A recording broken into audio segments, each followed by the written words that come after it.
Sports Radio 610 presents Seth Payne and Sean Pendergast. We coming to H-Town. Let's get the work in, man. Let's go. Great day, great day. Oh, give me some juice, baby. Oh, yeah. Hey, what's happening, everybody? Happy Monday to all of you. Nice to be with you. Hope you had a great weekend. Good to be with you. I am Sean Pendergast. He is Seth Payne. How are we doing this morning, my friend? I'm good. I'll tell you what. I was looking forward to the long weekend with the Thursday night game and everything. Yeah. It turned out to be not so hot. It probably wasn't until yesterday that I even felt about thinking about the Texans. I really wish if they were going to play the game that they did versus the Jets, I wish it had been on a Sunday so that by Tuesday or Wednesday we'd be thinking about the Lions more so, even with the Texans' disappointing performance, which is what they do in the Meadowlands. Yeah. They apparently go up and they let the Jets expose everything that's wrong with them and everything that you feel bad about with the Texans. The Jets in the Meadowlands are the place to do it. Okay. So you spent at least the initial part of your, we'll call it a long weekend because we didn't have any football.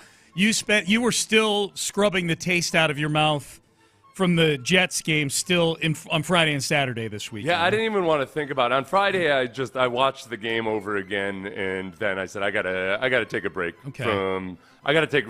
from all of this, and I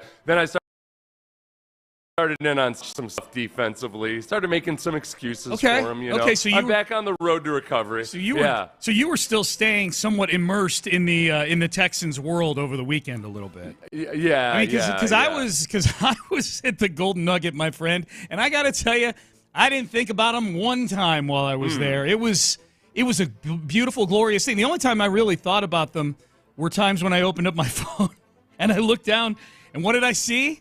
A very animated video of my co-host Seth Payne screaming at a camera. And I'm like, I'm going to put my phone back down. I was enjoying this world where I was gambling irresponsibly, watching games in a sportsbook with my wife, ordering chicken wings, apparently eating sushi at 2 a.m. that I don't recall at all the night that we got there.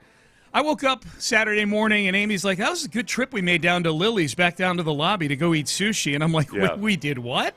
And she said, we went down and ate sushi at 2 a.m.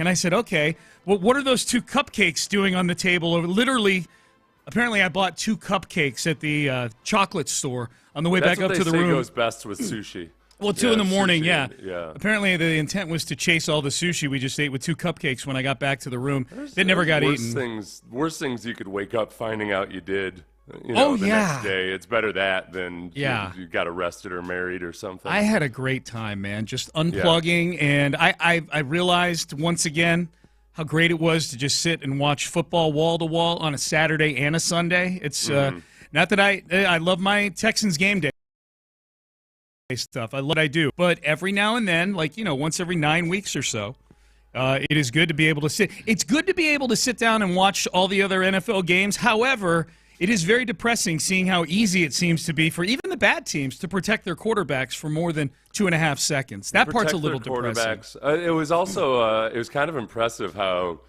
easily the Lions dispatched the Green Bay Packers, a team that the Texans had great trouble with. But Detroit, a dome team, going and playing in a freezing monsoon is like a monsoon, but worse because it was probably like low 50s, high 40s there in Green Bay, and windy, and it didn't matter. The Lions, who, by the way, the Texans play on Sunday, looks to be the proverbial firing on all cylinders. Yeah, that's a team. Yeah, that's. And I guess that's a good place to start. Like when this it is Lions week. Lions coming to town for Sunday Night Football. And at the beginning of the year, my prediction for this week was that, hey, this will be the game where the experts are saying these are the 2 dark horse, darling, potential Super Bowl teams. Mm-hmm. This is a preview of the matchup that we could see in the Super Bowl where America is backing both teams, because neither team has even been to a Super Bowl, let alone won a Super Bowl. This will be – I said, Seth, that at the beginning of the year that the words preview of a Super Bowl would be uttered many, many times over the course of the week leading to this game. And I feel now Detroit has held up their end of the bargain.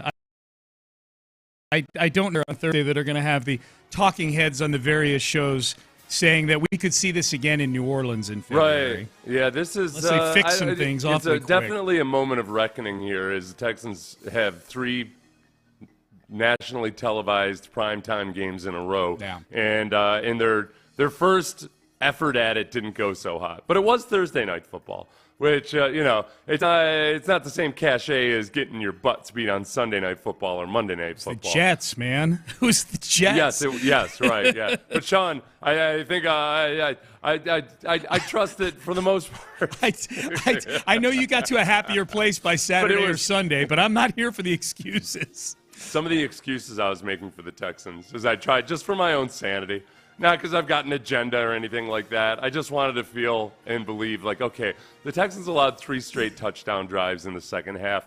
There were some odd occurrences there that went along with it, but I think the biggest thing, if I were really trying to just not think about the offense at all, was that the 2 Garrett Wilson touchdowns were both, like for one, the shin catch. The shin catch was a 5% catch probability. I was going to say, these were 2 catches that would have Callis and Blum both going, well, that was a 5-star catch, Blummer. Yeah, exactly, exactly. Because even Sam Warren from the Chronicle did a nice breakdown of just how the game was different with Will Anderson in the game and without him. Mm-hmm. So I went back and I broke down a few of those videos, and it is true. Like, Will Anderson made a difference. But even on one of those plays where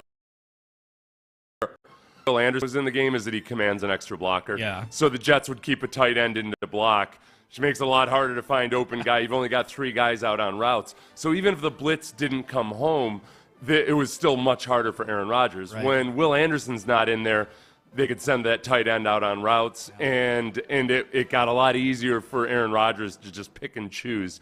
And he dialed up Jalen Petrie in man coverage a couple times. But on that first Garrett Wilson touchdown that he caught on Jalen Petrie, I mean, it was the blitz came home. It was a tough throw for Aaron Rodgers. It wasn't perfect. And yet, I think if you had an actual cornerback covering Devontae Adams on that instead of Jalen Petrie, it Wait, hold on. Are you talking about Devontae? You said Garrett Wilson. Garrett Wilson. I just want to make sure I know which touchdown you're talking about. You're right. Yeah, the one over it was Garrett Wilson. The crosser over the middle. Yeah, the crosser over the middle. Then, like, this is what we talked about. What I was worried about all training camp was Jalen Petrie is not a cornerback. And whenever we watched him line up in the slot in man coverage versus Tank Dell or Stephon Diggs or anybody else during training camp, it didn't look good. It didn't look good at all.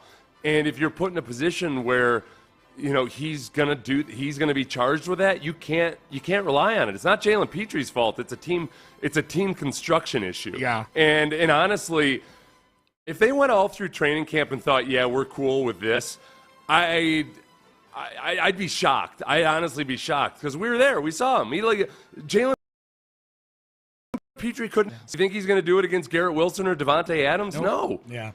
Yeah, you were. I was thinking about that this weekend. Like that Jalen Petrie covering out of the slot and the interior of the offensive line were 2 things that you were hammering hard during the month of August. That I feel like at least relative to me, I wasn't as worried about those things because I think I was a little more caught up in the glitz of everything they did in the offseason, Yeah. And you were still you're like, hey guys, these are still 2 big problems, and the interior of the offensive line has come back to roost in the worst way because it's put C.J. Stroud in danger, and B has had him at least the last couple games looking somewhat jittery. Am I worried this is a long-term thing with C.J. Stroud?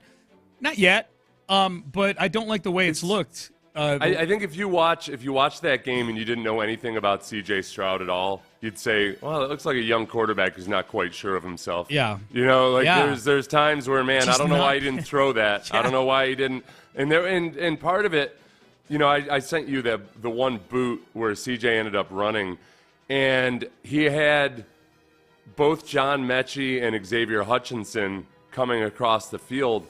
And I felt like with where those guys were, if it were Nico Collins and Tank Dell, I think the ball would have come out of CJ's hand. Well, they also probably would have had another yard or 2 on the defender. Yeah. But I still, though, I do think there's a matter of trust there. No doubt. He's got that. He's very, very confident just letting it fly with those guys. If there weren't a yard or 2 extra of separation, he still would have thrown it like he does to Nick Olson. Yeah. So in the last couple of weeks, there have been more inaccurate throws that you wouldn't typically see. Yeah. So it just feels like, the pressure is getting to him. Yeah. Like it's starting to mess with his internal clock. Well, they'll have no choice but to move on from Kenyon Green because the news came down, I think, on Friday. Kenyon Green done for the season with the shoulder injury he sustained when C.J. Stroud landed on the shoulder in a big schmoz after a play on Thursday night. Did you see Kenyon Green's dad on Twitter over the weekend respond? Only because you sent it to me. Yeah. I didn't realize this. I don't follow Henry Green on Twitter. This just popped up on my timeline. But there was a person on Twitter, C. Mallory7, who I recognize that Twitter ID, I believe a listener. Is it possible for our O-line coach to go out with injury as well? Because that guy is worthless, all caps. Henry Green replies, facts. Henry Green, not a Chris Strausser fan, I guess. It's C.J. Stroud had a comment in the post game that I really didn't catch the first time around. Yeah. Or I didn't catch the full significance of it. I kind of brushed it off. Do you want to play it here, or do you want to do it when we've got more than 45 seconds? Let's play it. Let's play it when we come back. Okay. It's that there might be. I worry that there's some dissension from within. Okay. As bad as it's been the last month or so in the offensive line, I'm at the stage now where I'm waiting for some dissension. I'd actually like a little dissension. Yeah, give me dissension. Yeah, that's true. That's true. Make him move something. Yep. Swap out an O-line coach or something. I don't know what's going on. Well, I think we'll get to that at 7 o'clock. Like, we've got some big questions coming out of this long weekend with the Texans that we've got to get to, both medical and trade deadline coming up about 36 hours away. So we'll get to all that here on a Reaction Monday. We're still reacting to Thursday night, reacting to a weekend of NFL football as well. Did C.J. hint at dissent from within on his postgame press conference on Thursday night? We'll get to that. And it's a big day for the Astros as well. We'll explain why to you coming up next. But first, flight by Yingling. Had many a flight by Yingling, both while I was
man who cranks up the energy with every game. 5 Hour Energy introduces the Stand the Fan limited edition fan fuel flavor. Be the ultimate fan your team needs. Fuel your fandom. Only at 5hourenergy.com.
On the Southwest Freeway, exit Kirkwood and take the first U-turn at West Airport under the giant American flag.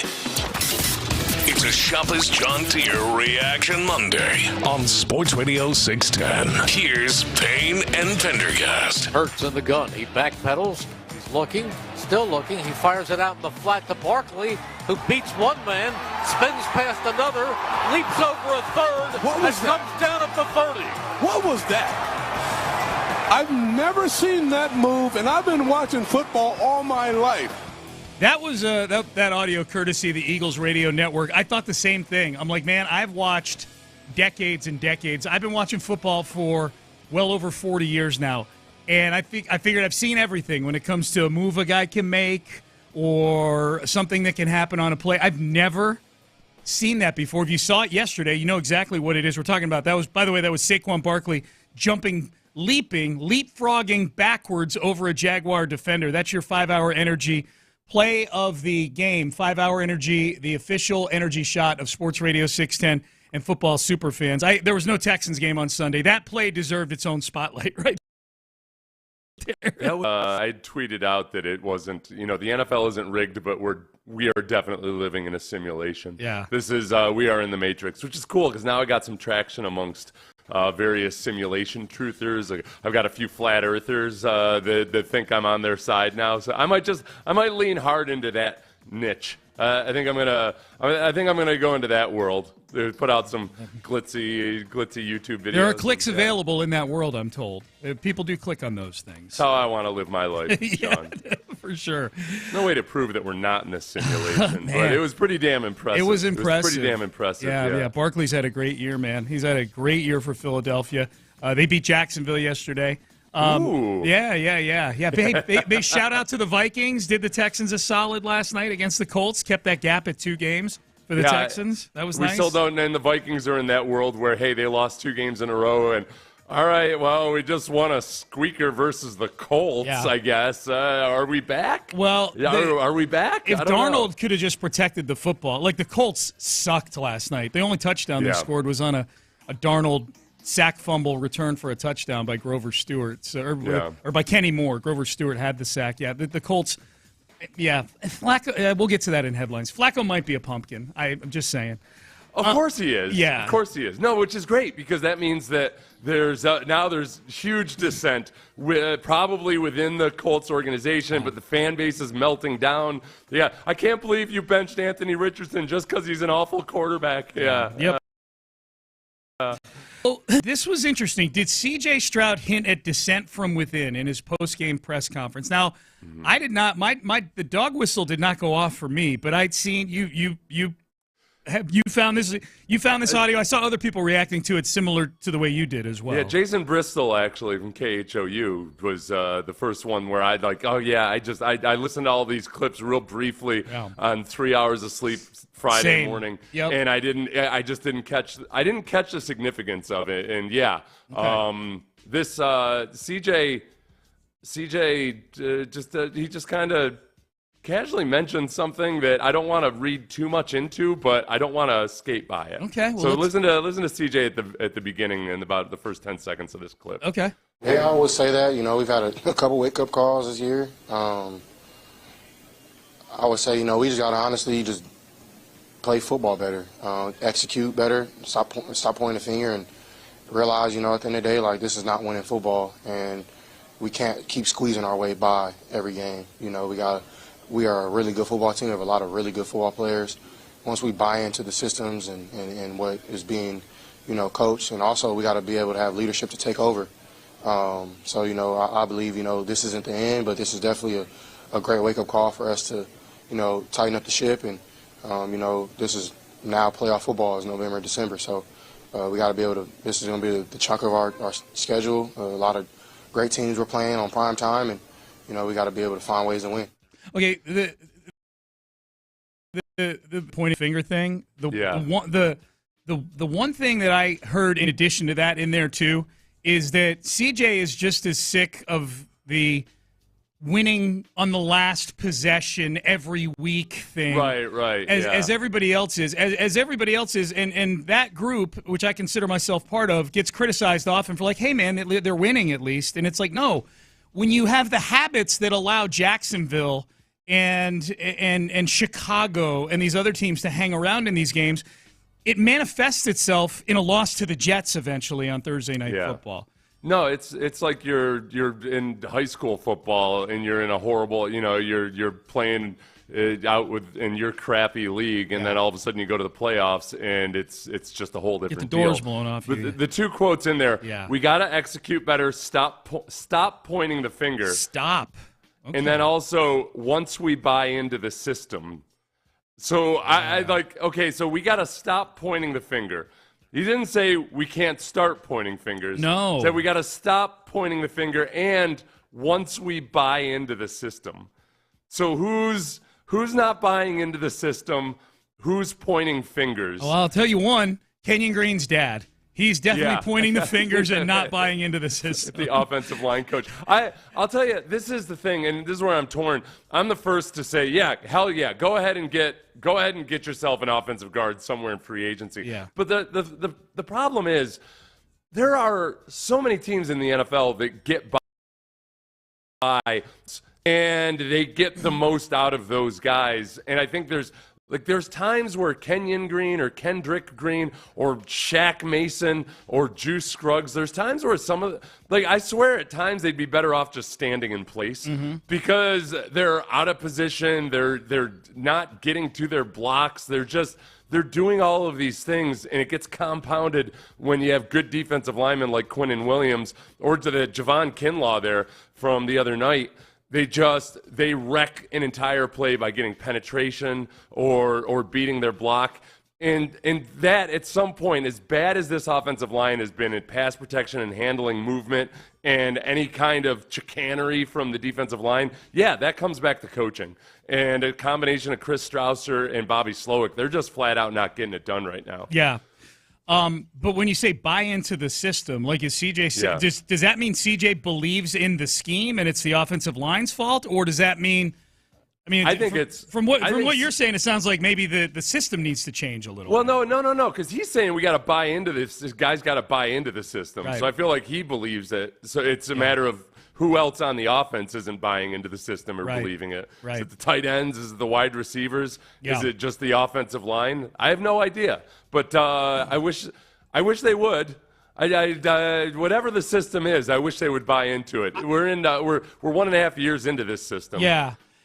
And 1.5 years into it, and it's working worse now than it was last season. You know what I mean? Like, that's the part is that the only talent-wise, the only changes that have been made to this offense, personnel-wise versus last year, talent-wise, it have been improvements. Not that you haven't lost anything. Like, this is a more talented offensive line than you trotted out there last year, and yet it's playing far worse than the offensive line. The other upgrade you made was Joe Mixon, who's been amazing. That upgrade has worked, but there's nowhere else. There's nowhere else out there. Everybody else is the same guys, but Dalton Schultz is playing worse this year. You got Nico's hurt. The Mechie and Xavier Hutchinson have not made a step up here when you've needed at least one of them to have made a step up when you lose guys here. The Stephon Diggs knee injury is unfortunate. That's football. That happens, but you didn't have Diggs last year. So that's, when we're comparing this year to last year's personnel, Diggs was gravy to begin with. So that's the frustrating thing for me. It's like, you're exactly right. You're a year and a half into this. This is not a new offensive coordinator. I was told, Seth, the continuity was a positive with this team. Right, They're bringing everybody back. Bobby Slowick's back. Gerard Johnson's back. Everybody's back. We're getting healthy again on the offensive line. I was told these were all good things, and yet here we sit heading into Week 10 in a game against what I will say is the best team in football right now. The Detroit Lions, I don't care about records. They are the best team in football right now, and you are 7 days away from getting embarrassed again on national TV on primetime football if you don't get your bleep together on the interior of this offensive line and in other places on this. Yeah, and I don't, Nico Collins can only bail you out of so much of this. It can make light in a lot of ways, but it's not going to fix those issues that keep you from being a genuinely really good offense. Nope. And look, with the offensive line, we're at a point now where, like you said, most of the guys are the same guys. Everybody that's on there, everybody that's on the offensive line has been in those meeting rooms at least. Kenyon Green had been for all of last season. Yep. That it's just impossible not to look at coaching. And you go back to the fact that last year we were 2/3 of the way through the season, and Bobby Slowick was talking about how, Chris Strausser, the O-line coach, had never been in a system like this, and there was a learning curve there. All right, well, I mean, I know from watching O-line coaches operate, as well, like Alex Gibbs Sr. in the Gary Kubiak system, that, man, there's a lot to coaching a system like this. There's a lot of technique. It's not just drawing it up on the whiteboard and showing you what zone blocking is. There's handwork, there's footwork, there's all those things.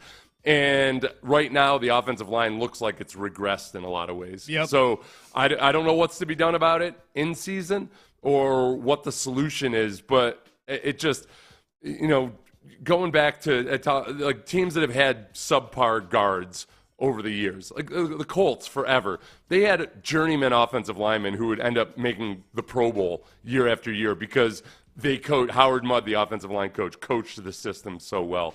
The Tennessee Titans, when Munchak was their offensive line coach, same thing. Take journeyman, turn him into something. Your guy's such a good coach. Your guy Stoutland with the Eagles, man, is a staple. Really good coaches. We'll talk more about the possible solutions for this top of the hour. We got a bunch of big questions coming out of the long weekend here that we should get answers on, I would imagine, in the next 24 hours between D'Amico Ryan speaking to the media later today and the trade deadline tomorrow. So we'll get to that at 7 o'clock. This is a kind of a key day for the Astros here. This is the day that they've got their exclusive window to negotiate with Alex Bregman expires at 4 o'clock today. Well, a lot of deadlines, man. We got a trade deadline tomorrow. We got the Breggy deadline at 4 o'clock today. But when the season ended last week on Tuesday or Wednesday, whenever the Yankees spit the bit, Wednesday, as soon as that was over, that triggered the 5-day window the Astros have to make an offer to Alex Bregman. I've not heard from any source yet what the offer is or if the offer's been made, but they've got till about dinner time today to get it done. Were you hoping that he'd pull a Colby Rasmus and just sign the qualifying offer? Have they even made the qualifying offer to him? I don't think so. That's a formality that whenever they make he's not going to pull a Colby Rasmus. No. I think it was Ari Alexander of Channel 2. It was Ari had a piece. Ari talked to some guys in personnel in baseball on the condition of anonymity. And the ballpark for everybody, there were 8 of them. 2 of them thought that Bregman would be coming back to the Astros.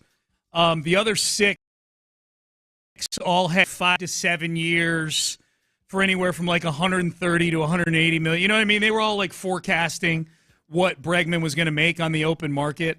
Do you have a confidence level here that Alex Bregman remains an Astro? Is it this? Have you been holding steady, or where are you at? Like, where are you at right now with Bregman? I don't. I think I was going through as Hunter Brown signed with Scott Boras this weekend, or at least it was reported that he signed with Scott Boras. You know, I always do that thing where like, hey, everybody, calm down.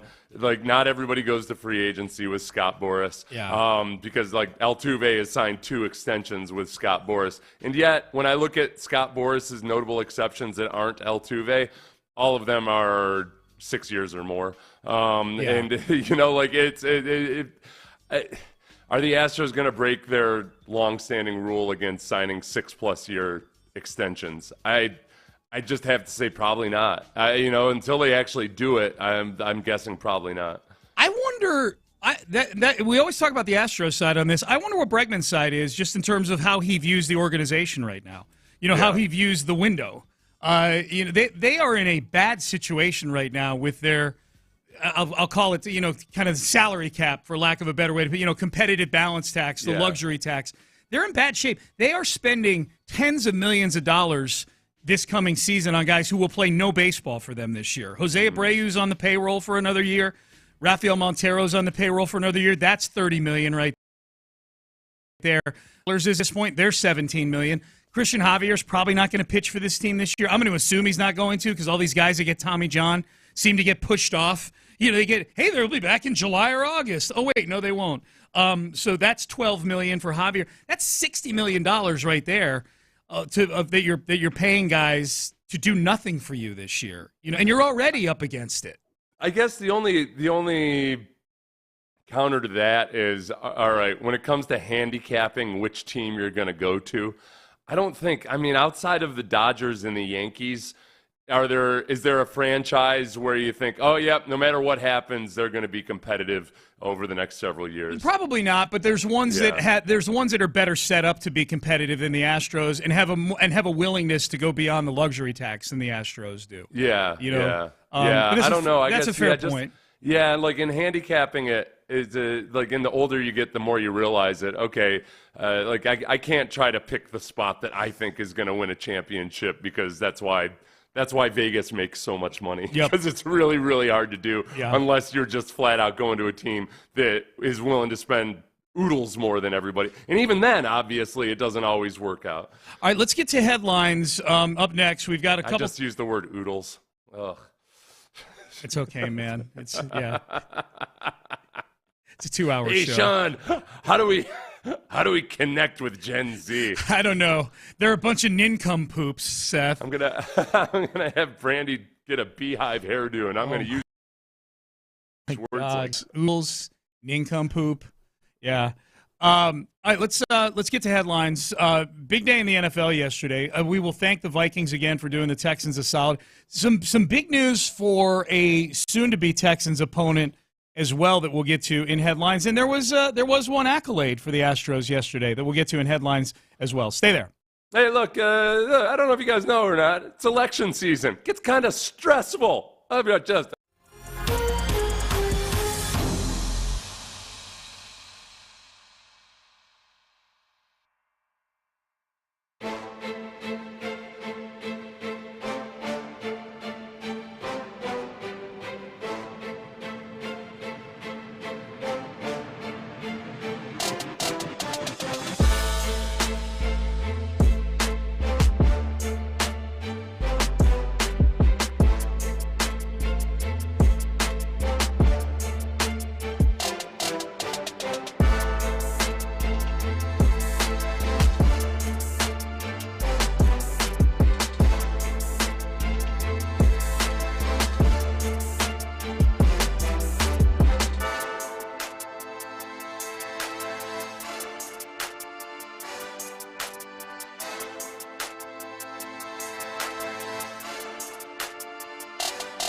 Pendergast with today's headlines.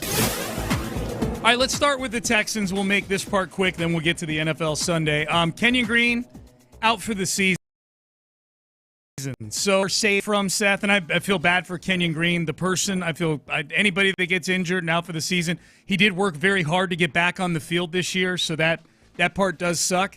From purely a football standpoint, it does save us from one angle in the whole left guard conundrum right now, which is, do they continue to trot Kenyon Green out there? That obviously will not happen. Yeah, they didn't, and it's notable that they didn't actually bench Kenyon Green as Quinnen Williams was repeatedly taking shots at C.J. Stroud. Yeah. Kenyon Green was removed from the game because his shoulder was dislocated. Right. We don't know. And Kendrick Green came in and did some good things, had some really bad reps too. It's not like Kendrick Green all of a sudden is the great hope there at left guard. I think if the Texans don't trade for anybody, that's got to be Jared Patterson.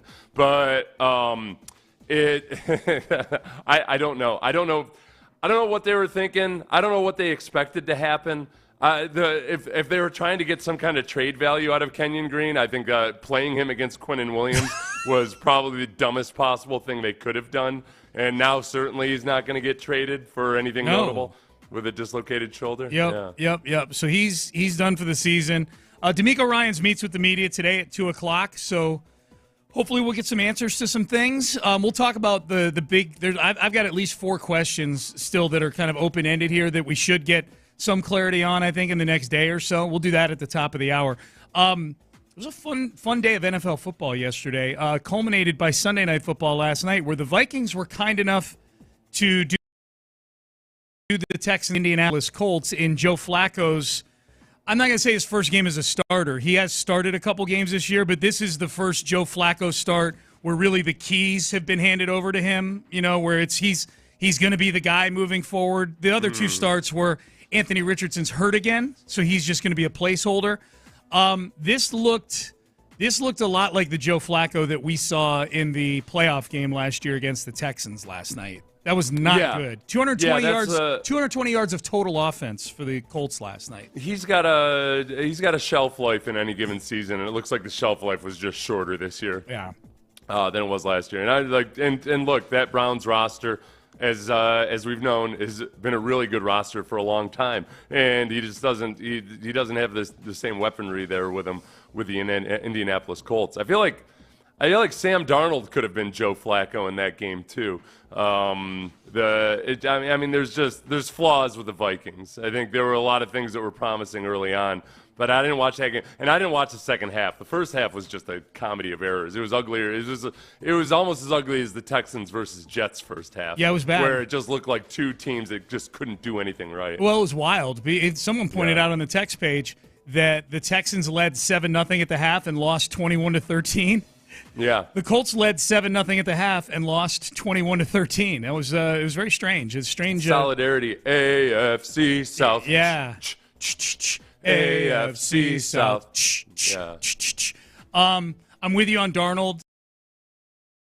He in the AFC race, but in the meantime, good on the Vikings to keep the Texans lead in the AFC South at 2 games with the tiebreaker over the Colts. Got to watch a lot of the Lions and the Packers yesterday, Seth, and I got to tell you, the Lions are really, really good at football, and they are expected to trade for Zadarius Smith here in the next 24 hours from the Browns, the edge rusher, to replace injured Aiden Hutchinson. I don't know. Aiden Hutchinson's a great football player. He was the front runner for Defensive Player of the Year. They seem to be operating pretty well without Aiden Hutchinson, this Lions team. Well, I think there's the Lions team, despite the fact that they're rolling over people every single week. They've had to blitz a lot more, and I think they look at, okay, we got to be able to generate. We can't be blitz. We can't be living on the edge all the time like this. We want to just be able to rush with 4, and Zadarius Smith should help them with that. I think the one thing, if I look at, obviously, if we set aside all the Texans' offense issues for a little bit, one thing that D'Amico brought up after the game, which is 100% true, is just the tackling.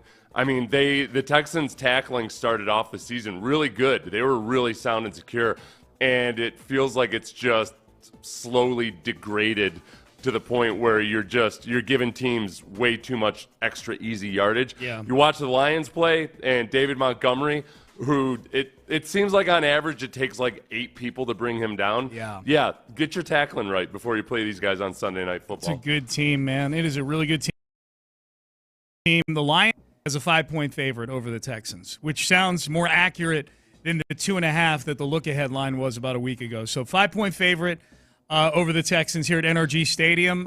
Texans got to bring their A game on Sunday, man. No doubt about that. Nico. It's got to be all about Nico. We don't even know if Nico's coming back or not.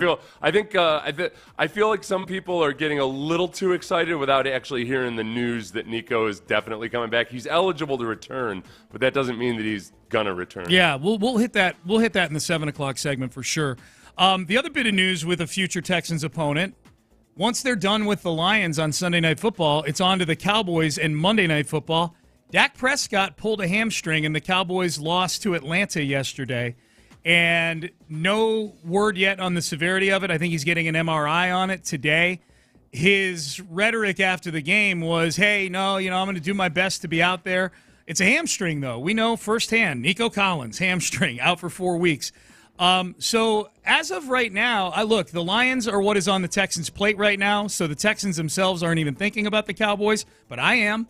And there's a chance we might get Cooper Rush on Monday Night Football in a couple of weeks. Seth, do you want Cooper Rush, or would you rather have Dak Prescott out there so the game has a little more marquee sizzle on Monday Night Football? I don't give a damn about sizzle. I don't either. So just win, baby. Well, except I think right now you feel like, okay, this Texans team, for one, a complete collapse isn't out of the question. Given that you beat by the Jets, the damn Jets. So I'm not gonna. But I still do think they'll win the AFC South because there's nobody else in the AFC South that's looking better than the Texans right now. So the question is just, whether you beat the Cowboys or not, that's not going to be the game that makes you feel better about the playoffs. This game versus the Lions is the only thing that can do that for you right now. For now, yeah, until you get to Christmas week with the Chiefs and the Ravens, and I don't even want to think about that right now. If you want to know what happened with Ezekiel Elliott yesterday? He didn't travel with the team because of disciplinary reasons, and the detail that came out last night was that he's been missing meetings and showing up late, stuff like that. That's a big surprise, huh? Yeah. That Hard Knocks. The last Hard Knocks the Cowboys did was like 3 or 4 years ago by now, right? That was a bad look for Ezekiel Elliott. Yeah. He looked like a guy that just was interested in eating candy and giggling uncontrollably about like bad jokes on the sideline. Yeah, and that was back when he was averaging 5.5 yards a carry, and you can do that. No, he was bad that year though too. Oh, was that he? Was, okay. Yeah. Okay. That was the beginning of the end. Yeah. Yep. Alex Bregman, congratulations. You win a Gold Glove, my friend. Alex Bregman wins the Gold Glove for third base yesterday. Just what the Astros needed as they're 10 hours away from having to make a final offer to Alex Bregman here in free agency. He wins his first Gold Glove. Thanks a lot. Baseball continues with this like they're counting the mail-in ballots or something. Like, why does it take so long? I don't know. To come out with these awards? Just go and tell us the results, damn you! Well, and it gets announced like in the middle of an NFL Sunday. Like you are buried. Yeah, how are you this ham-handed and stupid about stuff? It's weird. All right, the 4 biggest questions for the Texans coming out of the semi-bye, I'll call it. It wasn't a bye weekend, but they had a long weekend here. The 4 biggest questions coming out of it, and I'm hoping we get answers on these in the next 48 hours. That is coming up next. But first, Daly & Black, the law offices of Daly & Black. If you are a homeowner or a business owner and you suffered damage to your property during the storms, whether it was Hurricane Beryl, whether it was the storms back in late May, that I still drive around the Heights and I see houses that are fences down, and you can tell, like, oh, man, this might have been from back in May still. And there's people probably still haggling with their insurance companies. Well, haggle no longer, or get screwed over no longer, even worse, with your insurance companies. That's what Daly & Black.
exclusive content. Sports Radio 610. The Texans play here. An Odyssey sports station. It's a Shopper's John Deere Reaction Monday on Sports Radio 610. Here's Payne and Pendergast. All right, Payne and Pendergast with you. Biggest questions coming out of the semi-bye week for the Houston Texans as they had the 3-day weekend to lick their wounds, and now they're back at it. They'll get back at practice on Wednesday. D'Amico Ryans meets with the media. DJ will meet with the media on Wednesday. So it's back to a normal week this week as the Lions come to town for a primetime game, Sunday Night Football. The Lions, in my opinion, are the best team in football right now. They are a 5-point favorite over the Texans. So as we embark on this week, here are the biggest questions I have for the Texans or about the Texans coming into this week, Seth. And I'm going to start with a cut from D'Amico here following the game on Thursday night. We've not heard from D'Amico since the post-game press conference on Thursday night. So there's still a lot of questions to be answered, especially with the trade deadline coming up. We'll get to that in a second. Here was D'Amico when asked, hey, man, CJ's taking a lot of hits. How sustainable is this whole thing? Anytime you get sacked that many times is not good enough, right? Don't want our quarterback getting hit. As many hits as we took is not good enough, and, we got to make things adjust. We got to adjust. We got to change things moving forward. We got to change things moving forward. Now, okay, so that could just be him saying things to say things to get through a press conference, but let's take it at face value. Let's take it literally. We know there will be change because change has been thrust upon them at the very least. There will be no more Kenyon Green. So there will be change. Yeah, we know that. Yeah. What are the possibilities? Like, if you had a handicap, what do you think the actual change is? It just, hey, here you go, Jarrett or Kendrick, you're the left guard now? No, I think that, for one, I mean, the offensive line, both in the run and the pass game, they just still look way too haphazard in how they're picking up stunts, how they handle movement by the defense. It's, yes, the left guard is the easiest to isolate, but there's also times where Titus Howard, Shaq Mason, Juice Scruggs just look kind of inept and flailing in space. Laramie Tunsil, not as much. I mean, Laramie Tunsil, I think, has bought in more to the run game this year than he ever had before, and he does some pretty damn impressive things. So as much as his false starts continue to pester us, it's the entire operation just isn't right. And I think that's where it comes back to coaching. There's too many things there's too many times where they're flummoxed by basic stuff that you just wonder what are the rules that they're operating by? Why is this so difficult for them?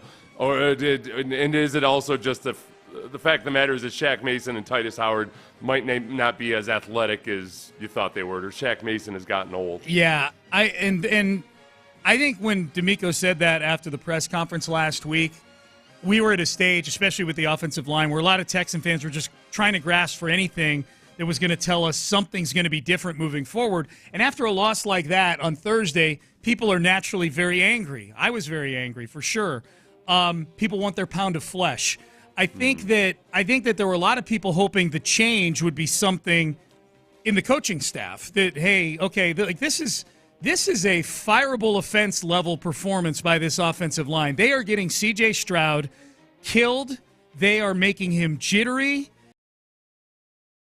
Some like they're blamed to be, but like I have a feeling if C.J. Stroud were being protected competently, we would not be having any sort of conversation about performance levels with C.J. Stroud. He has proven when he is protected well, he is one of the best passers of the football in the league. So I think people were hoping, Seth, like, hey, position coach fired. Hey, news of a demotion, that maybe they take play calling duties away from Bobby Slowick, either temporarily or whatever. I think that's what people were looking for. I think if there were something like that, we would have heard it by now, especially if they're obviously, if you're going to let somebody go, do what the Raiders did and just do it right after the game last night. You know what I mean? There's no reason to sit and stew about it over the weekend. So what's your sense that there's is it the same guys coaching the same stuff when we start practice on Wednesday this week? That's the hard part is, okay, with Chris Strausser, again, we'll go into the fact that they hired a guy who had no familiarity with a type of scheme like this, and he's trying to learn it on the fly last year. I think the presumption would be, okay, well, So by after an off season spent, refining techniques and coaching methods and all of that, that surely it'll be better this year. And I think maybe that was just a bad hire. That might have just been flat out a bad hire. And that goes back to, okay, why'd you hire? I mean, it's one of the most frustrating things in the world in the NFL, Sean, is that as much money as you pay the players, as many resources as you have, sometimes they hire position coaches that just don't make any sense. Yeah. And part of that's because, you know what? Be under contract places. Right. They get, like you pointed out, Jeff Stoutland earlier, the offensive line coach for the Eagles. He's been there through 3 different head coaches. They stick with him. New head coaches come in and say, well, God, I'm not going to go out and find somebody as good as this right now. So so where do you go find mid-season an offensive line coach that you feel better about? I don't know. Yeah. I don't know. Well, unless Jeff Saturday. Yeah, well, unless there's somebody on the staff they feel is an up and coming. You're right. Like, it's not. That would be a move that you would make because you think that some sort of jolt to that room would happen. Like, hey, oh my God, they just fired the position coach. Like, but I don't feel like that's a joltable room. If you want to know the truth, like, I don't know. Look, if we're reading Kenyon Green's dad's tweets to mean anything, at least one lineman in that room is not a Chris Strausser fan, Yeah. And that's a tough one, because there's always, obviously, people are going to stand up for their own and everything. Sure. So I try not to read too much into, Kenyon Green's. What did he say about the Chris Strausser? There was a tweeter that said, can we also get when Kenyon's injury was announced that he's out for the season, there was a Texan fan who said, can we also announce that the offensive line coach is out for the season as well? And Kenyon's dad replied, facts. That was it. Just one word, facts. Yeah. So. I mean, there are plenty of good offensive lines that have questionable talent levels at various positions on their team, and that's where the be quickly or the guys that just let people pass them by, and when it's happening continually with different players, not just Kenyon Green, that's where you got to start wondering whether it's the coaching itself or whether the scheme and Bobby Slowick's rules for how they're handling things are off or too difficult for these guys to manage. But it just continues to be this kind of stumbling basic, wait a second, I've seen high school offensive linemen pick up stunts better than these guys. What the hell's going on? Yep.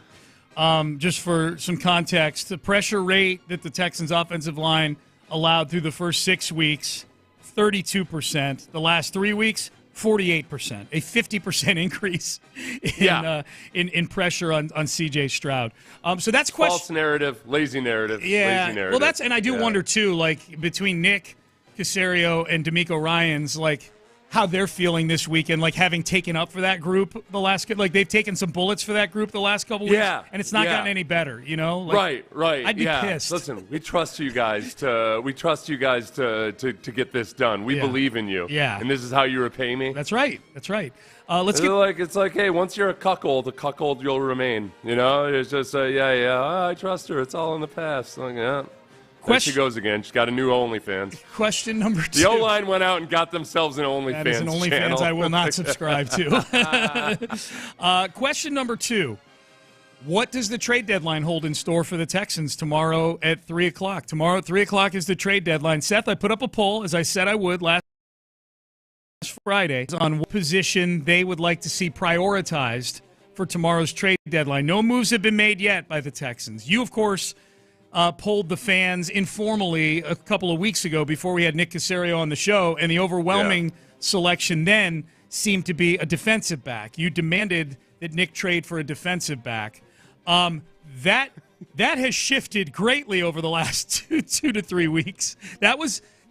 We did the interview with Nick after the New England game. So this is before the 3-game stretch where it's gotten super bad with where it's averaged 48% pressures. 90% of the people in this poll would like a guard. This is where I stand with this. This is as unified as the fan base has ever been on something. When I had my rant on my YouTube channel at 2 a.m. on Friday morning, I kind of was teed off because a couple people had accused me of just ignoring the big issue, which is offensive line. And I don't. I start everything off with saying that this is a huge barrier, but I don't know what they can do to fix that. And like, I don't know if a coaching change makes a difference. I don't know because it's that bad.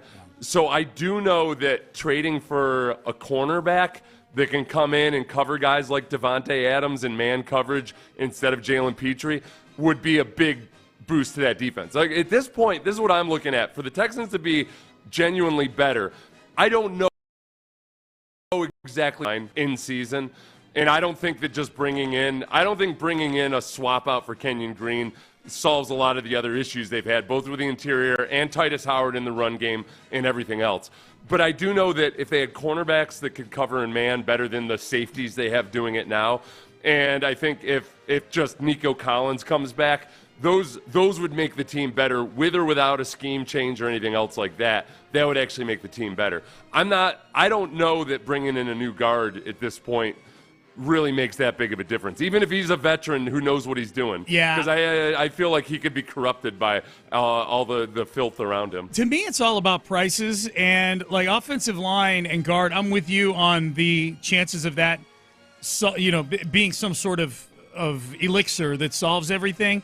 If they duked a day 3 pick, like a 6th-round pick for some guard, for a veteran guard from some team, I'm cool with them doing that. If it doesn't work, then you go with Jared Patterson. You know what I mean? Like, I'm cool with them trying things, but not to the extent that you're trading a 2nd-round pick for a guy thinking it's going to fix things. Now, like a corner, I would trade a day 2 pick if it's a good enough corner that you're getting in return. Yeah, a 2 100%. or 3. That's like bringing in a good reliever or something. We're talking about the slot corner because Jalen Petrie plays slot corner. He's not a slot corner. Well, and I spent all training camp wondering, like, what are they really going to stick? I specifically said Davante Adams at one point in training camp. Are they really going to stick Jalen Petrie across from like Garrett Wilson or Davante Adams in the slot and expect him to cover them, man? Yeah. And I mean, it's not his fault. That's not who he is. No, he wasn't drafted to be a cornerback. And he was drafted to be a safety, and it turns out he wasn't even good at safety. So, like, you've got him in this star position, which is a hybrid of a lot of things. But this is, again, via Jason Bristol from KHOU. If what you're into is chubby, sloppy offensive linemen, if that's your thing, if that's what you're into. It's kind of my kink. Yeah, give it to me. It's only happened in the last 5 seasons, only 4 offensive linemen have been traded at the trade deadline. They are Ezra Cleveland, Laurent Duvernay-Tardif, MD. Was that the doctor? Yeah. The doctor, yeah. B.J. Finney and Austin Corbett. Okay. That's the sum total of all the offensive linemen traded at the trade deadline. That's fine, and I get it. Like I understand the messaging with that is like, hey, this just doesn't happen very often. Maybe because teams feel like that can't be a big impact thing. My counter to that would be this is so outside the realm of something that would fit into normal that I could see the Texans making a trade. And if it were Austin Corbett or whatever the 2024 version of that is for a day 3 pick swap, I'm totally cool with that if they think that might help the situation a little bit. If it's a veteran who just flat out knows what he's doing and can come in and steady the ship a little bit, then And the objection to bringing in new offensive linemen is usually, well, the continuity and the cohesion and all of that. Okay, cohesion of what? What? Yeah, cohesion. Are you disrupting, or would a veteran offensive guard be unable to adapt and grasp? No doubt. This intricate symphony of finely tuned instruments you have operating on the offense. No. Yeah, for sure. It's not that way. Quick text, so we'll get to the last 2 questions I have here. 5-Hour Energy fan line. 5-Hour Energy, the official energy shot of Sports Radio 610 and football superfans. Mr. Optimistic texts in, I think Houston is going to riot if there's no move made this week for the Texans. I think fans will be very disappointed if there's not a trade at the trade deadline. Just in general, because there's things that need to be fixed on this team right now. And we are in threatening a riot season right now. So, predicting a riot. So what will happen at the trade deadline? That's question number 2. The other 2 questions I have are medical, and I don't know what kind of, and I guess there really should be 3 if we throw Jarrett Patterson in there because he's concussed or was last week. So I'll throw Jarrett Patterson in there. But number 3 for me, And you touched on it, Seth. There's this big assumption going on right now that Nico Collins is going to be back this week. We've not heard anything. We've heard reports and rumblings that he's doing really well. We've seen video of him working out, and he looks good. But that's a huge question, especially considering who your opponent is this weekend. Right. The Detroit Lions. Are we getting Nico Collins back this week? Yeah, and Nico, I hope he's been feeling good for a couple weeks already, and that you can feel that solid about it, because this is 100% the type of game where Nico might. If I were Nico, and I felt like I was 90%, and we're about 100%, I feel good, Coach. Feel good. Ready to go. Nope. Nothing. And you want to get out there for this one, right? And I'd be doing that thing where you take your elbows and you stretch your chest out like this. Nope, I feel great. And they're like, Nico, it's your hamstring. Why are you stretching out your elbows and chest? I would do some leg swings. I'd be like, yeah, look at this. Look at this. This is exactly the same. Nico, it's the other leg that has your See, I'm fine. Oh, that's diabolical. Yeah, smart thinking. It's the kind of thing you could pull off without somebody really thinking about it too hard. Looks good like, to me. wow, yeah, it looks good. Looks good, yeah. And then later on, he's like, wait a second, that's the wrong leg. Right. I think the bigger question for me, Seth, and this is the last one, then we'll start acknowledging some people from this weekend. How bad is the Will Anderson ankle injury? We've heard nothing about that over the weekend, and I think the ray of hope for me with the Will Anderson ankle injury, and keep in mind, Will Anderson is a guy who missed training camp and missed multiple games last year with ankle injuries, is that he was really, really trying to get back in the game on Thursday. Now, I don't know how much of that is adrenaline or whatever they shot into his ankle at halftime. I have no idea. They have to have Will Anderson out there on Sunday. I mean, they can win the game without him, but it sure would be a whole lot easier with him out there on Sunday. There's twofold with Will Anderson. Okay, the immediate concern of, yes, he needs to be out there. The second is just, he seems to, so far in his young NFL career, he seems to have chronic ankle issues. He does. I mean, this one got rolled up pretty good, I will say. Right. Yeah. Good point. This wasn't him just spraining it or something. That's a really good point. That's I think a lot of ankles, especially when you've got a history of ankle sprains. Sometimes you can aggravate it real quickly, and it feels like your foot's going to fall off for a while, but it recovers quickly too. So hopefully it was as simple as that. But you're right, with him moving on the sideline and everything, at the very least, maybe that's a good sign. The ankles, we saw Joe Mixon try to come back into the game in the Bears game, and it's that next day when you find out, the swelling increased, right. That's a great point, man. Yeah, Mixon tried and I think got back in for a bit. He did come back in, like Will did. And then went out for the rest of the game, and the next thing you know, yada, yada, yada, he's gone for 3 weeks. And it was simple. Sam Warren has a really good piece in the Chronicle on this, where he just showed when Will was in there, A, he's affecting the quarterback, or B, if he's not affecting the quarterback, it's because the Jets were keeping a tight end in. So they just had, when Will was in the game, Aaron Rodgers had 3 wide receivers to choose, 3 receivers out on routes. When Will Anderson wasn't in the game, he had 4 guys out on routes. And it was a lot easier for him to cut up the blitz when Will Anderson was out. And it's Aaron Rodgers, who, say what you will about age 40, but he still sees everything. You know what I mean? Like he ain't Sam Darnold, where he's going to be missing wide open guys. He did have a couple of I heard a lot of people who've been watching the Jets all year say he's basically making those same throws. They just happened to. That Garrett Wilson shin catch, the Garrett Wilson catch when Jalen Petrie was trailing in coverage. Like some of the just very low percentage probability throws that weren't going the Jets' way definitely went their way that night. Like the Jets' offense, I mean, they marched down on 3 straight touchdown drives. I'm not telling you, the Texans' defense allowed that, but it wasn't like you come out of that game thinking, oh, wow, the Jets are a machine. Mm-hmm. I just felt like, oh, wow, no, the Texans can't even put down this team. Look at what they allowed Aaron Rodgers to do. Yeah. 5-Hour Energy fan line. Vikings traded for Cam Robinson, and he played well last night. Yeah, he had a holding penalty in there, some penalty, a pre-snap penalty, but he was good. I mean, they had to do that, though. They lost their best, Duracell, their left tackle. Like, they needed a left tackle. So that was a good trade. For Cam Akers, too. And he looked good last night. Cam Akers looked good last night. And Dameon Pierce didn't play on Thursday. Yeah. I was looking at, the Texans' inability to run in the second half. Mm-hmm.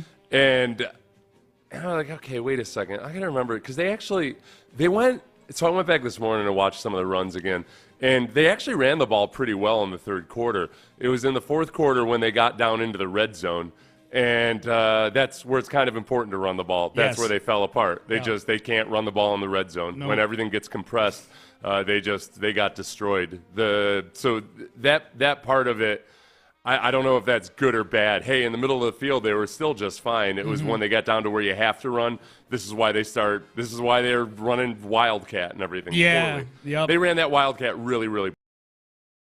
Really poor. Line has sell the run, and they didn't look one bit. Not a single one of them. They're horrible like salespeople. They're not good salespeople at all. Let's acknowledge. Let's do it. We do it every Monday at about this time. We acknowledge big performances from over the weekend. And big performances in general. We do it in a segment called Acknowledge Me. I will say some names. Ben Gary, our producer, will acknowledge me. Hotkey there.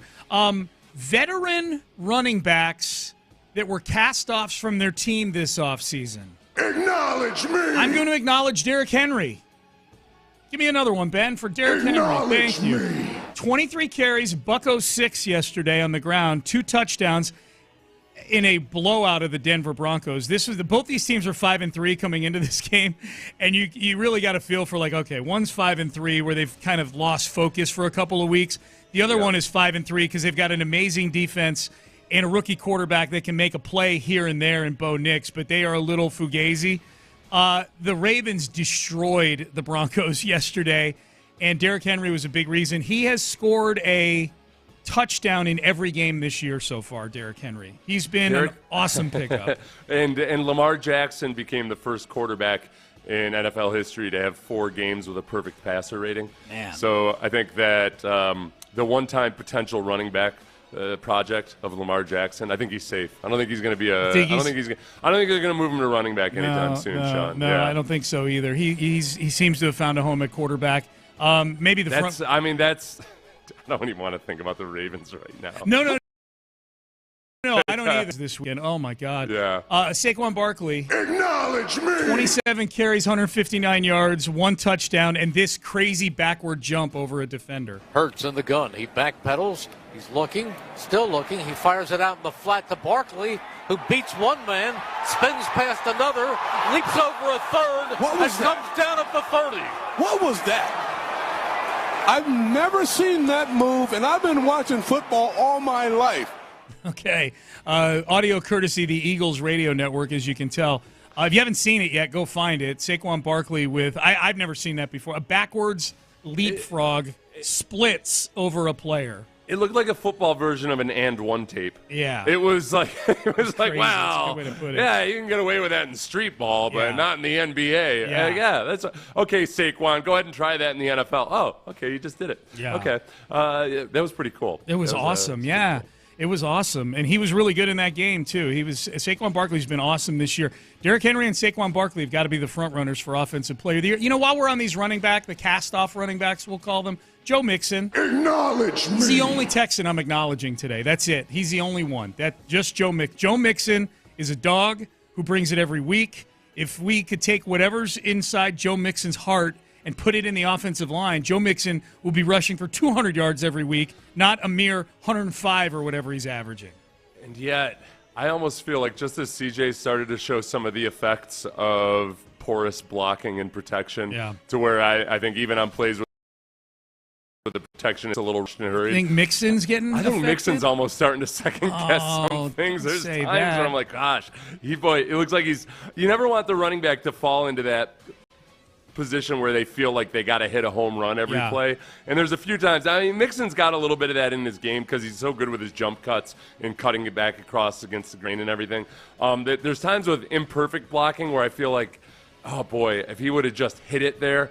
But it's hard. It's hard. Like it's not anything where I feel like it's his fault or anything. Yeah. It's just he's not always getting a clear picture. So I don't want it to corrupt him the way it's corrupted CJ. Don't plant that seed, man. I don't need Mixon getting affected by this janky offensive line. All right, Joe Burrow.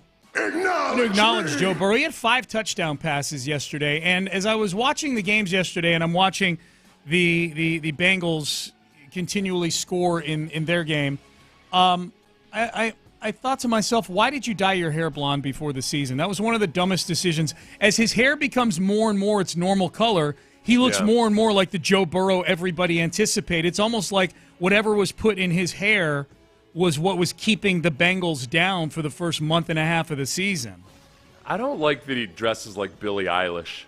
That's is a very Billie Eilish vibe out of Joe Burrow. Yeah. I think that was bad too.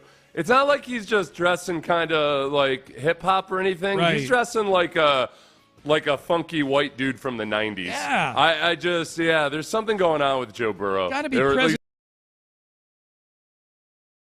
There was. Man. I'm like, man, who did the Bengals play yesterday again? Oh, that's right, the Raiders, who fired their whole offensive staff last night. Luke Getsy fired by the Raiders. All right, Alex Goresh.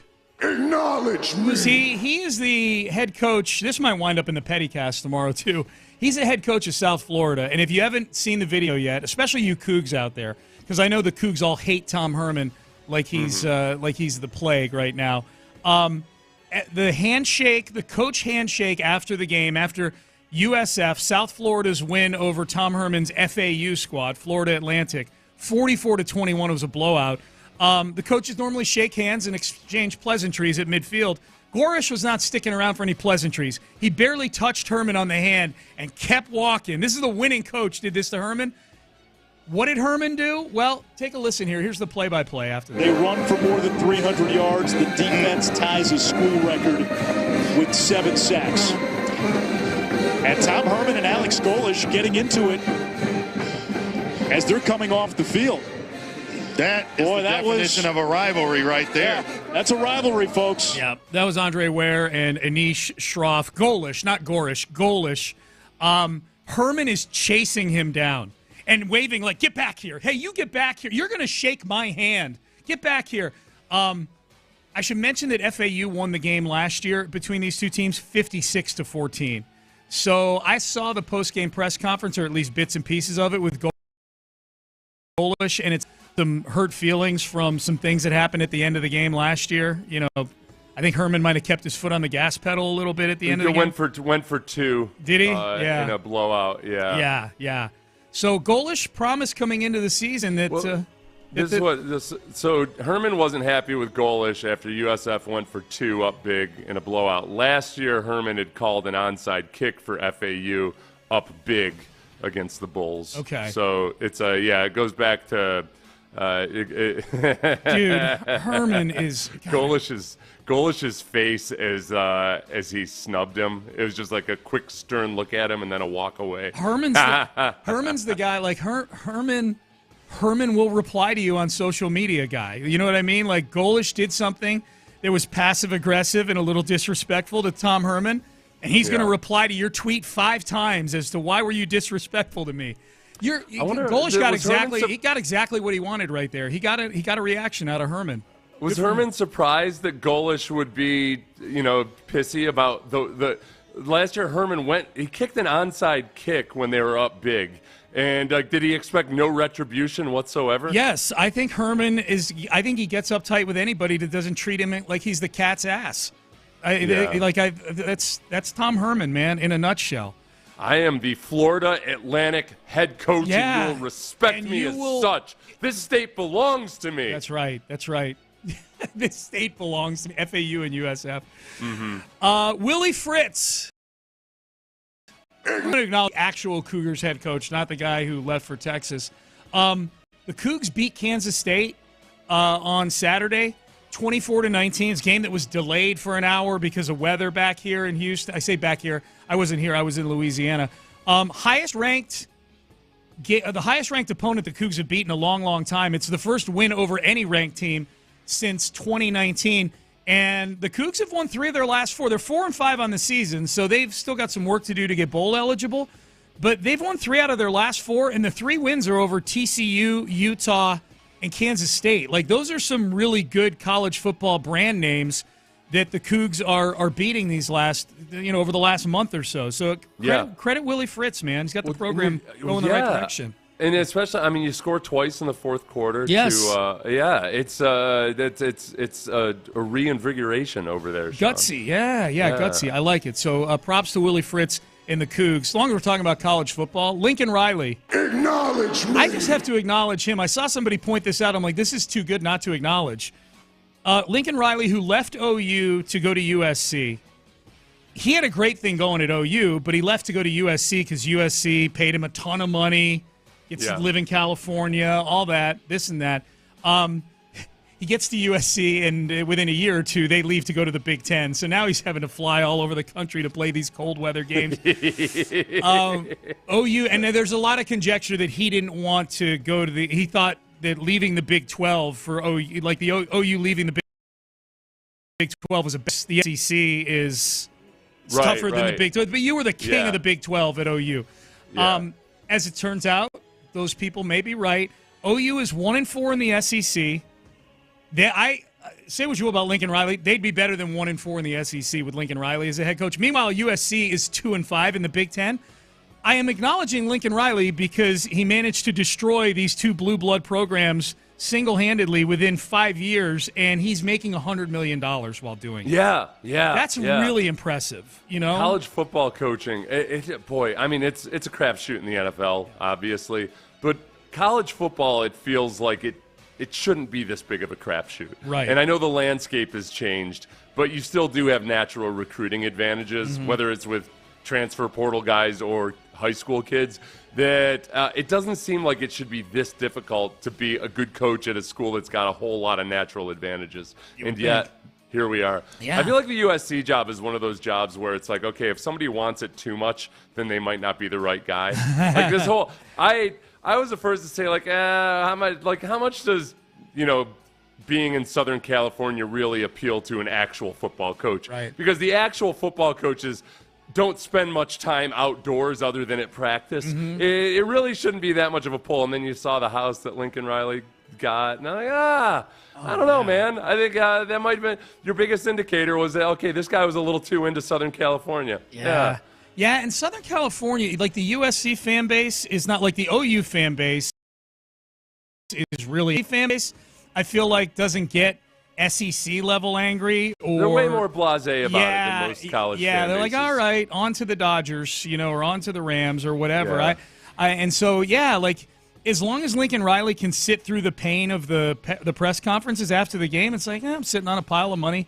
I still have a reputation as a great offensive mind and play caller and developer of quarterbacks. You look around the league, yesterday, Kyler Murray's going against Caleb Williams. Those are literally two Heisman Trophy winners that Lincoln Riley developed. Tonight, Baker Mayfield's playing. Jalen Hurts had a big game. Like, these are all guys who Spencer Rattler, it hasn't been quite as good, with the Saints, but he's still in the NFL. So, yeah, man, Lincoln Riley just chilling with $100 million and destroying programs out there.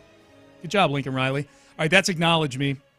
We cited some social media drama with at least one Texan or a Texan family member that we'll get to in the next segment, but it pales in comparison to the drama going on 5 hours east of here. Holy crap.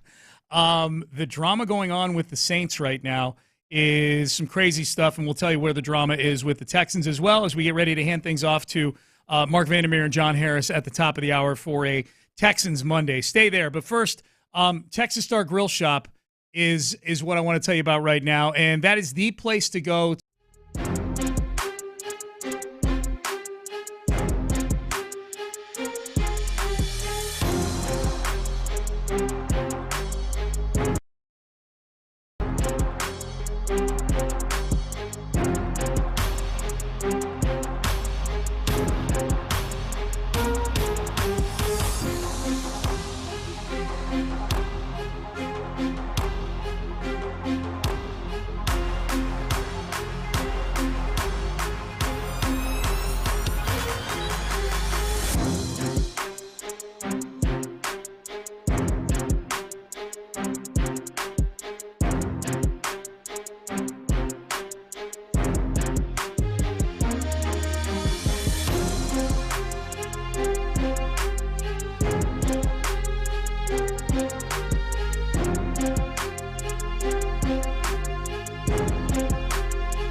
Shopper's John Deere Reaction Monday on Sports Radio 610. Live from the Twin Peaks studios, here's Payne and Pendergast. This might be better suited for the Pettycast, so it probably shows up again tomorrow at 8 o'clock when Seth and I get petty and acknowledge good pettiness. Where does Kenyon Green's dad taking a one-word run at Chris Strouser rank on the petty or social media drama scale? For those who missed it, at C Mallory 7, a Texans fan on Twitter, replied to the news of Kenyon Green being knocked out for the season with his shoulder injury with, is it possible for our O-line coach to go out with injury as well? Because that guy is worthless, all caps. Henry Green, facts, 5 exclamation points. Not 1, 5 exclamation points. Facts. Yeah. Where's that stack up? I don't know. I feel like it's a minor drama potentially where a family member is, speaking up on behalf of his son. Yeah. And I don't want to read too much into it because it could be, this could happen on the best football team in the world, and it could happen on the worst football team in the world. True. A parent sticking up for his son. Yeah. No, we've seen this at various times in the past. Xavier Su'a-Filo left here and at least was serviceable elsewhere for a long time. I think he's still in the league. It was as of a couple of years ago. I know that. Yeah. Yeah, I don't know. There's enough disjointedness on the offensive line right now that it is really hard to just it's really hard to account for the individual things that happen every game where the offensive line just looks incapable of handling simple stuff. And that's not, even amongst the players who are otherwise playing well, there's just too many instances where you're like, how did they miss this guy? How did they not anticipate this?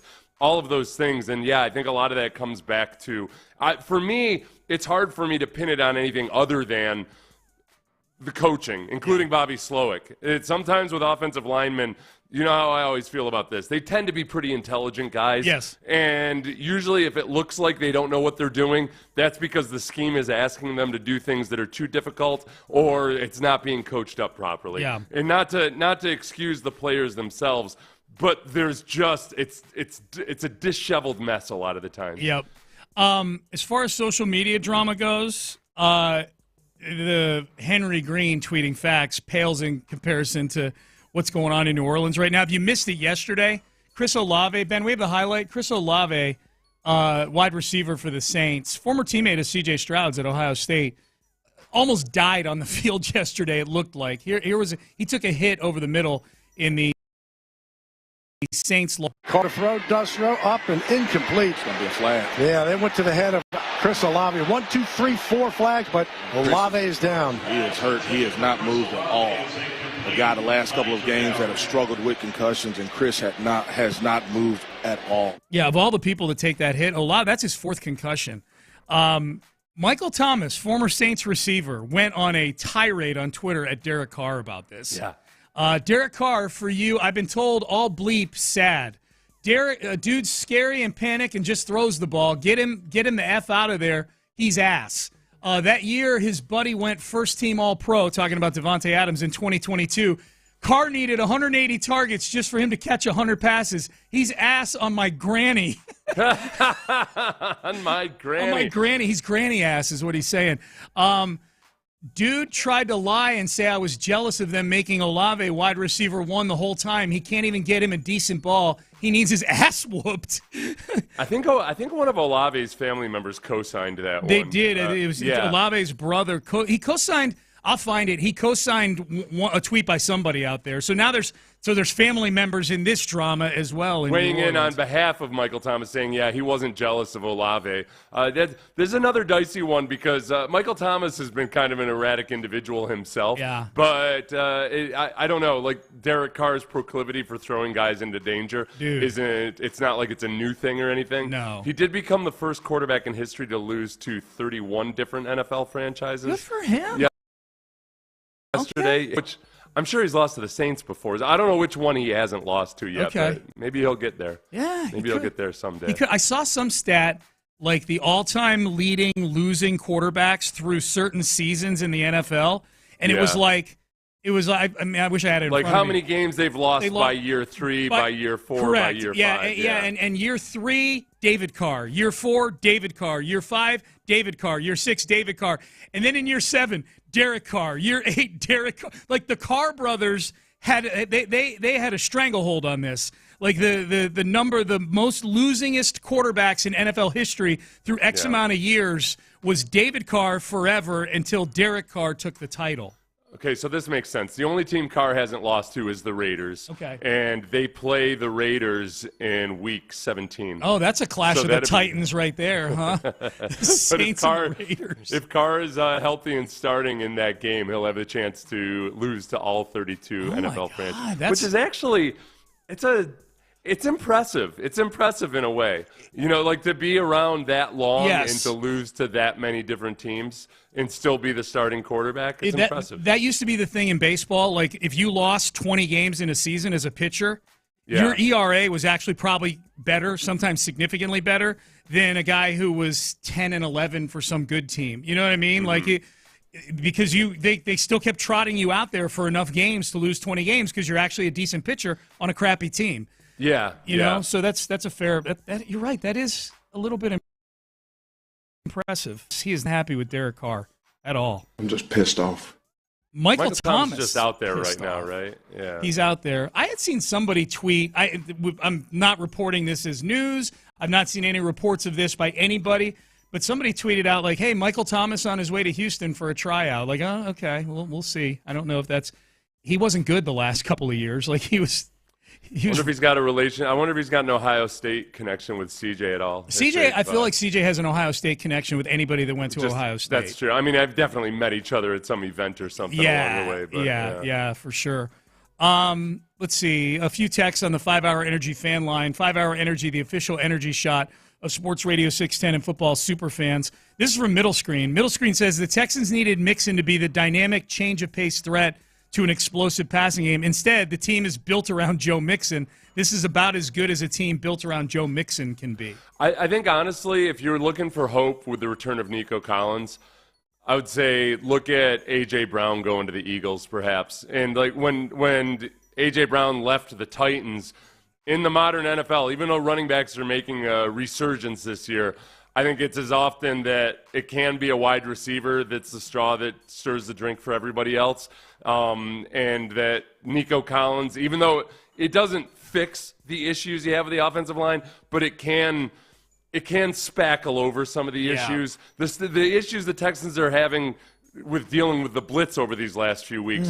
Look, screens to Nico. This team can't set up screens to save when they're just throwing a quick screen to Nico Collins. He's got to beat somebody out in space. Like some of the things, Nico Collins over the middle on slants, some of these things they can do to help kind of back the defense off of you. Nico Collins makes he doesn't fix the offensive line, but he masks their issues a lot better. But if he's the difference between the Texans having a good offense and whatever this has been the last few weeks, and he's the difference between CJ getting killed and not getting killed, he's the most underpaid player in the NFL. That's the case. Yeah. You know? It doesn't all of a sudden turn them into a credible Super Bowl contender, but I feel like they at least can have more fight than they've had recently. Seth, antibodies to you, my friend. Oh, yeah, antibodies. See you tomorrow. Yep. John Harris and Mark Vandermeer are up next with Texans Monday. So we will see all of you tomorrow at 6 a.m. Mokaram Law. Give him a call. You been in an accident. Wasn't your fault. You got T-boned by some jackass. Call Mokaram Law. 281-222-2.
WILT-FM HD2 Houston. Inside access. 610. The Texans play here. An Odyssey sports station.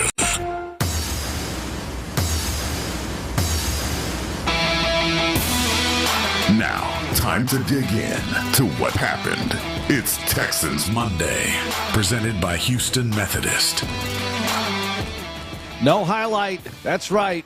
Game was Thursday night. Usually we begin the show with like a massive highlight, and we'll run highlights all morning long. And after a win, that's really nice. Yeah, because you want to relive some of that. Mark Vandermeer and John Harris with you. But it's not after a win, and it's not after the game, because the game was Thursday night, and that feels like a long time ago now. Now, it was kind of freshened up for me yesterday, watching the rest of the league play, Johnny, because I'm watching the AFC South brethren, the foes in the division play, and I'm thinking, man, oh, man, if you could have only done this, that, and the other thing, maybe you get that one on Thursday night and you feel a whole lot better. But at least the Colts lost last night, so the buffer in the division is still 2. You got 2 games plus the tiebreaker. It's kind of like the way we came in here last week. 2 games plus the tiebreaker, that's the lead. But in the meantime, they lost to the Jets on Thursday night on the road. A disappointing loss, to say the least, and a loss that showed you a lot of things that need a lot of work. Because if you want to get to where you want to go, and it's not just win the division, but I never poo-poo winning the division and a chance to get into the postseason. Yes. But if you want to get beyond that and you want to compete well on Sunday night when the best team in the league comes in, the Detroit Lions, you got to correct some things. And we're going to go over what some of those things are. Andre Ware's going to visit in about 30 minutes or so. We'll be on. John McClain will be on. We'll go over it all. We'll go over the rest of the league as well. The good news is the division league kind of comfy in a sense, but you got 8 games to go. Talk to the Jags about comfortable division leads when they were 8-3 leaving this building last year, and they had an epic meltdown. And look, you cannot take epic meltdown off the table here. You've got to find a way to play a whole lot better. I'm not telling you anything you need to know. I'm not telling C.J. Stroud anything he needs to know. He knows it. He said it after the game, that they've got to play better football, period. And it's in a lot of areas. It's not just the offensive line, pass protection. It's a number of other things. But they've got the guys to get it done. Will they get it done? Stay tuned. That's the drama of the NFL season, my friends. Yeah, I mean, I think there are a number of things that have got to definitely improve. I think what's interesting about the NFL versus college, and definitely versus high school, is in college now, if you have paid for the right lineup and you can find some sort of synergy or connectedness, you'll win a lot of games. Oregon, Ohio State spent God knows how much money to keep that all together. It's so weird to word it that way with college football. If you have paid for the right players, right. But you're going to be good. But and obviously, I guess that's always been true. There's so much more that goes into it. You're right. You're just not doing it out in the open. There's got to. But to me, there's. So my point is, in college, you can have more talent and just out-talent people. Like, no, it's not your schemes might not be great, but you just out-talent people. You get to the NFL, and it can be one thing. It can be one wide receiver. It can be one defensive end. It can be one player. It can be one unit that's just off. It can be one group. It can be one side of the ball. 2010, perfect example of that. Yeah. If you had this defense, our defense, with the 2010 offense, you'd be in good shape. You get the league's leading rusher, and you were throwing the ball well. Yeah, that was I think it was a top 4 offense overall. Yeah, you had a top 4 offense and a top 7-8 defense, whatever it is. But I think this offense has the talent to be right up there. Absolutely, but that's my point, though, is that you have one widget or you have one thing wrong. Mm-hmm. It's going to throw everything off, and I think that's what we're seeing right now. Now, it might be a pretty big widget, but it's look. Let's be honest. You can't give up 8 sacks and 33 pressures. Oh my God! Sorry, you just can't. You can't. Now, the next step is, okay, well, who do we blame? Well, there's been a lot of blame to go around for everybody. But look, when it's not working, it's everybody. It's everybody that is included in all of that. Now, is it all fixable? That's the question. Now, it looks like Kenyon's going to be out, for the year. So now you've got to, find a left guard. Kendrick went in there. There were some times Kendrick did some really good things in the run game against Quentin Williams. There were a couple things in the pass game. He gets thrust into it. He gets thrown right into it. They prepare. Right. They prepare to play, obviously. And the backups have got to get reps when they get reps, you know? Well, exactly. But it's not like it's not like some other positions where you were kind of in a rotation anyway, like D-line, right? A backup defensive tackle is playing a lot anyway. Now he's going to play more. Kendrick doesn't play. You know, you might get some special teams, whatever, field goal block. I'm not sure who's on there, and field, you know, what all that stuff, field goal protection. But you know what I'm saying here. So maybe with another week. Now, I don't know if he's the guy. Let's start there, though, okay? Let's start with that guard situation with Kenyon out for the year, reportedly. And D'Amico Ryans will meet with the media today. We'll have the D'Amico Ryans show. Johnny, with, let's say it's Kendrick, or maybe they acquire somebody else, or maybe they move. Would they move Juice? Let me start here. Would they move Juice back over to guard and Patterson at center? Because it was working, you know, it's kind of working last year, throwing the football. They weren't running it the way they are right now. But if Patterson comes back from the concussion in time, is that an option for you? And let's just go over all the possibilities here. And it's certainly a possibility with the trade deadline tomorrow, Election Day. What a day of drama. With you want me to go to the nuclear option? I'd go nuclear. I don't know. I don't even know if this is a nuclear option. Titus. Bingo. They did it before. Titus at left guard, put Blake Fisher at tackle. Oh, interesting. Well, that's kind of like get your 5 best guys on the field sort of thinking. Now, why not Blake at guard just for the layman? No, I'm just asking. I know I'll he's be never honest played about it. both. I don't think that neither Titus nor Blake, but I feel like to get your best 5 out there, you might have to do that. Now, is it that nuclear considering where they're at? I don't know. Right I now? use the nuclear just because I know it. The How about reason just a smart bomb? The reason I use nuclear is that's seemingly a lot of moving pieces. You're trying to not move as many pieces. The other thought is, like you said, maybe Jarrett goes back into center, Juice goes back into guard. Maybe that's what you do. That's a possibility. Now, those two never played with each other, played alongside each other last year.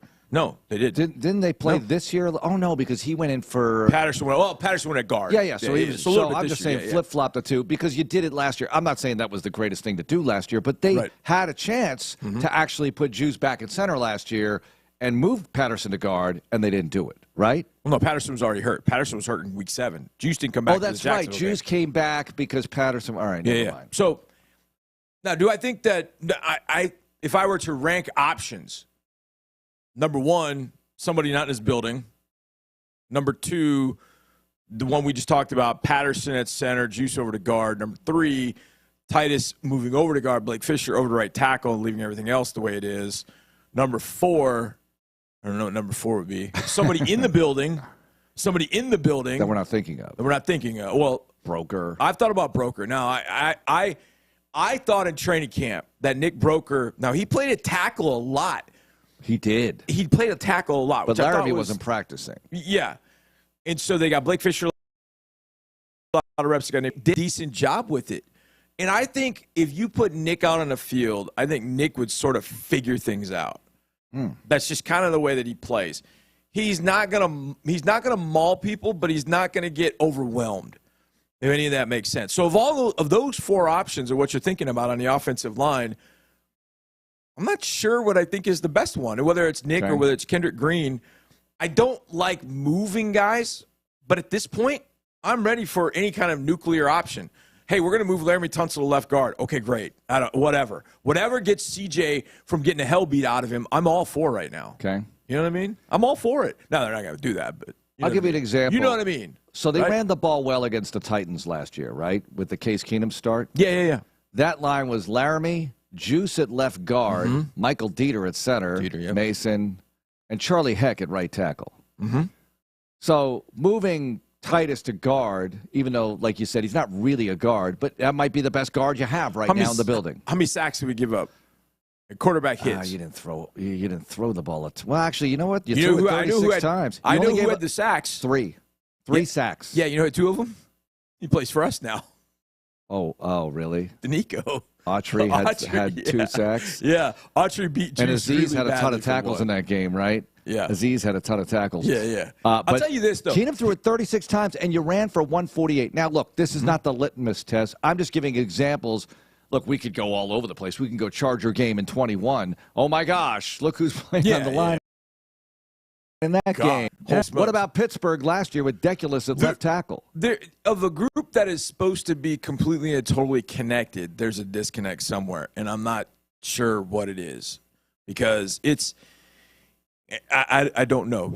I know Seth and Sean played a clip from CJ postgame talking about, we got to stop pointing at fingers. And I'd like to get that else. clip. Hey, Benny, can you pull up that clip with CJ postgame that Seth and Sean ran at the outset this morning? I think they ran it in segment 2, if I'm not mistaken. Not that I listen to their show or anything, but here is CJ after the Jet game. Yeah, I would say that. We've had a couple wake-up calls this year. I would say, we just got to honestly just play football better, execute better, stop pointing the finger, and realize, at the end of the day, like, this is not winning football, and we can't keep squeezing our way by every game. We are a really good football team. We have a lot of really good football players. Once we buy into the systems and what is being, coached, and also we got to be able to have leadership to take over. I believe, this isn't the end, but this is definitely a great wake-up call for us to, tighten up the ship. And, this is now playoff football is November, December. So we got to be able to, this is going to be the chunk of our schedule. A lot of great teams we're playing on prime time, and, we got to be able to find ways to win. It has really evolved quickly here because last year they quickly got to be a good team and won the division, went to the playoffs, won a playoff game. We know what they did. And there was a glow wrong. But there was a ton of excitement and high expectations for this year based on offseason acquisitions. Sure. And, year 1 to year 2 jump. And, hey, all the young guys are a year older, a year better in the system, all of the things that we've talked about. And the record reflects that. You're 6-3. This is not a disaster. But you want to prevent it from getting worse, whatever's ailing you up front. Because, look, I know what I see. I watch CJ going back to pass, and he's under duress. And then the times... Immediately. There's no time to react. And then very often. The times where there is a clean pocket and the throw is not made, the completion is not there, it's a shocker because, wait a minute, you had that one clean pocket. Well, that puts an enormous amount of pressure to get, that one throw right. That's right. And I think that they're not playing with that. We talked about it last week with the Colts. What were we saying early on in that game when they were down? Felt like the mojo wasn't there. The joy wasn't there. And then they got going and they rolled. Well, not rolled over the Colts, but they got better. They felt it looked like the Texans. It looked like the way that D'Amico wants them to play as the game went on last week. And they beat Indianapolis. Great. You go to the Jets, you don't see any of that really because you're struggling. It felt like you're playing uphill the entire night. I think, how do I say this? I feel like last year's team was very connected. In a lot of different ways. And I think they were all there were a lot of guys that were here 20, they were here. Some even 19 and 20, they were like, whoa, this is awesome. Whatever we're doing is working. Okay, I'm in. Let's go. Now all of a sudden there's some expectations. Right.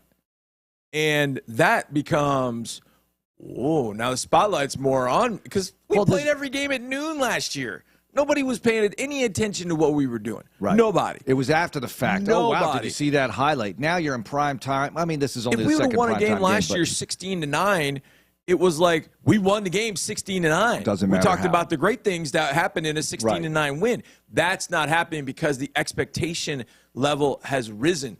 But everybody's performance to get to that expectation level hasn't been where it needs to be. I will say a couple of things about that. Number one, we miss Nico. There's no question about that. We miss Nico. What analysis? I'm just kidding. I understand, but it's yes, we miss Nico, but why? It hit because me. You're also without Diggs right now. It hit me because how about that? The pressure rate for the first 5 games was 15% higher in the last 3 games. Wait.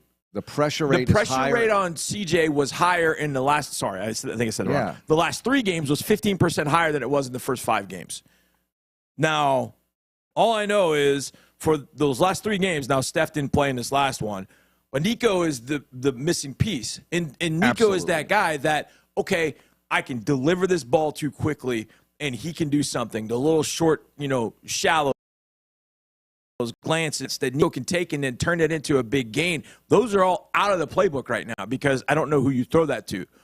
Tank did have a great game the other day. It was great to see Tank rise up because once Tank is going and now Nico comes back, now you got something. But I think the missing Nico is absolutely enormously massive. Yes. Even more so than we let on, like, look, we'll be okay. You got to get him back this week. Okay. No, we need him back. It's got to be this week. Because if I told you this, hey, Joe Mixon is going to run for 106 yards and a touchdown, 4.4 per carry, and Tank Dell's going to go 6 for 126. We win that game. You're going to say it's a win. It's a win. My gosh. And even and you give up 21.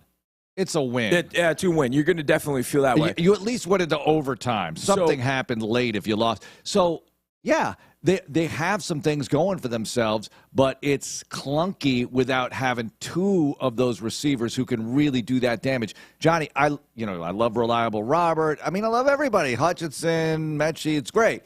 It's not Nico, Diggs, and Tank, and you're just going to have to accept that Diggs is gone for the season.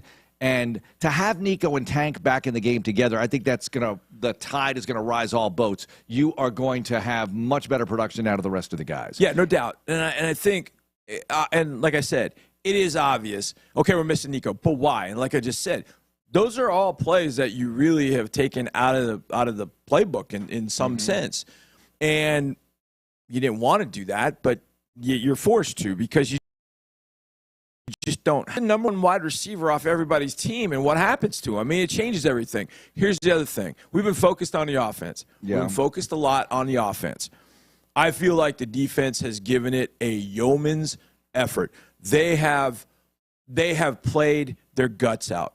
They absolutely have played their guts out. Now, there are some things that I think they could do a little bit better. I think the Devontae Adams touchdown was one that I feel like that hurt a lot. That needed to be thought through a little bit more.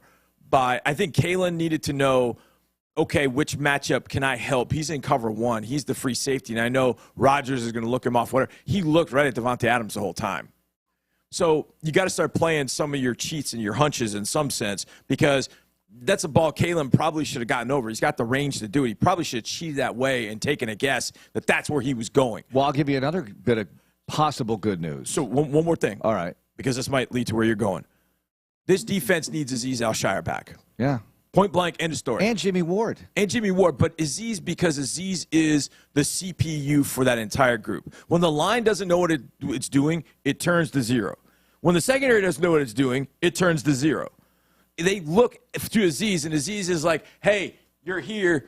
All right, line, you're over here. No, you're over here. Like, he gets them lined up. He gets them motivated. He gets them going. We have not had that. And I still think the defense has played at a high level, especially in the first half. And that leads me to the final thing.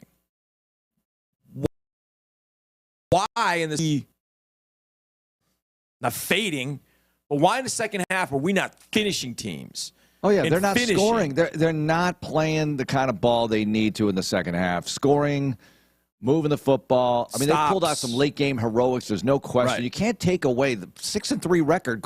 Right. I probably would have taken it.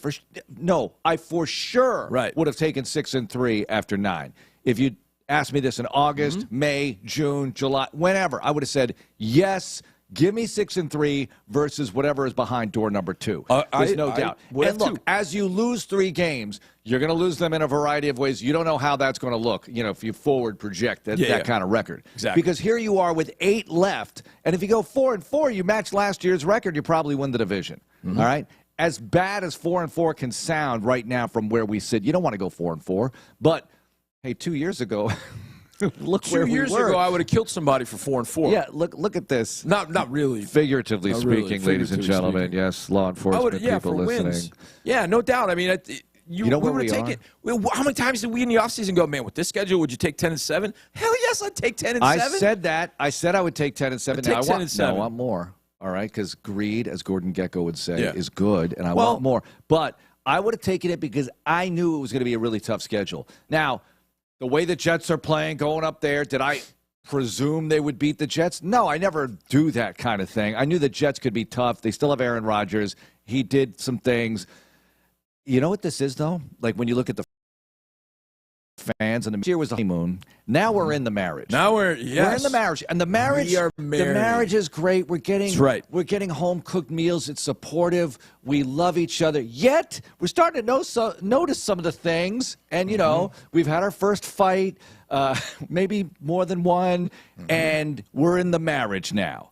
As opposed to the honeymoon. I want to apply. I want that. That is such a good analogy. That is such a good analogy. I have not heard that anywhere else. That is exactly right. And we now are arguing over who's taking the trash out. Yeah. You know? Now it's like you left the seat up again. Yeah. All right. We've gotten to days where, you know, look, I love you, but I don't really like you right now. Your part of the bathroom is unacceptable. I mean, you're getting some of that. That's right. It's like pass protection is kind of that. Like, I love you, but right now I don't really like you. Right now, by your sink, it looks like a disaster area. That's right. All right? So we got to clean that up. Let's do it, and let's have some leadership. You know, where's our leadership? Let's communicate with one another. Are you saying we need counseling? Let's not passive-aggressively do this. We might need counseling already. I don't know. Well, I mean, I don't know. Listen, I said this the other day. I think sports psychologists talking, you know, just having the opportunity to talk things out sometimes is good for everybody, and it's good, and therapy's good. Well, so every team has a guy or two. You got to talk it out. Yeah, absolutely. A person or two like That's right. that. So, you know, there are people you can have conversations with to sort of sound these things out. The other thing is this. This is it. As I say, the marriage thing, D'Amico Ryans. This is so.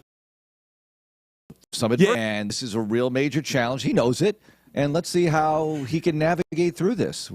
But would you rather be married to D'Amico Ryans or other people? I would love to be married to D'Amico I would pick D'Amico Ryans 100 times out of 100 versus the other people you get. I will take the positive attitude. Yes. The positive approach to solving problems as opposed to just digging, negativity, bickering. I know people who hear that, and the first thing they hear, oh, he's positive all the time. Oh, he's that's tough. No. On Thursday night, it was late in the game. I can't remember. There was like 3 minutes left in the game, and D'Amico was taking one of his timeouts. And the side judge or line judge wouldn't grant the timeout. That's right. Didn't grant him the timeout for whatever reason. I don't know why. He wasn't paying attention, just wasn't going to do it. I don't know. But what kind of crap is that? I have not seen. I have not D'Amico? seen 59. I mean, it was Mark. I'm telling you, he wasn't even saying a word. It was just with his look. I was like, well, I was scared. I was 50 yards down, or 30 yards down the field. I'm like, oh my gosh. So positive does not mean soft, not in any way, shape, or form. But this is when his leadership is needed the most. This is absolutely when it is needed. This is when the veterans on the leadership. That cut that CJ, hey Ben, can you pull that cut up again? I want to hear that one more time. If you have it, just let me know if you got it. But there's something in that cut. Okay, go and play that cut again, Ben. Yeah, I would say that. You know, we've had a couple wake-up calls this year. I would say, you know, we just got to honestly just play football better, execute better, stop pointing the finger, and realize, you know, at the end of the day, like, this is not winning football, and we can't keep squeezing our way by every game. You know, we are a really good football team. We have a lot of really good football players. Once we buy into the systems and what is being, you know, coached, and also we got to be able to have leadership to take over. Okay, stop it, Ben. We got to have leadership take over. That's a sign to say, first of all, I miss Aziz, because Aziz can lead both sides of it. But CJ's exactly right. The leadership's got to take over. So who is and what is that leadership in this tough road? When you're on a Titanic and you've hit the iceberg, what do you do? And look, the whole thing ain't going down, but. Look, yeah, that's a bad one, Johnny. I know, but there's not much you can do about that. You got lifeboats. That's more like the people in Arlington right now. Okay, yeah, that's true. They hit the iceberg, but I understand what you're saying. You get the point. Like rough seas have hit. Rough seas have rough hit, seas. yeah. How about that? Rough seas have and you hit. can get through these. You got to get to smoother water. So how do you get to smoother water? I was thinking about this on a plane. We're on a plane and we're flying. Don't start. And it's okay. They try and find a pocket where they can smooth things out. Yeah, get the smooth and they air. keep looking for like what it is. Well, the leadership on this team has got to find it. Yeah. They got to find it, and you got a lot to work with. You got a lot to work with. There are a lot of good leaders on this team. You're 6-3. You got a ton to work with. You got a lot of talent. This is a good sports car that needs tuning up and adjusting. It's not like 2 years ago you had a Yugo, right? And you're trying to make People are like, "What's a Yugo?" Is that too dated a reference? People are like, "What's a Yugo?" They probably think it's like an app you put on your phone. You had a 1978 AMC Pacer. Yeah. Dated reference, yes. Even another more one. dated. Darn but it. More people might remember the Pacer because that was in Wayne's World. I don't even know if that's a dated reference. That's 30-something years ago now. Yeah, well, it's ridiculous. But the point being about the leadership is this is when you knew in a tough season, because it was going to be a tough season, because you knew the schedule was rough. And now it gets even more rough. You're playing the best team in the league in your building on Sunday night. Nothing like that to get your attention. That's exactly Let's talk about it with Andre next. And Houston Methodist brings you this show. And just like professional athletes, student athletes, you can get injured on the field, workouts. Houston Methodist Orthopedics and Sports Medicine is hosting sports injury clinics for Houston area student athletes Saturdays at select locations across the greater Houston area. For more information on where they are, HoustonMethodist.org/athlete, HoustonMethodist.org, the official healthcare provider of the Houston Texans. Houston Methodist, leading medicine. It's Texans Monday. For the band who cranks up the energy with every game, 5-Hour Energy introduces the Scan the Van limited edition fan fuel flavor. Be the ultimate fan your team needs. Fuel your fandom. Only at 5hourenergy.com.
31-13 loss to the Jets, and Coach D'Amico clearly wasn't happy. Obviously, we give up 8 sacks, and every drop back or pass situation, it looks like we're in scramble mode, so it's just not good enough, and we got to get that fixed. Insider access, exclusive content. Sports Radio 610. The Texans play here. Now, back to Texans Monday. Oh, yeah, no highlights today, but 1 week from today, highlights of a Texans victory over the Lions. Let's go. That would be nice. Yes, Battle Red Night at NRG Stadium. I mean, it's going to be on because the Lions, what are they wearing? What are they wearing? Well, I know we're wearing red. We're wearing red. And they'll be in some sort of uniform that features the Honolulu Blue. And speaking of Honolulu Blue, here's Andre Ware joining us on the program right now. Cougar Red, Honolulu Blue, Texans Battle Red, Deep Steel Blue. Dre, good morning. It's a few days later. Are you feeling any better about things? I'm still kind of dancing in it a little bit, or sitting in it, or whatever you want to call it. It's just, that game was a head scratcher because you just couldn't get any rhythm offensively. You couldn't get things sorted out in the secondary defensively. I mean, we all say team effort. Well, it was on all sides of the ball in this last one in New York. Dre, you're going to know this better than anybody. When the protection is not, and look, quarterbacks are going to be able to expect 100% pristine pocket all the time. Understand that. But CJ is at the other end of that last week with 8 sacks, 33 pressures, etc. This may sound like a simple question, and I know it's probably nuanced, but I want to let you kind of stretch your legs with this one. What does that do to a quarterback when he's getting inconsistent, solid pass protection, like one snap good, one snap bad, or it's just not been good? What does it do to a quarterback, just mechanics, mentally, what he sees?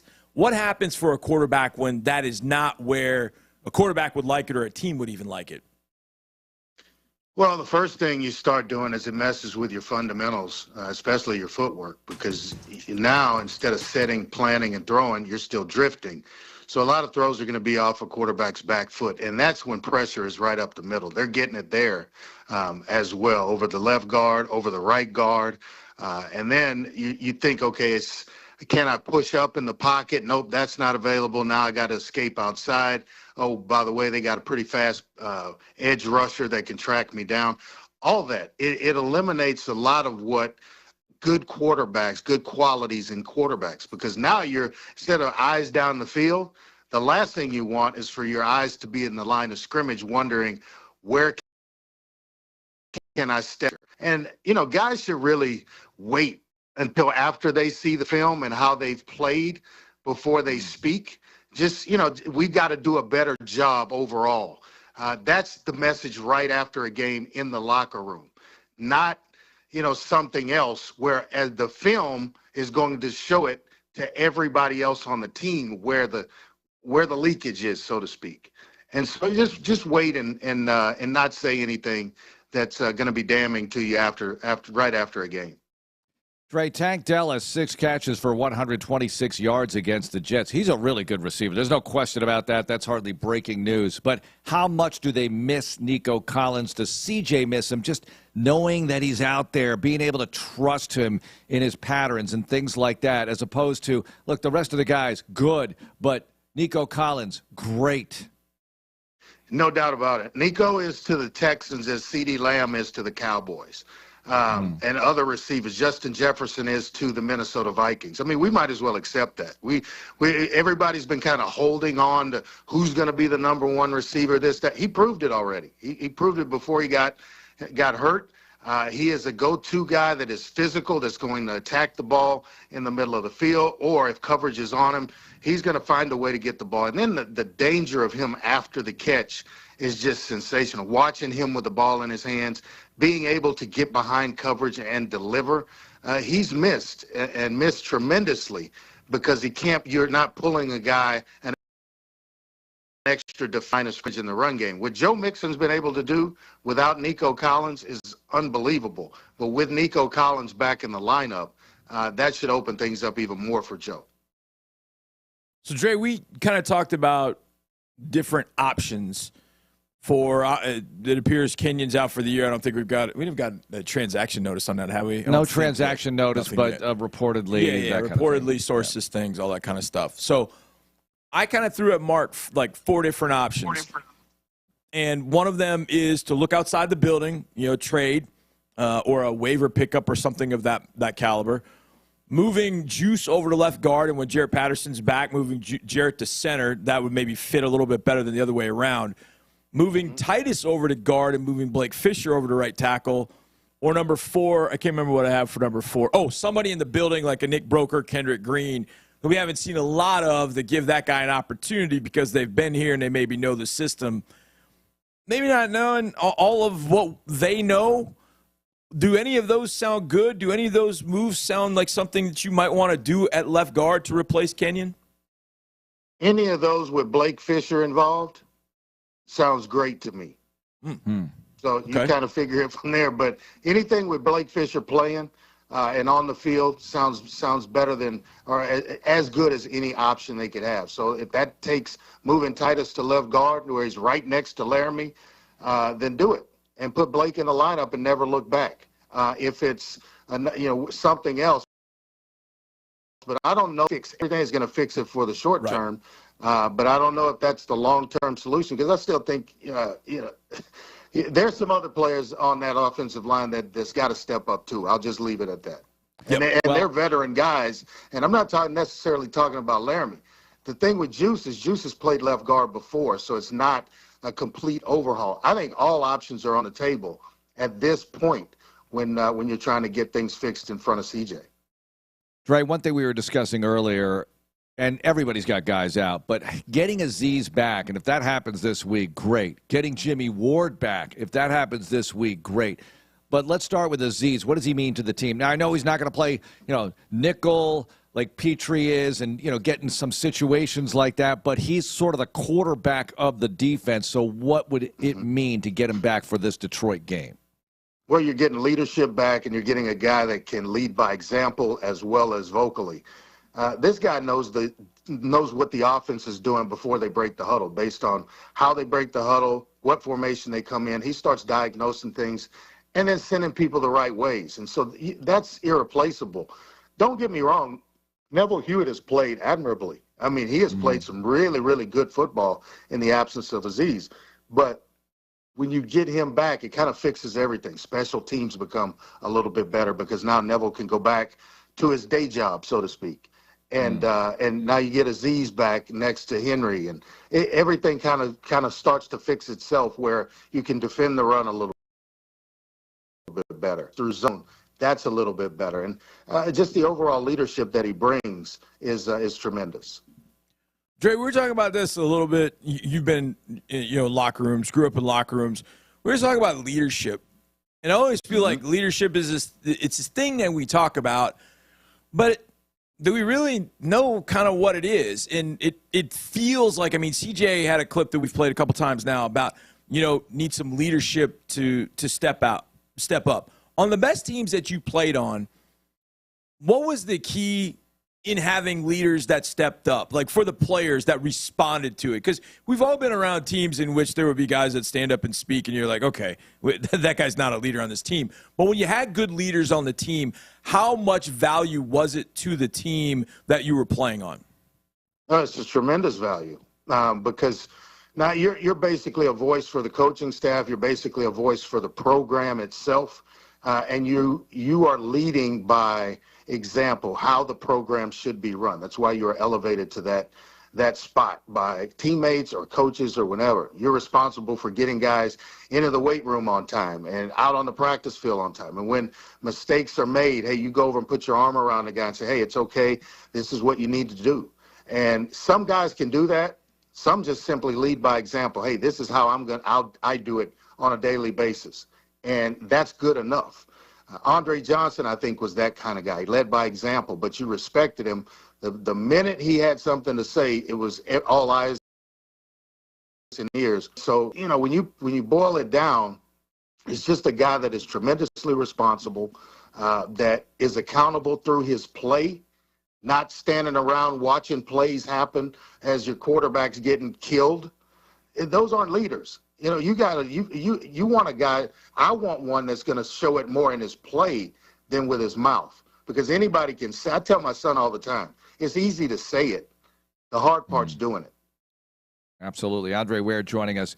All right, Dre, Jared Goff goes to Detroit, and his career blows up. I mean, here they are. They're 7-1. Yeah. This is the third consecutive year that they've been good. Now, they got really good at the end of 22. Last year, obviously, really good. This year, probably the best team in the NFL. They're coming in here. But what about Goff himself? This is such a great story that the Rams sort of unload him. They have to unload a lot of draft capital. They gave him away. I mean, they kicked him out, basically. Yep, you're not good enough to get us to the Super Bowl. We're going to go a different direction and trade you to go get a guy. And it worked for the Rams for 1 year. Yep, it did. Kudos to them. It worked for 1 year. But one of the best teams, if not the best team in the league right now, is the Detroit Lions. And it's because of Jared Goff. I saw a stat the other day that in the amount of games, I'm not sure how many, but he's thrown more touchdown passes, or there are less incompletions than wins. It's a crazy stat that I saw the other day. He is playing a tremendous amount of football. Every time I look at the stat line, it's only at the maybe 4. You know how hard that is to do every single week in the NFL, where you're completing at that kind of percentage? Man, he's playing some really good football. He was 18 of 22 yesterday. In the rain. Yeah. In the rain. 22. Yeah, in the missed rain. 4. And Jay, you knew the other part that I'm about to ask you about. They got David Montgomery and Jahmyr Gibbs. So if Goff does show any sort of fall off, they just hand the ball to one of those two guys behind arguably the best. I don't even think it's arguable. They've got the best running back tandem in the league. The receivers are, upper third of the league if you get nitpicky. And they had one of the best defensive players until he was hurt a couple of weeks ago. So they have done a tremendous job there, certainly since my days of being there, when there was no general manager and the personnel department was running the draft and having to trade for players and things of that sort. Now they've got things where everyone else does it. The structure is in place. They've got the right coach. Chris Spielman is in the front office, and he knows how to go get players and how it should look. And that's why the Detroit Lions are one of the best teams in the league. Okay, the NFL has the best athletes in the world. NBA, great athletes. NFL has the best athletes. I mean, 300-pound dudes that do things that are like, what am I watching? Like Quentin Williams the other night, like, what are we doing? So there are athletic moments in every game. But then there are two. Oh, boy, I know where you're going. Either or, you pick it. The more athletic feat that blew your mind this weekend. The one we saw in person, Garrett Wilson's touchdown catch, or Saquon Barkley jumping over somebody backwards. Yeah, that was incredible yesterday. Which one was more athletically excellent? Of all the things we see in the NFL, Garrett Wilson's one-handed catch for the touchdown and getting a shin in bounds, or Saquon Barkley jumping over a dude backwards. I've seen Saquon. I've seen him jump over guys before, but not backwards. That's impressive. But that one-handed snag that Garrett Wilson made in the back of the end zone, and to get a shin down in the end zone, that was sick to me. That was right up with Odell Beckham Jr.'s catch, where he caught it almost going backwards with one hand and then falling into the end zone. It was just sick. I was afraid they would start finding Garrett Wilson. Yep. And they obviously did. And then when they moved, I mean, you feel for Petrie. When they move him out on Adams, Aaron Rodgers was smart enough to start going there too. So, I mean, that was a heck of a catch, though. Yeah, and no Will Anderson in the game to help put pressure on Rodgers in those instances. Which one, Barkley or Garrett Wilson? Oh, so for me, well, look, Barkley is incredible because just to have the presence of mind of saying, I can do this. Yeah. Like he, in the flow of that play, he's thinking, I think I'll just jump over the guy backwards because I can. Your buddy is capable of even attempting that. To me, is so impressive because, and take nothing away from Wilson or Hop or Odell Beckham, guys who can do things like that. but that's kind of like what they do or what they try to do. This thing was ridiculous. I've never seen anything like that before. So, yeah, they're both impressive and, both 10 out of 10. I was closer to Wilson's catch than the two of you. When the ball is thrown, like I'm tracking the ball and I'm seeing where I'm thinking there's no way this is going I'm thinking that thing's going 5 yards out of bounds. It's like, nice throw, Rodgers. Nice throw. And then I see him reach back. I'm like, nah. And then I'm like, there's no way he got it because they didn't rule it a touchdown. They ruled it out of bounds. That's why I said to you, I was like, incomplete because I saw the back judge. Yeah. He's running from the goalpost. He's running right down the line, and he's signaling immediately. Like the knee is down, but oh no, there's a little piece of, his leg has that little shin. Yeah, it's shin, convex. The muscle sticking out, and it hits. So apparently, at some point in the game, I can't remember who we were talking about this during the game, but apparently Wilson was giving Rodgers the business. And I can imagine, Wilson was like, bro, throw me the ball. Because he went to Adams twice. Rodgers kept going to his boy. He kept going to Devontae Adams. And they weren't hooking up. The first play of the game, it was 10 yards out of bounds over his head. Excuse me. And then, all throughout the game, the matchup was with Wilson. And I'm sitting there thinking, there's no way I'm going to anybody else in this situation. You're going man-to-man, and you're trying to check Wilson with a safety? No. And finally, I think after halftime, said, well, here's what we're going to do. And they did it in the second half. You know what it felt like? It felt like, and you know this, having been a freshman that played on the varsity, because I was this way too. It was like the varsity guys are looking at you like, man, whatever. And it was like Garrett Wilson was the freshman who went up and punched it, during the game, and all the seniors were like, oh, okay, I get it now. And then they continued to go to him for the rest of the time. That's what it kind of felt like. Like Wilson was like, look, man, I might be the young buck, but just trust me. And he has 2 one-handed catches. I know nothing of this phenomenon, by the way, the freshman on the varsity thing. Yeah, Dre, shout out Willie Fritz, Dre. Oh, How my about gosh, yes. And you guys were telling me it's like Novocaine. Just give it time. He'll be able to turn this thing around, but it might not be pretty early. And it's starting to get a lot prettier during the course of season number 1. I tell you what, Coach and I have a great relationship, and I'm as proud of him as any coach that's coached there. He is a tireless worker. To see this start to turn around right before your face, it's why you have to have patience in these things. The fans want to run a guy off after 1, 2, 3 games, and it doesn't look right. You don't know what's going on at practice and what the guy is going through and having to patch up this, that, and the other. And finally, he's found the answer, I think, at quarterback. And Chris is playing so well for them. It gives you the element of forcing the defense to play 11 on 11. And that's the offense that Coach Fritz runs. But just for him, I know how hard he works. I talk to him. We text. I'm happy for him, and congratulations to Cougar family, because that game yesterday, on Saturday, was unbelievable. I know I'd taken an eye off of it, and then, I got to go right back to it. It's a tremendous win for the program. I think, Dre, you and I have talked about this over the years. Like the last few years in watching the Cougs, there would be something during the game, maybe twice even, where you would go, a 15-yard penalty. Like, what are we doing? Holy cow. I watch this team now, and you can just see how well it's coached, how organized they are on both sides of the ball. And Chris, on Saturday, is 11 for 11 in the rain. Like, that's incredible. And obviously he ran it well. But that was a massive win over K-State. Wait, Dre, one more for you. Friday night, the handshake after the game. How was that? The handshake. It was awkward. It was awkward. And then the man's wife had to come break it up. She had to pull him away. If you go back and watch the video, they had beaten the crap out of South Florida the year before. So when you're running it up, calling timeout to run 2-point conversions, you're lining yourself up for exactly what happens the next year. And so now I've got the hammer. I'm gonna beat the hell out of you with it. And that's exactly what Alex Godes did. He did it, and was and now you're looking at it crying. Tom Herman's crying. They ran up and trying to confront him after the game.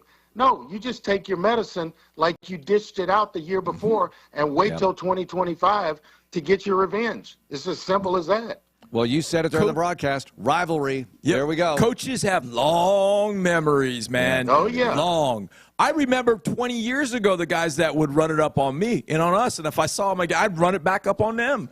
I remember. Absolutely, those are the ones I remember. Totally. All right, Trey, what do you have this week?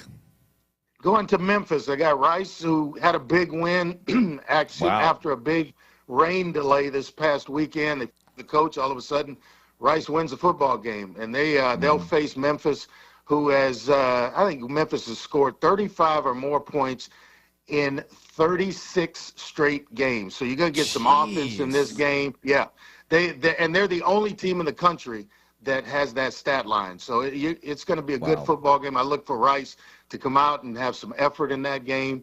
Hopefully they get us to the fourth quarter, and I'm looking forward to seeing them play. I know Marcus Tuiasosopo, their offensive coordinator, well. So we'll see how this goes this weekend. Outstanding. Well, have a good one. We'll catch up later. We'll be waiting all week for Sunday night. Yes, indeed. All right. Thanks, Trey. All right, coming up, the expiration date. What is it? And did it hit and help the Houston Texans? Also, ND Kalu coming up, and then John McClain, the general. It's all happening on Texans Monday. More Texans Radio coming up in a moment.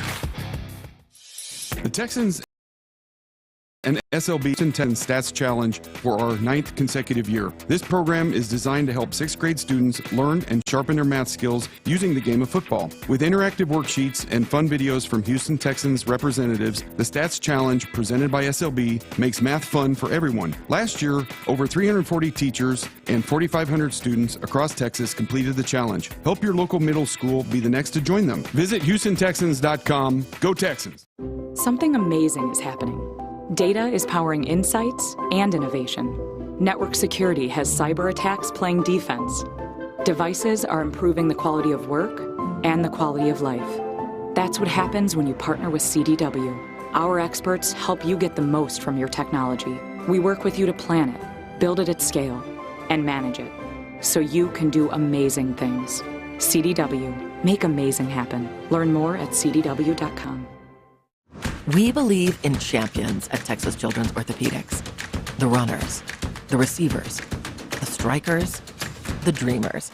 As the only children's hospital partnered with the U.S. Olympic and Paralympic Medical Network, our nationally ranked team brings a caliber of care normally reserved for professional athletes to every patient. Because we champion one thing above all: you. Texas Children's. The difference is life-changing.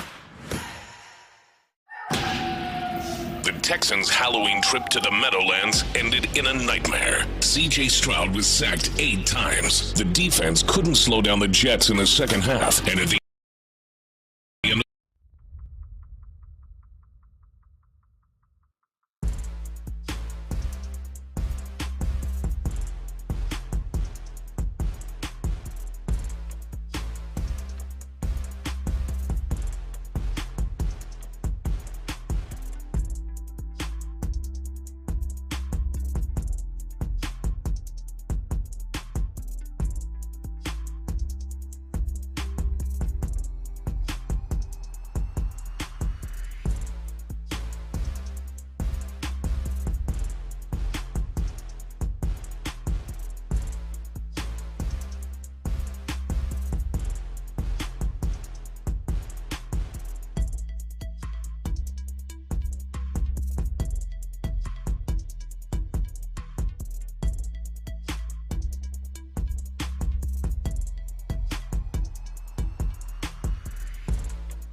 freezing rain on his glasses, and he'll be here.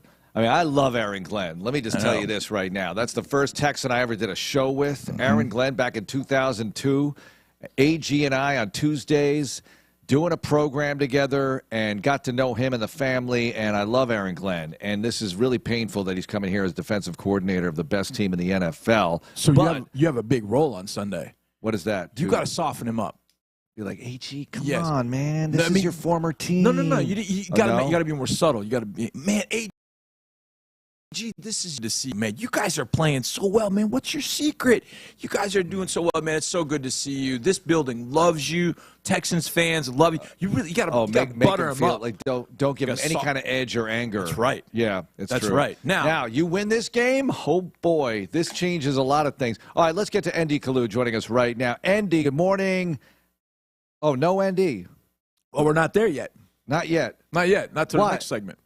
Oh, that's right. My bad. In my head, it's sorry, Benny. That's so true. All right, just in fairness to me, we had a Thursday night game. Yeah. It was weird not playing, and we had daylight savings. We had all of it happen. Daylight savings. We had all of it happen. Well, it's fun this time of year because you get the extra hour. You get a bonus hour. All right, so here's the expiration date. Sorry, no ND yet. Yep. We will get to ND. I was just getting all hyped up for ND, when we were taking that break.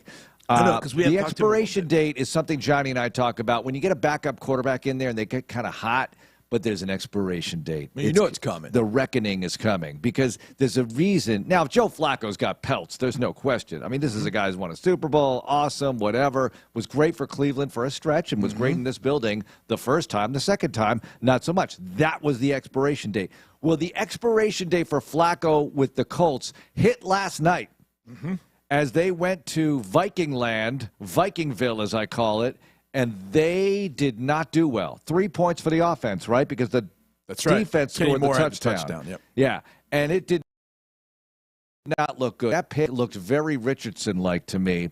So now what do you do if you're them? The good news is, related to all this, well, there's multiple fronts of good news. It's the Colts losing a game, which I always enjoy no matter what. The Colts losing a game and remaining 2 games behind the Texans, plus the Texans having the tiebreaker. So that's like a 3-game lead. It's beautiful. And now they're in complete disarray at the quarterback position. What do? You stick with Flacco? You go back to Richardson? What do you do? You're stuck. I'm going to ask the general this at 9:30. You're stuck. I mean, you go back to Richardson this week. By the way, if I remember correctly, and I could be wrong on this, but I do believe that the horseshoe plays. That's right. They got a tough one, right? The Buffalo Bills. Oh, enjoy that. Enjoy that. So here's where, I mean, the Colts are in a tough spot because if you go back to Richardson, then you look like you were irrational in making the decision. If you stick with Flacco and it's already past the expiration date, well, think about drinking spoiled milk, which I had the other day somewhere. I ended up buying a milk somewhere, and spoiled, and I didn't look at the date, and I got I got to my lips, and I just was so bad. It just and that's what Flacco is next week against the Bills, probably. That's exactly right. So what do? I mean, I think that within 2 weeks, at a minimum, they'll go back to Richardson. You got to, because what if there is something there? Now, I know the tap out, the whole thing, he made national news. It was embarrassing. More embarrassing, though, was getting sat down for him. Against the Houston Texans. That's right. And they had this, you know how they go way too far with the Sunday night graphics on Sunday Night Football. Like the graphics. Right. It was unstable because it's a horse, the Colts. Yeah. Unstable quarterback, and they had a unstable quarterback situation. They had the records of everybody since Andrew Luck, right? Yeah. And Minshew is as good as anybody. Now, I shouldn't say as anybody because Rivers was something like 11-5 with them. Yeah. Rivers did well with them in the COVID year, right? Yep. That was the COVID year. Buffalo in the playoffs. And that was it. One and done and with the Colts, and then he went to Retirementville and is coaching high school football. That's right. I think he still is.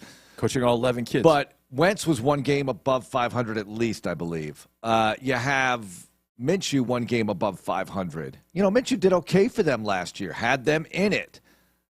The last game didn't go so well. That's right. Richardson 3-3 this year, I believe. Or 3-3 overall, something like that. Now, I know you could do a whole lot better. Flacco's record is something like 1-2 with them right now. Here's what I would end up doing if I were them. Not that I want to give them solutions. What I would do with him is I would almost have him on a pitch count. You have 15 passes. That's it. No more, no less. You get 15 passes. We're going to run RPOs, and we are going to give you – you're going to run the football 14 times because the game they beat the Dolphins, last time the Colts won a game, he ran it 14 times. When he ran it against us, he had some success. Run and slide. Run first. Remember how it's Steichen. He had Jalen Hurts. Right. Yeah, I know. And selective running works. Jalen into a passer. Yeah, it flipped it somewhat. They're not at that point to not flip everybody's it. Jalen Richardson Hurts back though. in. And Jalen Hurts had played a lot of good football at the college level. He played a lot of football. Richardson needs to play. That's If exactly he's going to be good, he needs to play. That's All right. right. More on the Texans. ND Kalu for sure. Coming up next here, a little bit late, but better late than never. It's not his fault. It's ours. It's Texans Radio. This is Texans Radio on Sports Radio 610. Whether running a marathon or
Texans Monday, presented by Houston Methodist. Yeah, and it's Mark Vandermeer, John Harris with you with ND Kalu. Better late than never. It's not his fault. Not your fault, ND. Our fault. Mea culpa. What's the plural of mea? I don't know. This thing is mea culpa. That's just well, no, but that's me. That's individual. That's singular, right? What's the plural in Latin of we? I don't know. I could be all wrong about this. Anyway, good morning, ND. Great to catch up with you. It's Detroit week, but we have to still reflect a little bit on what needs work after the Jet game. We haven't talked to you since. So, what was your reaction to that and your thoughts moving forward? You know, it's disappointing, but I have to remind myself the ups and downs of an NFL season. But I'm not going to sit up here and try to paint a rosy picture when a guy like C.J. Stroud gets sacked 8 times and you lose to a struggling Jets team 21-13 the way you lost to them.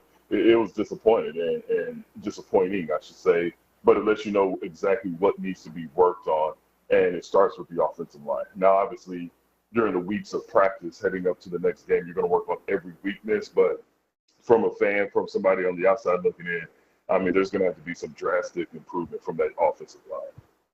The plural of the Latin phrase mea culpa is mis culpis. Doesn't sound as good. MEICULPIS. Mis culpa. Sounds like something I have to visit the physician for. Yeah. So just in case anybody out there was listening or wanted to know that, I wanted to know, so I looked it up. ND, you said mis culpis? Is that what you said? Yeah, MEIS, mis culpis. Well, the offensive line missed a whole bunch of blocks, and they need to take care of that because that burned right now. It definitely is a concern. But, Andy, I want to start with your expertise, which is football, but just knowing the defensive line and how it plays. And you and I talked about this during preseason games. We've talked about it off the air, on the air. What's going to happen when Danico Autry comes back? And the first games were kind of shaking off some of the rust. And then the other night against the Jets, there was one kind of incredible Hulk moment where he hulked through 2 guards and then got to Aaron Rodgers for a sack. Your thoughts about, even though it's kind of spot duty right now, just kind of working his way back, of what Danico Autry is kind of bringing to this pass rush and what you think he can bring against the Lions and on into the future? I mean, if you're getting 2 sacks in spot duty, the only thing I'd say is great job, young man. But when you look at defensive line, you look at it a little bit different than all the other positions, because that's the one position group where you can have 6 guys expect to be a factor. You know, it's not just your 3 or 4 starters, depending on what type of front you run, and then you have backups who may or may not get in. I think you have 6 to 7 guys that can truly have an impact. And with the addition of Danico Autry, when you have some guys go down and then you bring him back up, Tim Settle, Tim Settle, for me, does things that doesn't show up on the stat sheet that you have to appreciate. And Fadukasi, I really like the depth. I really like the production from multiple guys on that defensive front. But like you said, with Danico Autry coming back, even in spot duty, you see the impact you feel. ND Kalu joining us. ND, with the pass protection issues. Kenyon Green reportedly out for the year. So now you have to do something at that guard spot. We don't know exactly what they're going to do. There are multiple options there, maybe a trade. Who knows? But the point is they got to fix it. And CJ, after the game, talked about leadership. I know that everybody throws this word out there. What's it going to take, though, in that group to get it together? It's a combination of coaching, internal leadership among the players. But what are your thoughts as you look at some of the issues they've had, like you mentioned, giving up 8 sacks, and it's been a rough go for a lot of this season despite the record? I think you have to get aggressive, and you have to make some uncomfortable decisions, uncomfortable moves. If you're trying to win the AFC South and every team except for the Titans lost in the AFC South, then you just kind of stand pat and you just, move guys around. But if you're truly trying to contend, if you're truly trying to get to the Super Bowl, which every team should be trying to do, I think you go out there and, you call up the Cleveland Browns and you apologize for fleecing them the Deshaun Watson deal. And you say, let's trade for Joe Bitonio, one of the better guards, a little bit long in the tooth, but he's a guy that if you can trade a 3rd, 4th round pick, bring him in, extend him for 2 years to make him happy, you insert him right at the guard position. And not only have you taken care of the issue with the vacancy, but you've upgraded. And again, easier said than done, but I think those are the type of moves that you have to make while you still have C.J. Stroud under this rookie contract if you really want to get to the Super Bowl in the next couple of years. Yeah, and a guy that we've talked about a little bit in back potentially this week. We don't know for sure. There's not been any transaction, but it has sounded, as if it could happen. And that's Danico. There's so many Danicos. I got to get it straight. Nico Collins potentially coming back. We talked about it earlier. The pressure rate on CJ was higher the last 3 games than it was the first 5 games by a significant amount. And there has been one guy that has been missing in those 3 games, and that's Nico Collins. How much do you think they miss Nico, and how happy do you think everybody is to get him back? And what do you think the prognosis is in getting him involved once he gets back? Oh, it's huge. I mean, he's arguably or was arguably your best offensive player, your most explosive offensive player. And with him being out, you felt that void. And I thought, and I was incorrect, and this gives lets you know the true impact of Nico Collins. I didn't think we were going to feel that much of an impact with him being out. It wasn't a shot, obviously, against Nico Collins, but I thought with Tank Dell, with Stephon Diggs, with Xavier Hutchinson, I just felt like those guys would be able to fill the shoes. Boy, was I wrong. So I think Nico Collins coming back, we're definitely going to see what it truly means to have your number 1 receiver back. With that said, please wait. Those are the type of injuries that if you come back too quickly, they're going to linger all year. And going into December, you want to have a healthy Nico Collins. So if he's trying to push through it to get through Detroit, I would like to see them and then really have a guy that's taking advantage of the rest and the rehab time instead of just trying to throw him in there because you're in this panic mode. Indeed, DeMeco Ryans is the head coach, so he can obviously do whatever he wants with this football team.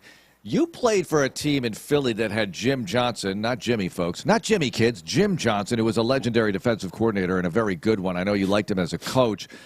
Would Andy Reid ever dabble in the defensive side of the ball, or did he just say, Jim, you got it? Because I'm wondering what the dynamic is here, and obviously DeMeco's got opinions on what is going on and ideas to fix things, but I'm wondering what I know they have a good working relationship. I'm just wondering what that dynamic is like when you have a coordinator who has got this. I got this side of the football, or I don't know how that goes relative to different situations in the past. What was it like with your experience, and what do you think here? Well, with my experience, and one of the special things about that team that I was blessed to be able to be a part of, one of the things that made Andy Reid so great, and I feel like he's obviously he's the best head coach I've had a chance to play for. He's going to be a first ballot Hall of Famer. What made him so special, I played in Philadelphia for 6 years. He had a huge impact in my life, and I'm talking about Andy Reid, and I may have talked to him 20 times in 6 years. And what made him so great, he knew how to delegate. So Jim Johnson, may his beautiful soul rest in peace, being one of the best defensive coordinators in the history of the game, he was our head coach. When you talk to the defenses, Brian Hawkins, Bobby Taylor, Jeremiah Trotter, those guys, we looked at Jim Johnson like he was our head coach. And he was the one who dealt with us on a daily basis. He was the one who led the efforts, the charge. The only time we came into contact with Andy Reid was if we were in trouble or when he spoke to the entire team and, kind of got us ready. But he was such a great delegator. He had the right people in place. There was no way in heck, no matter what was going on the defensive side of the ball, if we were having a bad streak for 2 or 3 weeks, Andy Reid never put his fingers on the defensive side of the ball. We never saw him in the meeting rooms, and it's because he trusted his D coordinator. Now, what they have here, I don't know. I don't know. DeMeco's a defensive guy, so I don't know if he feels like he needs to have his input on the defensive side of the ball or bring that defensive expertise to the offensive side of the ball to help out. And if he does, more power to him. Just like you said, Mark, he's the head coach. He can do what he wants. I don't think there's only one way to approach it as a head coach to be successful. But one of the things that I thought was neat about Andy Reid and the setup we had in Philadelphia when we had those successful runs was the fact that everything was so delegated that even on the defensive side of the ball, we didn't know what the heck was going on the offensive side. We didn't care what was going on. It was almost like we were our own team, and Jim Johnson was the leader of that side of the ball. Okay, we have some NFL breaking news, and Indy, I'm going to make this in the form of a question. But the Saints have fired Dennis Allen after losing to the Panthers yesterday. Special teams coordinator Darren Rizzi is expected to be the new interim Ian Rappaport. So, Indy, I don't know if this ever happened to you during your time in the league, whether you had a coach that was released, let go, fired during a season, and what that does. I mean, they still have got 8 games left to go in the season. As a player in a situation like that, whether you were in it or knew guys or had friends throughout the league that were going through that situation, how difficult is that for the players? Do they feel guilt? Do they feel like, oh, we're cleansed? How do you kind of compartmentalize a situation like that as a player? When I was in Washington, Norv Turner was our head coach, and he was fired in the middle of the season, and Terry Robisky, the wide receiver coach, took over as the interim head coach. And we knew Terry Robisky was not going to be the answer. He was not going to be the head coach moving forward. So with us, and I know I'm sure some listeners want some positive, outlook. Like, oh man, we really strapped on our boots, tightened it up, and things were changing for the better. We basically said, okay, the season's over, and the thought is, let's go out and play for yourself, play for a new contract, play to make sure that you have some good film out there so things don't work out with the new coaching regime that's going to definitely come in the offseason. You have some good film to shop around. It gets to the point where we thought, and look, you can say that's why y'all were losers that year. Like, we thought to ourselves, like, hey, season's over. Let's put on film the best thing that we could actually put on. We're not going to the playoffs. I don't think the Saints, who are sitting at 2-7 right now, are thinking a chance of the Super Bowl. It's going to be a lot of individual play out there, John, and a lot of guys. And look, you'll still see some good football because there's going to be a lot of guys who are trying to prove to themselves that they belong in the league, and they're either going to try to impress the incoming coaching staff with their play or make sure that they have good enough film that they can shop it around and be on somebody's roster next year. ND, I'm giving you a job playing for the Indianapolis Colts right now. Oh, why would you do that to him? We like ND. I know, but just for the sake of this question, you get to vote on who your starting quarterback is next week. Anthony Richardson or Joe Flacco, after Joe did not do so well last night in Vikingville, and they lost. Thank you very much, Minnesota Vikings. We really appreciate your efforts to keep the Texans 2 games up in the division with the tiebreaker. But who do you want, ND?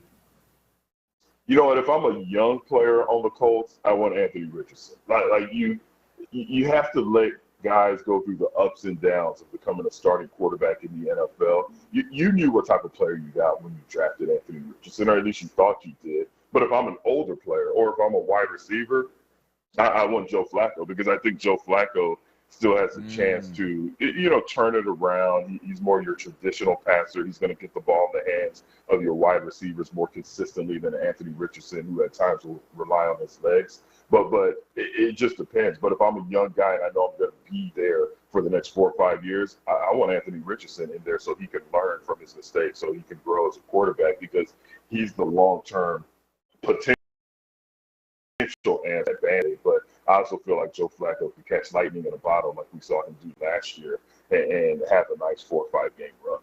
What a diplomatic answer. ND, can you run for office, please? Yes. Tomorrow, we need leaders like ND. Tomorrow's election day, and I'm feeling write-in candidate right now. ND Kalu, let's go. Yeah, absolutely. ND, we got the Lions coming up.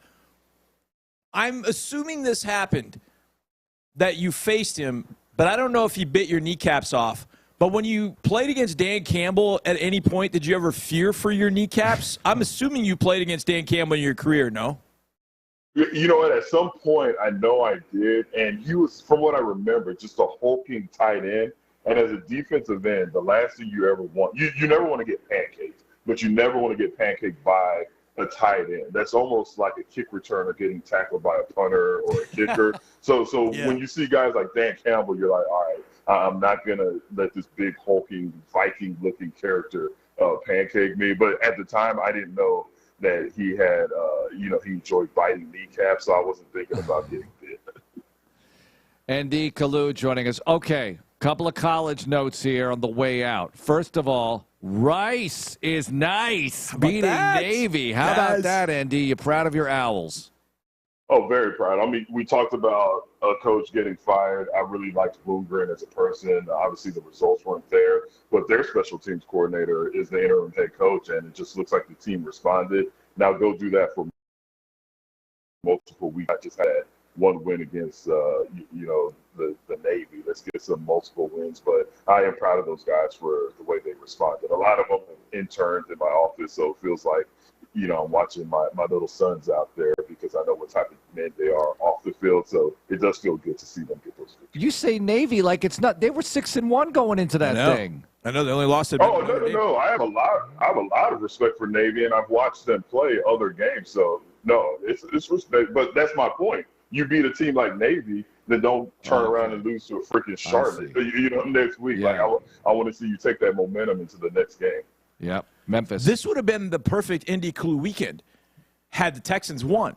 Had the Texans won because Commanders, Eagles both won. Right. So the Texans had won. Baylor. Rice had won. And Baylor has a heck of a win against TCU. I mean, your Suns team is getting it done, Andy. I mean, Baylor Bears, they're playing as well as anybody, and they kind of got it going. That running back was incredible. Watching it was great the other night. How cool was that win at the end to beat TCU? That was very cool. And you talk about that running back. It's funny because my son has been telling me since last year how talented he was, but we didn't, he was injured and he wasn't on the field for certain games, so we didn't get a chance to see it. But this year, he's really stepped up. And let me just add one more victory. Fort Bend Christian, my youngest son, Jonah Kalu, he had 2 sacks, against Second Baptist, coached by our very own Cecil Shorts. So take that, Cecil. We beat them over there at home. And Jonah, it was a pretty good weekend for the Kalu family. Poor Cecil. He's like, really? A Kalu has a couple of sacks and I lose. Thanks a lot. That guy? Great. Golly, man. Great. That's awesome, man. A couple of sacks. I love it. That's awesome. That's great to hear. Congrats, man. I've got one more for you, ND. Because here we are. Johnny and I, we used the analogy earlier. Last year was the honeymoon with the Texans. Now we're in the marriage. And we're in the marriage with the good and the bad and working out the issues. And it's a different feeling, higher expectations. Look, you have a 6-3 record. This is awesome. I would have taken this all day long if you had given me 6-3 after 9 in the offseason. I would have definitely taken it. But you have issues to work out. Being a good team and having issues is a lot better than being an up-and-comer and trying to figure out what it takes to win. But here they are. So what is it like for DeMeco Ryans right now? What he needs to do, what he could do with this team, the challenge that he has, not just X's and O's, but just, hey, you guys are winners, but you want to keep being winners, and this is how you do it. No, that's a great analogy. Last year definitely felt like the honeymoon. Everybody was so excited, and still is, to have DeMeco come back. And because of the success they had last year, you expect the marriage to continue to be like that. That's why I was never so romantic when me and my wife were dating, because I didn't want to set the expectation to be that romantic husband. So, I was always kind of dry and bland. So it's like, see, this is what you get. But with DeMeco, he did such a great job during the honeymoon period and exceeded all expectations. Now everyone's looking at him like, well, gang, forget this is the NFL. And even the bad teams are the best athletes in the world when you talk about playing American football. So, yeah, this is definitely the marriage. I'm with you, Mark. A 6-3 marriage, that's like you're coming up on your 20-year anniversary. Something is working, something is right, but there's no such thing as a perfect marriage. There's no such thing as a perfect NFL team. So you have to work through these kinks. And if you can bounce back against the Detroit Lions, I mean, yeah, you're back in that honeymoon field. So, yeah, this is a team that the expectations are high because of what they were able to do last year, and now you have to live up to them. I have a theory. What's that? I have a theory. I have a theory that because the seasons are getting longer in both college football and the NFL, they're getting longer. Guys are spending more time at the facility, all that kind of stuff. Yet, all of our attention spans, especially attention spans for younger people, are growing much, much shorter. Right. I feel that it's harder nowadays to maintain a high level. It's harder for your automobile to be revving at 6,000 RPM all season long. Sure. I think that we are no longer going to see in either college football or the NFL, just a dominant team from beginning to end all the way through. I just don't think you're going to see it. I just don't. I think the Lions are going to run into some issues, even though the Lions are the best team right now. I just think you're not going to have this overly dominant team for 18 weeks of the season. You got to ride through the stormy seas, ND, right? That's my theory. ND, what do you think? I mean, you're dead on. When you look at some of the teams that are having success now, like the Washington Commanders. Look, I spent 3 years there. I'm happy to see them sitting at 7-2.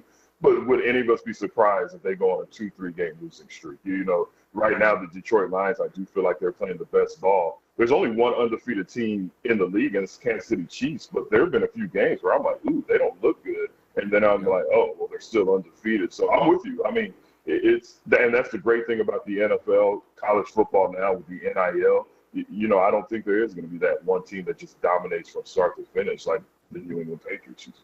I mean, when college seasons were 11 games, that seems like a sprint now. It was. You know, no championship games and just a bowl, a bowl. And not even a bowl for everybody. Way fewer bowls. Right. So you had to make the most of every single Saturday. Not that you're not doing that right now, but it's a different deal with a shorter season. Andy, thanks a lot for joining us. Look forward to catching up tomorrow.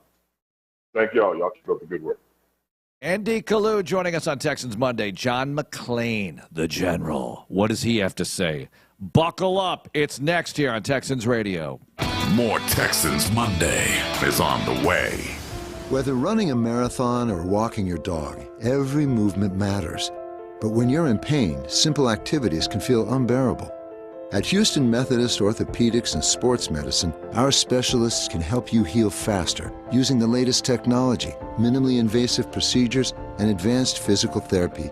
As the top-ranked hospital in Texas, we have the expertise to keep you moving and help you get back to doing the things you love. Leading medicine.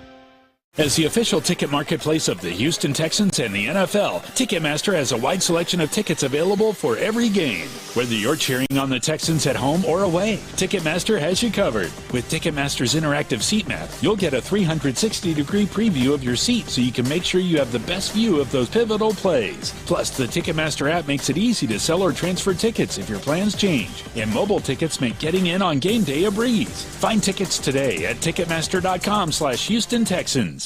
Whataburger knows that watch party planning comes with its own set of challenges. Finding enough chairs for the extra friends your friends brought. Managing Chet's ref rage in the third quarter. Staying calm when they won't just run the ball. And then you have to feed everyone. What are you going to do? That's easy. The What a Wings Party Pack. 72 boneless tender bites, a family fry box, and all the sauces you'll need. And seriously, just run the ball. The What a Wings Party Pack. Get yours today at Whataburger. NRG Stadium will be packed this Houston Texans season as our 2024 season tickets have sold out. If you're not a Texans season ticket member, why not?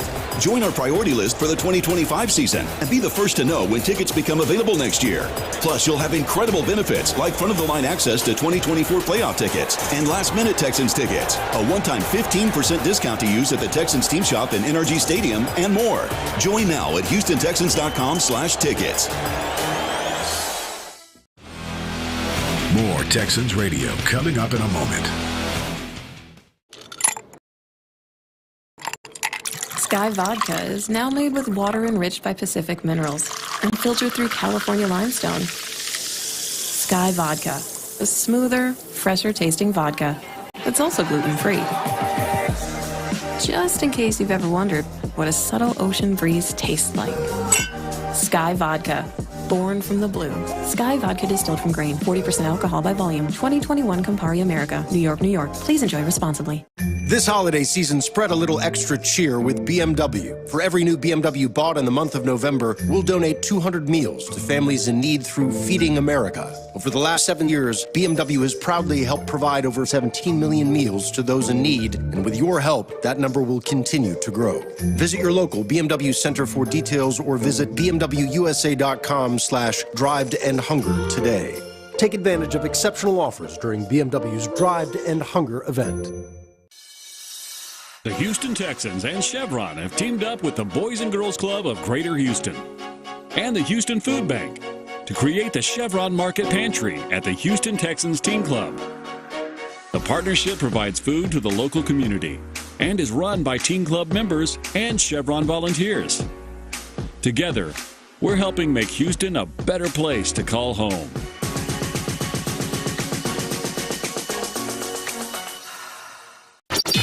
After a 21-13 loss to the Jets, C.J. Stroud made it clear their recent performance just isn't going to cut it.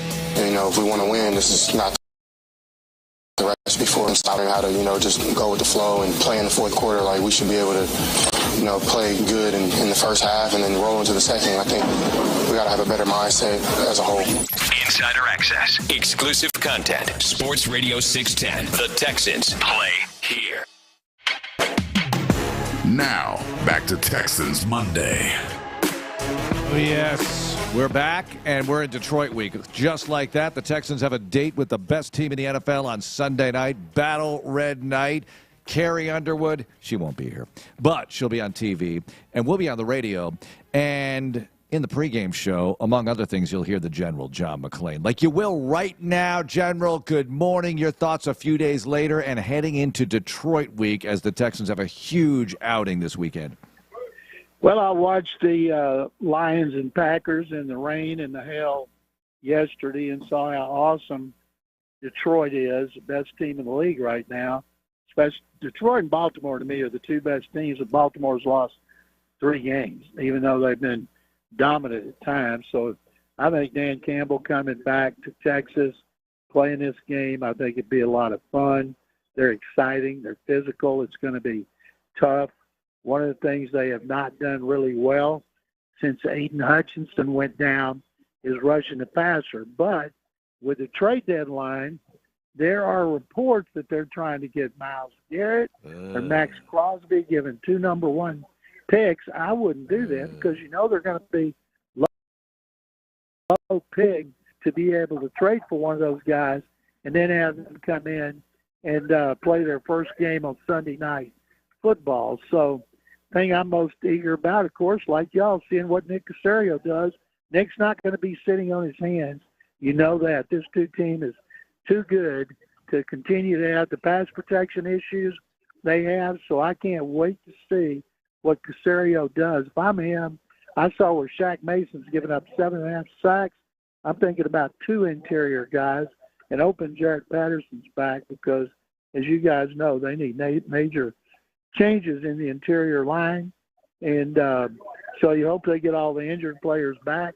And it's almost full board for both teams. Can't wait.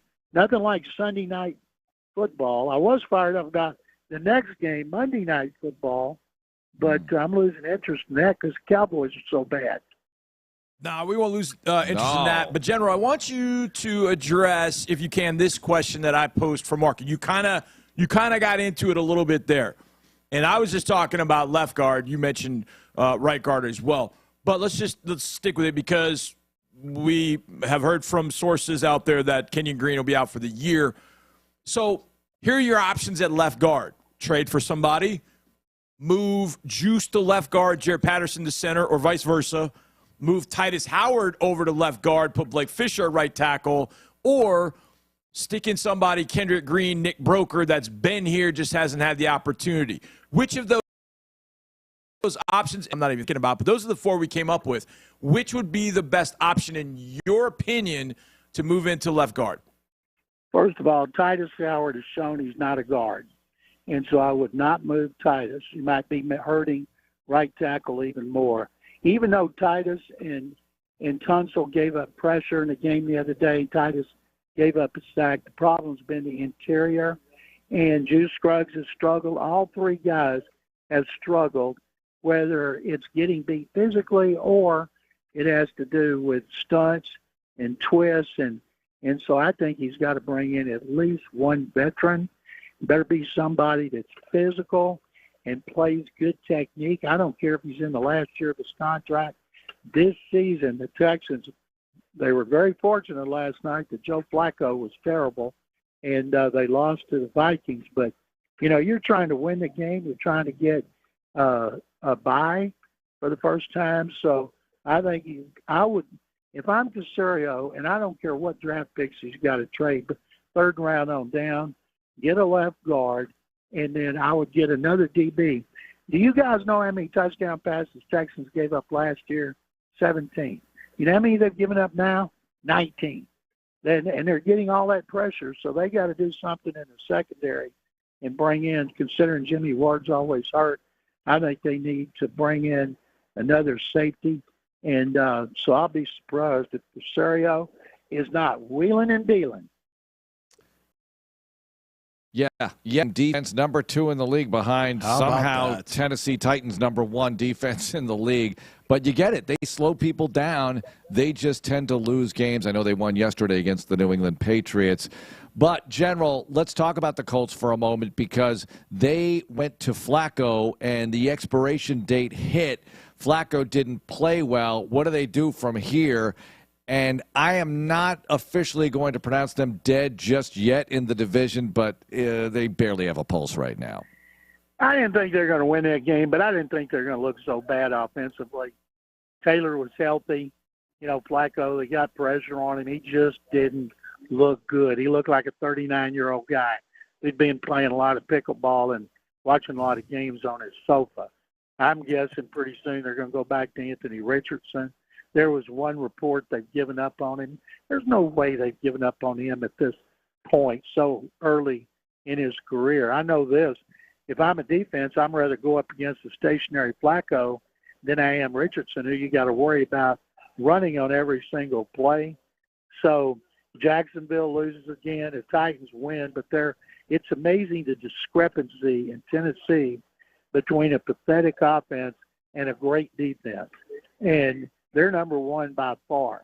And so the key for the Texans, of course, defensively, is that pressure. They're getting the pressure. That's why giving up all the touchdown passes is so strange. But hopefully they stay healthy. But this is going to be a fun game. You can't beat. And the Texans should run away with this division. And then we'll see in the playoffs because, the key for this franchise, as you guys know, they got to win that second round game, the divisional round, and give Houston an AFC championship game for the first time since 1979. So, General, Jaguars and or Titans, are either one of them sellers at the trade deadline? We've already seen a couple of pieces move. Cam Robinson moved to the Jaguars. The Titans, I'm trying to remember, the Titans traded a piece too, but I can't remember off the top of my head. Oh, Hopkins. What am I thinking? Are they going to be sellers? Is it completely done for them because what are both 2-7 right now? Yeah, they're done. They're done. They're done. They're done. Are they sellers right now? Yeah, they're done, but what do they have? What do you want? And I don't think they'd be selling inside the division. And I just think there's not much. Now, there might be on defense. They're not going to give away their defense. What they know next year is they got to have a quarterback. And one of the bad things there, Bill Callahan, one of the all-time best offensive line coaches, comes in there, and they're terrible. Now they lose their center for the season with an Achilles tear, and they've used number 1s on a guard and a tackle the last 2 years, and it's just not happening. So I think they're going to try to build around a young quarterback, not Will Levis, next year, and they're not going to be selling a lot. The Jaguars, Doug Peterson is trying to save his job, and I'm guessing if they don't play hard after 4 seasons, Kambaki may be fired, so they got a lot of issues, and I don't see them. I see them trying to make a run to try to at least get to 6 or 7 victories to show that, give Shad Khan, the owner, okay, well, we finished well, so we're going to turn it around next year. So I think we all agree that the Chiefs and the Ravens are the best teams in the AFC right now. This could change. Buffalo? Absolutely. Absolutely. Well, I was going to say, for you guys, Buffalo, Pittsburgh, or the San Diego, no longer in San Diego, L.A. Chargers. Now, the Chargers, Buffalo. I think, they're playing defense right now, General, and they could be dangerous. Yeah, but I watched the Bills play yesterday. I'm not overly impressed. They are clutch, though. They tend to be clutch. I know they lost the game here at the buzzer. They seem a lot like us. Like, sometimes you expect, like, it's the Dolphins. They should blow them out. The Dolphins stink, right? Or they think they stink. But they'd let them hang around and then have to kick a 61-yard field goal. I mean, Kaimis was 59, but you kind of get the point with the Bills, right? Check What do you out think? the Steelers' schedule from here on out. It's the toughest in the league. I saw it flashed up, I guess, on ESPN yesterday, and I'm like, oh, my goodness. And somebody that put it up there said, I told you it was easier starting off, and now it's tough. They have the And Ravens so twice. I think that the Texans, if they're tied with Buffalo, then they get the head-to-head tiebreaker. But I don't see the Steelers. With that schedule, I don't see them winning the division. I think it'll be Baltimore. Now, Cincinnati's so far behind, but Joe Burrow just threw 5 touchdown passes, and they had their first 100-yard rusher without Joe Mixon. What's his name? I can't remember his name over there. Chase somebody. He rushed for over 100 yards. Chase Brown. And so their offense looked really good. The problem with them is their defense. And so I think that the Texans are going to be tied to somebody. It's got to be the Bills. So I'm taking the Bills. You mentioned the Cowboys earlier, General. Dak's hamstring. I think CD left the game yesterday. Yeah. You said, I'm not excited about Monday because, well, the Cowboys are sort of dead. Are they dead? I mean, is it time to put them in the turf, or we got to wait till after Monday night? D-E-D, dead. Y'all see what Dak Prescott mouthed to his teammate? Yeah. It's all over the internet. I can't repeat it, but he was right. And now he's got a hamstring, and you guys know how that works. I don't see him playing against the Texans. We're going to get Cooper Rush, maybe Trey Lance.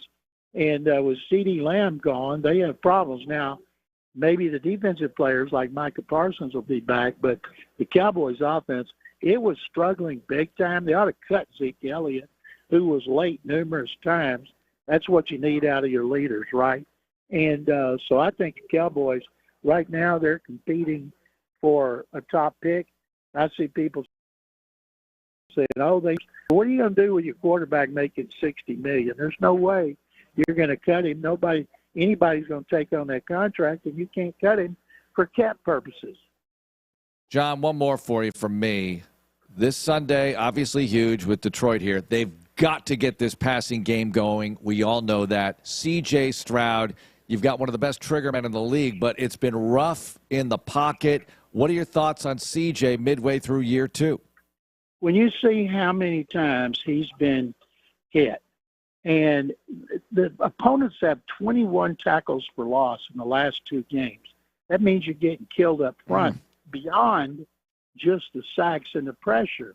It's amazing Joe Mixon can run as well as he does considering the tackles for losses. So this past game was the first time you could see the pressures bothering Stroud because he missed some receivers that he usually connects. So they need to give him some good protection. It just blows me away. We've talked about this.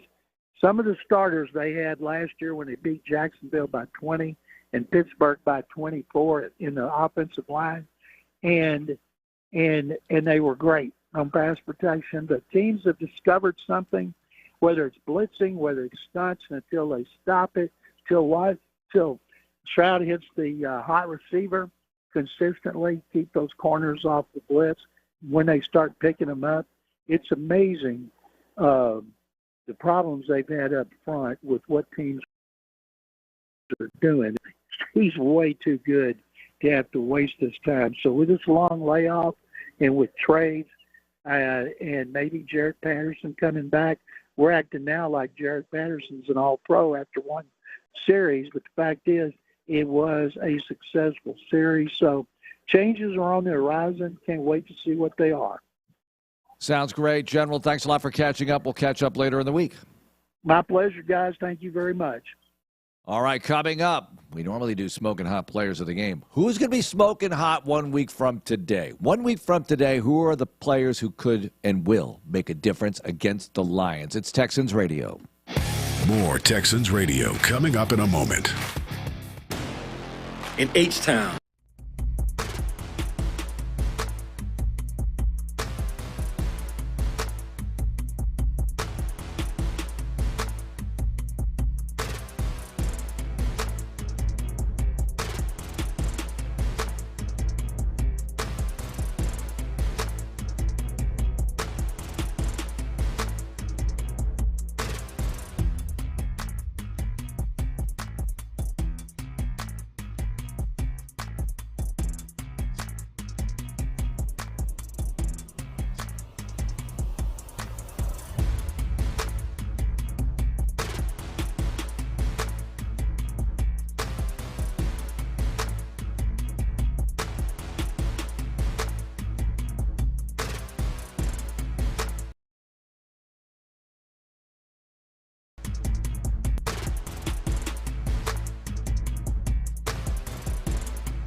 Play piano, the extremely humble beginnings. That's a really nice way to put it.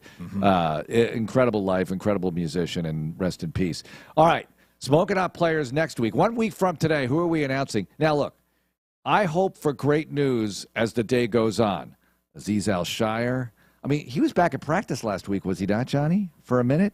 He was back at practice. I know last week's practice was, for the Thursday night game, which I still think the Thursday night travel. I'm not making excuses, but I think it didn't help. I think on a Sunday afternoon that might be a little bit of a different situation. Yeah, maybe still lose. Yeah, but I think you play better. I do think fatigue was a little bit. In the second half, we talked about it during the broadcast. We're like, you know what? It looks like they're a little feeling it. And the Jets got going. And listen, when a guy makes a play like the one that Wilson made, the whole team feeds it off charges. No excuses, though. I mean, that's a coulda, woulda, shoulda all day long. I know. But it would be great to get Aziz back, please. And Jimmy Ward, he was practicing too. When those two guys were ruled out, I thought, are they just going the one more week? Like, all right, let's just give it another week. Let's just give our best shot against the Jets here. We'll get them back. We get a huge game with Detroit. We'll go from there. Yep. We'll see. The good thing about this whole primetime stretch is you played the Jets on a short week, yes, but you get a long week with the mini-bye to get ready. Then you get another day longer week, longer by 1 day, Monday Night Football at Dallas. And then you get the short week, and you get the Titans at home at least. So this is it's not favorable because you're playing the best team in the league on Sunday, but the way the spacing is of these games, pretty favorable to you. And you're in the back half of the season now. You got over the halfway hump. It's no longer a halfway point because halftime on Thursday was the halfway point of the season. You're a little over that. So you're over the hump now. You get 8 games left. Even 4-4 gets you 10-7 and probably gets you the division. But you want more than that. You want to be playing your best ball late in the year. But it would be nice to play your best ball Sunday night to knock off the Lions. Well, to my point earlier when we were talking about ND, I just feel like teams now in the NFL, and it's hard because we live, I mean, not to bring all this in, but we live in an era in which our attention spans are short. Yes. We remember Sunday. We don't remember the Sunday before or the Sunday before Vaguely. that. We remember Sunday. That's our attention span. And so we soak everything. We throw everything into, well, we suck because this happened, this happened, this happened. Well, beat the Lions, and all of a sudden it's like, well, let's talk that Super Bowl again. You buy everything into that. And so I think teams are going to continue to ride waves more and more so in college. I think more so in college because there's more factors involved, NIL and transfer portal, all that kind of stuff. I don't think you're going to see a dominant team in college for a little while because of that, because it's going to change from year to year. But it'll make the playoffs really good. It will, and I can't wait for that. But I think NFL kind of find that level and then ride it. You mentioned it, the San Diego Chargers, a.k.a. L.A. Chargers. They have found that level, and they play at it every week. Well, you got to find some consistency here, and I don't know how they're going to do it, but we're all here to watch. D'Amico Ryan's show at 5 o'clock today. He'll have the press conference before that, of course, and we'll also have the Players Show tomorrow, a whole week of Texans content for you to get ready. Coming up in the loop, you know what they're going to be talking about. Plenty to chew on. Thank you very much, Ben, for producing. Have a great day, everyone. Go Texans. This is Texans Radio on Sports Radio 610. Cancer is never just cancer.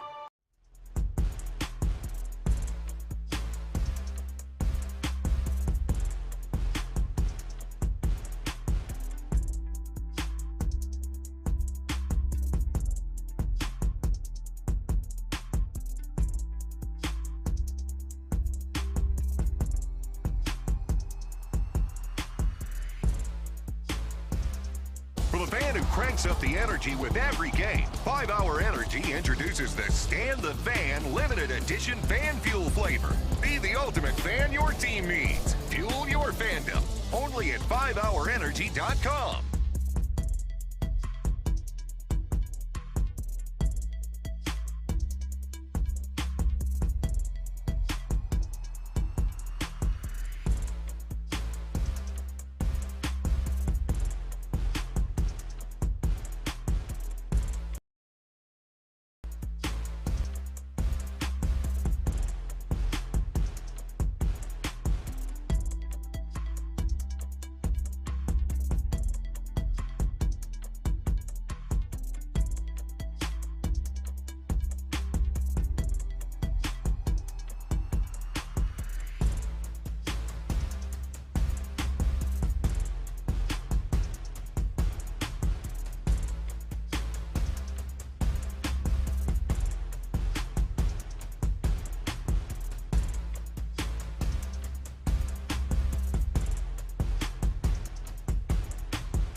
access, exclusive content. Sports Radio 610. The Texans play here. An Odyssey sports station.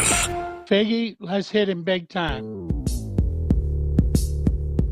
Houston, let's get in the loop. You better get ready because we're going to show up and show out. With Bijani and Creighton. Always live. Love it. Love it. Always local. Don't ever underestimate the heart of a champion. You're in the loop on Houston Sports Leader, Sports Radio 610. Happy Monday, everybody. You are in the loop right here on Sports Radio 610 with John Lopez, Figgy Fig, and myself, Reginald Atatula. Excited for another week, another blessed week. Big week. You got to turn your mic big on. Week, there big you go. week, big week. Yeah, we're into week 10. We're a few days away from what was a very frustrating Halloween, matchup for your Texans. But you've gotten a few days away from it. I'm interested. Is everybody are we still feeling it? Are we able to move past that? Where are we? Let us know. Get involved with the program by hitting us up on the YouTube and the Twitch. Those things are available to you. Sports Radio 610 on YouTube. 610 Houston on Twitch, and of course the 5-Hour Energy fan line. Thanks to 5-Hour Energy, the official energy shot of Sports Radio 610 and football superfans. The number for that fan line, 713-572-4610. And of course, in addition to all those things, right, the place where a lot of Texans' minds are is that it's trade deadline eve. So happy trade deadline eve. Happy trade deadline eve. As the trade deadline is tomorrow in the afternoon. I believe it's 4 p. I'll double check on that to make sure that I'm saying the right things here. Might be 3 p.m. 3 Central. Okay. 3 p. Central? Yeah, okay, very 4 p. good. Yeah. Okay. I'll make sure. I'll double check here in one moment. But ultimately, the big question that we have to ask ourselves is, are the Texans actually going? This is a huge turning point, or could be at least a huge turning point for your Texans. I don't know that anybody felt. I think everybody honestly has felt the worst about this team than when they saw that performance on Halloween at MetLife Stadium. And so, I mean, the worst that you felt could be still relatively positive. It could be like all the way in the dumps, but ultimately I think that this has been a low point in the season thus far.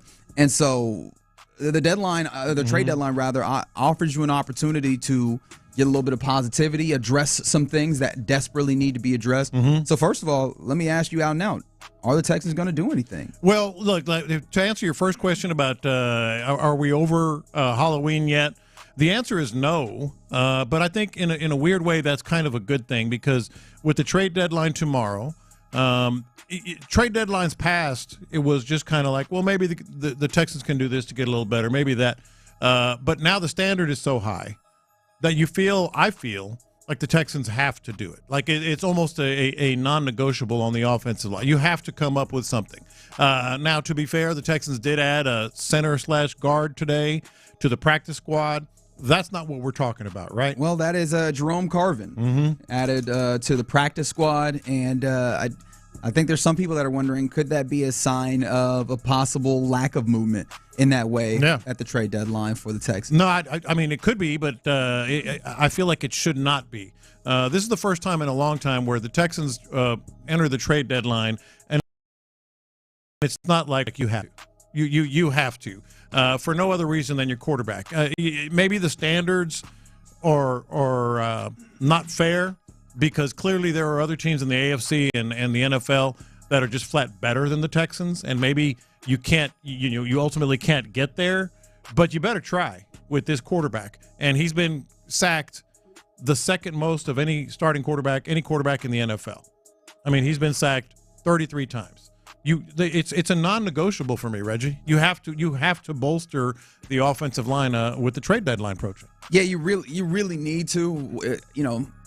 I still always wonder about just the seeming lack of movement at the trade deadline when it comes to offensive linemen. It just seems like it does not happen frequently. But you saw Cam Robinson get traded this year, and you saw him play yesterday. Yeah, for right the away. Vikings. And that worked out pretty well. Now, of course, he's a high-level player, right, and at tackle and those types of things. But I have a lot of hope, and honestly, I think hope is the best word I could use here, because I'm not certain that they'll make a move, because it is tough to get a team to give you an offensive lineman unless they're like really tanking it out. And even then, right, if there's a lineman that's good, there's not enough of them. in this league. It's one of those places and one of those positions in the league that has a positional scarcity. It's not easy, but it's easier. And the reason I say that is this is why the trade deadline was pushed back for teams that are clearly out of it, teams that are clearly transitioning to maybe be more inclined to make that deal. Hell, the Jackson Brand Scherf, 5-time Pro Bowler, is going to be available. Oh, but he's in the division. I don't care about that. I don't care about that at all. I mean, the Jags are done, and the fact that the trade deadline is later makes it easier for you in division or any trade that you might have. I do wonder, though, the idea of scarcity, all those types of things, and maybe like other things like being in division, being a prohibitive kind of barrier to getting a deal done. How far are you willing to go? Because I'm with you. I think where you are is guard by any means necessary, or offensive line help by any means necessary. Obviously, I'm not trying to box in the creativity that could exist with a move by the Texans, but offensive line help by any means necessary. What are any means? Like, are you willing to give a really early round draft pick, like early round draft capital? How much are you willing to mortgage the future of the franchise to make sure that this offensive line looks good this year and is capable of giving you an opportunity to contend? Well, I don't think they're going to do anything dumb, and nor would I encourage it. Anything above the 4th round, to me, is almost a non-starter. So keep it to a 4th, 5th, 6th, depending on the caliber of player. Because keep in mind, as I mentioned, like some of these teams that are completely out of it, they need anything. They need draft capital in any way possible. Like they're a lot of rebuilding teams that will take whatever you can give them, but you can't be stupid with it. You say mortgage the future. I would draw the line at the 4th round. That's about as high as I would get for a really big time. Mortgage the future. C.J. Stroud is the future. Correct. And he is the present. Correct. So you can't mortgage that either. Sure. You can't mortgage C.J. Stroud's health and confidence, et cetera, for the sake of, well, we don't want to give up anything more than, let's say, a 6th round pick. Well, no, then you're mortgaging C.J. Stroud's future. Correct. And so you have to balance that. And we've seen the real fear of that. You've detailed it on this very program. Some of the instances of him getting up a little slow, those types of things, right? Like it highlights just how much and how crucial and critical it is that you keep that man upright, and then you keep him from, like, even with the movement and the capabilities of negotiating a pocket. Those give you more opportunities at stepping on an ankle or something like that happening, and then ultimately losing your quarterback for a period of time that is just indefensible. So, like, I think the reason why I asked that and you got to the right place is, like, there's different ways of viewing the future, and the future exists right there at C.J. Stroud. Is the future a 3rd round pick that's maybe going to be a guard that you develop? Is it going to be maybe a wide receiver? I'm just spitballing here. I know they have some young wide receivers. Or is the future C.J. Stroud? That's not even a contest. I mean, that's not even close. So when you talk about mortgaging the future, that's the future I'm worried about. And then here's the other part of it that I think, like, I feel like you have to make a deal here. Because if you don't, forget the messaging that they're going to give us and you and me and Figgy and fans and all that. What messaging do you have in that locker room? They know. They know in that locker room that, the Chiefs, the Ravens, the Steelers are in the mix top of the division. Just go down the list of teams that are contenders. They're all making moves, and if you don't, that's the messaging in the locker room is such that, wow, so these are the guys we're going to run with here that have given up the second most sacks ever. I mean, second most sacks in the season to C.J. Stroud. You can't do that. Yeah, and especially when it feels like the messaging has also been, we need to get this right. And the need to get this right for 9 weeks has not, demonstrated itself on the field. And so what are you willing to do? To what lengths are you willing to go to protect your quarterback, to actually get this done? And also, like, and again, mortgaging your future is a very heavy term. So I recognize that I put that on the table, and that is that's kind of something that we're looking at here. But I think trading future assets, I think you have to be a little concerned, or you have to, like, kind of consider that even more so. And I hate the idea of being pot committed, but you're kind of pot committed. Like, you have a lot of investment in this season here. Yes, you've done a lot of short-term deals that obviously you're going to need to negotiate and figure out going forward. But you put a lot on the table to be a certain level of good this year. And I don't know that anybody involved is ready to let those hopes go, because it's not like you can't get there, but the big barrier to that is your offensive line has to play a lot better, and it feels like a big step in making that happen is bringing outside help. All right, you have to ask yourself this question, and this is Nick Caserio asking it, and I'm sure he is. It's D'Amico Ryan's asking it, and I'm sure he is. Are we really serious? Are we really serious about making a run right now? Because if you are, easy. I think the decision is really, really easy, because you have the defense. You talked about kind of pushing your chips in this season with shorter-term contracts and such. You absolutely are shorthanded at wide receiver. We'll see about Nico Collins this week, but you're shorthanded for sure with Stephon Diggs. So the only way you can get better and be serious about winning is to bolster the offensive line and help C.J. Stroud play better football, because he's not playing his best football. I don't even think, and we'll get into this later, but I don't even think it's necessarily all his fault. It's not because of the pressure that he's under. Yeah. Joseph on the YouTube, and of course, remember, YouTube is available to you. Text line, or the 5-Hour Energy text line, 713-572-4610 is available to you. Joseph on the YouTube said, I don't think we're at F them picks stage, but we're pretty close. Yeah. And that's tough, because like you look at the AFC and you can get up there. You could contend with them if your offensive line is there and able to play at a certain level, I think. I'm just worried that if we do say F them picks and get some offensive linemen in, and maybe it's deeper than just bringing one or two people in. Oh, it's definitely deeper than that. And so that's the one thing I'm worried about. So that's why I'm wondering if Nick Caserio is thinking maybe bringing somebody else that can hold it down and place a Kenyon Green just to get us there. Hopefully they can pick something up, because next year they're going to have to – I feel like they got to blow this up. But they can't blow that up right now. Oh, yeah, no. They got to get somebody else that can do something. Yeah, you got to address this line now, but you also are going to have to address it in the offseason. So I think that's a great point. Like, that's a mitigating factor on going too far in on one particular or maybe multiple moves on the offensive line in the middle of the season.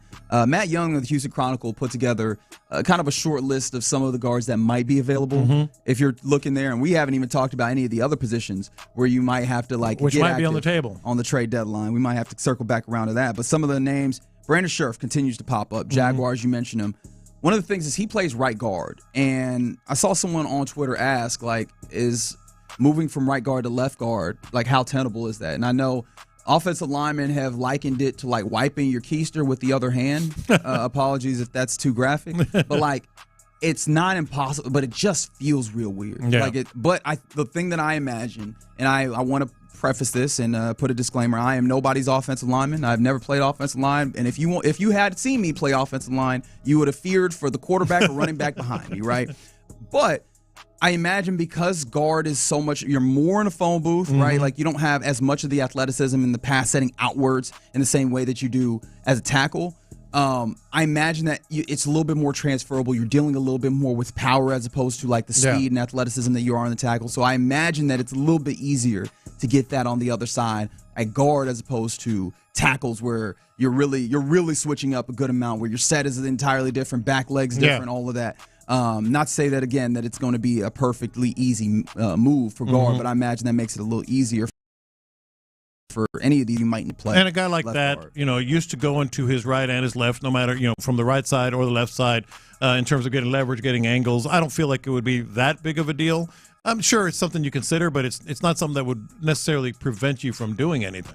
All right, how about Wyatt Teller, who is a player for the Browns, turns 30 in 2 weeks, and one of the best two guards available, probably. No, for sure. Wyatt Teller, we've heard Nate Davis. Nate Davis has come up. As another one. What I'm saying is I trust their judgment on this. What I'm worried. You do, because that's an interesting question. Yeah. This is also the regime that has invested all of these draft capital and finances in this offensive line to get you to the production or the lack thereof that you're seeing right now. But for sure, Laremy Tunsil got here before this regime. Titus Howard was here before this regime. You re-upped. But you did re-up. But they were also here, and I just feel like Kenyon Green was a bust. We know that. Juice Scruggs, I feel like there's something there. I do trust their judgment in terms of judging talent, but I also feel like at this point, and I don't know how many different ways I can say this, like, you just cannot stay status quo. And I do think they know that. And so, in terms of being able to coach them up, to make them fit and all that stuff with this squad, I mean, I feel like you almost have to. Yeah, I mean, not almost. You do have to. Yeah, and to that line, I think that this text that comes in is a very good one from the 713. It's hard to judge a quarterback and an offensive coordinator when 8 plays. Absolutely. Right, and I think that's also a great point, is you're doing a level of a judgment and evaluation. C.J. Stroud, not as much. I think you know who he is for the most part. This offensive coordinator, I think that there's a level of evaluation happening. Offensive coordinator, offensive line coach. It has to all be on the table at this point. And you can't get good answers if that variable of offensive line is such a wild card, because it's so fundamental to what you're doing. Yeah, and another text that I think just put it very succinctly: 8 sacks, guys. They gave up 8 sacks in a single solitary in one game. Yeah. You can't just stand pat. You have to make a move, and it has to be at the trade deadline. So, it's just an impossible. Again, what message are you sending? Are you really a contender or not? Do you fancy yourself as a contender or not? Because that's the first decision you have to make. You have to decide: do we have a chance? And I get how bad the division is, but you're going to win the division. So you have to point to how do we face off? How do we match up against these other teams? Right now, not very well. No, especially not. And we'll talk more about this weekend. You saw some contenders in the AFC, and you go, oh yeah, yeah. You got to play a high level to be able to compete with some of them, and yeah, that's real concerning. Is it for you? Offensive line help, and then anything else, if nothing happens, you're fine? Because I think that there's probably one more position where I'd really want to see something happen. Which one? Cornerback. That's it. Cornerback or safety? Yeah, that's true. Cornerback, keep going cornerback. And I know Seth, this is one of his pet cats, one of the things that he's kind of really paid attention to, which is just you are seeing offensive coordinators pick at Jalen Petrie and man in that slot situation when he has to cover a really good receiver in that place. Like he does a solid job when he gets to operate almost kind of like a linebacker, when he can play in a zone and come forward, when he can come forward and hit. Those things he does incredibly well. You've seen the what's the right way to say it? What's the nice way of saying this? You've seen the lack. I didn't find the nicest way, but I with all due respect, you've seen the lack that exists in man coverage, especially against higher level wide receiver play. And going back to training camp, that was visible, right? Like, this is not something that is new, but it feels more and more evident that you can't hide that because teams are seeking it out. And so if you give yourself, or you really need to give yourself, another option that you feel really confident in to play in that spot, and maybe they don't make a move. Maybe that's Jeff Okudah once he does get healthy. But how many of these players are we talking about once they do get healthy? Yeah, exactly. No, and look, they as good as the defense has been, they've given up a lot of passing touchdowns, and that's something that speaks directly to not just you're bringing pressure. The interior defensive line has played outstanding. The linebackers have more than made do, but you're giving up a lot of touchdown passes, some of the most in the league. That has to point to just one thing, and that's the secondary. So yeah, trade deadline eve tomorrow is the day. 4 Eastern. Is the deadline to get something done, and you gotta hope that they make moves in these ways when it comes to offensive line help. It just feels like so much of what you want to do is dependent on the offensive line being at least better than this. Like, just the level that it has reached, it can't be this bad, and you get much of anything done in the ways that you're trying to contend with. All right, you're in the loop right here on Sports Radio 610. We're just getting going on a Reaction Monday. How about the rest of the weekend? Outside of once we got past Thursday, just being able to sit and watch, it felt like it was a pretty good weekend. Let's break that down next. The Texans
The Sports Radio 610 video stream, a new way to experience Houston's sports leader.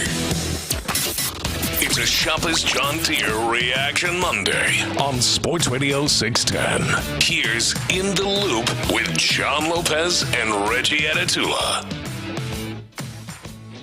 You're in the loop right here on Sports Radio 610. John Lopez, Figgy Fig, and Reginald Atatula hanging out with you on a Reaction Monday where we can react to all sorts of things. We can react to Texans, which we don't necessarily need to. We already did that on Friday. So let's react to other things. And it seems like one of you on the 713 on the 5 Hour Energy fan line reacting to the Colts, actually kind of playing with the Vikings a little bit last night, saying, quote, Big fan of Buckner from the Colts. He was doing the same thing to the Vikings, and he said, I'm a super fan of the Texans, but no joke, I would take the Colts D-line over ours, hands down, sorry. And No way. Don't agree with that. That is real prisoner of the moment stuff right there. That's impressed with Buckner is what that is. And he was good. Yeah, Don't get me wrong. He definitely turned that up to a different level. The Colts lose 21-13 there, but which we'll talk more about as we go along on the program. But I'm still thinking, give me Danielle Hunter and Danico Autry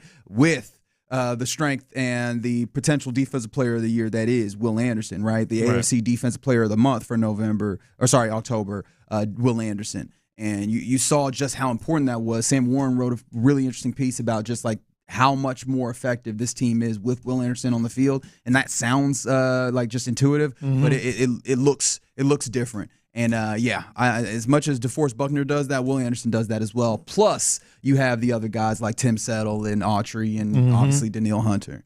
And look, I mean, it's cool to be impressed with what Buckner would look like yesterday. No question about that. But you take this defensive line all day long. It was a really good weekend, though. It was. It was a good weekend for the Texans sitting at home. Yeah, it was. Yeah, it was. And you had the Colts losing, which first of all, and then elsewhere in the division, you also have the Jaguars losing, which is fun. Titans won, but it is what it is. Like that's fine. But the Jaguars are one of those teams that both the Colts and the Jaguars kind of put up a better fight than I thought they would, and the Jaguars more numbers-wise actually having the real opportunity because the Eagles got out to a big lead in that game. And then ultimately the Jaguars had some turnovers and stuff late and were able to kind of get a couple of touchdowns in the third and fourth quarter, but still fell to the Philadelphia Eagles. You called them a not good team, 6-2. You think the Eagles are bad? No. I was talking about the Jaguars. Oh, okay. The Jaguars and of course the Titans won their game against an awful team. Barely.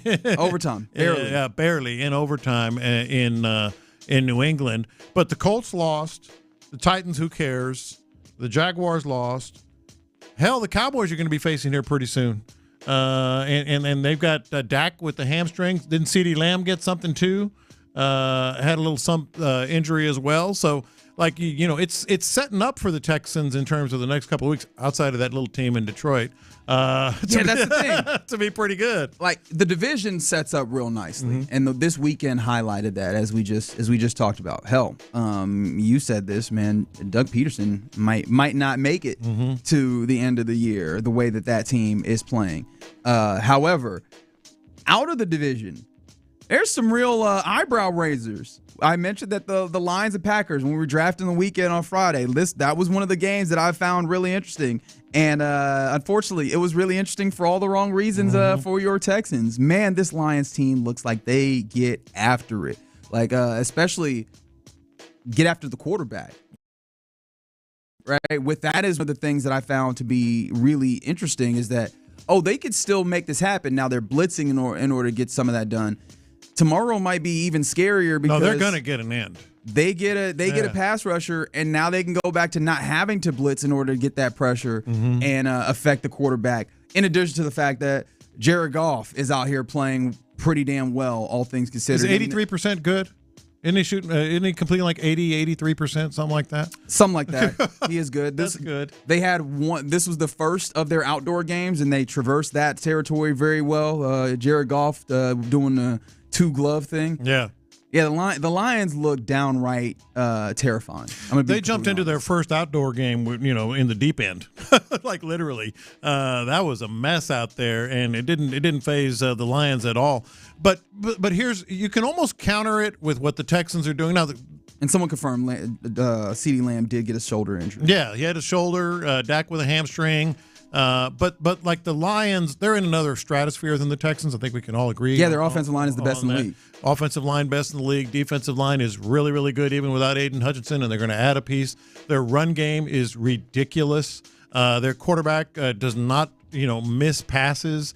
So they're in another stratosphere. But they are when he's protected. But when he's protected. But they are in a place where they're not just settling with what they have now. And Aiden Hutchinson's a big piece, and they're like, okay, we got to go get a replacement. They're going to go get a replacement. Contrast that with the Texans, who fancy themselves as a team that can contend. And we have texters, and there's this thought out there of, well, you don't want to bet the farm or the future, sacrifice the future and all that. Well, what are you? Like again, that's the first thing. Like the Lions are like, we are a contender. We're going to do everything we can. And the Texans, supposedly a contender, not do everything you can? Yeah, that's the question. I think that's a really interesting question to ask. What are you? Because it seems incredibly simple, but I think there's a level of depth underneath it. Because obviously the answer for a lot of people is, coming in was, this is a contender, right? It was very easy. If not a contender, what is this team? Yeah. Because it's not a building team necessarily. You do have some young talents, but you brought in a lot of veterans in order to not skip steps, but push you beyond some of those questions, right? You got some guys that are aging in some way. Yeah. And that aren't going to be here.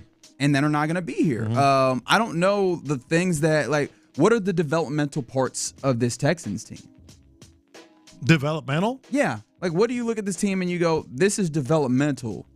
Maybe you say the defensive secondary? Now that's an interesting question. Is it the secondary? Secondary for sure. Right, when you talk about Kalen Bullock, Kamari Lassiter.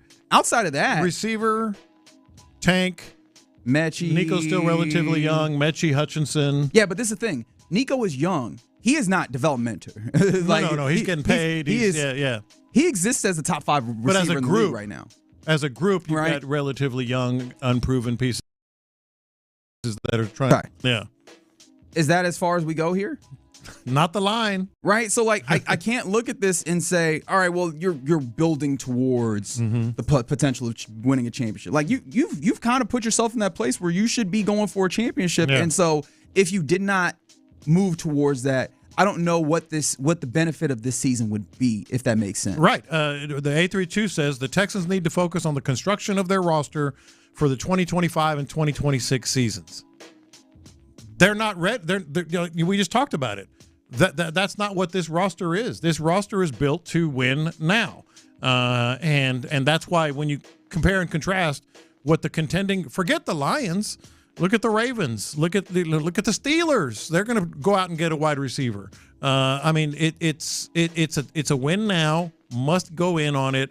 And the whole thing with the division is pretty much a wrap. So you have to look bigger than that. You have to look beyond that. Yeah, and if you're planning on having any level of contention, you're going to need to do it, because you look over at the Ravens, right? Who, Lamar Jackson is out here just smoking things. He's at a 1,114 passing DYAR, defense adjusted yards above replacement. The gap between number 1, which is Lamar Jackson, and number 2, which is Jaden Daniels, is the same gap between number 2 Jaden Daniels and number 16 Jordan Love. That's how high level of quarterback play Lamar Jackson is giving them. In addition to, oh yeah, that's right, potential offensive player of the year, right? Derrick Henry. You're going to need, and that is going to be addressing some of those weaknesses at the trade deadline. And a fair question comes in from the 832. The Texans got $5 million in cap. What can they do at the deadline? Shout out to Troy at Texas Cap.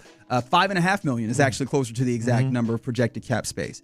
However, that's not entirely prohibitive, because we've seen teams even in this kind of trade cycle, eat a lot of the money on the deal in exchange for more draft capital or what have you. And so I think the Texans, and this is why you're going to have to really make the decision, how committed are you to the possibility of winning this year? Because if the answer is yes, you might have to pay a little bit extra premium to get the player that you want, and to have the team that that's sending you the player eat a lot of the money in order to make it happen. The thing I'm worried about that is, I'm wondering if let's say they do that and they are committed to winning, are they good enough to beat the Ravens? Are they good enough to beat the Chiefs? Because if you protect the quarterback, we know what he can do. That's my answer. Will that move be good enough to beat to stop a Baltimore Ravens team though? Because I'm sure C.J. Stroud could do some things, but I'm wondering, if you're gonna eat all that money, if you're gonna give up this draft capital and lose to the Ravens again or lose to the Chiefs, then you're kind of back at square one because you did exactly what you did last year. I started the show with you don't have a choice. You have to.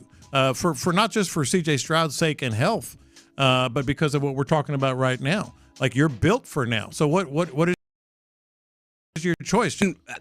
It's worth also remembering that Deontay Johnson, who is a good player, I'm not going to call him a great player by any means. Mm-hmm. The Ravens add him for like a pick swap. Yeah. Sixth and fifth, right? So you're getting players that are going to be impactful players for teams rather that are going for day 3 picks. Mm-hmm. So it's also worth remembering kind of the pick range that we're talking about. But yeah, I understand what you're saying. This defense has shown itself to be an elite level defense, especially if you get your guys healthy.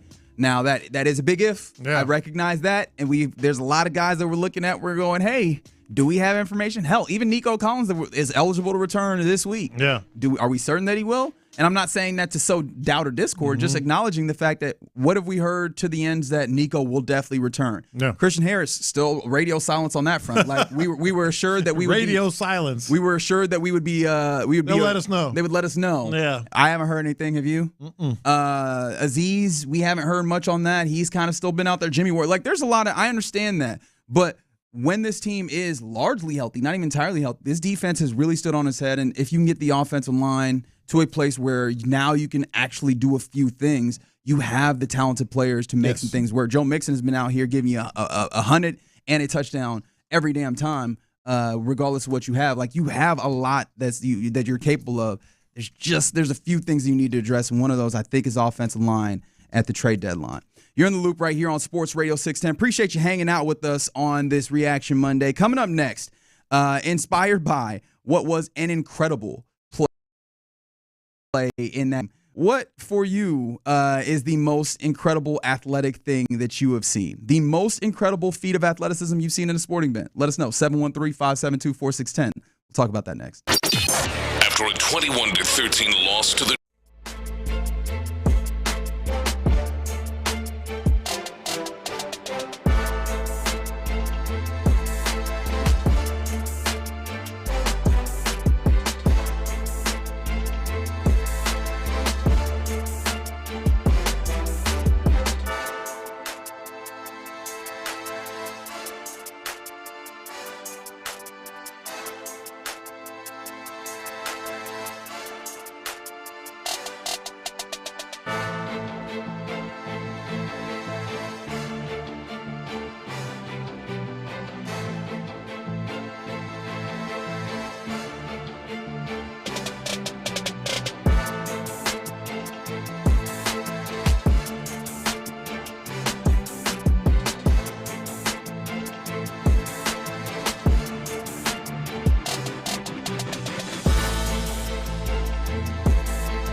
Just head to your nearest AutoZone or AutoZone.com. Get in the zone, AutoZone. It's a Shopper's John Deere Reaction Monday on Sports Radio 610. Live from the Twin Peaks studios, here's In the Loop with John Lopez and Reggie Atatula. Yeah, you're in the loop right here on Sports Radio 610. Time for the question of the day. What is the most incredible feat of athleticism that you've seen at a sporting event? Let us know on the 5-Out Energy fan line, 713-572-4610. This is inspired by Saquon Barkley just pulling something out of his keister that I could not imagine. The thing that you know what?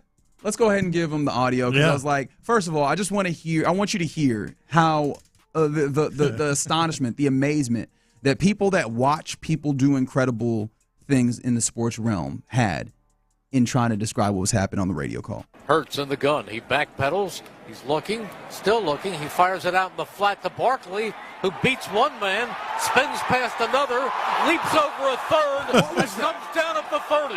What was that? I've never seen watching football all my life. I haven't either. That was like Matrix kind of stuff. Yeah. That was wild. The backwards hurdle that was heard around the NFL world that I'm sure you'll see on many of those montages that the NFL will put together for various purposes. And the thing for me was not just that he hurdled backwards, not just the audacity, but that's crazy, right, to do that in a real game. That was like the end of a combo, right? He's like, I'm using the spin move, and all right, I'm going to jump over you backwards, right? Just the game is too easy for me, and I must make it more difficult by jumping over you backwards. No, Saquon is insane athletically, and I imagine that if you're a New York Giants fan, that was one of those moments where you just wanted to cut off the TV, get under the blanket, maybe cry a little bit, and go to sleep. You know all those videos we've seen over the years of him doing those squats? That's why. Yeah. That was the squats in action. Right, that was incredible, man. That was unbelievable. So what is yours? All right, so the one that came to mind immediately for me, speaking of those kind of montages that the NFL did, and maybe I was stuck in the NFL vein because there's a lot of different sports where you have incredible athleticism that pops up. And shout out to the Twitch because Jay Clemmer got it without remembering exactly what it was. He said that tight end for the Bengals that did it, doing a front flip over the defensive back to get in the end zone. He was a wide receiver, and his name is Jerome Simpson. I'll never forget his name. Yeah, I remember. I will never forget his name because who the hell do you think you are, first of all?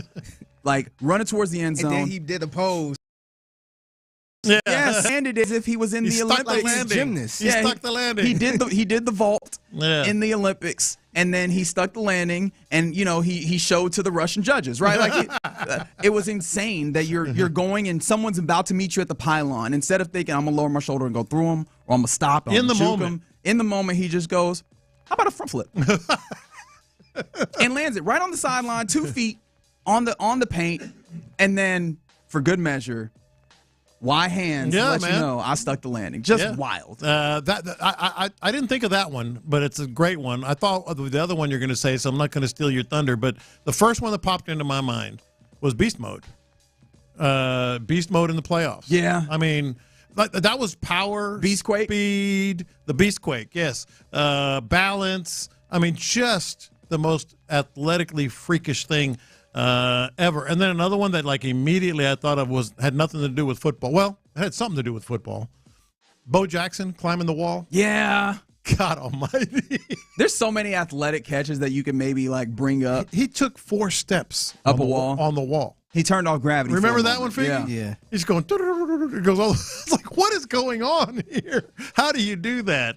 That one for sure. Absolutely. Fig, is there one that comes to mind for you? Yeah, the one I thought about, it was actually a basketball one. It was LeBron James. I got to say nothing else, but it was one play. I forgot who it was, but somebody tried to throw him an alley-oop, and they threw it way too high. That sounds like a J.R. Smith. Yeah, this motherfucker still landed. Like anybody else, it would have been out of bounds. It would have been a turnover. This dude, his tippy finger, he got all the way up there and slammed it down. I'm just like, man, that is incredible, man. You know, the Texans have one. I'm not going to say it's in that category, but remember DeAndre Hopkins against the Cowboys with the 3 spins. Yeah. That he did. I always love it when like one spin is just it's utility. Yeah. Right? When folks are just like, I'm gonna spin my way down the field. He 2 or did 3 3. spins, always hilarious to me. Yeah. Especially when they're effective. Because after a couple of them, I'm like, I know you dizzy right now. And then the other one was a college football one. And it was really, you could have picked any number of plays, but it was the one Reggie Bush against Fresno State. Yeah. Full speed down the sideline. Like full speed, and then whoop, stops, goes to his right. Like it was video game stuff, and then scores, of course. Some other ones that come to mind for me when I think of it, because with athleticism in football, sometimes we limit ourselves to what the nominally called skill positions. But there's a lot of big dudes that I find wildly athletic. Like how you got 300 pounds moving like that. That's insane to me. And one of those, y'all remember Larry Allen? Man. Troy Aikman throws an interception. And Larry Allen, he just walks down a man that he has no business walking down. And it was kind of a meaningless touchdown in that game, wasn't it? I believe so, but I'm not going to pretend like I recall. Like I did not watch that live, I don't think. Yeah. But watching the video, I will run it back multiple times because why are you doing that as an offensive tackle? Yeah. Why are you running down, I think, a linebacker? Just another one came to my mind. This was a couple years ago, but DK Metcalf running down Buda Baker. Yes. Chase downs are fun. Yeah, that one, to me, that's an all-timer right there, man. That should have been a touchdown. And eventually, they end up stopping them. So they never scored a touchdown. I can't believe I didn't think of that one. Just good effort. He ran him down, man. Like straight line speed, baby. Yeah, he was way back. That was like a cop running after a criminal, man. He was just on it. I'm like, oh, he ain't about to catch him. He ain't about to catch him. Yes, he is. Caught him, man. Red-handed, man. There's very few times where you get the opportunity to see just straight line speed in football. It's one of the reasons why the 40 is so hilarious, because it's like it's wildly overrated. There's not a lot of instances where you're just going to get to see someone run straight line. But if there was ever a time where you got to do it, that was the dude that I want to see it. Yeah. DK Metcalf running in a line, baby. How about Vince Carter jumping over a 7-foot dude? Yes. Yeah. The French cat in the Olympics. That was the third one that I had in mind as well. Is that right? Yes, that was it. Vince That Carter. dude was every bit of 7 feet. Absolutely clearing. Whoop. Don't do that, pals. He said, ain't no real cops running that fast, Figgy. Oh, man. I mean, you're probably right, but I mean. No, you might have that one. You might have one. You seen that video of that one? It was one that I think it was a black dude. Yeah. He jumped out the car. Man, he running like DK Metcalf, man. Caught whoever it was. Yeah. Some other incredible feats of athleticism as we salute Saquon Barkley's backward hurdle that happened yesterday. 979 said has to be the height that Simone Biles reaches on her floor performances. Incredible. No, that's facts, man. 100%. I seen that. Like she got up that high off of flat ground. Didn't they say it's like over 10 feet? Yeah. Something like that? Yes. Yeah, it just looked like a glitch. It looked like a glitch in the Matrix, man. How she just got up that high. Yeah. Somebody said, don't forget Andre's touchdown running over and dragging Cardinals defenders into the end zone. That's always fun, too. Yeah. You just see a guy toting folks for multiple yards, just like, hey, you want to be a backpack? I can make you a backpack. That's fine. Some other ones that came in. I do love these ones, which are like personal stories of, you remember that legend that I saw at high school one time? 281 said watching Sam McGuffey at Sci-Fair jump over a safety who was standing up and run for a touchdown. He was internet sensation there for a while with all his hurdles and everything else. No, that one, people remember that one. Yeah, it's always some hood athletic dudes, man. Like the one I think about personally is Earl Boykins. Yeah, who was like 5'3", 5'5", played in the NBA. That dude had hops like crazy, man. Like he was the one reason that made me feel like I could get to the NBA. I'm like, somebody my height. If he could do it, I could do it. That was not true.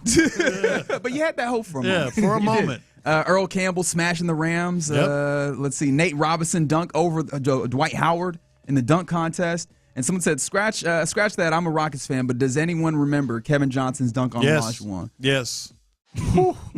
That's on the list for sure.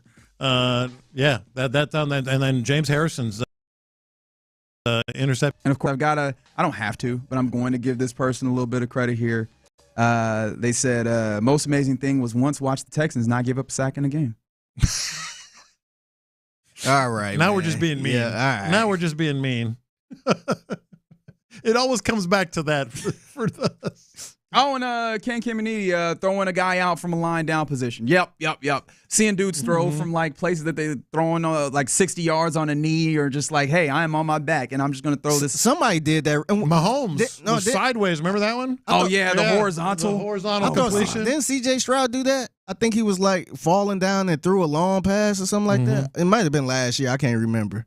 We're so used to incredible play. We're like, one of those times he did something crazy. Exactly. Shaq breaking backboards, Tiger Woods winning the Open with a broken knee. A lot of incredible athleticism. It's one of the things that I come to sports for, is just seeing people do amazing things. And you got another one of those yesterday with Saquon Barkley, just deciding to, after spinning and juking folks, he's like, why don't I add a backwards hurdle? I was going to say that. What was that, Garrett Wilson on Thursday? Oh, yes, that's right. Yeah. How could you forget? Man. Just a one-hand grab where he gets his shin Made down. the Michael Jordan sign. Yeah. Hell, Beckham. Odell Beckham, with the one-handed, like 3-finger grab. Yeah. All right. You're in the loop right here on Sports Radio 610. Coming up next, let's talk more about the weekend that was in the NFL. We'll go around the NFL next. The NFC's best team is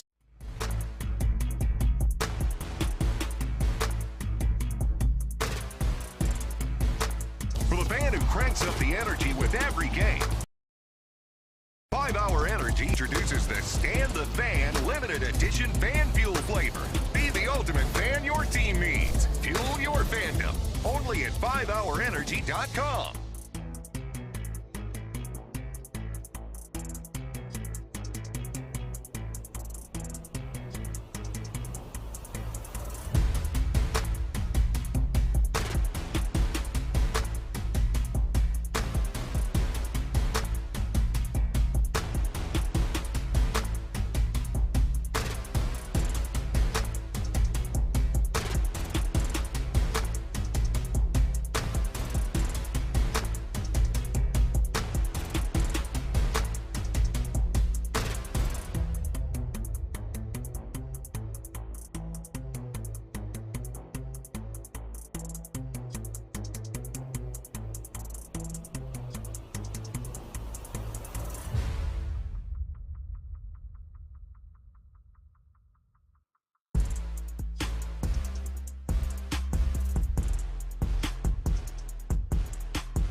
The Texans play here, an Odyssey sports station.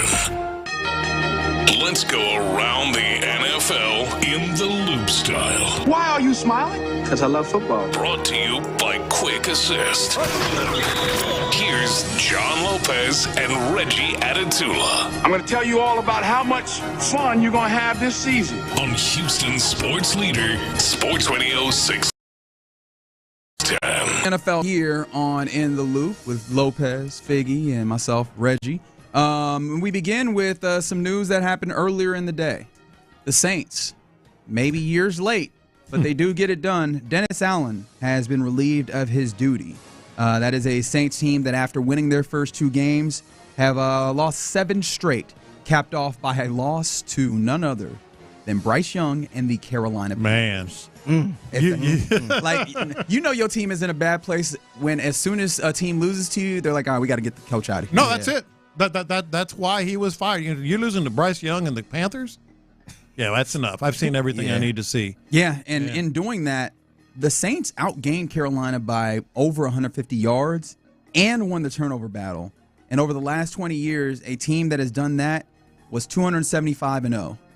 Now they're 275-1. Shout out to Bill Barnwell for that stat. But yeah, that's a sign. What was that stat again? So a team that outgained their opponent by 150 plus yards and won the turnover battle had won the game 275-0. Yeah, you got to go, man. You've got to go. You got to go. If you lose got that, to go. The 276th team, they lost, and that was the New Orleans Saints just yesterday.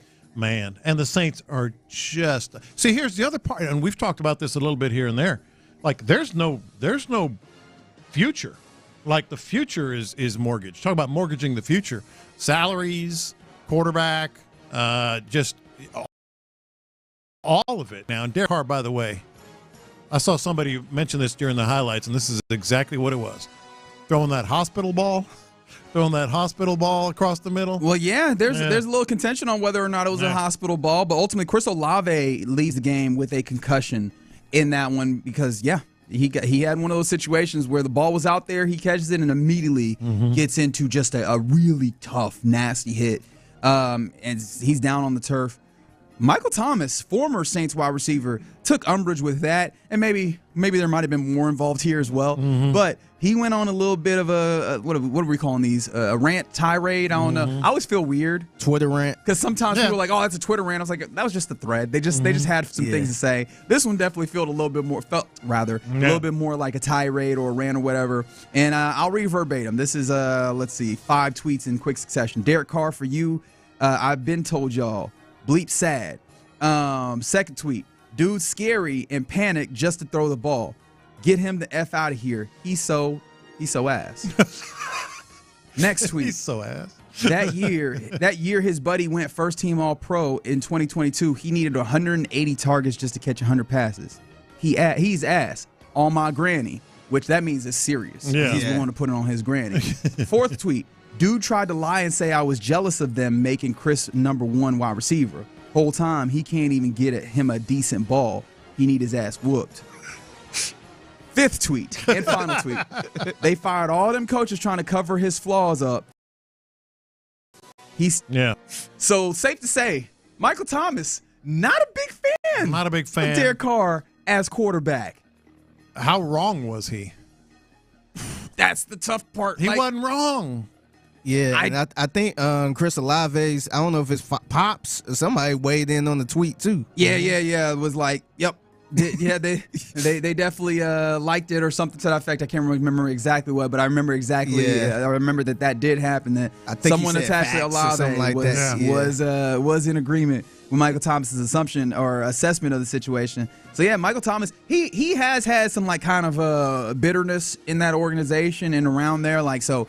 You wonder if any of that factors in, but you're right. Like most of what he's saying here, these are the things that I would have as criticisms of Derek Carr is that he has the arm talent, but there's been like a decided lack of aggression. You could call it being scared that he has exhibited in playing quarterback, and that sometimes leads to you throwing a football out there and not taking a hit or not, or trading your personal safety for a lack of safety of your wide receivers because you're throwing it out there in a place where they can get hurt. And speaking of stats, Figgy, this is the one that stood out to me, and he might even get it done. Derek Carr, now that he lost to the Panthers, has lost to 31 NFL teams. There are 32 NFL teams. He's lost to 31. And they play the Raiders in Week 17. That's the only team he hasn't lost to. Yeah, the Raiders are selling, though. That's a team that is all the way in the pit. I got confidence in Derek Carr. Hey, I would not be surprised if he loses as a starting quarterback to every team in the NFL.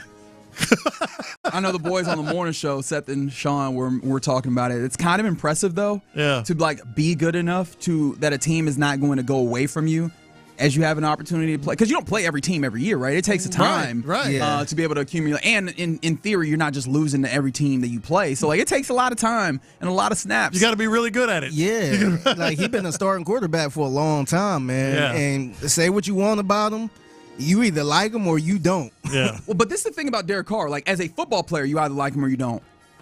This was his response to the Michael Thomas, tweets. And he gets to a little bit of like how people generally like him, and he's not wrong about that. I have love for Mike. When he does that, I don't really care for it, obviously. I've had so many teammates over the years, and he's like the one dude that didn't get along with me, and I don't know what I did to him. I don't know why he feels that way. I'm sorry, for whatever he's dealing with to make him feel like he's got to do that. I don't know, but he's never called me during any of this. My phone number has never changed.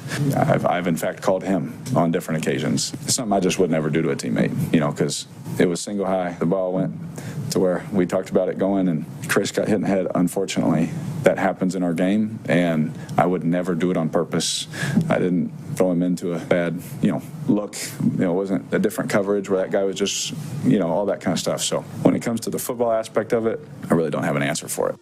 I mean, that was a sound, but the fact that Derek Carr has done this in the past, and Derek Carr has alienated and some players in the past. I don't know what he was talking about. There have been other players that have sort of questioned past usually they're analysts or whatever questioned some of the things that he's done, but It's, as we started this, it's an absolute mess in New Orleans. It is. Now and moving forward.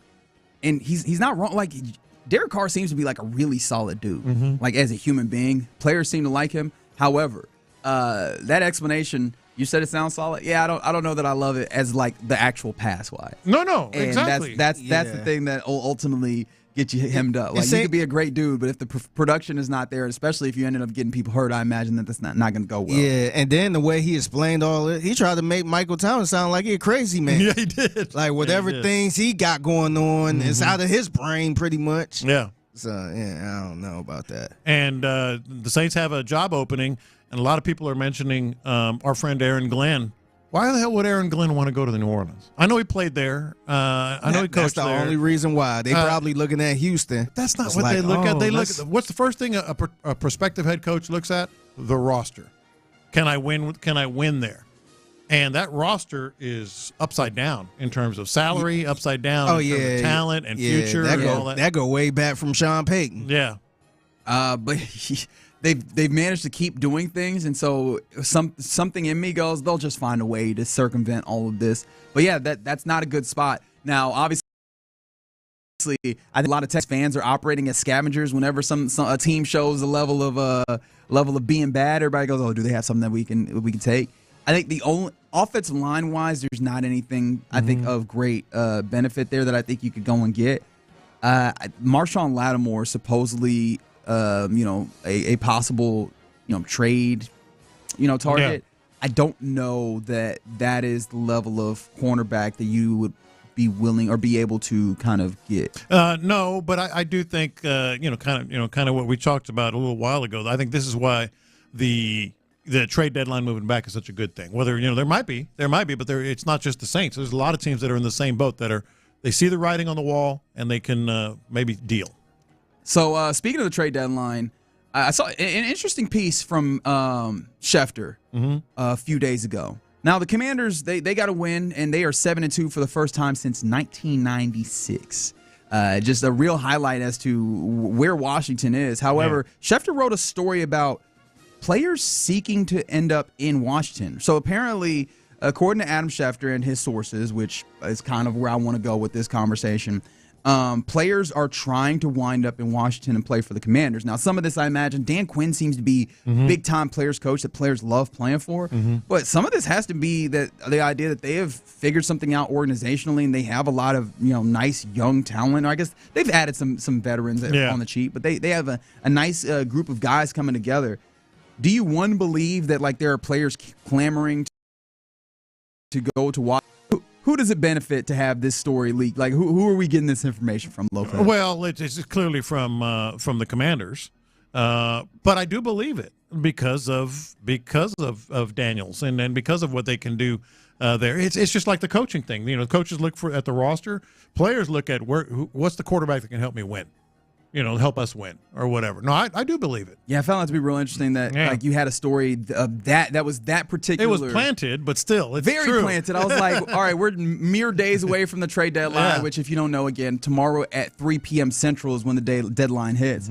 And it really was a story that solely, the only thing about it was players really do love wanting to get to Washington. And I was like, that's the whole idea of the story, huh? Yeah. And that really was it. We mentioned one coach getting fired. How about some other ones? The Raiders, who, in a bad way, they fired offensive coordinator Luke Getsy after 9 games. And in addition, fired his offensive line coach and a quarterback coach, both of whom were in their very first season with the Raiders, and this is because they're on their first 5-game losing streak since 2018, and are tied for the worst record in the NFL. So let's go through the list again. Offensive coordinator, correct.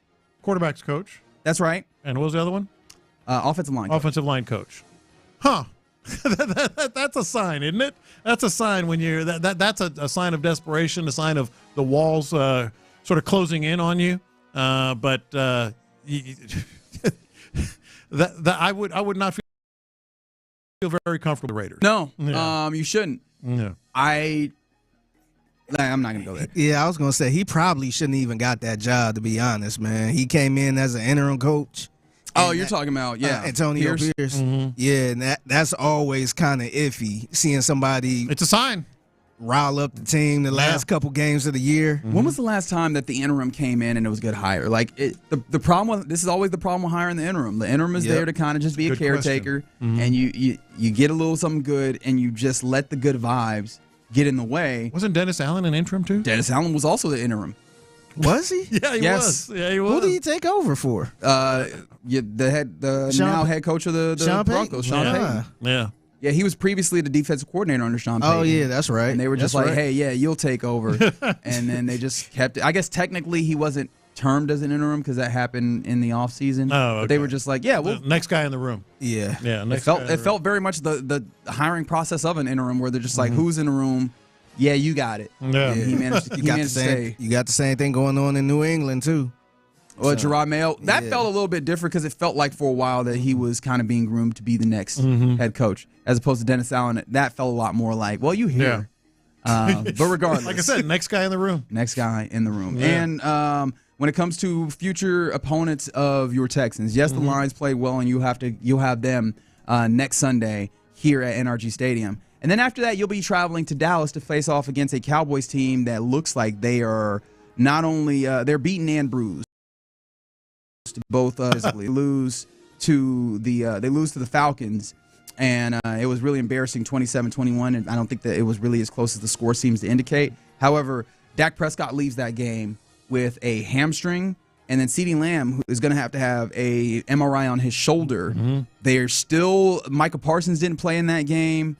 Deron Bland, one of their cornerbacks, didn't play in that game. They're still missing their other pass rusher. Yep. Like, they are really beaten and bruised, and now the quarterback and their best offensive player are also in a space where injury report is going to be is going to see their name quite a bit this week. Well, let's ask Dak Prescott what he thinks of their team. Because he made it pretty clear on the sideline. Yeah, I believe the lip-reading experts seem to believe. I don't read lips. That was pretty obvious. That he said, we bleeping suck. We bleeping suck. At least the man being honest. That was Sometimes awesome. you got to be honest, man. He just turned to the guy. And it was so matter of fact. He just kind of casually turned to the dude and said, we bleeping suck. So yeah, that's where the Dallas Cowboys are. Yeah.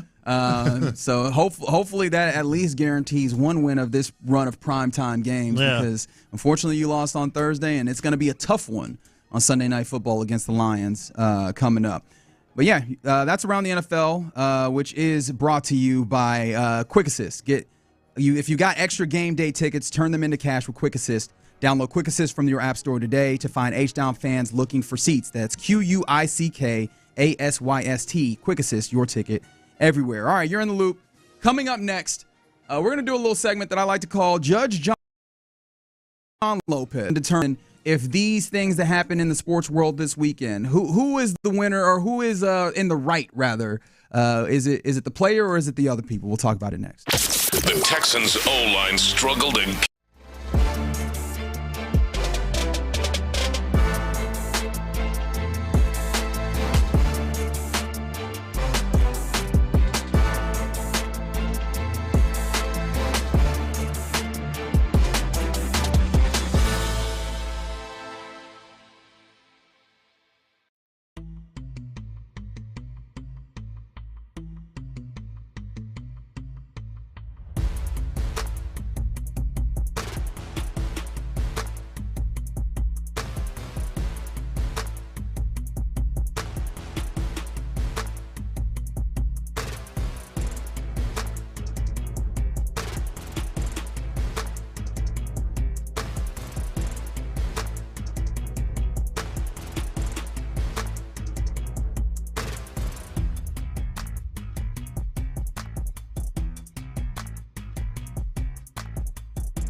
For the fan who cranks up the energy with every game, 5 Hour Energy introduces the Stand the Fan limited edition fan fuel flavor. Be the ultimate fan your team needs. Fuel your fandom. Only at 5hourenergy.com.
Reaction Monday on Sports Radio 610. Live from the Twin Peaks studios. Here's In the Loop with John Lopez and Reggie Atatula.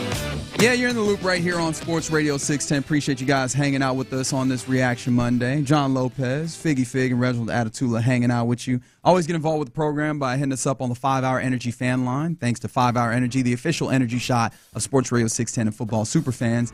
On that very fan line, someone asked, said that you talk about teams like the Browns have everything this team needs offensively and defensively, guard, cornerback, or safety. Yeah, that could be a possibility. I don't know how willing they are still to make moves, though. That's the interesting part is how much are they willing to be sellers in that way, because Newsome at cornerback is one of those guys that's really intriguing. Obviously, I know that people have been looking at, we mentioned Wyatt Teller earlier, who's a Browns lineman. Also, Batonio is one of those names that always comes up as a veteran, savvy guy who you know can step in on an offensive line and produce. So that's a possibility.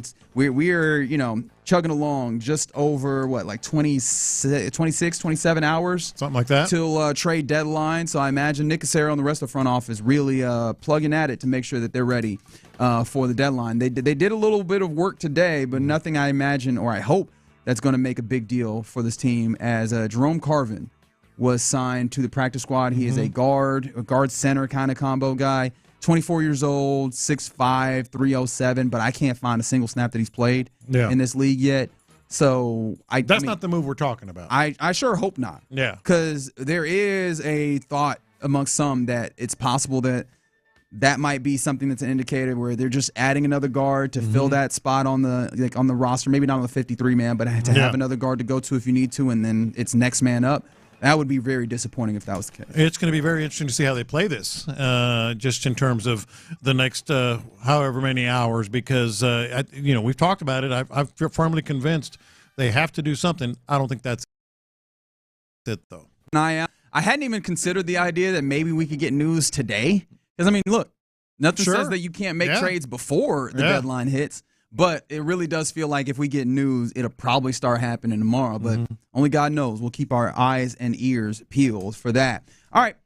You got your robe? You ready to put that on? Yeah, man. I got my gavel. Got my robe. I watched about 3 episodes of The Lincoln Lawyer over the weekend. So I thought you were going to say Night Court. I'm good. Or Night Court. I thought you were going to say People's Court. People's Court. Whatever. People's Court. Yeah. Okay. We got some interesting happenings that could possibly have legal bents to them. Mm-hmm. And so with that being the case, you are now in the court of the honorable, or maybe dishonorable. Well, maybe not honorable. Maybe dishonorable. Yeah. If his wife has anything to say about it. Judge John Lopez. Let's go. All right. We bring to you the case of Heckler v. Jason Kelce. So Jason Kelce was involved in an incident with an unruly fan who was using homophobic slurs to describe his brother. So he was in Pennsylvania on Saturday for the Big Ten showdown between Ohio State, Penn State, in which Penn State showed their keister once again. And Ohio State get to that. was able to get away with a win 20-13. Social media footage showed Jason Kelce carrying a case of beers as he walked through a crowd near Beaver Stadium, as one would expect. Yeah. Several fans asked Kelce for selfies and fist bumps before one fan started heckling Kelce. He was moving. He might have had somewhere to be. He looked like he was walking with purpose. A male fan dressed in a Penn State hoodie unleashed F-word toward Kelce's family as he trailed behind him, recording him, and said, "Hey, Kelce, how does it feel that your brother is a bleep for dating Taylor Swift?" Which, first of all, I don't think that's how that word works.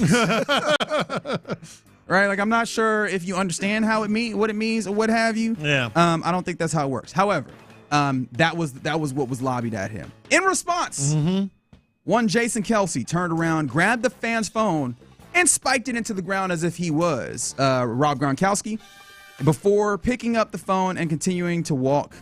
Another video shared on social media showed the unruly fan chasing Kelce and asking for his cell phone, saying, "Give me my phone," before Kelce replied to him, "Who's the bleep now?" So he did return. He returned the slur. Honorable, or actually the dishonorable John Lopez. Somewhat Judge John occasionally Lopez. Honorable, occasionally not.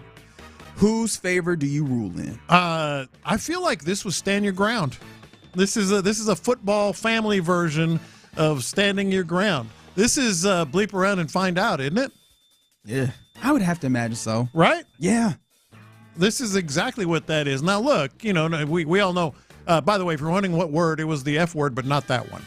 All right? Yes, it's an anti-gay slur. Yes.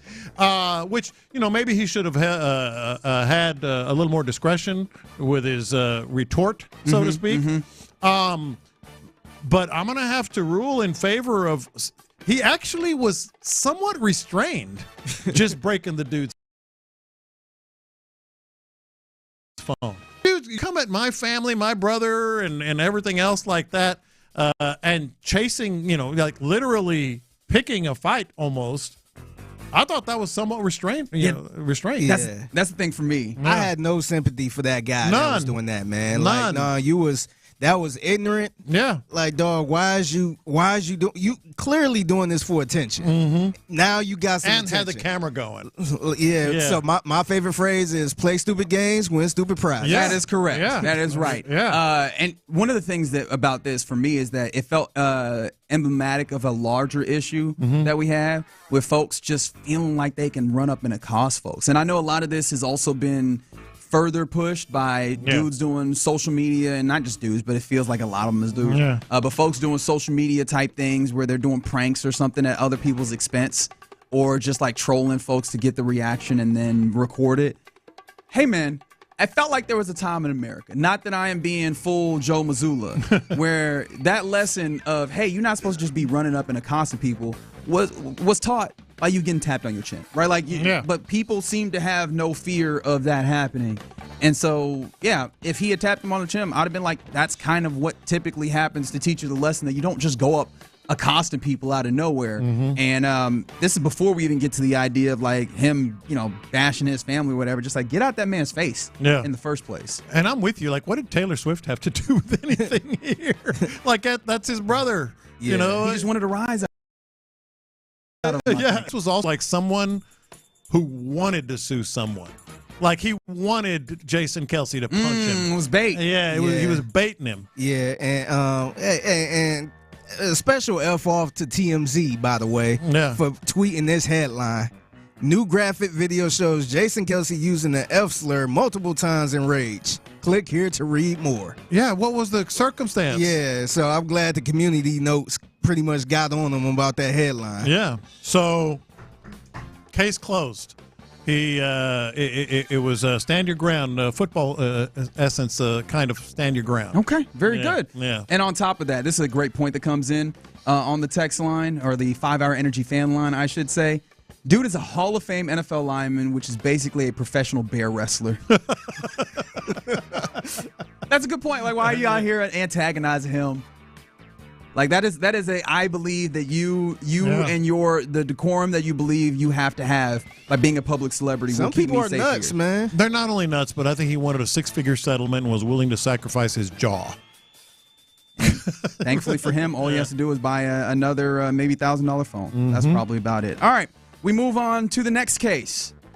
The case of Joel Embiid versus columnist for the Philadelphia Inquirer, if I remember correctly. Yeah.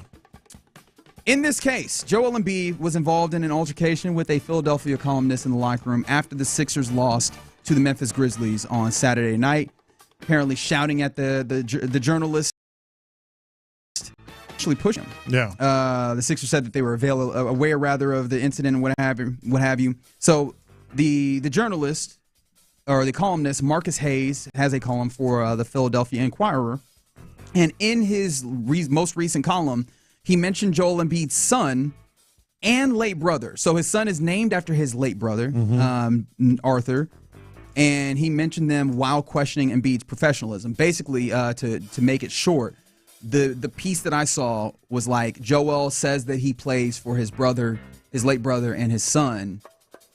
But if he was really giving the right effort, that so on and so forth, right? Basically using that as a cudgel in a way. Joel Embiid took great offense to this.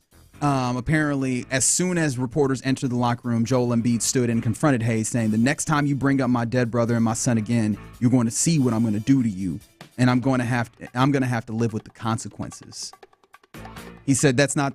Apparently, Hayes offered an apology, to which Embiid responded, "That's not the effing first time." Yeah. And eventually actually pushed him.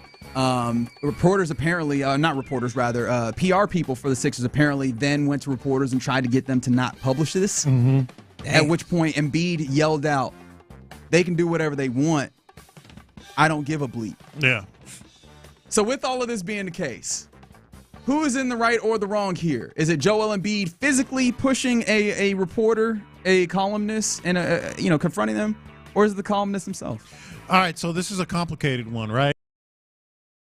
Ooh. I think that columnist was way over the line. Like way, way, way over the line. Certainly, his right to write whatever he wants. But I think this is a reflection of like being affected by what you're seeing on social media, where there are no filters and people can say whatever they want.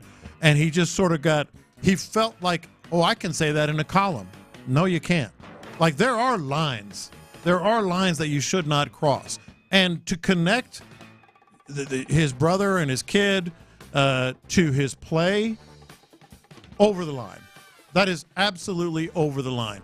and he should have known better, but I think he got swept up in like, well, they say this on social media, so I can say it in a column. No, you are a paper of record. You are a news outlet of record. You got to hold yourself to a higher standard. There's other ways to talk about Joel Embiid's play, than bringing that up. So he is at fault there. The one thing that Embiid should have absolutely, if he felt like it, confronted him. He said, "This is over the line." That's the old newspaper rule, anyways. You write something about him, you show up the next day. Yeah, show up the next day. Talk it out. Have a disagreement. Reach an agreement, an accord, or whatever you want to call it. But just don't put your hands on someone. So that's where Embiid was. That's where because he wasn't challenging him physically. He was just a moron for writing that.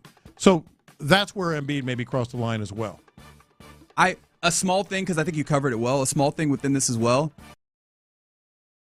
It's matter-of-factly in how almost as like a side detail, it has been put out there that the Sixers PRs tried to stop that story from getting out there. I'm like, wait, hold on. You can't do that. We're going to just pretend like that's commonplace, which is a shame because it feels like maybe that is more commonplace than we care to give it credit for.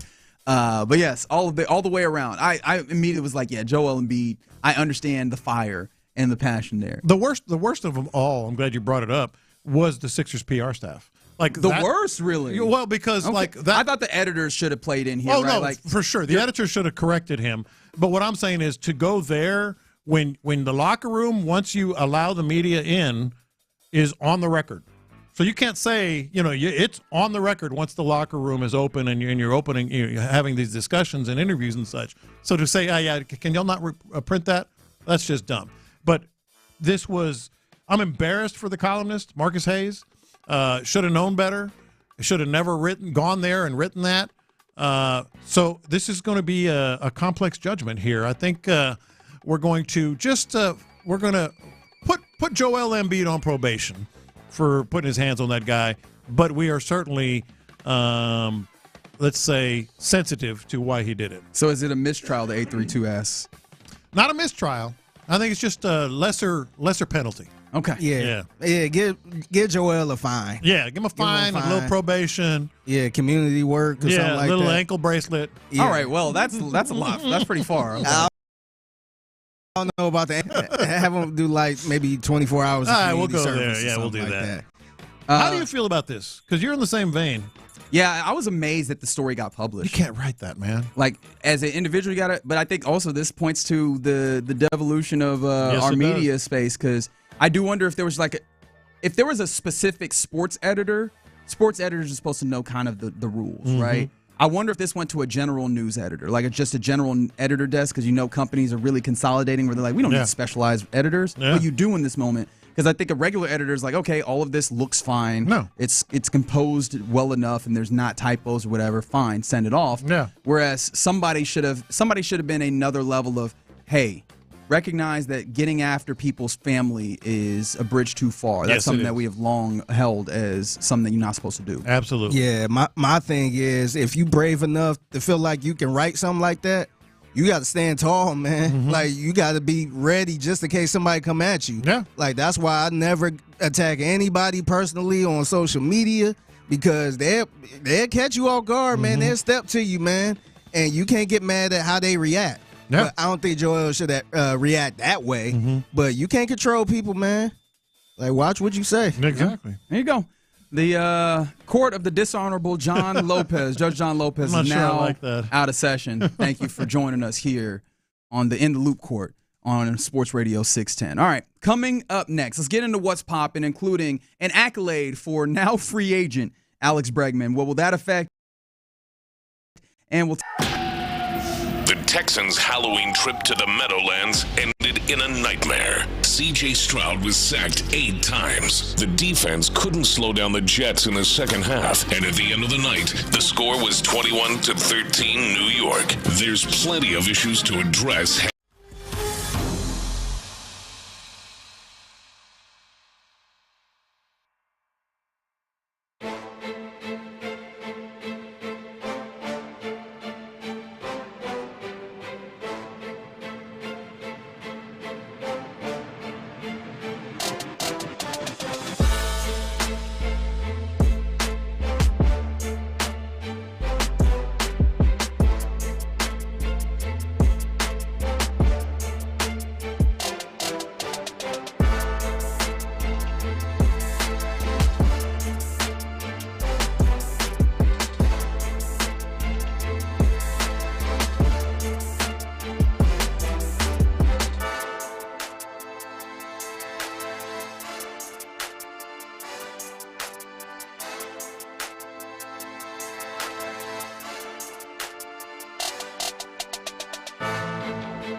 best burgers in town, and so much more at Beck's Prime. 10 Houston area locations, BecksPrime.com. The biggest stories in sports and entertainment. Sports Radio 610 style. In the Loop presents What's Poppin'.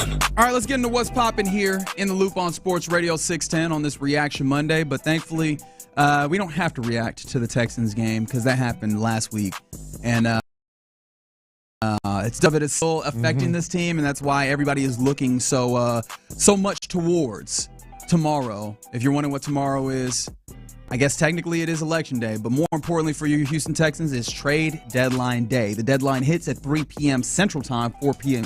Eastern, and so there's a few things on the table that I think a lot of us are looking for. Obviously, offensive line help is one of those, maybe cornerback. Some people are still in the market for a wide receiver in their estimations. But yeah, some of those things are what could possibly be coming down the pike for your Houston Texans on Deadline Day. Tomorrow's Election Day? A word? It is. It's trade deadline. And that ends the entirety of our coverage of the 2024 election. Although that's tomorrow. Unfortunately, I imagine you'll still hear campaign ads. Hey, don't text messages been coming strong the last couple days. Man. Yeah, they have. I was getting something from Atlanta for some reason. Atlanta? Yeah. And the funny thing is, they kept saying, "Hey, Reginald, make sure you vote." I'm like, wait, what? Wasn't me, I swear. It was something in Atlanta. Although I will say, I'll be completely honest, maybe this is a confession. If I could get rid of the texts that I get from me by sending them to you, I'd do it. I'm for sure. I'd throw you under that bus. I apologize. Oh, man. And I'm opted out and blocked. Yeah, I stopped it. It's no good. It doesn't work. It do not work. Sometimes I wish that I could opt out of these particular texts, although it's not with any malice for the people that are sending it, because I understand where it comes from. But on from the A2, what's the time frame for the Christian Harris return? No earthly idea. I'll let you know. That is all we've been updated. They haven't given us a larger general timeline. It's just been radio silence, and that's the thing that's kind of been weird about this Christian Harris thing, is that we just keep looking around and we're like, if it's not something like, I don't know, a major surgery that would have extended the timeline, I've got actually more fears as to what would be happening if it's not. And that's a growing sentiment. That's a growing sentiment. I think the way they're playing this is certainly open to question. Because he was on the practice field. We know the story. On the practice field, it goes off before practice is even over, and then we never see him again. And their company line is, we'll keep you updated, or we'll let you know, or whatever it is. Well, that leads to people speculating. That leads to people's imaginations going, well, is it something else? No, man, just be clear about it. It's funny, too, because D'Amico, you can tell he get a little irritated when you keep getting the same question. He's like, guys, look, I know y'all want to know the update. Yeah. Guys, I'll let you know.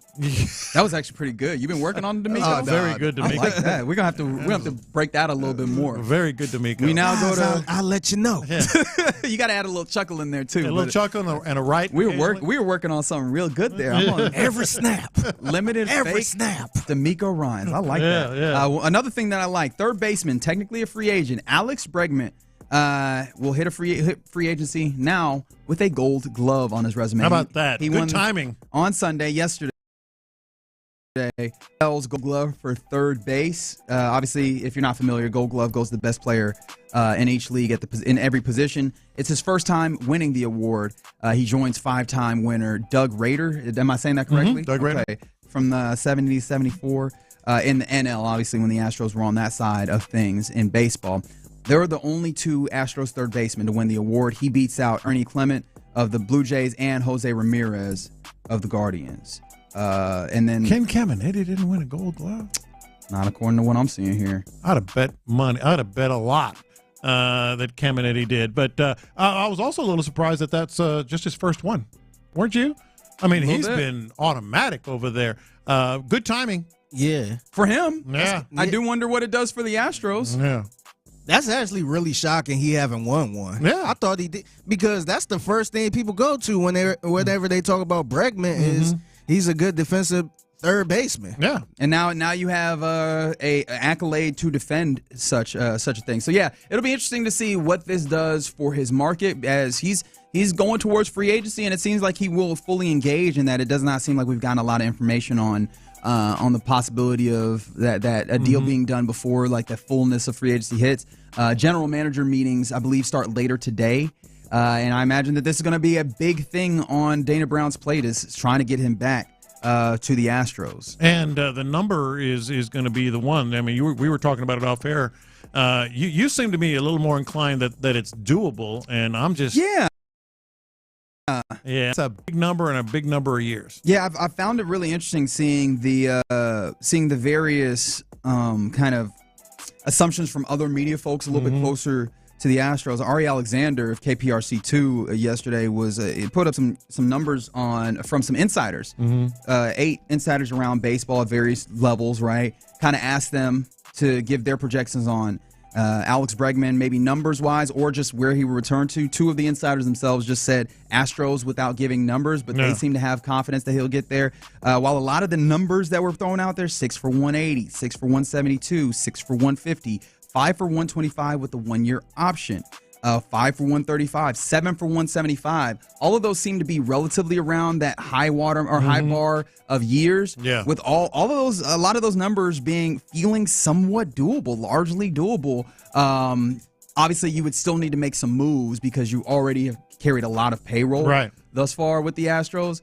But those feel doable, especially when you consider what Alex Bregman is like in the clubhouse, what he means to the franchise as a whole, and then you add like. This was this Gold Glove accolade points again to just how important he is defensively because your infield has had some defensive issues. Yeah, look, I those numbers maybe are doable. There are some huge contracts coming down the pike that would maybe affect that. But here's where I think it gets Fromber and Tucker are the big contract. And both of those guys, if you do want to retain him, or maybe even if you don't, exist as guys that you might have to consider moving in order to help facilitate. Better situated, and also to facilitate maybe giving yourself some young talent to filter into the program, as notoriously this farm system is a little bit light, to say the least. Everyone wants Bregman back. What I found interesting about those numbers that Ari put together from his work is they all kind of hover around 6 years. That's because the Astros don't give long contracts. 5-6 years is about the most you can expect from the Astros in terms of an offer. I just know baseball, and baseball is very dumb when it comes to overpaying players or perceived overpaying players. Someone's going to give them 7 or 8 years, and I think that might be the biggest hurdle of all for the Astros. They're not going to do 7 or 8 years. Someone will. But we'll see how much that matters. I know we typically think as he's a Scott Boras client, that Scott Boras is just going to extract only big money. But there's been instances where players have kind of returned to their teams on deals that were still good, right? It's not like he's going to get a bad deal, but relatively reasonable. Yeah. And so we'll see how that plays out. As I mentioned, general manager meetings are getting going today in San Antonio. So that should be interesting to see if we get more news that comes out of that. Some more things that are popping. The Rockets play tonight at Toyota Center versus the Knicks. Interesting weekend for them. They get a big-time win against the Dallas Mavericks with a lot of the athleticism and youth, getting boards and stuff. And then they fall to Golden State at home without Steph Curry. It was a lot of, like, Buddy Hield and that type of stuff happening. But Alper Şengün had a little bit of a slow start, continues, not a lot of minutes, particularly in the Golden State Warriors game. And there's reason for the coach to call into question some of his conditioning. Got to find a rhythm for sure. I mean, we're moving around a little bit. Obviously, Ray's really good in the pocket. He's had decent looks there, and the teams are going after him in the post sometimes. But you like him on the elbow ISOs also. But a rhythm, and whether it's getting himself into shape to play, early season, that might be part of it. But sometimes it's that point blank. Misses that he didn't have as much last year. And so continue to work with him and get him the right looks. And obviously he'll snap out of that because the quality looks are too good. He's not going to continue to miss those. That was one of those moments where I went, wait, what? What did he just say? Because he was talking about, like, he was almost like he was trying to give a reasonable answer. And you said, what did you just say? Because Ime was speaking under his voice, right? Yeah. That's one of the things that's going to be real tough is playing Ime audio. Yeah. Because Ime is like, I'm going to say this so you can hear it, but only just barely. But only if you pay attention. Because he's like, well, maybe rhythm this, getting him some good looks that. Maybe he needs to be in better shape. I was like, wait, what? Like, to start the season. So, like, right in the middle there, he just dropped a little bit of a bomb, like basically saying the guy's not in shape. And look, I do have a great appreciation that even though the Rockets have paid Alperen Sengun, and it seems like it's very abundantly clear that they want to play through him a good amount, that the head coach of your team, Ime Udoka, is not unwilling to play the guys that are playing well and not play the guys that are not in the instances that they need to, right? Alperen Sengun has had a couple of situations where it's like on the stats. I thought it was revealing. I think we know now. I don't think the head coach thinks he's in good enough shape. He just kind of dropped it in there. Now, he did also come back around and say, look, he's not knocking down shots that he will, and that's not going to continue. So there's still clearly a level of confidence. But I appreciate it. Udoka is like, look, man, you got to play up to the right standard. I don't care how much money you're making. It's got to be the right standard. Yeah. 281 on the 5 Hour Energy fan line mentioned that Ken Caminiti won 3 Gold Gloves with the Padres. Okay. So just not with your Astros. And then finally, real quick, one of the things that's popping, we'll get into more college football tomorrow when we do college football on a Tuesday, but shout out to both Rice and Houston getting college football upsets. Rice upsetting Navy, giving them their first loss in conference, and then Houston knocking off my Kansas State Wildcats.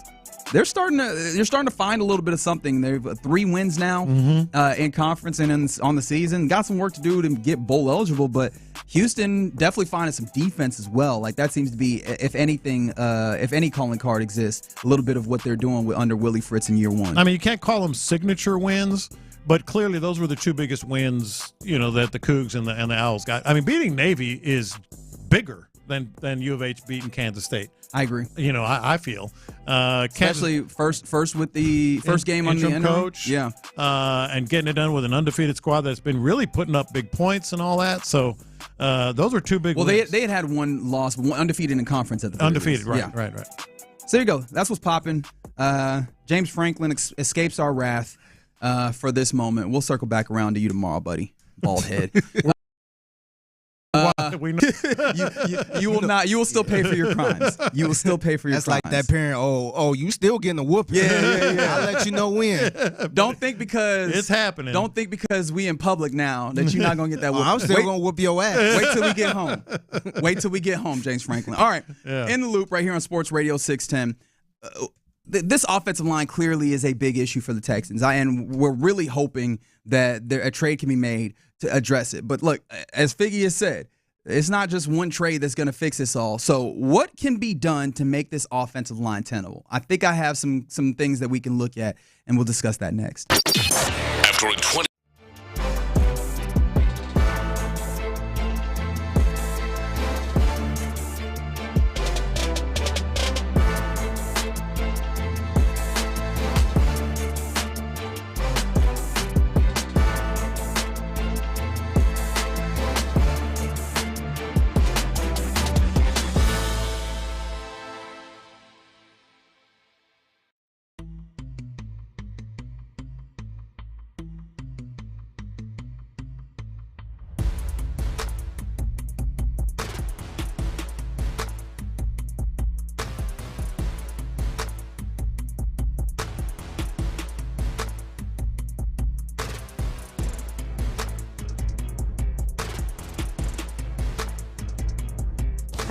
Cranks up the energy with every game. 5 Hour Energy introduces the Stand the Fan limited edition fan fuel flavor. Be the ultimate fan your team needs. Fuel your fandom. Only at 5hourenergy.com.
Insider access, exclusive content. Sports Radio 610. The Texans play here. An Odyssey sports station.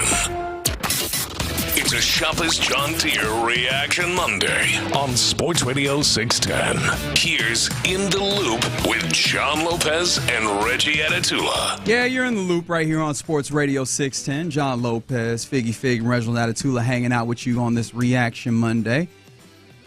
Trade deadline eve. Tomorrow at 3 p.m. Central Time is when the deadline is to get your trades done. And so a lot of things hoping to percolate, and obviously with the Texans. Although someone asked, have any trades around the league happened today? And I don't think I've seen any, funny enough. Kind of quiet. Like they say in the movies, too quiet. Yeah. Something about to happen. Something's about to pop. Yeah, so we're keeping an eye out on those types of things. But obviously, a lot of the attention that we're paying is to this Texans team, trying to see if they do try and address this offensive line at the trade deadline via trade, in addition to some other things on the team. But we know that the idea of making a trade for a lineman is not the easiest thing to do. But even if they are able to make it happen, and if they get a great offensive lineman, even if they manage to somehow get two, I don't imagine that being the case, but who knows, right? I don't know that fixes the offensive line inherently. What, one move? One move on the offensive line. I don't know if it does either, to be honest. But I think you got to start there. Yeah. This offensive line is in such a place where it does not feel like it is simply one move away. And so I thought, what can you still do to make this more tenable? And I have a great respect for the offensive line and offensive line play and how difficult it is. So I'm not speaking out of my keister. I try and turn to the places where people that have played the game or people that have coached the game in that place. And Jeff Schwartz seemingly keeps coming back up. In this instance, I did not go specifically to him, but I went looking for people that had insight, and he comes back up because he's one of the guys that played the game who has jumped into media and been willing to give us insight into these things. And funny enough, in 2016, he made about how NFL pass protection is tough and how teams make it easier for them. And that's exactly what we're talking about here. Now, of course, the league, that's almost a decade ago. The league moves and shakes, but I imagine that some of these things remain somewhat universal. So I kind of just wanted to go through some of the things that he points out as things that teams use to make it easier on the offensive line and see if any of them can be applicable to this team. That sound fair? That sounds more than fair. Okay, so the idea of helping offensive linemen, he says, in pass protection is to either physically hit the rushing defensive end or distract them with the threat of contact or slide protection help. Especially if you're trying to help a tackle. That fairly makes sense. And these are all built into an offensive team's philosophy, and if they decide to give help, right? Now, the second one he talked about in there was the idea of distracting a team with the threat of contact. Mm-hmm. And you do that through having condensed formations, right? We've seen a lot of that from this Texans team, have we not? Too much of it. I think the Texans need to go in the opposite direction, but then you're putting everything on your offensive line. So it's sort of a balance. You have to mix up it's the play calling too. So it's all of that going together. So, but I found that to be interesting. It's like, all right, one of the things in the tool belt, condensed offensive line. You've seen it, right? And in a way, this will also serve as a checklist for Bobby Slowick and his time as the offensive coordinator on this team this year, and saying, okay, what things has he deployed and how effective have they been? And condensed offensive line has worked almost entirely to the negative. It doesn't offensive linemen that they're being worried about guys coming in and chipping them or whatever. They seem to go right at it. And it also does not seem to be all that helpful because it seems like tight ends and wide receivers are being asked to block almost square up with some of these guys, and it's not been all that helpful. But, okay, you have that. All right, so like lining up tight ends, receivers, and condensed formations. Got it. Some other things that a team can do to try and help is that, you can – oh, sorry, I'm still with the chipping the running back coming up and adding in chipping on the edges, and that you can definitely see happening, especially when Dare is in and such. The tough thing about that is a lot of this pressure is coming from the interior. Yeah. I think the big problem with that is you're almost relying too much on something that should just be an add-on, for lack of a better way to put it. Right. Like, you should be able to win those matchups up front, and then the running back helps and sort of make sure that there's not a breakdown, rather than relying on a running back when either a guard or a tackle, as you said, a lot of it's coming from the inside, is already getting beat. Well, when Kenyon Green, whether it's Kenyon Green or anyone else, because we know it's not just him, but it's largely, he's been Shaq's getting pushed into the CJ's lap. Yeah. Every once in a while, Juice Scruggs get pushed into CJ's lap. It shouldn't be, that, okay, now you got him. No, it's got to be you got to help get him. You shouldn't be already out of the play, and then that's been the problem. Now, one of the things is the idea of like sliding your protection to one side or another, especially to help tackles. And again, this one of the things that pops up within this as seeing that pressure from the interior is going to be tough, right? If your guard is sliding, or if you're sliding a center over, if they're not picking up that block, then your slide is particularly useless. But also, Jeff Schwartz highlights that this requires communication. And this is where one of the issues that has arisen with this offensive line gives me pause, because they've used the word communication. That has been something that they clearly have not been able to get all the way down, is the communication, whether it's getting out of breaking the huddle early enough to get up and identify what you're doing and get everybody on the same page, or even sometimes just getting the right protection down, although they will contend that they have the right protection, they're just not executing it. But some of this is making sure that everybody has the same understanding of what they're doing and giving themselves the max opportunity to block it up well. Yeah, but you know what I'm hearing here is, because all these things we've talked about, the condensed formation, the backs helping, the tight ends helping, communication, is with the Texans, they've tried all these things. So it still points, it's almost as if like, okay, they've done that, check, they've done that, check, down the line. It's either personnel is not good enough, or it's coaching. Those are both things that we need to talk about. All these things that you've just mentioned, that someone who knows the business, so to speak, of being an offensive lineman says you can do to help the offensive line. They've done.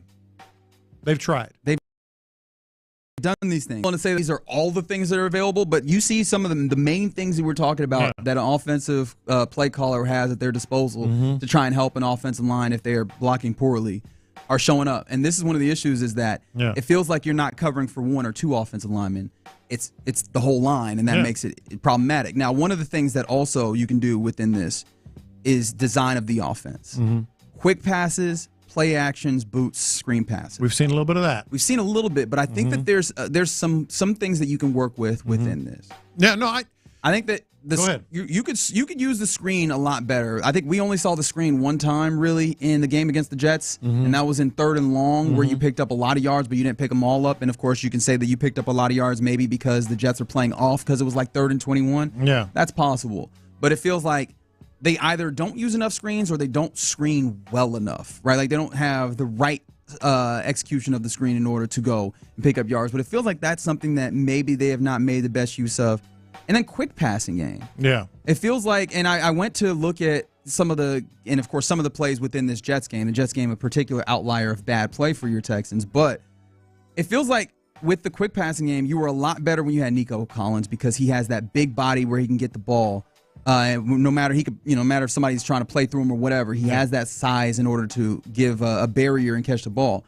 This is where I might be more willing and open to admitting that the wide receivers are not good enough as a whole. Like even though you have depth, I don't know that you have guys that you can trust to be that way and to like help the quick game with their physicality. Now you have guys with speed, and I think that they can operate in like screen situations. But I don't feel great about having guys that's like, hey man, this is a slant, and you're just using your body as a separation and catch the ball, getting the ball out quickly, catching the ball quickly. And some of the times where they have tried to use quick passing games, your line is getting blown up so quickly that CJ's not able to get the ball out quickly. Now you have Tank. He's not a big body by any means, but he does get separation. But beyond that, it does sort of speak to, and we talked about this going into Thursday night's game. We can expect, Xavier Hutchinson showed a thing or two. Obviously Woods showed a thing or two, but they didn't back it up, and maybe Nico getting back into the lineup is because he can also stretch the field and open things up underneath. Maybe quick that passing, helps. Yeah. He's great at getting the ball to him in space, screens, and making yards after catch. He's great at it can't be a panacea necessarily, except it kind of was for a while. And so you do wonder how much of this is just, hey, Nico Collins comes back and we ask him to do a lot in carrying us there offensively. In addition to Joe Mixon already doing a lot to carry us. I don't know, man. The more we talk about like all these other things that might be quick fixes or fixes, certainly short passing game. Hell, one aspect of this type of offense that we really haven't seen other than by accident, is like designed rollouts, designed moving of the pocket. And we saw a little bit of that start filtering in the last week or two. Like he's moved the pocket out enough, but like design it that way, and maybe cover the backside a little easier, and shorten the field, into thirds. We haven't seen a lot of that. It still goes back to the same thing. It's either personnel or coaching. Yeah, and that's why I think you need to make the personnel move. It's not going to fix the entirety of the offensive line, but I think it brings the floor high enough to where some of these patches that a team would use to help an offensive line now become a little bit more tenable, and now you can do some things. Because I think the offense at this point, and it's wild to think of it, I'm not sure that the offense is the part of this team that's going to carry you. It's not right now. I know, but not even just right now. I don't know if ultimately it's the part of your team that's going to carry you. I think your defense will carry you. Your offense needs to do enough to make them worthwhile. Someone was talking about it on the text line, on the 5-Hour Energy fan line earlier, saying that this Danielle Hunter was a C move because this line isn't getting pressure. I'm like, look, man, no, that's not they're true. Literally they literally apply the most pressure to opposing teams. Yeah. Now they didn't do that in the Jets game, but also the Jets offensive line apparently does not allow a lot of pressure. But then also, right, Will Anderson gets hurt a little bit in there, and they still only allow 21 points. Right. But when they only allow 21 points, your offense needs to do at least the minimum to score enough points to get you over in those situations. And I think that ultimately is what I'm hoping for, is that you get some moves, you raise the seal or the floor rather of the offensive line enough to be able to do some of these things to mitigate poor offensive line play, and then you can get enough offense to get you over. The defense is so much closer. Some argue they're already there, but the defense is so much closer to like truly being great than the offense.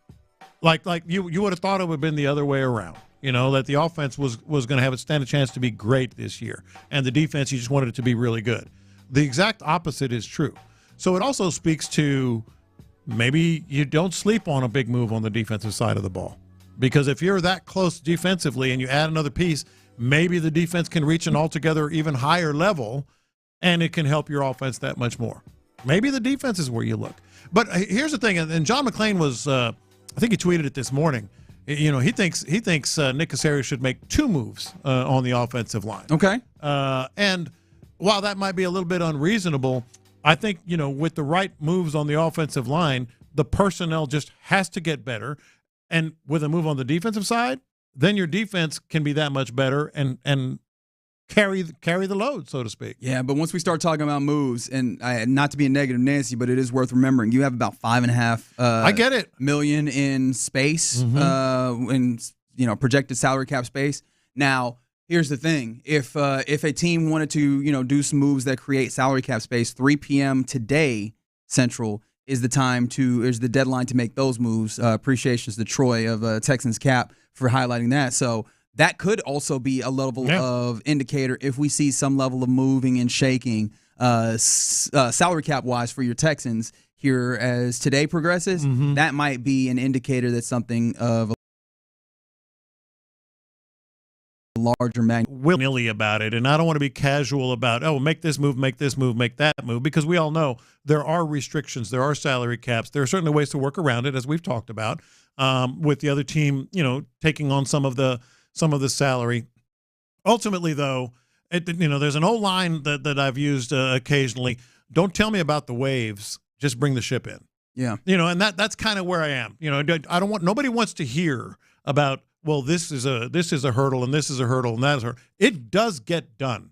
Teams do make deals. Teams that make deals that are up against the salary cap as well. So we don't want to hear about the waves. We just know that this team has to make those moves. In the words of Don Draper in the hit television show Mad Men, that's what the money is for. Yeah, exactly. Get it done. Exactly. All right, you're in the loop right here on Sports Radio 610. Appreciate you hanging out with us. Coming up next is about time for our lunchtime confessions, brought to you by Sagamore Spirit Rye Whiskey. We'll do those next. The NFC's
For the fan who cranks up the energy with every game, 5 Hour Energy introduces the Stand the Fan limited edition fan fuel flavor. Be the ultimate fan your team needs. Fuel your fandom. Only at 5hourenergy.com.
On YouTube and Twitch every weekday. Just load up your phone and crank up the stream and enjoy. Energized by 5 Hour Energy, it's the Sports Radio 610 video stream. A new way to experience Houston's sports leader.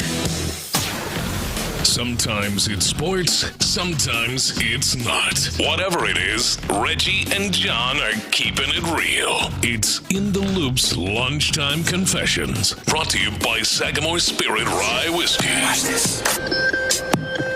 These are my confessions. Man, they got me, Figgy. They got me, Reggie. Who got you? This weekend, man. Those Mike Tyson and Jake Paul commercials were all over the place. And I'm catching myself going, yeah, where do I sign up? I'm all in. Dude, and then the pictures of Mike Tyson looking not 58. not 58. At least not conventionally 58 like the rest of us. Exactly. And then I saw the Tyson quote about that old Mike Tyson. How did he put it? Every time I drink or get ready to fight, Iron Mike returns, and I break out in handcuffs. Unfortunately, I have to fight and be that guy. I wish I could stop that guy. That guy haunts me. I wish I could stop that guy. I wish that guy died, but he's here again. I'm in. And so come out and watch me fight. Friday, November 15th. That's like the perfect. You about to buy it? Oh, for sure. Wait, does it have to be bought? Or it's on Netflix. That's why I was asked. Oh, Yeah, okay. That's right. I forgot it was on Netflix. No, you said that, and I really hadn't considered. Well, I mean, you know how these things go, man. The streamers start with, "Oh man, look, this is as long as you have a subscription." That's how the Zone started. This is like you have the subscription, you get all the fights, and then they started doing pay-per-views, and I was like, "What is the point?" Yeah. But I'm like, ESPN Plus did the same thing for UFC as well. It started out when this was it's been several months now, practically a year, right? That they've been talking about this. Well, this one also got pushed back. It remember? got pushed back too, but it's been at least pushing a year, right? And at first I was like, whatever. It's going to be an exhibition. They're going to be, shadow boxing and all this stuff. And now I'm like, oh, I can't wait. Sanctioned fight. Oh, I can't wait. AT&T Stadium. Yeah, I mean that's also kind of how fights work, especially in this they get you in this era where they're not. If you're not doing like a real fight, and I think you know what I mean when I say that is like within the structure of real champion / contender, like all these, but these kind of things that have been put together for spectacle. You're always like, man, that's stupid. And you get closer, and you're like, the intrigue has got me. I want to see it. I'm the FOMO. Yep. So that's where we're about to be. Wild. Watch this. These are my confessions. So I do something that I'm really not supposed to do, and I'm actually afraid of admitting on air. Mm-hmm. That's why we're here. But it was kind of necessary this weekend. I'm kind of glad I did it. Okay. Now we're all intrigued. So I had to go back up to Dallas one more time to get myself settled on the old apartment, which is done. Yeah. Officially fully in 100%. Resident of Houston, love doing it. Did you do the Will Smith last look at the apartment? I sure did. Before you cut the light off? Got to do it, man. Yeah. It's a rite of passage. But I had to drive back down yesterday. Mm-hmm. It was a full day of football yesterday. Yep. And down on my cellular device was Red Zone. And that works out a lot better than I care to admit. Yeah. Like I do not encourage other people to do this, but being able to keep up with that Lions Green Bay game while I was on 45, that worked out pretty well. Yeah. So I understand, very reckless to have a game on, and I tried as much as I could to keep my eyes on the actual I'm sure you road. did. I'm sure you and did. listen to Scott Hansen let me know what happened. Yeah. But I peeked a few times. And it was fun. I was still able to. I didn't think I'd be able to keep up with the game as well as I did, but I did. How did you like the St. Brown touchdown celebration? Oh, did you see that while you driving? Oh yeah, the headstand. That came from UIW. There was a cat at UIW, and that actually filtered into the league a couple of times. So I thought that was really fun. It was great. You're not going to get any judgment from me, man. Well, it's dangerous, man. Motor vehicles are guys, like crazy heavy machinery. Don't listen to these guys. No, don't listen to us. Do as we say, not as we do. And it's one of the Keep most. Keep your hands on the wheel. 10-2. Focus. Yep. Getting on these roads is really one of the most dangerous things that we do. We never think about it, but more deaths happen on the roadways than airline deaths and all these types of things. Right? No, it's a very dangerous thing, and we really should take it, with the level of seriousness that it deserves. But also, football was on, and I needed to be up to date. Again, no judgment from me, but don't do as we do. Do as we say. Watch this. These These are my confessions.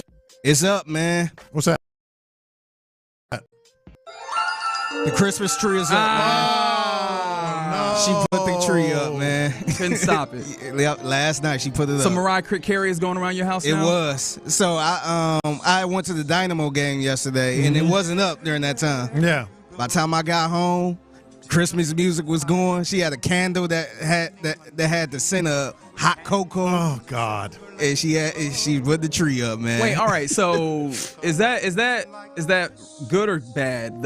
Like the candles that smell like food but are not indeed food.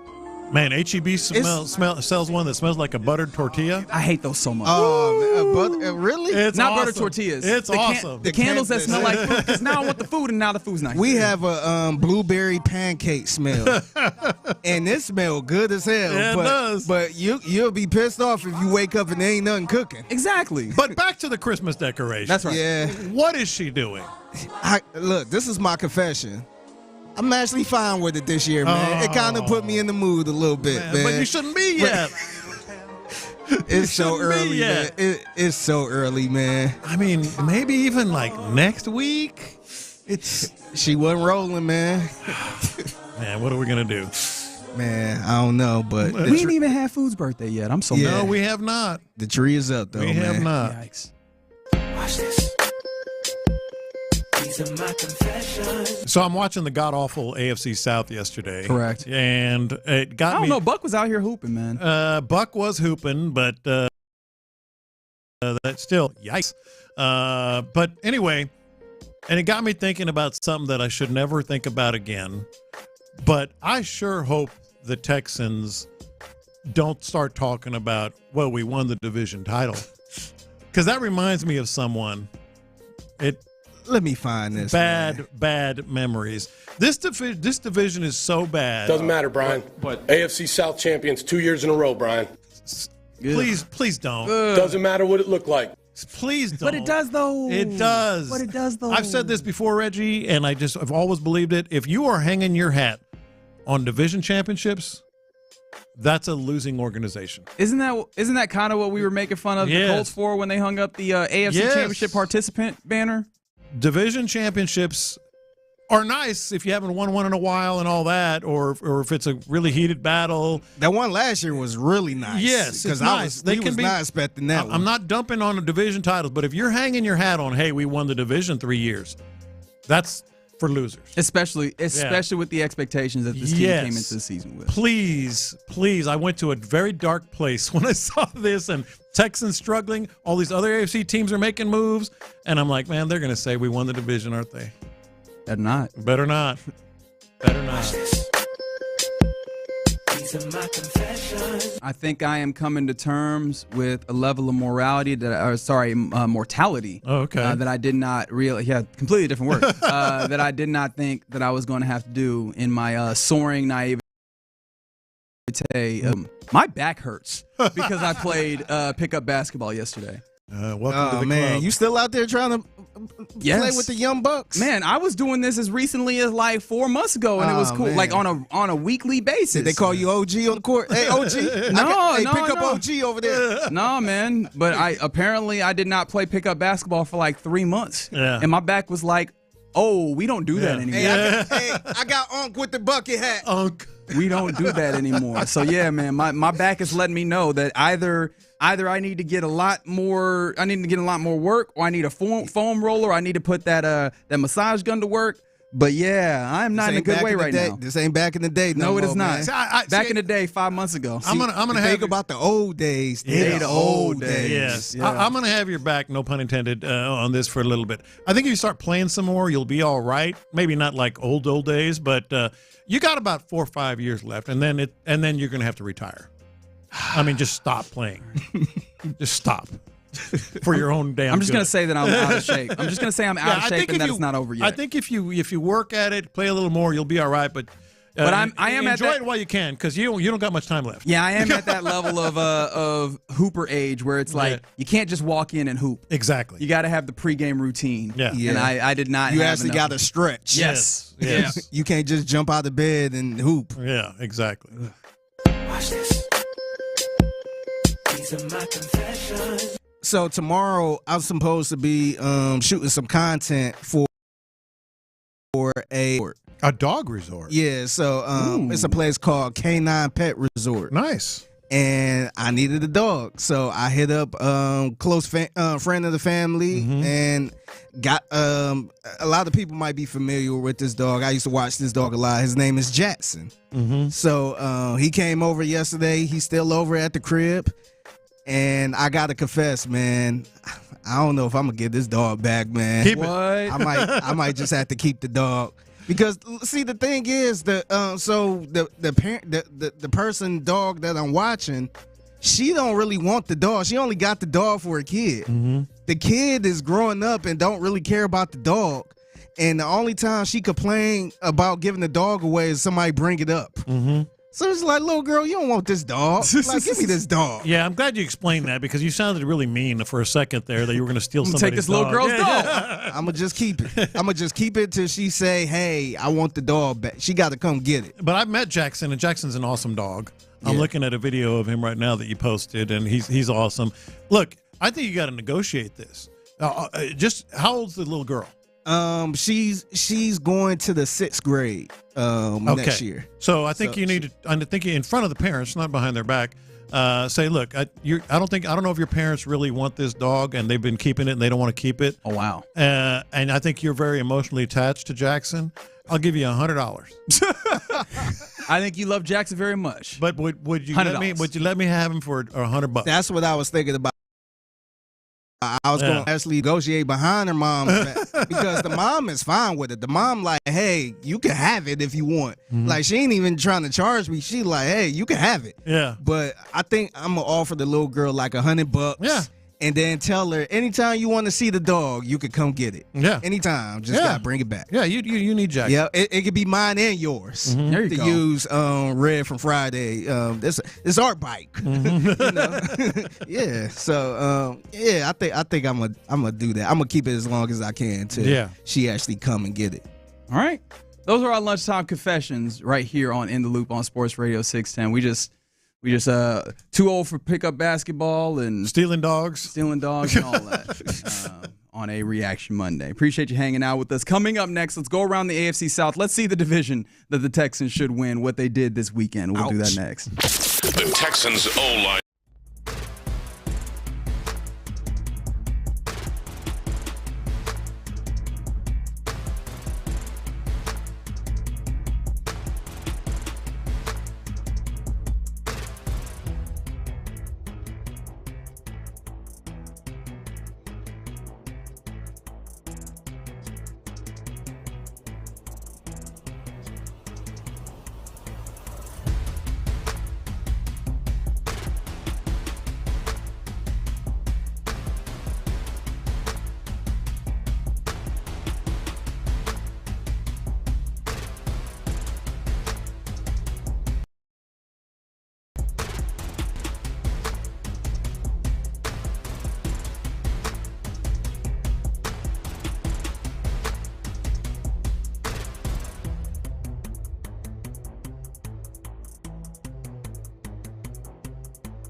It's a Shoppers John Deere Reaction Monday on Sports Radio 610. Live from the Twin Peaks studios, here's In the Loop with John Lopez and Reggie Atatula.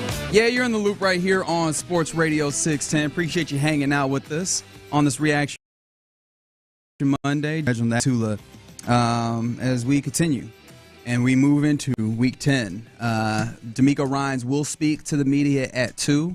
And coming up at, I believe, in an hour, I kind of want to ask the question of what you want to hear and what you're most interested in, because it seems like people are really, there's a lot of things that we would like to get some information on. I don't know how many we move actually past will. that game, man. We focus on the next game. Yeah, but even outside of the last game of it all, hey man, what's happening with Christian Harris? Where's Will Anderson Jr. stand? Like, there's a lot of things that still remain to be learned about this Still team. recovering. Yeah. Still recovering. Sure. Yeah. Well, I mean, he's not going to give you anything regarding trades, and you No, shouldn't. he ain't going to give you a damn thing. And he's not going to give you anything on some of these moves that he clearly was more willing to make after the game. So, how do you frame that question? It's like, hey, you know, I want to hear. I want to hear more about Kenyon Green. How you feel about Kenyon Green? Well, no. I mean, I know it's over. Yeah. But yeah, I'm just kind of curious because they was clearly trying to move him, right? But he said we have to, I mean, he basically said what we've all thought. You know, we got to do something. It's unacceptable. Yeah, got to be better. Now that you've had a weekend to ruminate, so to speak, you know, what are some of the things that you're, you know, maybe going to be looking to do? He's not going to tell you, but maybe you'll get some hints on some of their ideas. Yeah, maybe, just maybe. Also, you know, trade deadline eve. It'll happen tomorrow. The deadline will hit at 3 p.m. Central Time. No real moves in the NFL as of this moment on the day. Just kind of trying to see what happens. And so it's always interesting because, like, sometimes these things happen. Yeah. It's like one trade drops and all of a sudden all of them are happening. So I'm almost like eagerly awaiting, although the NFL trade deadline does not operate like other trade deadlines like baseball or basketball, where those things can kind of happen quickly and happen very, very big, in a big way, rather. All right. This weekend, AFC South, 3 games outside of the Thursday night football game in which the Texans lost to the Jets. And so we do around the AFC South and see what this division looks like and just why the Texans should handle their business. As always, choose your own adventure. Where we going? Let's go with the Indianapolis Colts, because I thought that was a very intriguing post game with the Colts. Yeah, Indianapolis Colts, they face off on Sunday Night Football, rather. Apparently all primetime games are the same in my head because I always say Monday Night Football as if that's the only one. But Sunday Night Football versus the Minnesota Vikings, and they gave a little bit of a tough out. They were a tough out in this one. Joe Flacco starts in this one, and it looks like we may have seen the I don't want to say the last of his utility in this way, but like he had a tough time against this Vikings team, as a lot of people do against this defense with the simulated pressures and such that happen. Who did not have a tough time was the other side of the ball for the Colts. DeForest Buckner looked like he was worth all the money and more, the way that he was giving this Vikings offense a lot of struggle. Look, they played good defense. It was and offensively against the Vikings, you almost got to give them a pass. But what is fascinating in a way is all of a sudden Indianapolis now has another quarterback controversy because now people are saying, well, maybe we're a little hasty with that Anthony Richardson thing, and their offense was really bad. They were hanging in there, as you mentioned, but they had a lot of trouble on offense, and maybe it was the Vikings defense, But either way, they're looking for answers still. Yeah, the one touchdown on the day for the Colts actually came from the defense. A fumble recovery for a touchdown. The other points scored were a 42-yard field goal and a 54-yard field goal. So it's not like the offense was particularly great. I mentioned Flacco had some tough times, only completing 59% of his passes and 179 yards and an interception. That's all that he was able to muster up. Jonathan Taylor didn't even particularly have a great day. 3.7 yards per carry, which isn't awful, but didn't have a run longer than 13 yards. Just kind of a fine day, and the score of 21-13 seemed to be all over the AFC South this weekend. The Colts fall to 4-5, and they remain 2 games behind the Texans. That's your closest opponent, and of course, you know that you have the season series over them, the tiebreaker. So in effect, a 3-game lead over the Colts. And it's sad that is something that you have to continue to consider, but it is there. Yeah, but not as much now, because that was going to be the one. If they could somehow finagle, and they tried to finagle a win against the Vikings, then all of a sudden it might have gotten interesting. It's not interesting anymore. They had 0 red zone drives. Correct. Offensively. So the Colts, your biggest threat, are no threat. They are, like I mentioned, they're 4-5. They're below 500, and their next opponent is not going to be any easier for them as they'll face off against the Buffalo Bills in Buffalo Sunday at noon, as it's starting to get a little cooler as well. So that's not going to be easy for the Colts. I don't know that you can chalk up a loss, but that gets close. Shane Steichen, mind you, let the people know in his post-game availability, Joe Flacco remains the quarterback. Yeah, he did. For now. Said he still gives us the best chance to win. I'm like, okay. Okay. We continue around the AFC South. Where would you like to go? Let's go to that dastardly place in Nashville. Okay. Tennessee Titans actually get a win on this Sunday. They move up to 2-6 with a win in overtime against the New England Patriots. They needed overtime to beat the Patriots 20-17. The Titans had a 17-10 lead with under 2 minutes to play, and they allowed the Patriots to drive down the field and score a touchdown. It drove Brian Callahan to tears. That was I don't know. I didn't know if it was cool or not, but that's how desperate they were for a win in Tennessee. He teared up in the post game, like we really needed that. Well, and they did. They also lost Quandre Diggs and their Lloyd Cushenberry. Yeah, center Lloyd Cushenberry suffered a season-ending injury, so that only makes it more difficult to do what they're doing. I'm sure that Brian Callahan is also crying a little bit. If you remember, he got this job after being the offensive coordinator of the Cincinnati Bengals, and so much of their offense is situated in such a way where it assumes that your center or your quarterback is going to be able to diagnose and put you in great situations, and they have had either Will Levis or now, then you're not getting that. So I'm sure this has been quite a learning experience for Callahan and how to design an offense, not just in general, but also for a very particular sub-level of quarterback play that you're just not getting or that you're getting compared to what you were used to with Joe Burrow running the show. Yeah, and this is a bad division. It is. We had conversations in the offseason. Could the AFC South be one of the surprise divisions, one of the toughest divisions? Because, you had who knows with Will Levis and Tennessee and their new coach, and Brian Callahan is an offensive guy. Then you had the Jaguars. They paid, and we're going to get to them in a second. They paid Trevor Lawrence. Yeah. And then the Colts. They had their franchise quarterback. Yeah, and then the Colts, hey, Anthony Richardson, man, now he's got another year. Dude, we were so wrong on that. This is an awful division. Yeah, it is. Yeah. Although the bright spot for the Titans, Tony Pollard, 28 carries, 128 yards. So he was able to put up some big rushing stats on it. But as you mentioned, some injuries, including Lloyd Cushenberry, their center, who's out for the remainder of the season. They'll next go to SoFi Stadium to face off against the Clippers in that late afternoon slate, 3:05. Sorry, Clippers. Who? The Chargers. That's the other LAC, right? Yeah, there you go. The Los Angeles Chargers. I mean, they might play the Clippers too. I don't know how well they would fare against them either. James Harden might run for. Might be better off playing the Clippers. Might be, yeah. And then finally, around the AFC South, the Jacksonville Jaguars picked up a loss against the Philadelphia Eagles. It was 28-23, but it really didn't feel that close. And you mentioned the idea of Trevor Lawrence, the big money that they 16-31 for 169 yards. Nice, although it's not all that nice. 2 interceptions. No touchdowns. Well, he had touchdowns, but they were both on the ground for him. Yeah. Doug Peterson might be the next coach fired, huh? It's possible. You got, obviously,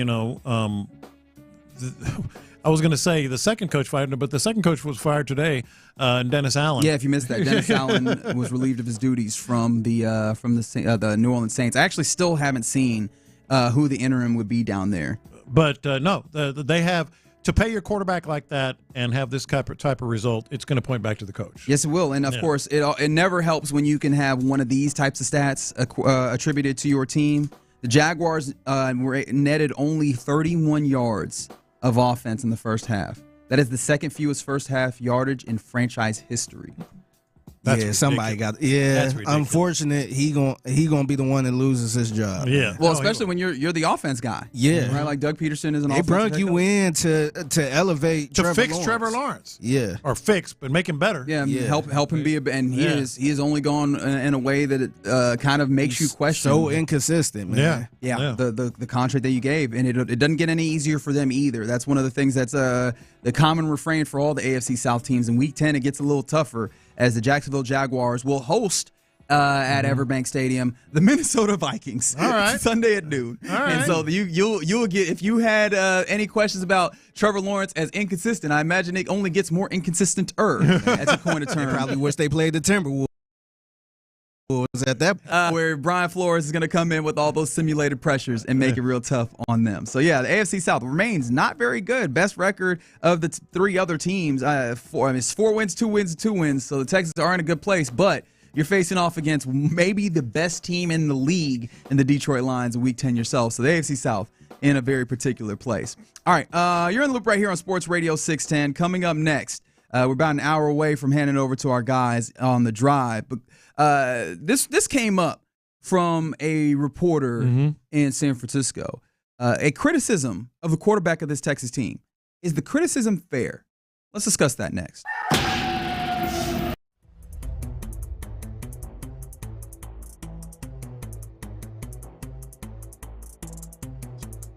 For the fan who cranks up the energy with every game, 5 Hour Energy introduces the Stand the Fan limited edition fan fuel flavor. Be the ultimate fan your team needs. Fuel your fandom. Only at 5hourenergy.com.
KILT-FM HD2 Houston. Insider access, exclusive content. Sports Radio 610. The Texans play here. An Odyssey sports station. It's a Shopper's John Deere Reaction Monday on Sports Radio 610. Here's In the Loop with John Lopez and Reggie Atatula. No, I'm not locked in on USC Ole Miss women's basketball to start the season. You are. All right, you're in the loop right here on Sports Radio 610. John Lopez, Figgy Fig. I feel attacked over here, man. No, man, I've legitimately gotten myself distracted by watching the end of this USC Ole Miss game, top 25 teams, as college basketball is coming back. I feel like it just ended. Yeah, man. I feel like we were just talking about this. Don't worry about it. I don't know. Are you basketball through the course of the season? Or are you like me going to check in February, catch up, and get ready for the tournaments? I like the holiday tournaments and the good big matchups. Although today, I told you during the show, before the show, you're gonna have to tell me what happens tonight. Two best games tonight are started at 10:30 and 11:30. That's right. Good gracious. Yeah, and I don't know if I'm gonna be the one to tell you because I'm not sure that me personally I'll be up for those men's college basketball games. Check the score in the morning. Yep. This is why Sports Center used to be an institution, because you could just wake up, watch the Sports Center, and be caught up on all the stuff that happened at night. But not nearly the same amount of that. Okay, so there was a criticism lobbied of C.J. Stroud, the quarterback of this Texas team. We'll get into that in just a moment. But we've got some news, a couple of things that affect your Texas team or that touch the Texas teams to a different degree. The one that is more immediate, more close to home because it has to deal with the roster itself. 2 players have been designated from return from injury reserve. No, not those 2. Jerry Hughes is going to return to practice. So that's another defensive end, another pass rusher that you have involved, which is going to be super important. But this one I think is an even more important one because we've talked about the things that you'd imagine the Texans are looking for at the trade deadline. And one of those for me, maybe objective number 2 besides offensive line, is some cornerback help. I do wonder if maybe that is lessened with the news that Jeff Okudah, cornerback, will be designated for returns. So he is returned. Yeah, it's been easy to, right? He was here in camp, and then week 1 he got a little bit of burn, but he was hurt, and they put him on injured reserve, and he's just been gone since. Yeah. Now he returns, and it's really necessary. You need somebody who is more of a cover guy. In some of the instances where Jalen Petrie is having to cover one up, and he's doing the best he can, but I don't know that it's sufficient for what you're trying to do. The question I have is just how much does this team believe in Jeff Okudah and his ability to do that as well? That's what I was thinking. Is Jeff Okudah the answer? It doesn't hurt. You've got a guy that's been in the league a little bit. We saw him. I mean, he looked okay. I don't know if he's going to be the answer, but maybe he's going to be better than what you have. So we'll see about that. No update on Christian Harris, I'm guessing. Well, I mean, he's not being designated for return, and I mean, it would have been a great opportunity to designate for him for return if he was going to return with the other guys that you designated. Got a Christian Harris update, Figgy? So I'm assuming we'll update you when we get some news. That's what it's going to be. The other thing is tangential to your Texas team, as obviously this week, coming up on Sunday, you'll have the Lions coming into town on Sunday Night Football at NRG Stadium. The week after, you have another primetime game in Dallas on Monday Night Football, and the quarterback that you will face seems like it will not be a man wearing number 4. Dak Prescott, he injured his hamstring and was taken out of the game that they were playing against the Atlanta Falcons yesterday. Seems like that hamstring injury is more advanced than they had previously believed, according to Ian Rappaport and Tom Pelissero. He's going to miss multiple weeks. And my understanding of words dictates that multiple means that they would miss week 10 and at least week 11 when your Texans go to town. So you're likely to see Cooper Rush, but I honestly wonder if they get a little frisky in acknowledging that their season is probably down the drain and give Trey Lance, who is, yes, on their active roster, an opportunity at snaps. Because if there's one thing that Trey Lance desperately needs, it's just an opportunity to play more football. I hope so. Not just because, whatever, you want to see a young player develop, but the Cowboys are done. Like they're going to be done without Dak. Ezekiel Elliott, that's a mess. as well. Yes, it is. Dude's not showing up at meetings and getting left at home. Yeah, they brought him back in order to be like a veteran player, like a locker room type guy, and apparently he was missing practice and stuff. So I imagine that quite the leader. They're paying him twice, mind you. They're still paying for the first time they cut him and then they signed him again. Yeah. Good job, Cowboys. Yeah. And before you start asking, do they have anything that you could scavenge? Right. Again, I think Texas fans all in scavenger mode. Cornerback wise, they have some cornerbacks. I don't know that they'd be willing to move off of them. Obviously, Trayvon Diggs are paying big money. Deron Bland is a good one. I don't know that they have anybody that you could necessarily move. And again, the Jeff Okudah thing might make it so the Texans aren't interested. I will see. Offensive line-wise, Cooper Beebe is a rookie that they just drafted. They're not letting go of him. I think the other guy is Tyler Smith. He has been a Pro Bowler. Zach Martin gets interesting. Are they willing to acknowledge that he is on the downturn and move on from him? Because that would be an interesting player that knows what he's doing, although right guard for a majority for all of his career. Would that be something that interests you at all? I mean, you had me at guard.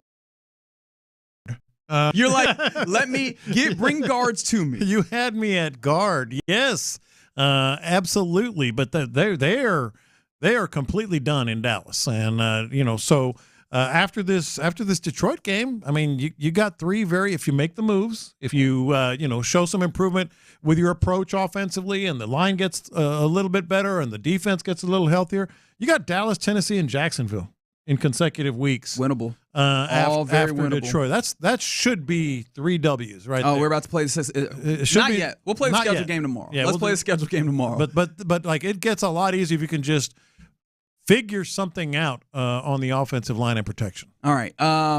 Is this criticism fair? This was a guy who works in San Francisco. What's his name again? I forgot. David Lombardi. Okay, David Lombardi.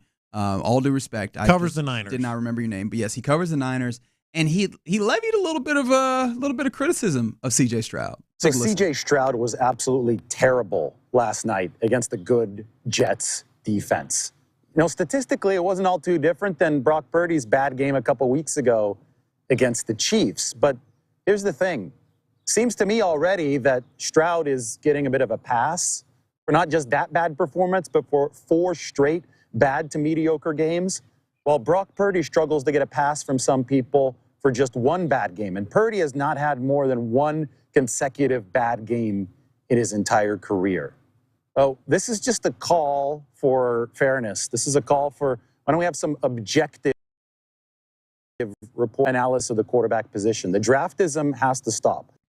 Draftism. I like that word. We got new isms. I like that word. We got draftism. Here. Okay, so it's not a bad point until you dig a few layers underneath. It's good if you don't think about it.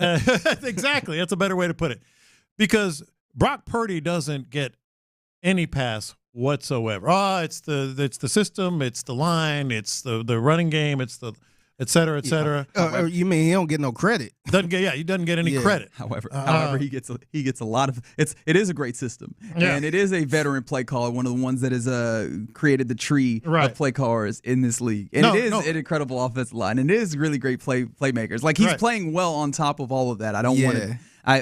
It took me a while to get around to this, but I've had to make sure that I give him his credit. However, we can't ignore that there are a lot. There's a lot of things going. That's true, but you can't stick any quarterback there and get a Brock Purdy. No, right.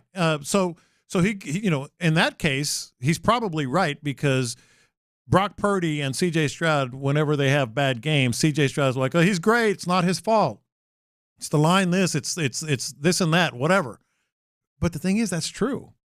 I mean, C.J. Stroud deserves – you could make the argument that C.J. Stroud is having a terrific season. I know that sounds pretty generous, but the guy has been sacked 33 times. He's been sacked 33 times, and he's still top 6 in passing. If you're able to at least do that after getting sacked 33 times, you do deserve a pass. And so I get what he's saying. Is it unfair? I don't think it is unfair. Yeah, I don't think it is either, right? I immediately went to all of those things. The idea of, hey, yeah, but he's dealing with one of the best play callers in the league offensively, right? There's questions about Bobby Sloak in that regard, and that's not to say that I'm not going to say that he's like outright bad, but if you're comparing him straight up with Kyle Shanahan, he's going to lose that battle right now, right? The foundation, the essence of this game is about blocking and tackling. That being an issue makes it even harder, right, to do things outside of it, right? You have offensive line that bad. I do wonder how much you can make this happen. How much would Kyle Shanahan be able to make happen with offensive play this bad? I think C.J. Stroud has had some things that are worth criticizing, but some of the things you can almost attribute back to things that you would imagine happen with a quarterback constantly under duress. And so I don't know that that's entirely fair, but I understand where he's coming from. Like, this was an opportunity for him to get off a take about his quarterback that he felt like was being treated unfairly. But I think that, like, when it comes to C.J. Stroud, it has been fair to understand and appreciate what he is dealing with around him, while also understanding that, and C.J. is the first one to say it. He is not operated at 100% of what he is supposed to do with the other things around him failing. There are still some things that he needs to do better, but if we're talking about criticism, I don't know that I'm coming all that hard for C.J. Stroud, all things considered. No, look, Brock Purdy has been sacked half as many times. And CJ wasn't good on Thursday, right? Like, let's not get that twisted. Like, he's out here smooth. And I think that's what he's talking about. Hey, look at this guy. You know, if that were Brock Purdy, he'd be getting destroyed. Well, Brock Purdy, again, has been sacked half the number of times as C.J. Stroud. So C.J. Stroud's still throwing for 2,139 yards, still, has thrown his share of touchdowns, won his share of games, despite just an atrocious amount of protection. Yeah, and so I don't think it's a fair criticism, but I understand where it's coming from. However, it's going to be something that we're going to have to watch, because it's the question that we had about, like, the David Carr, right? When you bring that syndrome up or whatever, like, does his play devolve because of all of the pressure that's been heaped upon him to make things happen in this almost – now, I don't want to get too hyperbolic. I was about to see this wasteland of that might be a little much. But, with the adversity that you have in the way that this offense is having to operate right now, does he then start making poor decisions, or does he press? Like, does he move outside of the realm of what he's capable of doing and then start making bad decisions because of it? That's the thing where I think you have to then be honest with yourself. But as of right now, that's the concern, and that's why it's so important to get some things together. And and I think in the last couple of games we have seen some things out of C.J. Stroud that we normally wouldn't see. So yes, it's a big concern. It's also why it's so important today and tomorrow to figure it out. See, that's the other part of it. Is, like, even if they don't get a trade, if they don't make a trade, I feel like you still have to do something drastic to try to bolster the protection, because that guy is so important, and you can't afford anything bad to happen. And I mean, when it comes down to it, C.J. Stroud has had 3 games this season with passer ratings under 90, and it is clearly the Jets game, the Packers game, the Vikings game, and you can understand why some of these things are happening in the course of it. Plus, mind you, none of those back-to-back. Yes, none of those back-to-back. Hey, David Lombardi. He had a 99.5 passer rating in that game against the Colts. Was it a 23-20 victory? Was it only a 3-point victory? Yes, it was, right? That's fair to point out. In the 4 games, that 4-game sample that you're talking about, that was started by the game against New England. He had a 100.5 passer rating in that game. I don't know that I would say that that's, like, necessarily a bad game. And so, I think that he was trying to make a point. The point is taken, but you did it in the way that I don't think I would agree with. No, I do. But, the bigger point, the bigger question, these things are starting to compound themselves. And it always comes back – this week's going to be so important. It always comes back to you got to find a way to make sure he doesn't get all those sacks. And then imagine how good he could be if he does get a little more protection, if he does get some more weapons and some more play calling in his favor. So if you didn't catch it, you have obviously Jerry Hughes and Jeff Okudah both being designated for return from injured reserve. Both of them recovered from a hip injury. And Dak Prescott, who's going to miss multiple games, and so it is reasonable to assume that he might football when the Texans go up to Dallas. We also or Arlington. have to figure out what the latest is with Will Anderson, because Jerry Hughes being active or being back could really impact that. Yes, sir. All right. You're in the loop right here on Sports Radio 610. It's about that time. What time is that? It's when we hand it over to Fig for the mixtape. What we got, Fig? Yes, man. Rest in peace to a music icon. I will share one of the funniest compliments he had about a legendary rock group. And plus 713-572-4610. I want to make a safe space for the fellas to kind of vent about their old ladies. Oh, and I'll explain why. You venting about your lady. Okay. Do it at your own risk. But 713-572-4610. Go ahead and do what you that. Thought. We'll do that next. After a 21-13.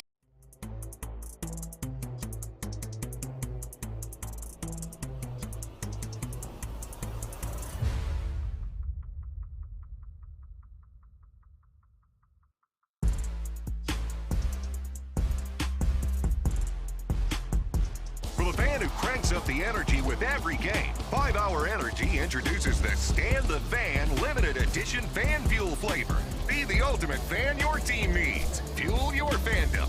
Only at 5hourenergy.com.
Shopper's John Deere Reaction Monday. Houston's sports leader. Sports Radio 610. Pass the aux cord and crank up the volume.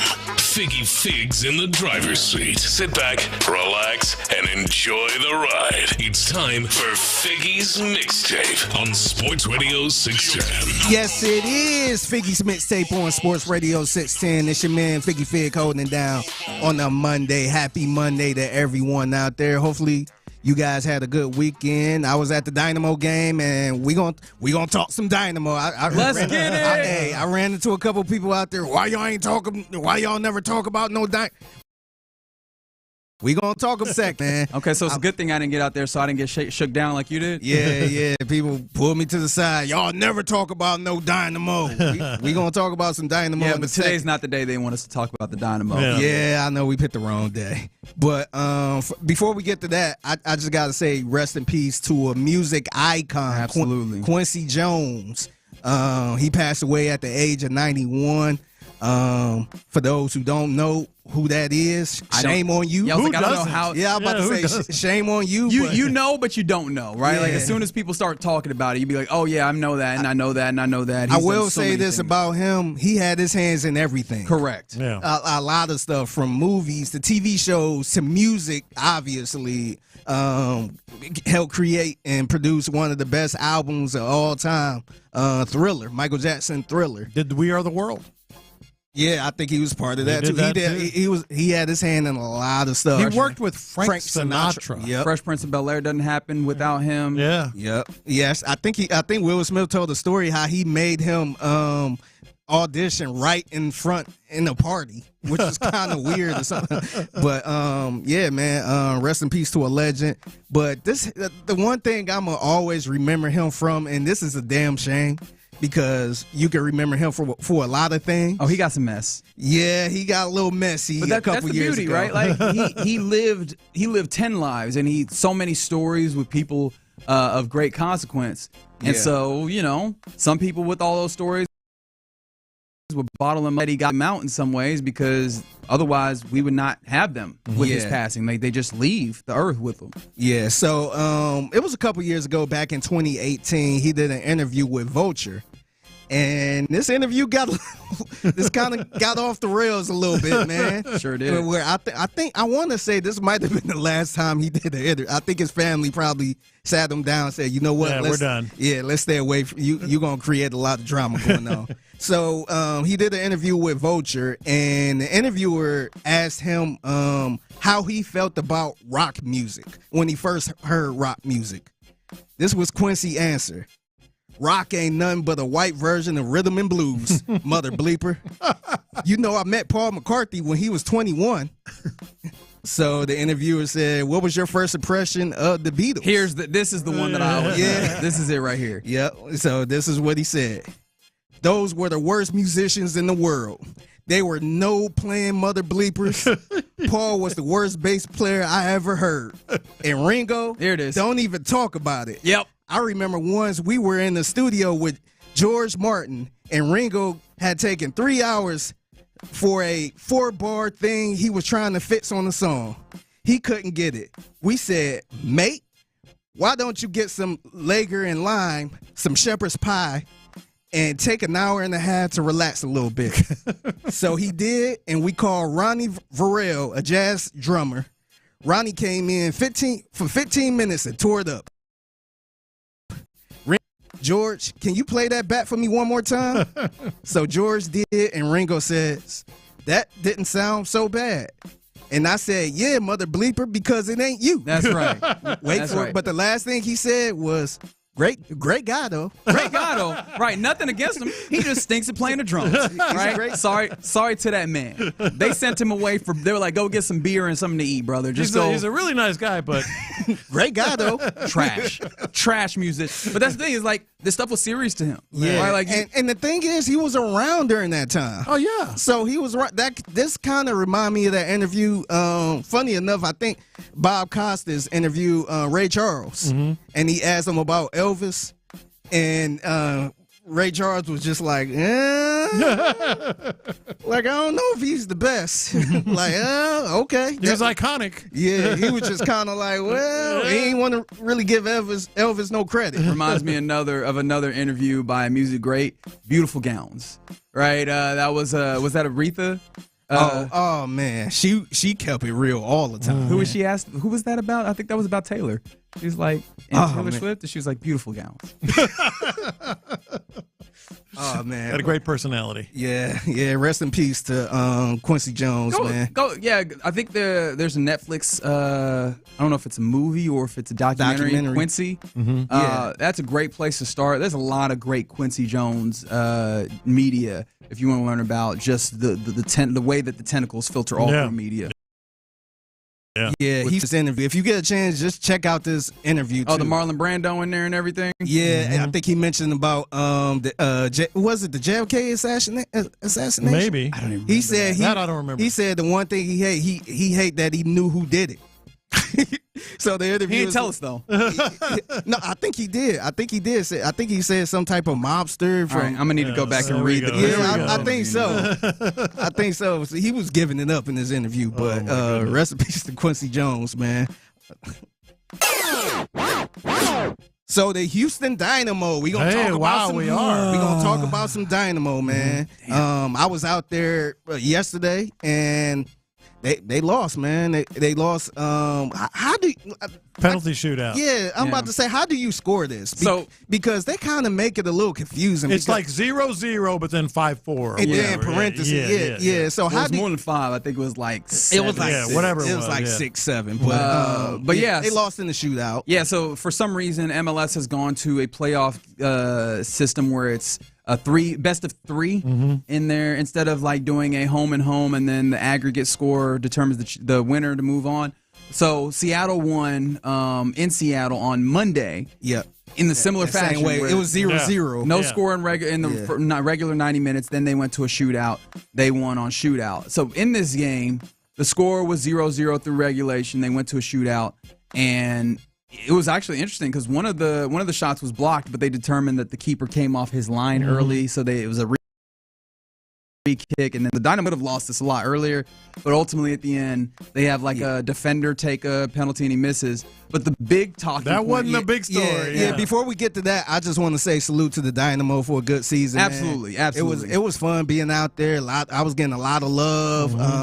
I think somebody just tweeted me and saying, "Hey, bring Lopez out there next time." I've been. So, I didn't go last night. Yeah, maybe next year we gotta take a show field trip and just go out there and hang with the folks. It's a lot of fun, man. I was in the rowdy section, and it was man, it got loud in there too, man. I was. Dang. Yeah, I was assuming, all right, they're gonna move along, and I'll be able to see them another time this postseason. So that was my fault. But unfortunately, the big talking point came when the captain of this team, like a veteran guy, the highest paid guy on the team, Hector Herrera, he fouled somebody, got a yellow card. And if you're unfamiliar with soccer, 2 yellow cards, you out of there. He got a second yellow card because he spit at the ref after the foul was called. Yeah. And that's just unacceptable. Like, you just can't do that as the captain of the club, as like the veteran guy on the team, as the leader guy. Like, it would be one thing if you did that in any game. In a must-win elimination game, getting yourself thrown out because you cannot control yourself to that degree. And, like, he's notorious for being a little bit of a jerk, to put it nicely. But you can't do that because now your team is down a man. And they managed to, like, thug it out. But, man, that was real nasty business. What's up, Ron? Love you, dog. Yeah, Ron really interested in this Dynamo talk, man. No, but the fact that he spit at the guy's feet doesn't change anything. You can't spit. And we had a conversation about spitting on this show. Facts. Look, man, I think people are the worst if they spit on any or even think about spitting on somebody, man. You can't do it. It was kind of embarrassing a little bit. Yeah. And just looking at the reaction from a lot of people that cover the Dynamo or fans of the Houston Dynamo, they wasn't too happy about that either, man. No. A lot of people was like, man, he got to go. I don't know what his contract situation looking like or if he'll be back next year, but that put a lot of bad taste in people's mouths. Yeah, it should have. What also put another bad taste in people's mouth is that Dynamo didn't make him available for interview after the game either. So it's like, hey, man, if you're going to act that way, in theory, you should be able to come out in here and answer especially in for your it. role. Yeah, especially being that guy. Yeah. So I feel bad because only first time I get to talk about the Dynamo, first time I decided to talk about Dynamo, I'm not going to escape responsibility here. All I'm doing is, hey, why y'all ain't do this? Why you spitting? Why you spitting on folks? Which honestly you should not do. Again, the show line on that is if you spit on somebody, whatever they do to you in response, it's fair game. Yeah, but yeah, man, it was a good season though. I enjoyed the game, man. Shout out to the Houston Dynamo for making it that far, and hopefully we bite next year, man. Yeah, we'll see. All right, so I got to make this a safe space for the fellas, man. So it was last week. Somebody brung it to my attention that they love when I go on rants about my old lady. I guess it's a thing now. Yeah, I'm like, I didn't even realize that. I'm like, dang, I feel like I do it partly because, first of all, me and her is super cool, so she don't mind this type of stuff. Like I said to her, we have that type of relationship. But I think the other part is I know she don't listen. So you're safe. So I'm free game. So right you're here. safe. Yeah. I hope the God she ain't listening right now. But I want to make a safe space for my fellas, man. Okay. I just like text in 713-572-4610. Little quirky things in your relationship that just bugs you out about your old lady or guy. Oh, I got whoever. you on this. Yeah, I bet you do. I got you on this. Yeah, I got a couple things. I'm gonna run Let's down. hear 'em. I'm gonna run down my personal list. I hate when she leaves like backpacks and laptops on the couch or the bed. I just hate that so much. I feel like you're the person in a relationship that got the place for everything. Yeah, well, kind of. But I just hate like jumping on the couch and she left her pencils and notebooks and all that stuff. Like it get to the point I just throw it out. I just throw it on the floor. And she get mad. She know it now. But we're good on that part. Really, we both are kind of making sure. Yeah, I want my bed clean. Yeah. I don't want to jump in the bed and I'm laying on a laptop or iPad. Yeah. Like, nah, get that stuff off the bed. Like, I don't need all that. Yeah. A couple other things is I hate the way she load up the dishwasher. So with with the utensils specifically with the do you always? You got to point it down. See, they all point down. That's how you get water stains sitting on them. No. But you don't want to cut. You don't want to cut your hand when you're grabbing them out. Knife you point down, but everything else. Everything points down. See, Reggie got it right. No, he does not. So I put all the utensils up except for the knives. Yeah. The knives go pointed down. Everything goes down. She put them any type of way she want. I'm like, man, like, why would you put the knife standing up? Yeah. Like, now I'm going to cut myself and bleed to death. Like, why would you do that stupid stuff? So that stuff bothers me. Yeah, that stuff bothers me so much. No, they have to be uniform. All down. No, I would say that they got to be either all up or all down. Yes. Okay. You can't be all over. Yeah, the she's place. crazy. I like to have them up because I feel like they get cleaner. She's a lunatic. All right. Oh man, these are some good ones that have coming in on the 5-hour energy fan Now line. I got one for you from the from the 713. When she calls but can't talk, why are you doing this? Yeah. Why are you doing this to me? Yeah. So I'm just supposed to listen right quick? Send a voice message at that point. Yeah. Yeah. Another thing, this is kind of related to the dishwasher thing. She likes to unload the whenever she tell me, "Oh, can you put the dishes in the dishwasher?" I'm like, "All right, cool." She unload everything except for the utensils. I'm like, why would you leave the utensils? Like, you took everything else out, so now I gotta put all the utensils back. Like, why? Like, unload the. You're wasting man hours. Take everything out. Like, why you just leave those out? She's like, "Oh, I don't like putting the utensils." Like, why? Yeah. You got them in reverse. Yeah. And the last thing I hate, whenever I cook, I clean as I go. Yeah, I do too. You have to. Yeah. It's imperative. She do not. No, it's just a big pile. Pots and pans, dude. God, it'd be a hot mess, and then she'd be like, "Oh, can you do the dishes?" Yeah, of course. I'm just like, man, when do I start? I'm like, I just want to burn this kitchen down at this point. All this work, that drives me nuts. But all right, here's mine, and this is an ongoing feud for decades. Anytime somebody's stuff has to be compromised, and let me explain it. Okay, it's mine. Yeah. Like I've got a cabinet in one area of our house that has all my barbecue stuff. Well, if we get a box or something that she needs to put up, she puts it in that cabinet. Not her cabinet. That's messed up. Not her cabinet. Not another empty cabinet. And the most recent time was this past week. So we were cleaning all the cushions on the outdoor furniture. So she had to let them dry. So she put them in my office. So I have to maneuver around. If something has to be compromised, it's not her place or space. It's my space. Why is that? He doesn't care. Yeah, he can work around that. Tough. Yeah. Shelves, cabinets, maybe it's because of that plastic rat. I don't know. Could have been that plastic rat. Another one I just thought about whenever we go out to eat, and she, I hate when she do this because she order her food, but sometimes she wants something else too. Yeah. So she tried to get me to You have to order it so that she get off your plate. You don't want no. So she make me order fries so she can eat some of the fries. That's right. And have her 2 extra sides. I'm like, nah, man. So sometimes to kind of get on her nerves, I order seafood because she don't eat seafood, so she can't pick off my plate. That's what you got to do, right? You got to find your bastions of safety where it's like, I know you're not going to eat this, so I will have this in peace. Exactly.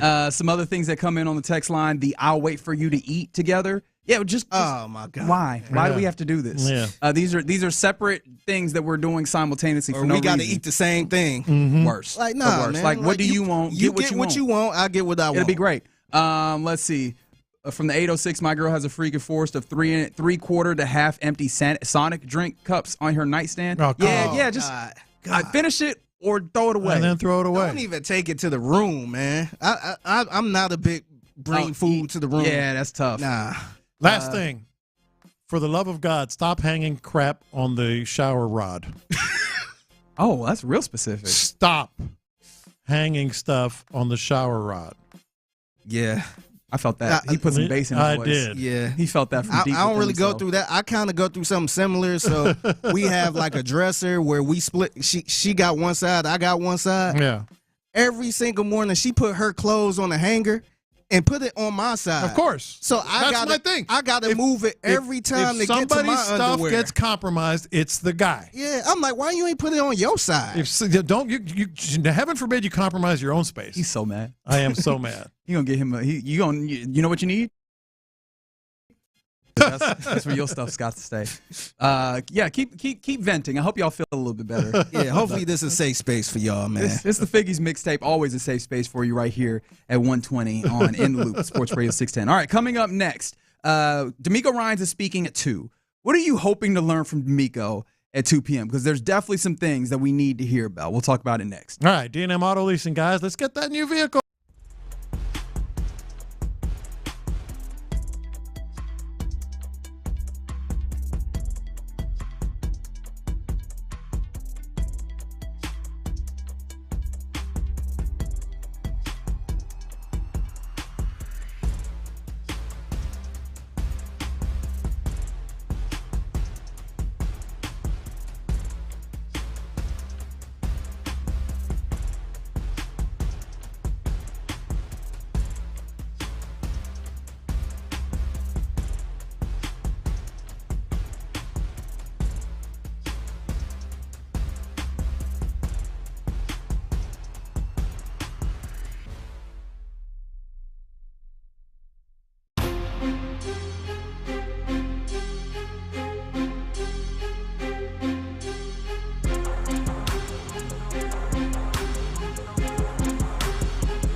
Figgy. It's a Shopper's John Deere Reaction Monday on Sports Radio 610. Live from the Twin Peaks studios. Here's In the Loop with John Lopez and Reggie Atatula. Yeah, you're in the loop right here on Sports Radio 610. John Lopez, Figgy Fig, and Reginald Atatula have been hanging out with you all Reaction Monday. Hope you are having a great one. We got D'Amico Ryans coming up at 2 o'clock is when he speaks to the media. We also have Clinton Ron coming up at 2 o'clock. They're always here to give you mill. And so that'll be happening. Those guys will have all that going on. Y'all have a lot of going on this text line, on this 5-hour energy fan line, 713-572-4610. A lot of y'all got some stuff that left off of your chest and off of your spirit that you want to let people know, or just get out of there from the 713. Every doorknob in my house has her purse, scarf, hanger, something hanging off it. Every doorknob. I'm like, oh wow, okay. I'm telling you, it's not just me. Lights on, lights left on everywhere. Okay, so y'all go ahead and let that be known. Get that off your chest. I got to do that more often. Give the fellas a safe space. Exactly. Because we don't have that safe space. Yeah, you know what? That's fair. That's a good point. So have that catharsis as much as you need. All right. How about a little catharsis from D'Amico Ryans? He's going to talk. What are the things that you really are hoping to learn from this iteration of D'Amico talking? Because this one feels like it means a little bit more. And maybe I'm just imparting an unnecessary, like an additional level of importance on it that I shouldn't. But it feels like this one has some interesting ones, especially first and foremost. We need to learn about what's happened to Will Anderson Jr. I think that knowing the extent of that ankle injury is going to be super big. Sam Warren of the Chronicle wrote a really interesting piece that detailed how this is a good defensive line, but the difference when Will Anderson is and isn't playing is distinct. Like even Danico Autry, we talked about who hooped on Friday. Danico Autry was up there. So much in defensive line, it's really symbiotic, right? It works together. So much of Danico Autry getting off in that game was because Will Anderson Jr. is applying pressure. Like he does. If he isn't available, that limits a defensive line that has been the calling card of this team. Yeah, look, that's priority, and who knows how much clarity he's going to bring, but we're going to learn clarity. They're actually practicing today because they had the weekend off. They're doing some level of practice today, so maybe we'll even get some clarity on that. For sure, the injuries, but we all know, the banner headline is going to be, what the approach is. You're asking me what I want to know. You can't expect specifics. Oh, we're moving this guy here and this guy there, but you can maybe get a feel for we're doing some things. We're addressing that. We're certainly going to be looking at every. I'm trying to sound like D'Amico, but without being too over the top here. Like they're going to be making some decisions and some moves along the offensive line because enough is enough already. So I think he's going to have to address that. Yeah, and I mean he came out so sternly after this game on Thursday, about how this was not sufficient, this was not good enough, they're not getting it done. What are the changes? What are the things that might shift in order to get towards getting it done? Because you got a big one coming up here, and so it's really got to be full steam ahead in getting those shifts or getting those things together. Otherwise, you will be SOL against the Lions team that has been handling theirs. How about is Nico Collins actually going to be activated? That's a huge one because Will Anderson and Nico. We've been talking just generally about so many different players and when they're eligible, and Nico Collins has just been all right. When Nico Collins is back, what he brings to this team. How can we assume that Nico Collins immediately jumps back when how many of these guys have become eligible and not jumped right back into the team? Is Nico Collins going to be available? Because he clearly changes the aptitude and the elevation that this offense is able to make. Yeah, that's a great point as well. Yeah, the roles of what Tank Dell's going to be, what some of these other Robert Woods and others are going to be in this offense. But as far as sort of the approach this week, last time he said everything's on the table, what everything ended up being was a tweak to the offensive approach by Bobby Slowick. They tried to change a couple things here and there. If that's it again, and you're running it back, we'll find out. I mean, it's not a good thing because we've been down that road already. All right, y'all not serious. We got two people texting in. If JJ can't go, or if Will can't go, are we calling JJ? And has JJ ever played guard? No. Will y'all leave JJ alone? Will y'all cut that out? Y'all wildin'. But obviously, love to see what's happening with Aziz as well. Because that's another guy that makes some things shake defensively for this team. And, of course, Something that I know we will not hear about. Actually, I shouldn't say I know, but I just feel so strongly that we won't. What's happening with Christian Harris? Like, he's just remained. I'll let you know. In this Yep. Just remained in this nebulous bubble. But yeah, D'Amico Ryan should be speaking not too long from now, and I believe that it will come down on these fine gentlemen's program. It's The Drive with Stoerner and Hughley, and of course, those guys join us now. Clint Stoerner, Ron Hughley, fellas, what's happening with you? D'Amico Ryan's live right here, boys. How about that? I'm gonna tell y'all where I'm at. We talked about it in the post-game show. Mm-hmm. I think we even talked about it last Friday. We've experienced this year, right? Is a couple games, the embarrassing games. There's been a right after the game, boy. There's a tone, man, unacceptable. Mm-hmm. Got to be better. Then Monday rolls around and it's John. Mm-hmm. Come on, John. I was kidding. Kenyon Green, man. we won a lot of games with Kenyon Green, man. Come on, we'll be all right. 6 of them. Come on, man. We'll be all right. Yeah. Like, and that's fine. 6. That's fine. I'm good with it. But I'm gonna tell you, boys, I fully expect there to be a different tone from the whole crew. Okay. From the whole crew. Well, the whole damn crew. John, that was unacceptable. No, look, I just said right before y'all walked in, last time he said everything was on the table, everything wound up being a little tweak of the offense's approach. That isn't good enough. Yeah. No, I agree. That ain't good enough. It has to be more than that. That's why, to me, I'm not as focused as much on how they sound, because I don't believe D'Amico is going to veer off to what he is. Okay. I just want to see give me the actions. Because honestly, their actions was in the Colts game. Okay, man, you got a couple more. Yeah. Mm-hmm. Or you're gonna go grab a seat. Yeah. And that was the action. Rolling through that thing. So to me, I think D'Amico is gonna be that ultra positive himself. I just hope to see some, because I know Clint probably wants him to come in there and just Bobby Knight this thing, maybe guns ablazing. No. But you're right. You're right. Because it's, to me, it's not like Dennis Green. To me, everything we've heard is exactly what we watched Thursday. You want to see some urgency. It's all about execution. Hell, there's one deal with Nick Caserio. It wasn't this game. I believe it was the Green Bay game. Worst awful on offense. All game played out about how we expected. Yeah. When I heard that on Texans All Access, I said, what? About how you expect? He threw for 86 yards. Yeah. Are you kidding me? Your quarterback, he got killed. And there wasn't no Aiden Hutchinson. Might have been taken out of context. What are we doing? What do you mean? That's the fear for me is exactly what we've heard from every single C.J. Stroud. Stay aggressive. Got to stay aggressive. Yeah. All of that stuff. Exactly what we've heard from this organization. We've watched it play out on Sundays, and it bit them in the ass against a 2-6 football team on the road Thursday night. No, I'm leaning more towards Ron on this one, just because I don't think they're wired that way. But you're not wrong. There has to be. Again, I'll go back to that other line. You said everything was on the table, and it wasn't really much.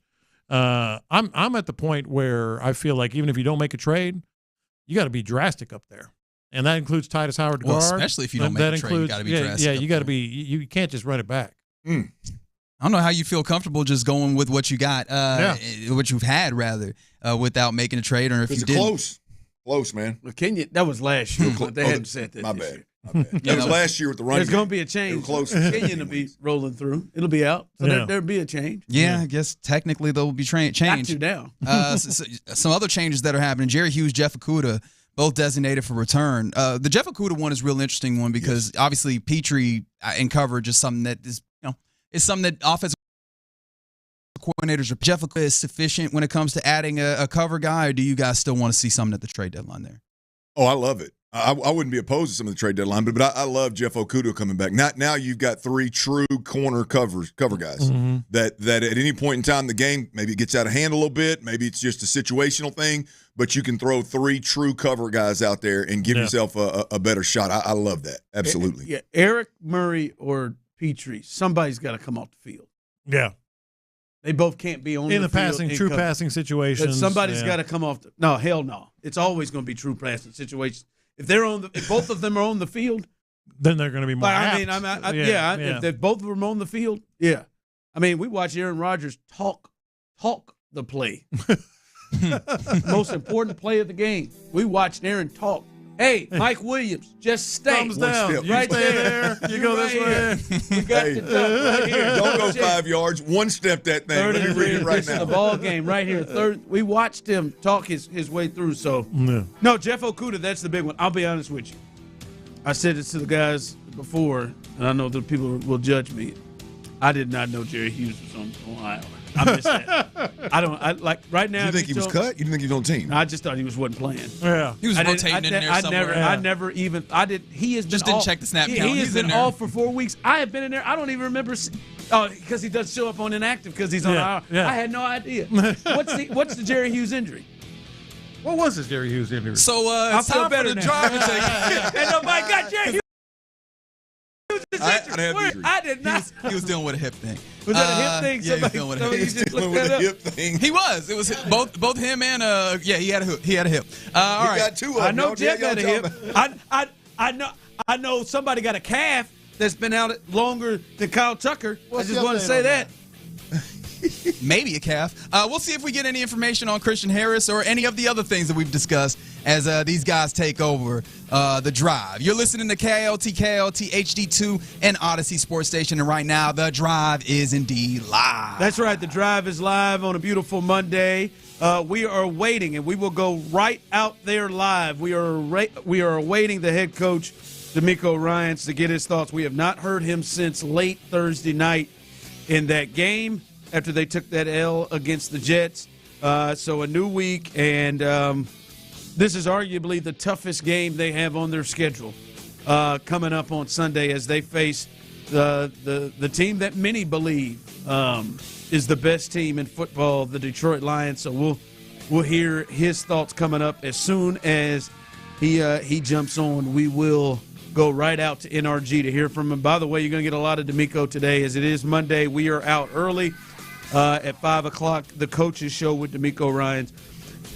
You'll hear more from him. So we're an hour delayed of that. For you right now, that's your dream, Clint. Your dream is to hear a different sounding, a different feel, a different type of urgency of whatever. Look, everyone's, he's not going to be that critical. Look, I'm not talking about being critical of any one individual.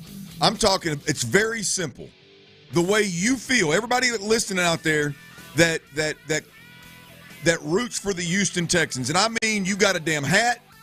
You've been to a couple games this year. You spent some of your hard-earned money on it. Those individuals out there listening right now. You lose sleep when they lose? You lose sleep. You still pissed off today because of what you watched Thursday. I tried to go over to a friend's house where I ain't seen people in probably 2 weeks, Saturday night, and I get peppered with what the hell's wrong with the Texans. That was embarrassing. What the hell happened? Why is this? Why is that? Here's what they need to do because of how terrible that product was Thursday night. First thing happened to me when I walked in the men's clinic. There you go. And then later on, something else happened. We're going to talk about that. You shifted gears. So look, the thing is, the deal is like all of those people, right? How you feel is exactly what we should hear and feel and the vibe we should get from D'Amico Ryans. There shouldn't be that's how we expected a game to play out and we'll get this right and everything's fixable. No, there's a sense of urgency. The schedule's getting significantly better. If we don't get our crap together, then we risk getting beat like we did against the Jets versus better football teams moving forward. What do you think Lamar Jackson's going to do to us if we don't get our crap together? Right? You got the quarterback in the post-game presser talking about pointing fingers and buying in. It's week 10. We'll hear from that. And I expect to hear something different from the coach. The least you could expect is a different tone. Hey, absolutely. And look, everybody out there talks about I'm not talking about all those sensitive folks. I'm talking about calling anybody out. Right? I'm not. That's not the deal. You just want to feel it. You just want to hear a different tone. As a fan, I want to feel like whatever's going on this week, the crap that we've been watching for 9 weeks, really, if we're being completely honest, on one side of the ball or the other, is being addressed. That's it. Well, let's see if we hear it. Here is the head coach, D'Amico Ryans, live at NRG. Communication and then also playing better in the second half.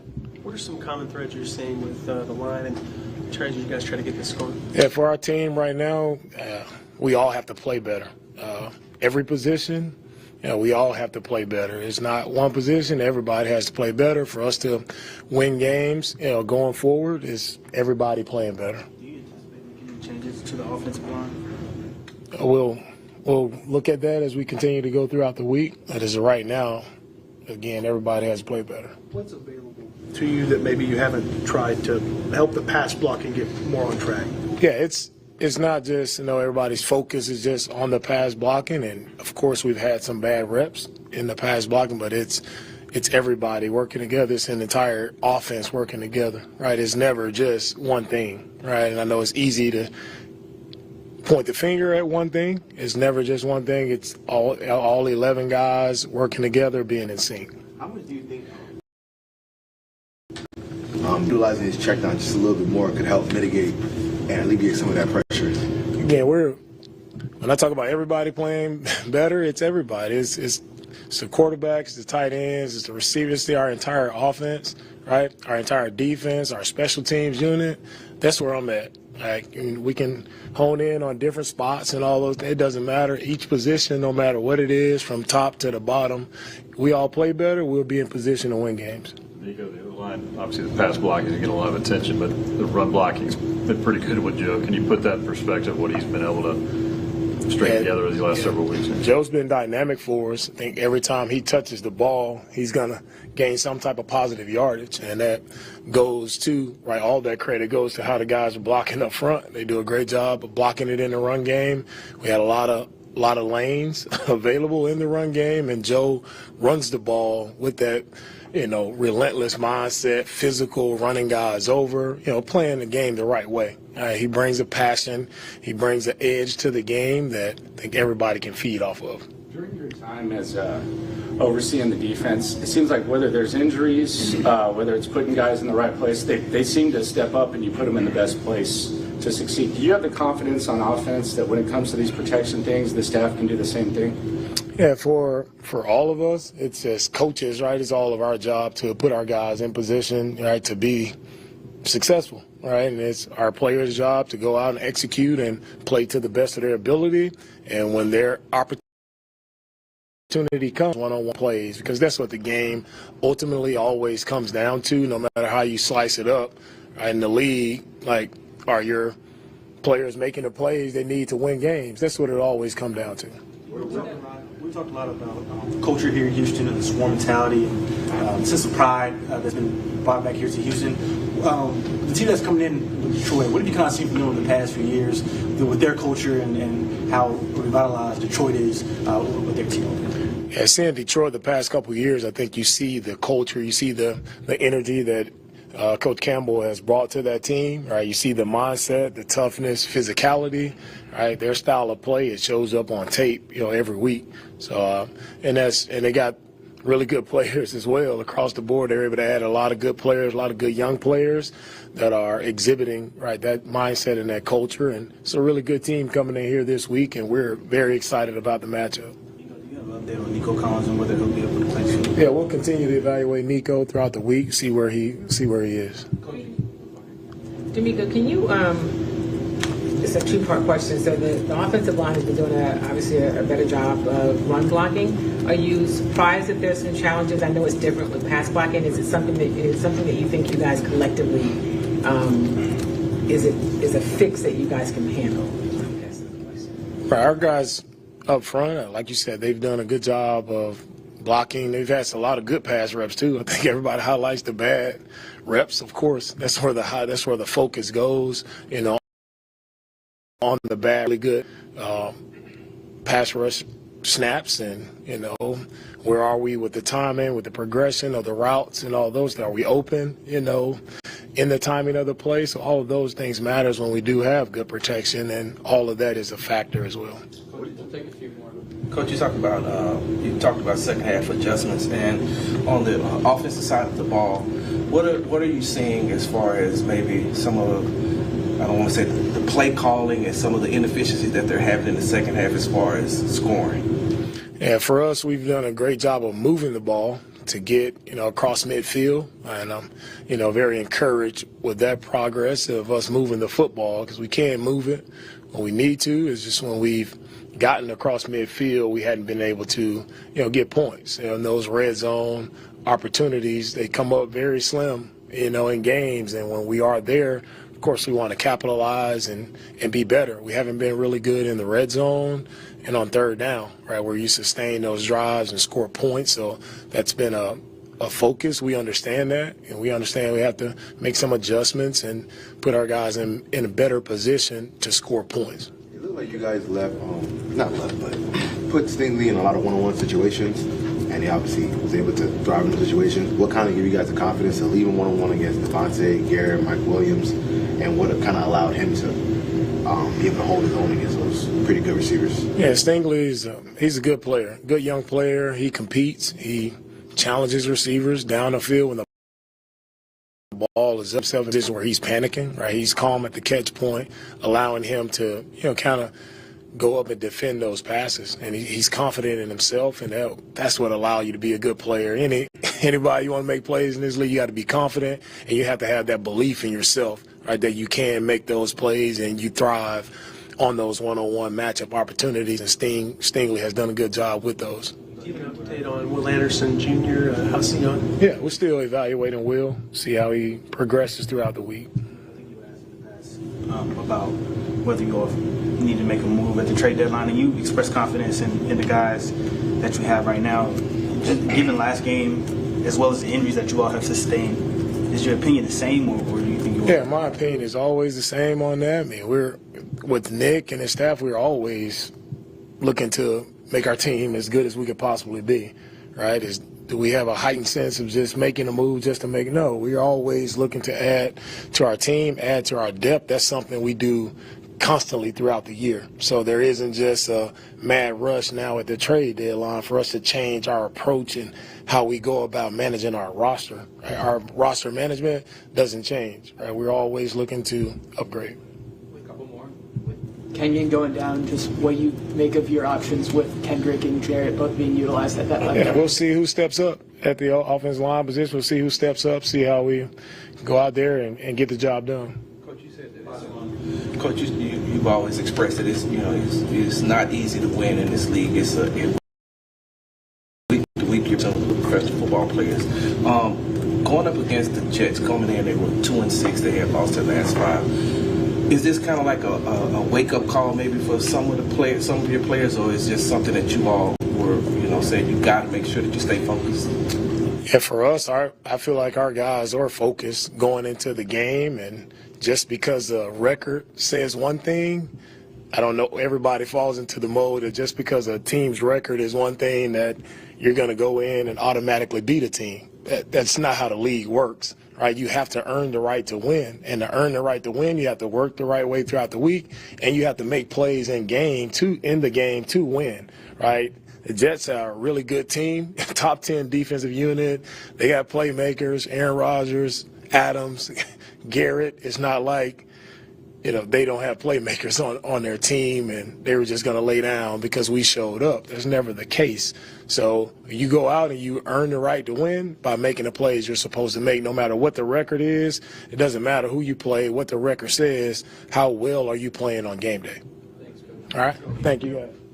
All right. That was the head coach from the text line and from the 5-Hour Energy fan line. 5-Hour Energy, the official energy shot of Sports Radio 610 and football super fans. Those of you as well on the on YouTube and Twitch. Well, Joseph said Clint's hair is on fire. Clint came in, said he wanted to hear something different.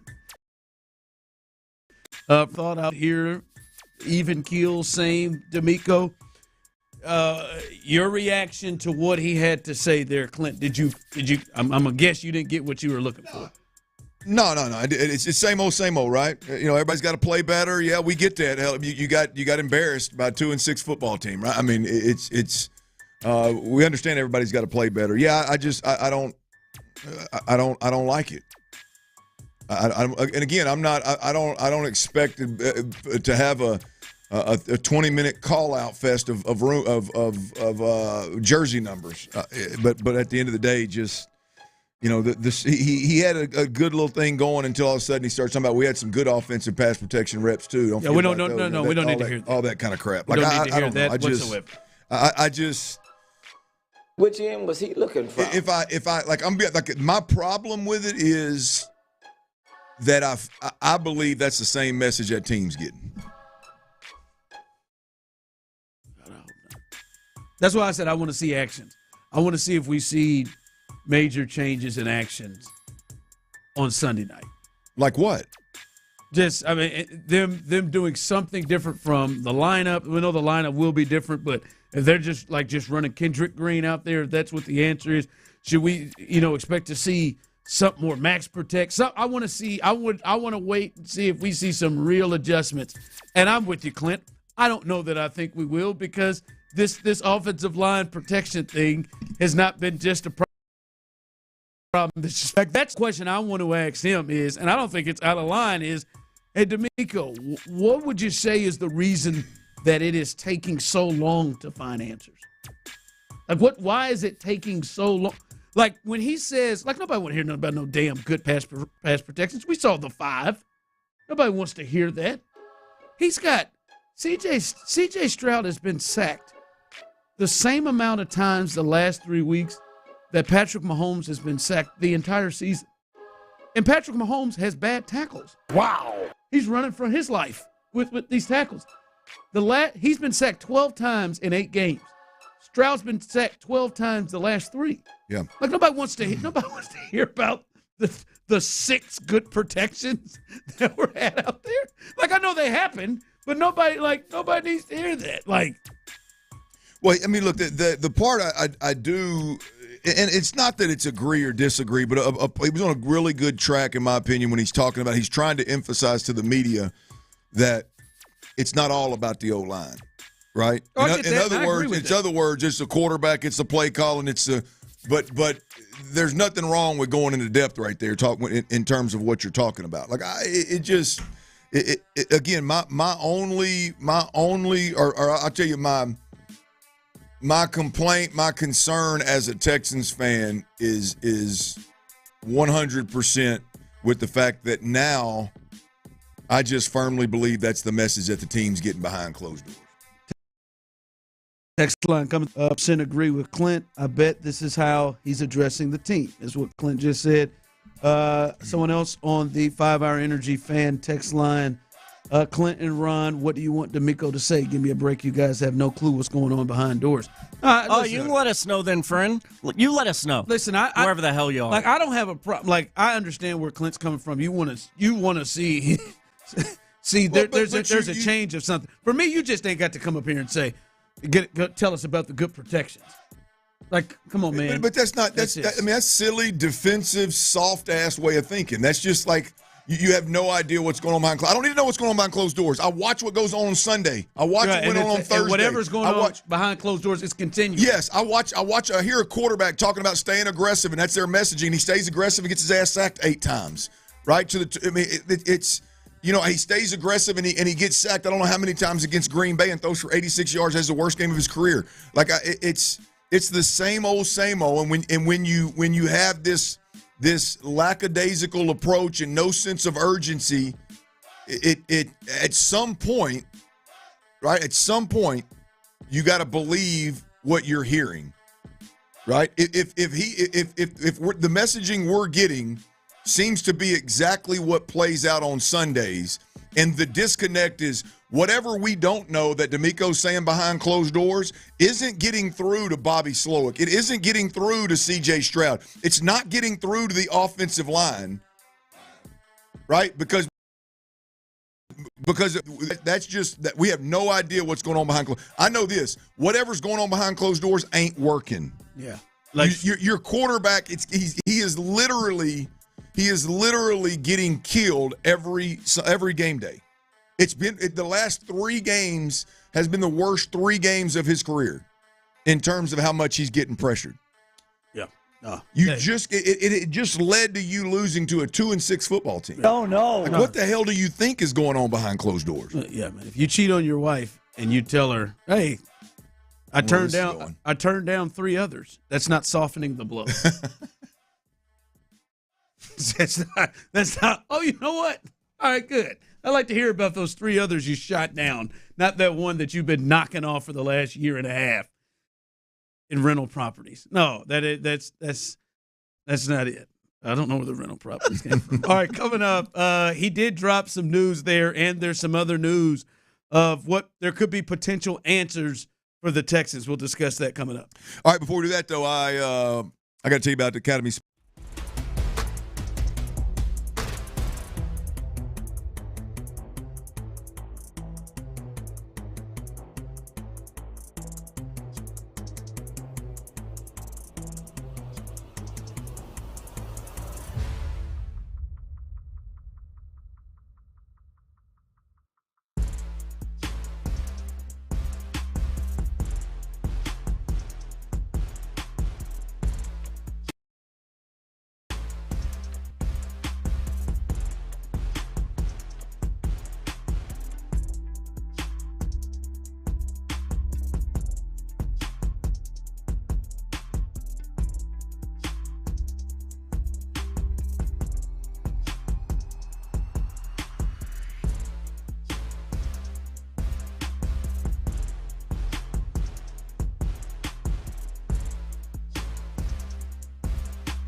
with every game. 5 Hour Energy introduces the Stand the Fan limited edition fan fuel flavor. Be the ultimate fan your team needs. Fuel your fandom. Only at 5hourenergy.com.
667-2390. It's a Shopper's John Deere Reaction Monday on Sports Radio 610. Here's The Drive with Stoerner and Hughley.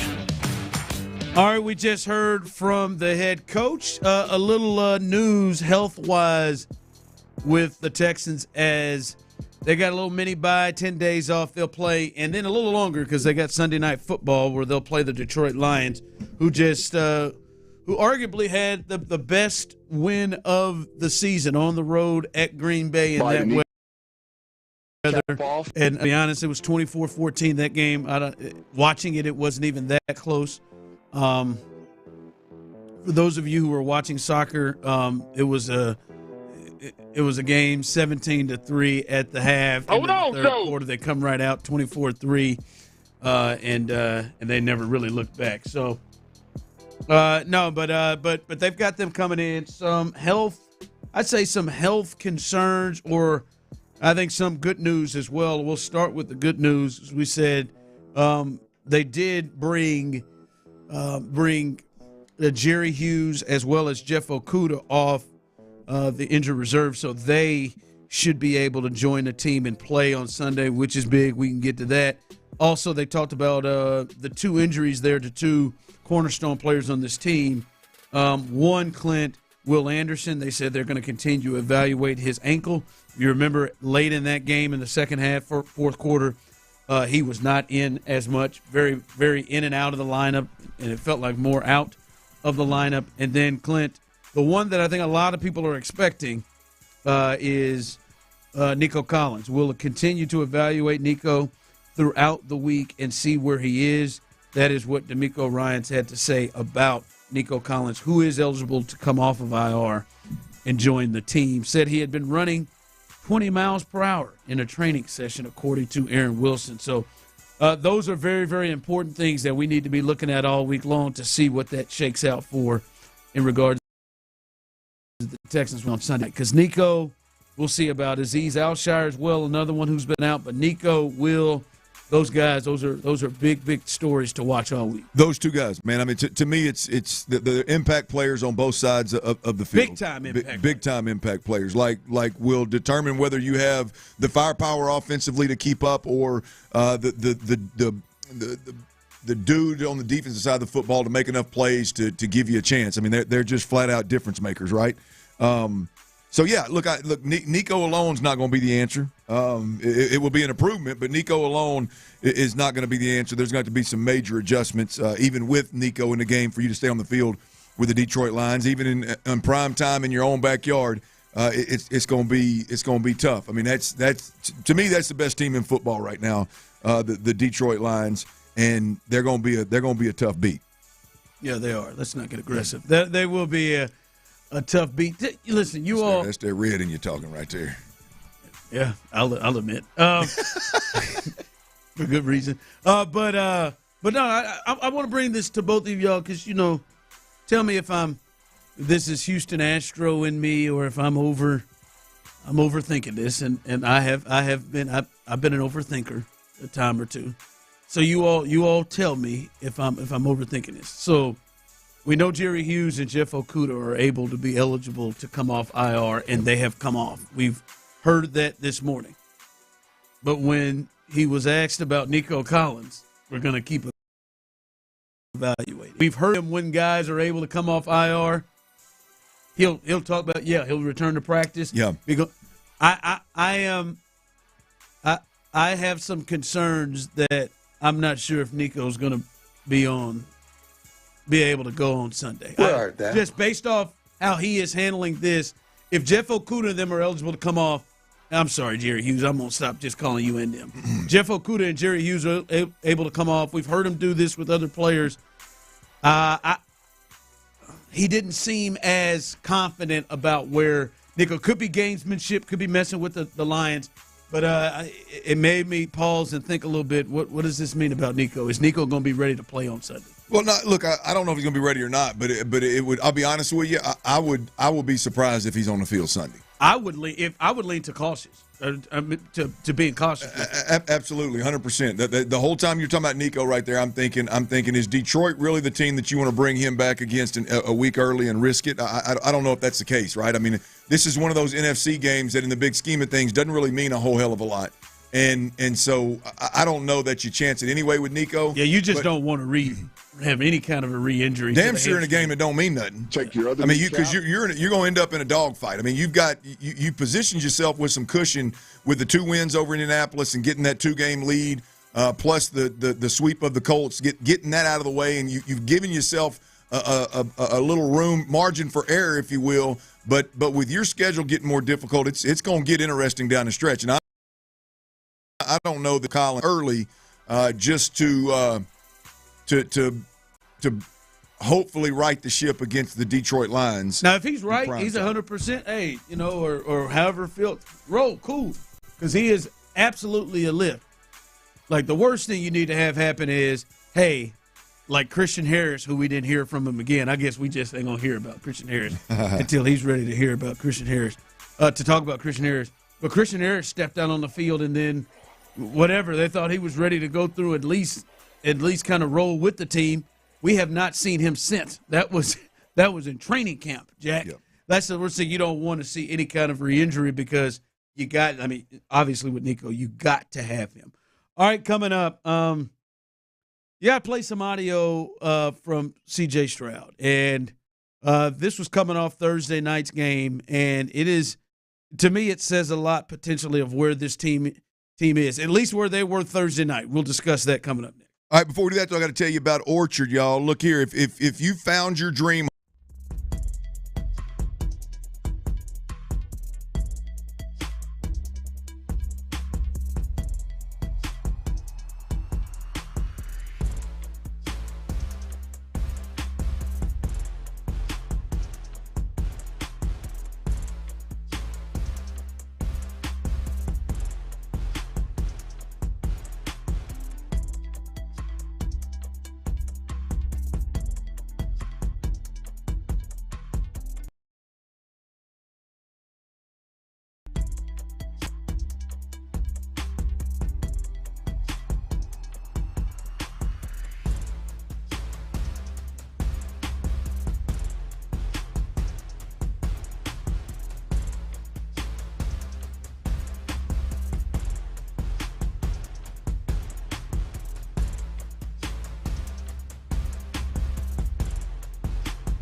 SportsRadio.com.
and credit guaranteed for life.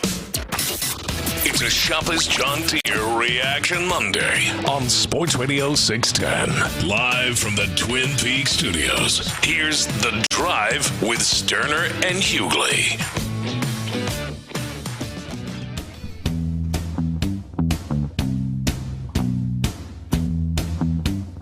Seven 713-572-4610, the 5-hour Energy Fan line. You can jump in on this as well, those of you on YouTube and Twitch. And obviously anybody involved with the show. This weekend, it was one of those weird things, not quite a bye for the Texans. Obviously, they played Thursday, but you got to chill and sit and watch all the games, right? Just kind of watch football. Watching football, we saw, some of the top teams involved, some of the teams that the Texans are battling with. You saw the division as the Titans beat the Patriots in overtime, but the Colts lost, the Jags lost. Did you feel better about the Texans? Thursday was like it was right in your face. Right? Did you feel better about the Texans watching the rest of the league? I didn't. Just made me think, man, this AFC South really is a piece of You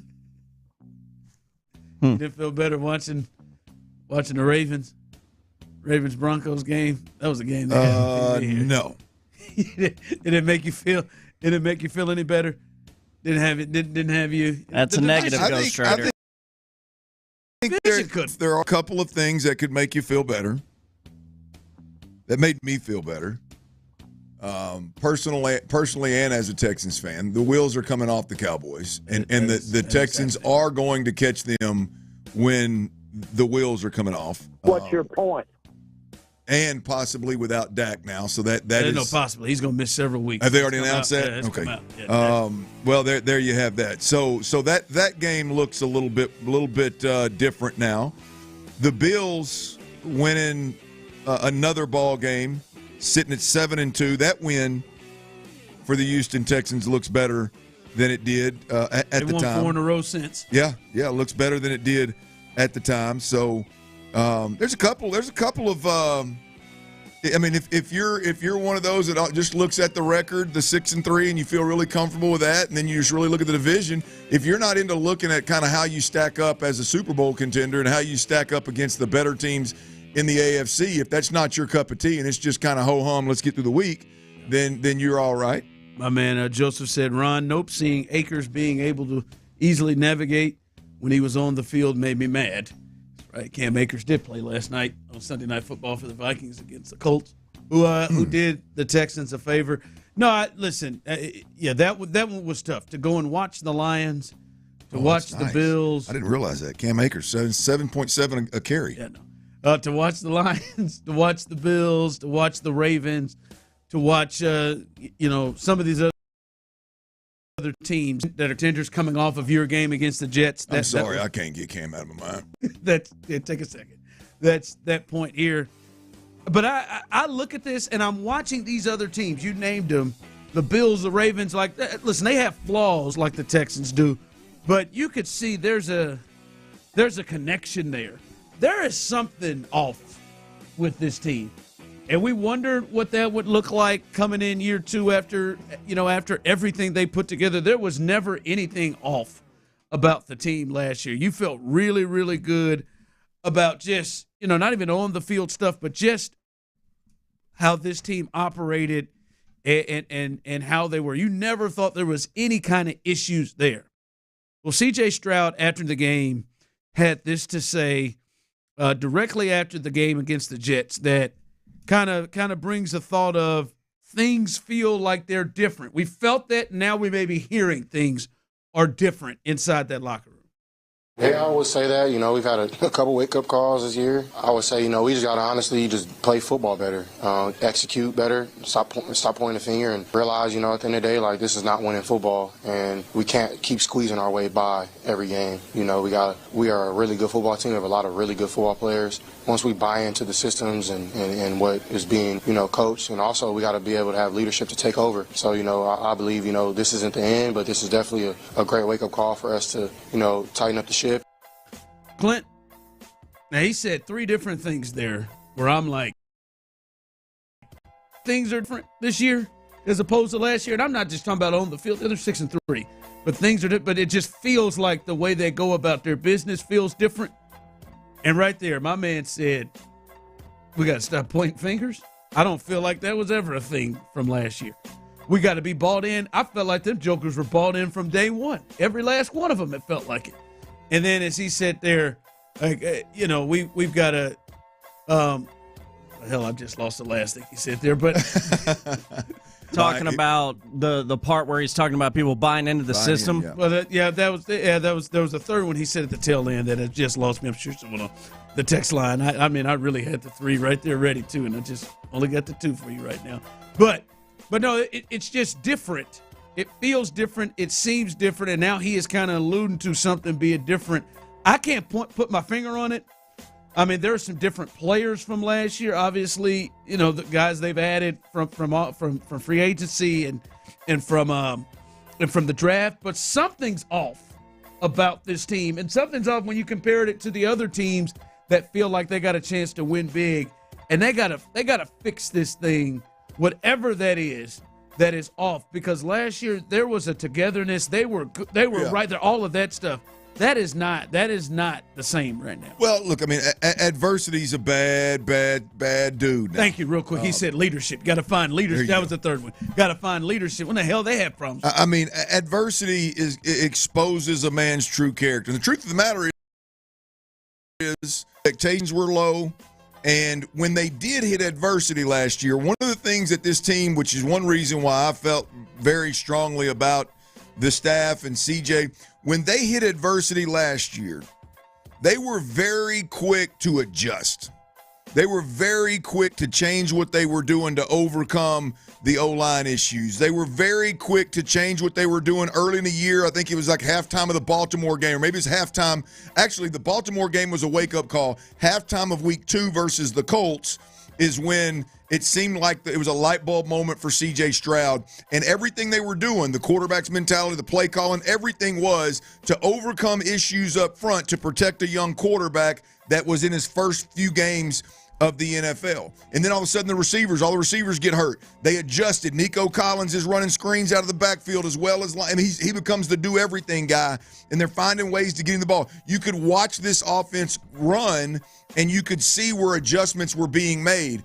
And clearly guys were bought in because I think really because they're younger, they hadn't had any experience, they hadn't had any success. They were hungry to follow the lead of whoever the coaches were and whatever was going on.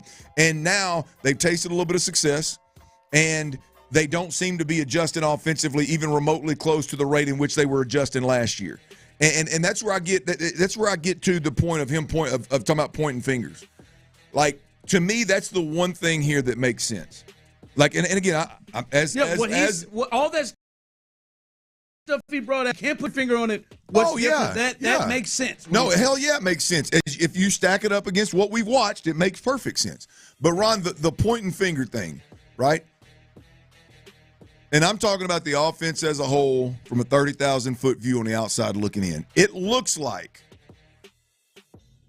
everybody involved is pointing fingers at the offensive line.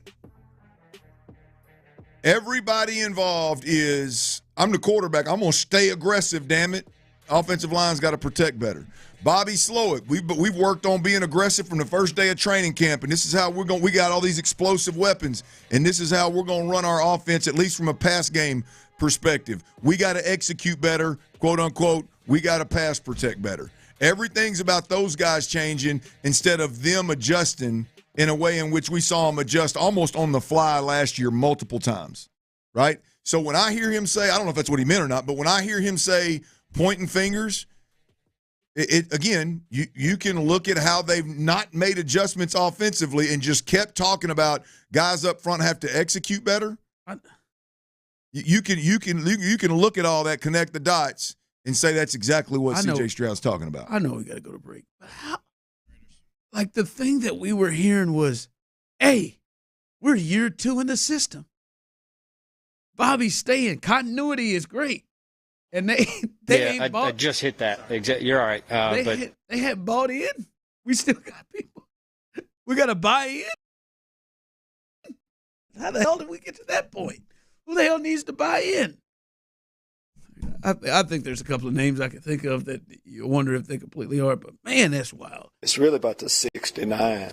Thank you, Lovey. Coming up at 3 o'clock, that will be an important time tomorrow because that is when the trade deadline in the NFL ends. How confident are you? Because I know many of you have talked about they got to make a move. They got to make a move. How confident are you that Nick and D'Amico will make a move by 3 o'clock tomorrow to add to this team? We'll discuss that coming up next as we continue to ride live right here on The Drive. But before we get there, hey, fans, hey, football.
cranks up the energy with every game. 5 Hour Energy introduces the Stand the Fan limited edition fan fuel flavor.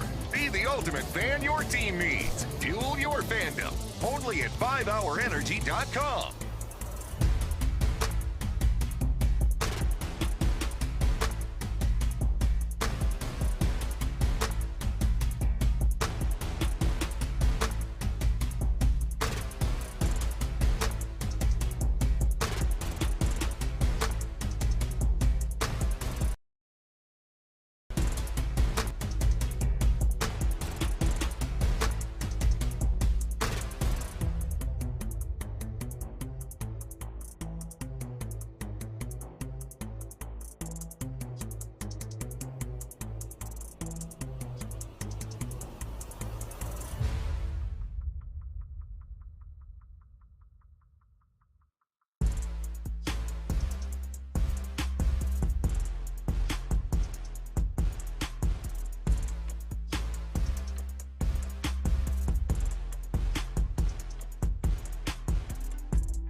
KILT/election. KILT FM HD2 Houston. Insider access, exclusive content. Sports Radio 610. The Texans play here. An Odyssey sports station.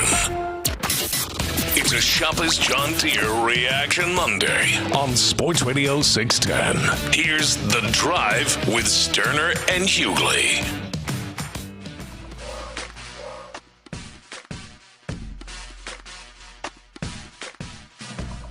All right, back at it here as the Texans, they get ready to face us. I'm looking at highlight.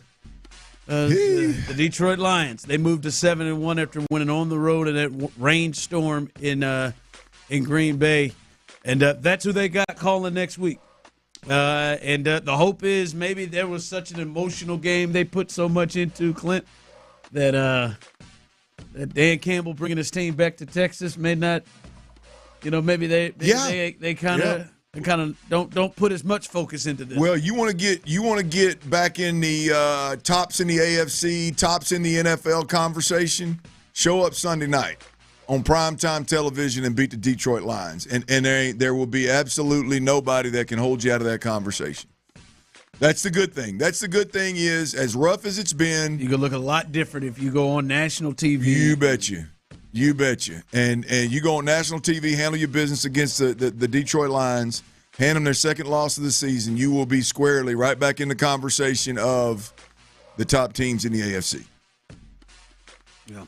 Easier said than done. Easier said than done. And I wonder how different the Texans held the Lions for that from that standpoint. The word on the street is they potentially are going to try to make a move to get Zadarius Smith. That was the name that's been connected with them, Cleveland Browns. And if you remember, Zadarius Smith gave the Texans hell last year when he was in the first game. Not the second game, but in the first game, he was all over Case Keenum in that game. But the real is, how different will the Texans look as the trade deadline this time?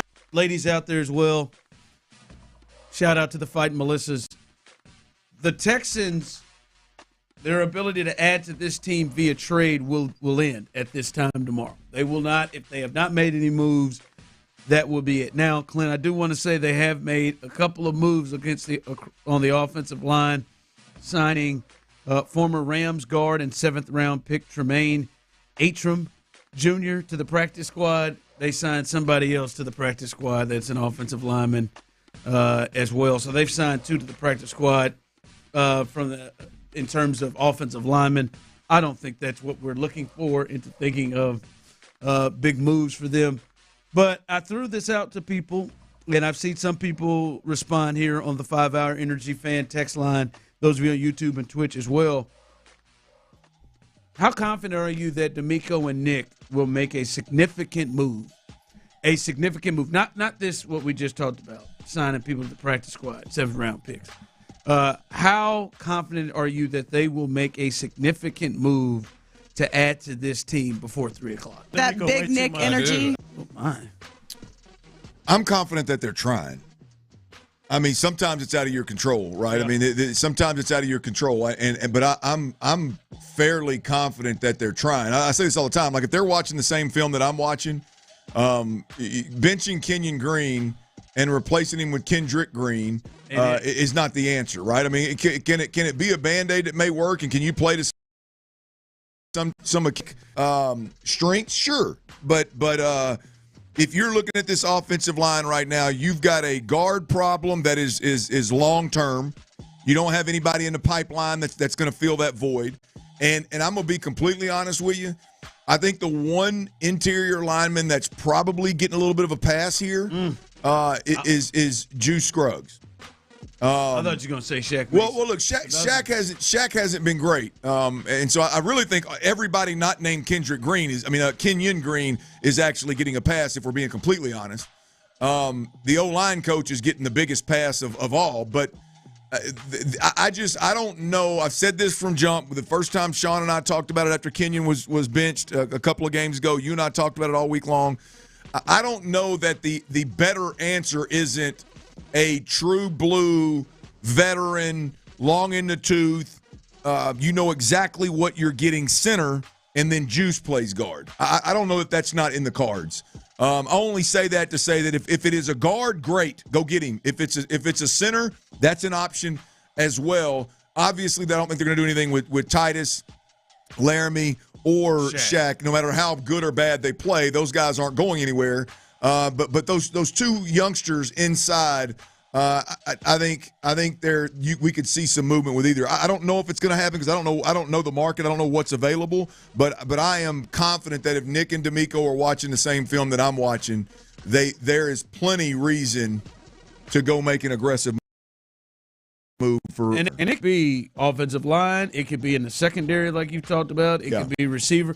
I'm just saying a significant move where it's like, all right, they've added somebody that's going to be a real contributor to the team is what I'm meaning. And I think a lot of people's minds go to offensive line because that is the most urgent problem that they have right now. Ron, I think the number one spot for a plug-and-play frontline starter where you could see them have to. It sucks, right? The only one that's up there they have right now. That's an offensive lineman. That's a guard. Plays for the Jacksonville Jaguars. And they're not going to give the Texans that guy, right? I mean, so yeah. Look, if somebody's available, I would think that they're doing everything they can to go get that guy and add him. I think that's the only spot that I look at with the Texans, and I'm like, damn it, you got to do something at one of those two positions inside. The other ones, would I like to see another, even with the return of Jeff Okudah, would I like to see another secondary player? Sure. Not knowing Christian Harris's status, would you like to see a linebacker that's available that can come out? Yeah, absolutely. An interior defensive lineman, yeah, sure, I'd like to see that as well. I don't know that I would move too much for a tight end or a wide receiver, backup running back, a backup running back that is not named Dare Ogunbowale, and we've got to explain. Well, that would have been nice, but we don't have to explain why Dare's getting 20+ touches in a game. That would be something that I would say, but a contributor, yeah, that would be good. So I think there's several moves that would be on our radar, and we'd have to discuss before this time tomorrow. But to me, really, the interior offensive lineman is the play here. This is something coming from people texting in. I'm not that confident at all about them trading. It seems to me that they are happy with what they have now, whether they believe that they need to do more or not. Also, by this time tomorrow, we will be the same team. If we are that we were today, they are not going to make any moves because they're not trying to do anything. We are not ready to compete for a Super Bowl. I have been kicking around how big of a, and they probably are doing this too, and I think that's when you say, I think they're at least trying. How big of resources are they looking? I look around and like Amari Cooper goes for a third. Hopkins potentially could be a fourth. Right, there have been some bigger moves that have gone. People talk about Marshawn Lattimore could go for 2 or 3. For me, it can't. To me, I'm at a point where Clint, I don't think it can be anything that is anything close to a premium asset. So that's a pick or something. All right, a 6 or a 7, that's something different. But anything close to somebody that you could help, because I just don't know what player is out there that says, yes, this will put us over the top to get. Yeah. To spend something big, to spend something like a third or a fourth or something. Well, no, I mean, look, I think if you're gonna use that kind of draft capital, it's gonna be, there's obviously gonna be more than just this year. It's not gonna be an expiring contract that you're going to get. So to me, if you're going to use a 4, potentially a 3, or whatever it may be, then we're feeling like the guard. If you go get a guard that's got 2 years left on a contract, please, hell yeah, a plug and play. I've seen enough first rounders, second rounders, right? I mean, go get me somebody inside that, yes, is going to help me right now. They are in a terrible spot as it pertains to protecting their number one asset, much less taking advantage of his rookie contract, just protecting him and keeping him from getting hurt. So would I give up a little bit more than Would I give up a premium pick, and I say premium, a fourth or third round pick? Would I give that level of pickup to get a guard that's a plug and play for a couple of years? I would. Hell yeah, that would give me a better chance this year to shore up what we got going on. And then long term, I think to me it's all in like, is it a long play or is it just a Band-Aid right now? Yeah, that's the thing. I would have to see it. Initially, if I see a third, hell, even a fourth, I'd have to see what the player is.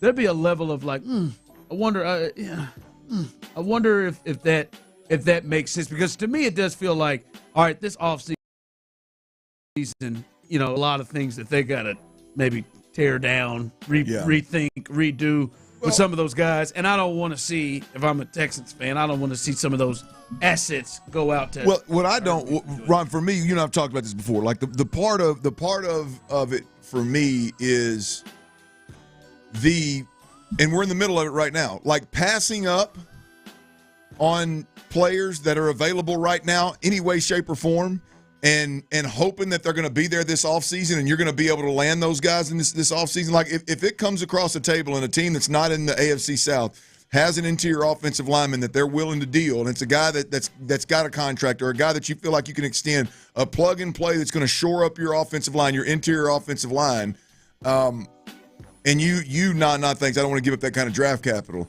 And then in a year, we're still dealing with the same issues, and you still hadn't identified that guard, you hadn't shored up that issue. I'm a big believer in taking advantage of fixing these problems before they become dire. Like, we're in this situation right now because, like you said, they decided that Kenyon Green and Kendrick Green were good enough at guard and didn't bring anybody else in. Yeah, really Kenyon, because they didn't bring anybody for real competition for him. Right. Yeah, so, I mean, like, are we sure that whoever comes available right now, it's okay to pass on, and then, in the offseason, you just hope somebody pops, hopes it works out? Yeah. And someone texted in, as many first and second round picks, we might as well trade a day 2 pick for some more improvement. Look at that. I would, you'd have to see the player, and you'd see if you got new evidence, you see how you feel about that. But especially if it's like a receiver or a corner or something like that, you give up a big asset for that. That, like, to me, I don't love that thought. It's just to me, it's looking like if the thought is future, okay, that's something that makes things kind of look different. If the thought is, hey man, let's try to get somebody to get us over the top right here, and we're going to make a knee-jerk reaction and spend something big to go.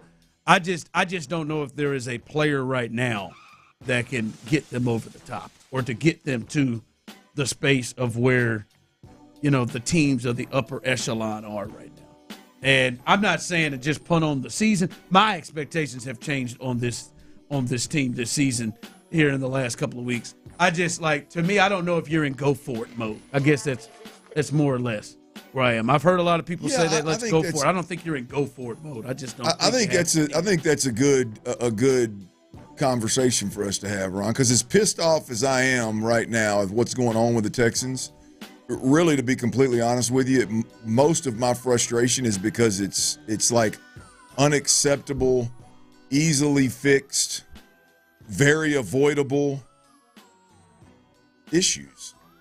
My concern and my frustration is that it's not like confidence. My confidence that it's going to get done is where the frustration lies, because, and I only say that to say, boy, I would have a hard time punting on this season. No, yeah, not punting on it, but I mean, I guess maybe to some people we'll be punting. I'm not saying punt on it, but to me, I'm no longer like, like the Ravens are saying, all right, man, we'll add Deontay Johnson because we're all in and we're trying. Yeah. I don't think the Texans are in that spot right now. Well, you're right. There's no one player. I don't give a damn who's available. There's no one player that's the way they're playing right now that's gonna allow them to compete. Like the Lions are gonna do something. Yeah. The Lions are gonna add something. Their route right now, if the season ended, the Texans would hold the 4 seed. They would host the Ravens and then if they were to get past them, would go to Kansas City. That would be their road. Oh my God! Yeah.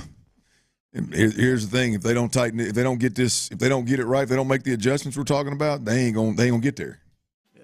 What if they're gonna be the 4 seed? I don't like this division is done. I mean, I just like I find it. I would be shocked if the Colts made up 3 games to get past them. I know what happened with the Jags last year, but I would be shocked if they're gonna have to work to do it. Yeah, like the Jags did. Clearly, started out in 3 after they left here, and then just the bottom fell out. But I would be shocked if that occurred. All right, coming up. Speaking to what we're talking about here with the Texans, where the pressure is. I know there's a lot of pressure in different spaces, but clearly the rest of the way that this team is playing, there is a place where the pressure really lies. We'll discuss that next. All right, breathing is one of the most essential.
For the fan who cranks up the energy with every game, 5 Hour Energy introduces the Stand the Fan limited edition fan fuel flavor. Be the ultimate fan your team needs. Fuel your fandom. Only at 5hourenergy.com.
every weekday. Just load up your phone or smart device, follow our channel, crank up the stream, and enjoy. Energized by 5-Hour Energy, it's the Sports Radio 610 video stream. A new way to experience Houston's sports leader. It's a Shop as John Deere Reaction Monday on Sports Radio 610. Here's The Drive with Stoerner and Hughley. Coming up in a bit, we'll check on the state of Tyler, as that did not. Well, I think that went exactly as Tyler feared. That game Saturday night against T-Money against South Carolina. We'll get to that in a bit. We'll check on Tyler in just a bit on that one as it is. And I want to get back to this where the pressure is. The person who texted in, they should put in the John McClain drop. When I say the pressure part, that's a good one. It's a good one. Ask her where she likes the pressure, where she likes it rough. And they were straight-faced when John said that. But someone texted, Ron's talking nonsense from team's dynamics. Never guaranteed you will get back to 6-3 up to 2 games. Yeah, I'm not saying you punt the season. Is that my boy Ron? I don't think a frontline guard completely changes it. As Clint said Friday, when Kenyon Green came out, they still had problems. It's more than one hole that needs to be plugged. There's water coming out in a lot of different places. I mean, they gave up 8 sacks. They've given up 12 sacks in the last 4 games, and 3 games, and that's just the sacks. Not to mention that CJ was able to get out of some of those to help them not be recorded. But no, I just think it's more than that, and I think this team is more than a lineman, more than a safety, more than a corner, more than a receiver, away from being able to potentially do what they're going to need to do to get to a Super Bowl. And if you're all in, that's got to be what all in means. So I just think they're more than a player away. They're definitely more than a player away. Any player away. Doesn't matter who becomes available. Literally, everybody in the NFL. It doesn't matter. There's not one player that become available, the Texans sign, and all these problems go away. The one thing D'Amico said in his presser today is he emphasized that it was more than just the offensive line. It was more than just pass protection, and he was very correct. It is personnel. It is quarterback. It is play caller. It's all the scheme, I guess, is a better way to put that. Everybody's got to be better. He did hit that nail on the head. Yeah, that seems to be what the theme is. Everybody's got to be better. And I look at this, Clint, and it feels like this is the rest of the way, because right now we'll see what they do. We'll see what they do, Clint, moving forward. But I'm not certain that they're going to have major pieces. And as you just said, I don't know if they've got enough major pieces, or they could add enough major pieces to make this thing feel very, very different. And with that being the case, Clint, it feels like the added pressure that this defense is going to have to deal with every single week is about something we're about to start seeing each and every week, unless this offense makes a change, Clint, because they know that there is so much pressure on this defense to keep the score a certain way, because one of the worst things to happen to this team is they know you got to throw it, and the game dictates you got to throw it, and you just got to drop back to give yourself the best chance to win and throw the football. And that is the worst proposition right now for the Texans. So D'Amico's defense has a ton of pressure, and that was kind of in the cards against the Jets. They got a ton of pressure on them to keep teams out of the end zone and to keep the score down, because if the Texans ever get to a space where the game dictates that is the worst scenario for the Texans right now. Yeah, look, and it was the best thing for them last year. Yeah, which was crazy. The thought of playing complementary football has been out the window recently, and I think that's the biggest fear, right, is clearly the schedule's getting better, and guys like Aaron Rodgers and now obviously Jared Goff, who I wonder if people are through, doubting him. He's playing pretty good football right now. And then, you got obviously Pat Mahomes and Lamar Jackson, and you got some great dudes quarterbacks coming down the pipe with some great play callers. So that pressure's there. We're working with Clint here. Yeah, we're trying. The complementary football that the offense can now do you a solid and at least stop the bleeding from time to time, shift the momentum from time to time. This offense has the ability to do that, but it's been rough sledding lately. So, I think the pressure on this defense to keep the Texans in games and keep it a low-scoring game, I think is going to be ratcheted up. I agree with you, because I think that's where a lot of the we set so much pressure down in the second half, because yes, they came into that half leading 7-0, but they just flat took away Joe Mixon because he only had 15 yards in the second half, and then Clint, they started scoring and they had those 3 straight drives, and then bam, down the stretch they had to throw the football, and that was with him having to drop back that way. Whew, that was something in a way that the Texans just cannot live right now. They cannot have a game where Joe Mixon is taken away, and they cannot have a game in which the game dictates that they gotta throw.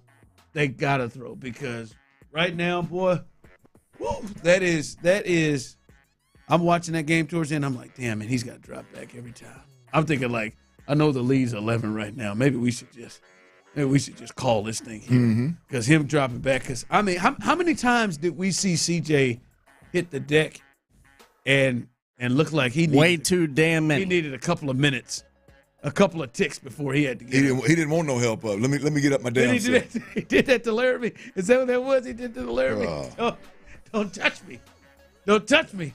I'm good. But that was the scene of what we were seeing so much that they just, boy, that to me, in this game Sunday, this is a team that can put you in that space. Mm-hmm.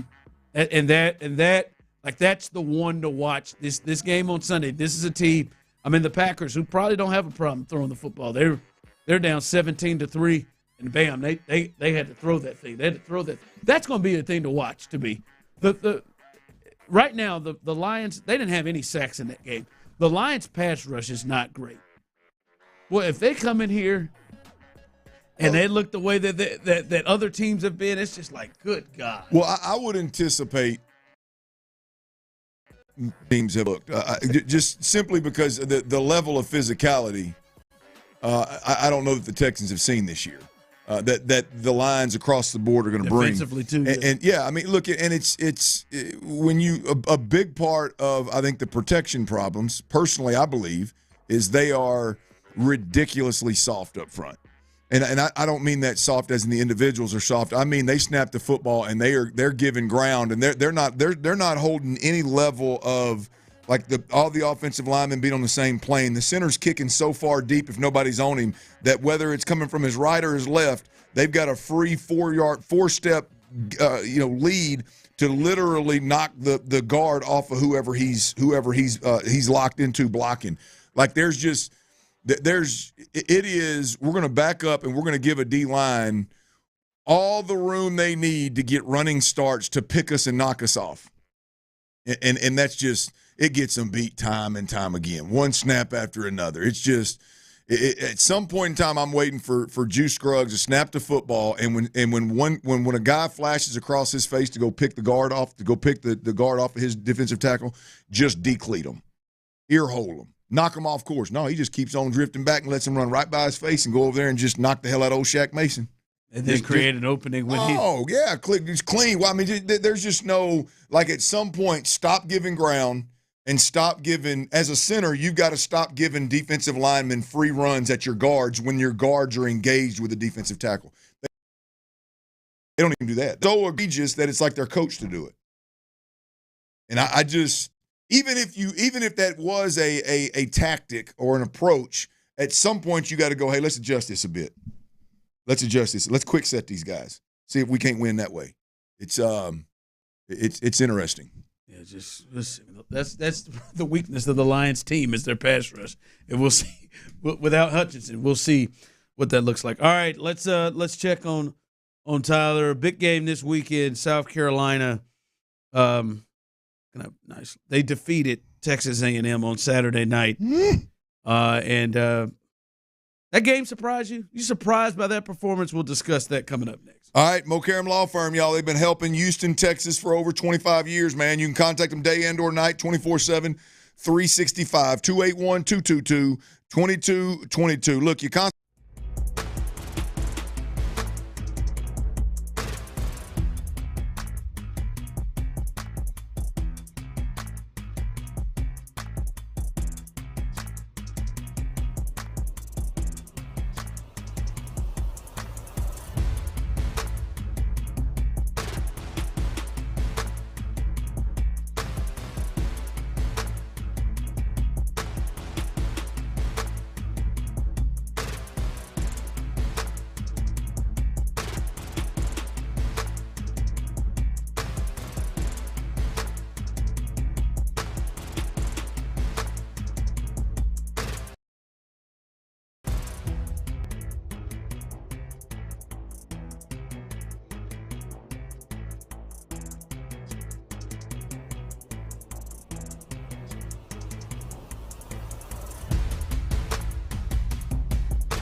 100% online by going to hims.com. So what are you waiting for? To start your free online visit and find ED treatment at up to 95% off brand name prices, go to hims.com/joy. Texas Star Grill Shop has the best grills and outdoor kitchens at the best price. Texas Star Grill Shop. Tyler, I love you too, man. You so H-Town. It's a Shopper's John Deere Reaction Monday on Sports Radio 610. Live from the Twin Peaks studios.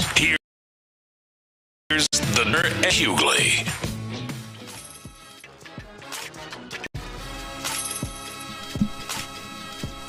Jeff Okuda, Gary Hughes, and my voice, they're all back.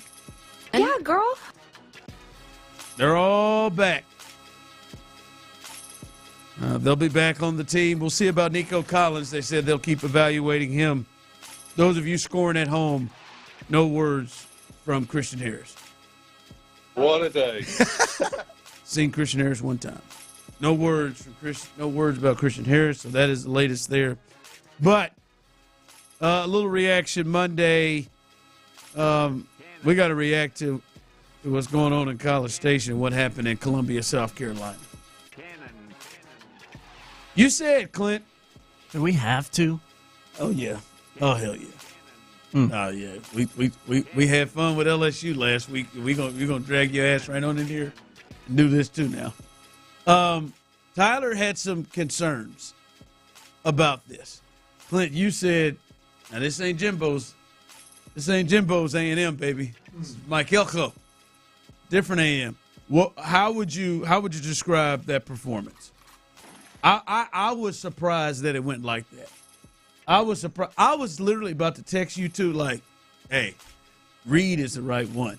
He escaped a couple of pressures and still had his head down and got some throws off. But I think right around that time, I think he was sick. That the guy stepped out of bounds. But how would you describe? Oh no, we suck again. That one Saturday at South Carolina. Disappointing. Look, I thought the offense didn't surprise me because every time we've talked about A&M recently, we've always gone back to what do they do at quarterback, and either way they go, that guy's got deficiencies, and is that going to end up biting him? Is that going to be the problem? Like that in fact, I remember telling Tyler after the beatdown of LSU, like the only concern I have at this point, really it was before the LSU game, was what are they going to do at the quarterback position? And so seeing some of the, I guess, struggles against South Carolina offensively didn't really surprise me because they are really good defensively, the defensive line in particular. So I didn't expect them to just go in there and light it on fire. I think my biggest issue, or like I expected the Texans A&M's defensive front to be much more dominant than they were. Did they end up recording a sack? Because for long stretches they missed several. Sean McDonough continued to say, well, neither one of these teams have recorded a sack. Both. Now, I know, got to him like 10 times in the first half and just bounced off. I know of him. South Carolina ended up doing it. It just missed him. Yeah, it was like the start of the game, Clint, Tyler, when exactly could see going. I knew South Carolina was going to get out rolling. I felt like they were going to have to weather the storm early on the road. That crowd was going to be juiced. But then I was impressed that they came back and they held it off. They weathered the storm to a point where, it looked like they were going to go in the half with the lead. And to get back level at 20 was like, all right, here we go. And the second half is where you're just like, what happened? Yeah. What happened in the second half, man? And I think as you said, defensively especially, what happened? Like, I mean, Rocket I'm sure Sanders they vomited in the played stands like this since he was at Arkansas. Yeah, it's been a while. Rocket Sanders was fully healthy and lit that thing up. The quarterback was just tremendous. Oh, God. Yeah. And they're not going to go perfect with that. Like, South Carolina's going to lose games they shouldn't lose, and they're going to lose games they have a chance to win late because so much of it is just by chance, and so much of it is his ability to make guys miss in the backfield and then dump the football kind of thing.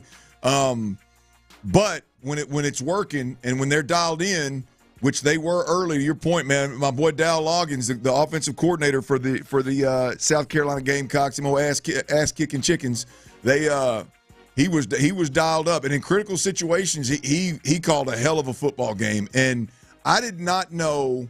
I'll tell you this: I expected A&M's defensive front to dominate portions of the game. I knew they would miss him from time to time, but I thought for sure there would be moments in that second half where we were like, wow, they just caused a freak turnover. Or they just caused behind the chains, but they could never make that happen. And then the other part of that is I got to give credit where credit's due. I had no idea that South Carolina had that type of pass catchers on their team. I knew they had a couple of size guys that were big and could make plays. That one dude's fastest kid, one of the fastest kids in college. Yeah, he's 230 pounds. I've watched several games of them this year, and I don't recall seeing that potential, and that was nasty. That's one reason why, like, thinking about the A&M game, like, be honest with you, man, South Carolina just took that ass whooping to them. I got to give credit to South Carolina. It wasn't like A&M went out there and just gave it to them. Like, the A&M's shortcomings, like I said, were, I think, what we expected them to be. And they're offensively, they called a great game, and their quarterback played a great game to avoid the heat that defensive front could get on them. I hate to set Tyler off on this, and you can probably jump in too. Were you surprised at how aggressive Elko was all night? He was going for all of those fourth downs. He was like right up inside the 40. In his own inside. I just wish that if he's going for it on fourth down with like half a yard to go, you don't use your 180-pound soaking wet quarterback. On that quarterback. That seems like a pretty stupid thing to do against that front that the Gamecocks had. I could like Tyler. I couldn't tell if Mike was panicking or just like, I feel so good, I'm aggressive. The aggressiveness part of it didn't bother me. It was just how they went about choosing to be aggressive. Man, just same-ish every year. Maroon and white. Oh, don't. It's exactly why I was nervous going into South Carolina. You can hold on now. You can still win an SEC championship. You still can. Still get to the playoff. But you don't know what the hell you're doing at quarterback right now. I think he's the guy. Well, he is. I mean, Elko has said Marcel Reed will start the remainder of games. And I think he should. I did go over there and look at and see Wigman's face.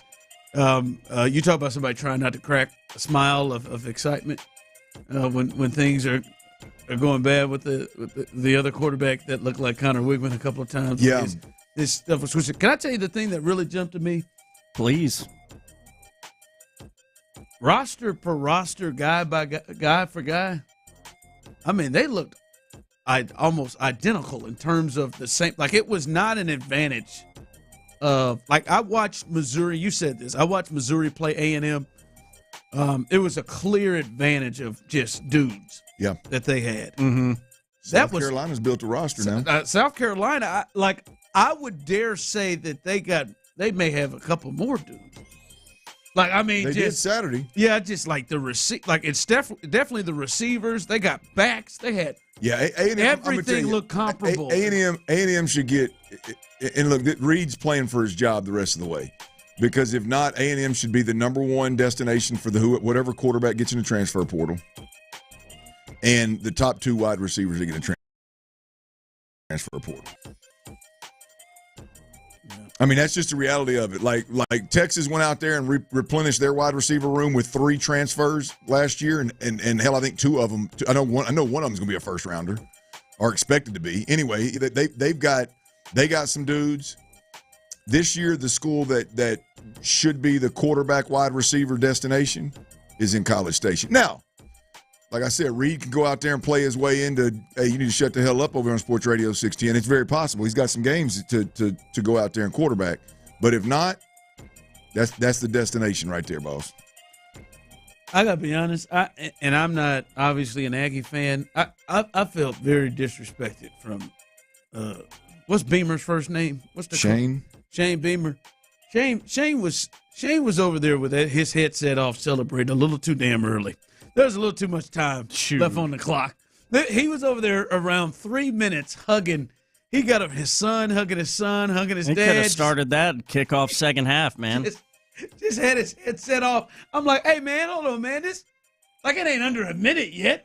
Like, I'm like, dude, hold on. Put your damn headset on, man. This thing ain't over yet. I mean, he was down. They were showing him going down the line for it was like 2:40 left. I was fine with it. I know, yeah, I know. You must have been. That game was over long before then. Oh, man. When did you shut it down? It was 2020 at the half. That's about when I shut it down, when the second half started.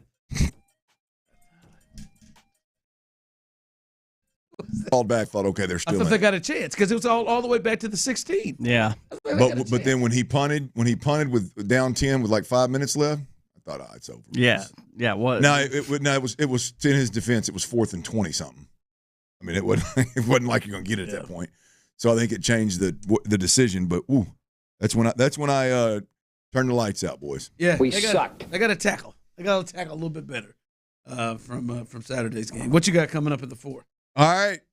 A lot of negativity around the Texans right now, no doubt about it. But we got some big time good news today. I didn't like the tone of D'Amico Ryans once again, but boy, did we get a good report early before D'Amico Ryans spoke. I'll tell you what that news is and what it means for the Houston Texans. Stick around right here on Sports Radio 610, Houston's sports leader. That right there is coming up next. Before we do that,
For the fan who cranks up the energy with every game. Need to hire? You need Indeed. 5 Hour Energy introduces the Stand the Fan limited edition fan fuel flavor. Be the ultimate fan your team needs. Fuel your fandom. Only at 5hourenergy.com.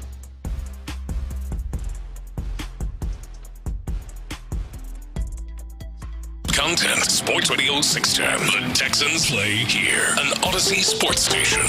We're working with Clint here. Sports Radio 610 presents The Drive with Stoerner and Hughley. Dive into the mind of former NFL quarterback Clint Stoerner. I like a good time. I like to have a party. I know you do. It's Dirty's Daily. Yeah, it is, boy. I tell you what. Tough time to party in Texans land. Tough time to party right now. We don't like that. I mean, Tyler's dauber is down, folks. Aggies get curb stomped in South Carolina by my ass-kicking chickens. Did you find a midnight to 6, man? Yeah, man. And the Texans go to New York and get skull drugged by the 2-6 dysfunctional fire your head coach, drinking cayenne pepper and water. Whew. Quarterback. And boy, it's been a rough weekend, man.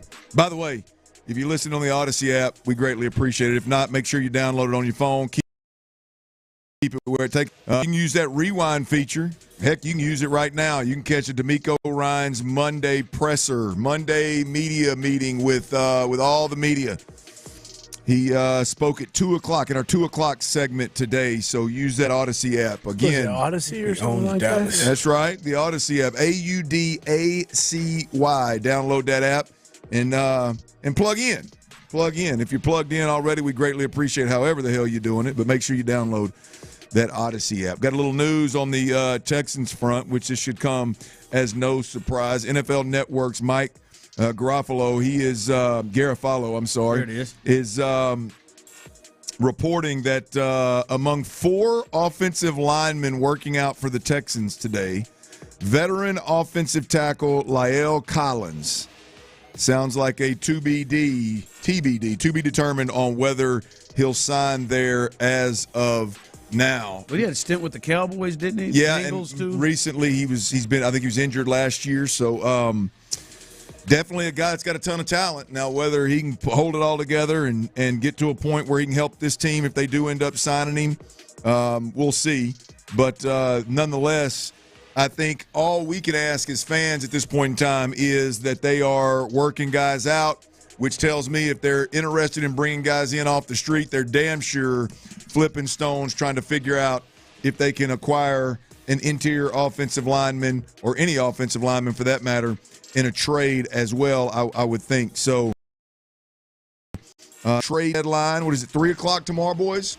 It is 3 o'clock. 3 o'clock tomorrow, so we'll have an hour to cuss and discuss and see what the Texans do. But if they're going to make a move in the trade market this season to improve this football team in any way, shape, or form, where I think the only frontline help that they just flat out have to have is an interior offensive lineman. Some folks believe otherwise, but that's where I'm at. If they're going to go get help or if they're going to go get help in the depth department, they got to do it by 3 o'clock tomorrow if it's going to be via the trade. Obviously, these guys that they're working out are on the streets, and so they can do that at any point in time. But the trade, the big moves have to be made by 3 o'clock tomorrow, so we're inside that 24-hour window. Now, there was one announcement, boys, that was made a little bit earlier. Heck, it was made even by the Houston Texans, I believe, about 3 hours ago. The Houston Texans themselves, DN Jerry Hughes and cornerback Jeff Okudah have returned to practice and have been designated for return. It's Monday before a Sunday night game. These guys obviously are fully healthy, Ron. The Jeff Okudah sign, not signed, but the clearing him and him coming back and him being designated to play is absolutely huge for this football team. I don't think it could come at a better time if we're being completely honest. It is. I had cover corner in my, not quite in the same tier as need of interior offensive line, but I had cover corner as a close second to interior offensive line in terms of what this organization needed to go out and acquire. Now, if Jeff Okudah's healthy, I will take that. I will take a healthy Jeff Okudah, which would give this team options, big-time options in obvious passing situations at the very least, Ron. If it's not more throughout a game, because this is a nickel league at this point in time. This is a league where teams are in nickel a lot more than they are not in nickel. And so within that package, is there a sub-package for 3 true cornerbacks, which would remove Jalen Petrie from the nickel defender position? You either slide Kamari in or you slide Jeff Okudah in, and you play match man. Now you can pressure. Now you got a better chance of covering everybody. I don't know if you move Jalen Petrie to safety because Jimmy Ward's been injured. Give a little help in that safety department. I would say he's probably a better cover defender than your safeties are at this point in time. So you can even upgrade 2 different positions with a Jeff Okudah move. I really like this move, Ron. I think it makes this defense not just better. It's obviously better because you got a cover defender in there versus a safety that's trying to cover folks. But Ron, you now have the flexibility to literally put a personnel package on the field that gives you a coverage advantage instead of this team played 9 games with. Well, to me, the big thing is you got to use him. Sure. Yeah. That's to me. You got to, and it is a wonder to me if they feel like he is somebody they need to use. Now, it's obvious to me because the thought is if they feel like they got to use him, does that mean that he kicks Kamari Lassiter somewhere? Does that mean he kicks him off of being an outside corner, which they really like? Does that mean Jeff goes to the slot? They have to take the steps to play him because even as bad as Ross was, and obviously Chris Boyd isn't showing them enough, I think both of them are better coverage options than Eric Murray and Jalen Petrie, Agreed. just in terms of coverage, not everything they can do. And they never, ever played them until they had to. And that was just the time that Kamari Lassiter was out. So hopefully you get Jeff Okudah back, and it means that they are actually inclined to play him because somebody has to get off the field. I'm not saying I'm not saying they don't get to play or they're benched, but to me, having Eric Murray, who you put in coverage in the slot, and having Jalen Petrie, who you put in coverage in the slot, somebody's got to get off the field because somebody's got to cover a receiver when they're both on the field together. Somebody's got to come off the field, and Jeff Okudah makes sense that he would be a third corner. But the quarterback and the better the weapons teams have, they will find ways to light those guys up. We saw Eric Murray have success against tight ends. Remember the start of the Colts game? I gave him my player of the game. It had moments with tight ends, but not this route. Yeah, it's just the Jeff Okudah move gives you a big time, let's say upgrade, because I don't know how much of an advantage it is. We haven't seen Jeff Okudah play enough football yet to know where he's at and what he's doing. To be honest with you, he was injured so much in training camp, we don't even know if they think he could potentially be better than Kamari and Kamari play inside like they initially thought would happen. And then that shift changed when Jalen Petrie moved down to nickel. Like, I don't even have a good feel because Jeff Okudah's been injured so much. I don't even have a good feel of what they think is the best lineup across there and kind of what the rankings are of their cover defenders, of their corners. But it just simply put, I think on both sides of the football, like the two glaring issues, right? We should see the glaring issue on the defense side of the football for me was exposed this week. And I know that Aaron threw one ball completely out of bounds in the first drive where Devontae Adams, I believe, beat Stingley. Devontae Adams then dropped a ball where he beat Stingley on a go route, and then Mike Williams, I believe, dropped or they threw it out of bounds or something. They missed again. So there is a cover defender issue on this football team, and then obviously I think the shining star of the cover Jay Petrie was taken advantage of, targeted and taken advantage of consistently. Again, I don't know that this is going to work. I'm not saying that Jeff Okudah is the end-all, be-all, and the savior, but I do believe that Jeff Okudah being in the mix with Stingley and with Kamari Lassiter is a much better approach, and it's definitely scheme flexibility now that you didn't have before. And to be honest with you, you weren't even remotely close to it before. Like, you were holding your breath hoping that Petrie or Murray didn't get matched up on somebody, where if enters Jeff Okudah, you can damn near dictate who ends up on who and predict the mismatches. Yes, absolutely. And you've got a lot more flexibility. So again, I'm not saying that's the answer, and I'm not saying that you just go balls to the wall immediately in this game against the Lions, but I think we should see it. Right? Defensively, I mean, we got to see it, right? But for some reason, we've just not seen the other. Like, they have not done it. They have kept those two guys and put themselves in a position where they're in coverage. Brandon texted in, or Brandon on YouTube and Twitch, so people would be excited for Petrie to be on the bench while Okudah is out there. Absolutely. In certain situations, yes, 100%, no doubt about it. Him or Murray? It doesn't make sense. But that's the other thing is even if you shift Petrie back and Murray's out, or if you shift Petrie back and Kalen Bullock's out, like you've got more safeties in the mix as well.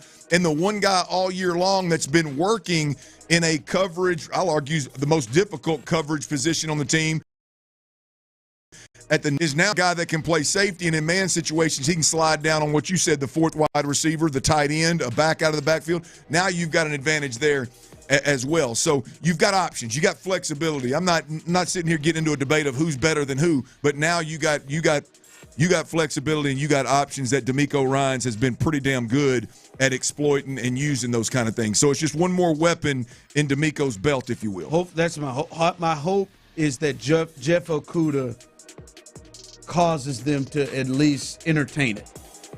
Entertain the thought of another option in coverage. All right, boys, that's a little positive for the Texans right there. I know text line tried to get negative right there. I want to go positive on this Reaction Monday. Jeff Okudah coming back off of IR is big, and look, it might be bigger than we think. So because we really don't know who the hell, like I said, Jeff Okudah. I mean, he's been injured a lot. We don't know what he is or what they think of him or how they want to use him. I know this. I know he's a good-looking human being. When it comes to being the way you want a corner built and the way a dude can move, he's that. I know he's capable of making some big-time highlight reel type plays. We saw that in training camp a couple of times. So you're talking about a guy that leans a little bit more towards having a ceiling like Derek Stingley Jr. Jeff Okudah has that. Now, can he play there? Can he play even close? I don't know. We'll see. But he's got that kind of superstar highlight reel type of ability, no doubt about it. We'll see what it does for the Houston Texans. Emails behind the glass on the ones and twos. You listen to Sports Radio 610, Houston's sports leader. Boys, you know when you or maybe your wife posts something on social media and you don't expect the kind of response that it gets, but for some reason people are entertained. Yeah, like when me and Megan had them matching undies. People freaked out. I didn't get it. Yeah, the matching undies are good. Well, we've got an issue in my house, boys. Uh-oh. And Ron, the men's clinic that cannot help. It's not that. No blood flow issue here. Yeah, I mean, I know you're looking for every opportunity you can to slip that men's clinic in, but it's swing. I slipped in there today. Well, we can talk about it. I mean, because I like slipping in. We can talk about it. Yeah, we can talk about it. I'm interested in hearing what the hell's going on in the Stoerner house. Well, we've got to be honest with you. We try. We are a team, and we work together, especially in the mornings, having our job, having an afternoon show. The mornings you can really help your wife. You ain't one of them hubs that just nothing wrong with them, but you're not one of them hubs that gets out and boom, you hit the door at 6, 6:30, maybe 5, 5:30, and you don't come home until 5:30 kind of deal, you know what I mean? No, none of those. Being in this business, we can get up and help our wives with the kiddos. And we've got a burn the bacon problem in my house. And that's not code word for anything, Tyler. That's not like code word for getting a quickie in while the kids are eating breakfast or anything. It's not. It is like literally burn the bacon. I bet between her and we probably cook breakfast Probably pretty even. burn 75% of the time, Ron. That's ridiculous. Oh. Now we both like it crispy, so we're not pulling the bacon out early, if you know what I mean. I like crispy, but once it gets that burn on, I'm out. But not black. Damn near every time it is look in there, it's not quite crisp enough, put it back in expect a couple minutes, and then 5 minutes later you realize you done burnt the bacon. Oh no. Bro, my wife. Breakfast sin. My wife cooked breakfast this morning. I walk over there this morning, boys. There are 7 pieces of bacon on this sheet, and every single one of them is as black as you could imagine. You can't pick the fat from the meat. You can't. We have never burnt it to where everything. So she posted it. It's scraping. So bark on a brisket. I mean, it's unbelievable, Ron. I was like, and she tried to eat it.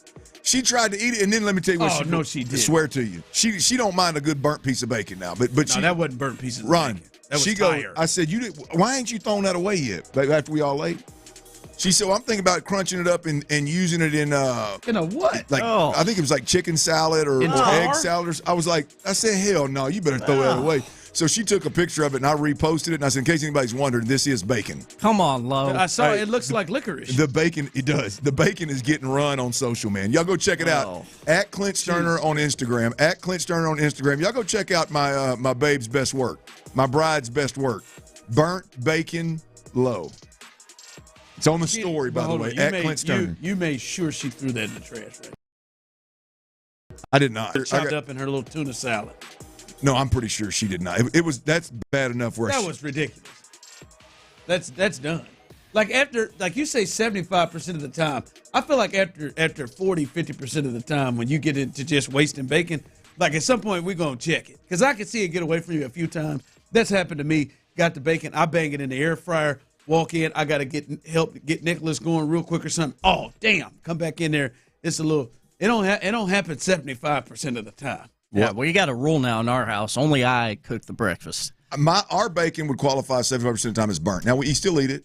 Today, it was But past the today? Today, Bear wouldn't eat it. No, he wouldn't. The hell is that? Dipped a little chicken broth. He might. You got any bacon strips? All right, some news from the Astros. We're getting close to a little hot stove season. Some news with some guys. Some of these guys, I'm telling you, I'm just not going to talk about. But the stuff that is important, we are. Like this Taylor Trammell fella. Some of the stuff that's important, we will talk about, especially Alex Bregman. Boy, they talking about potential projections on how much he would get this year. Boy, oh no, that don't sound like nothing in the Jim Crane way of doing things. We'll discuss all that coming up next. All right, let's talk about Our Vision Homes, y'all. They've been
analysis, handcrafted for your comfort and guaranteed for life.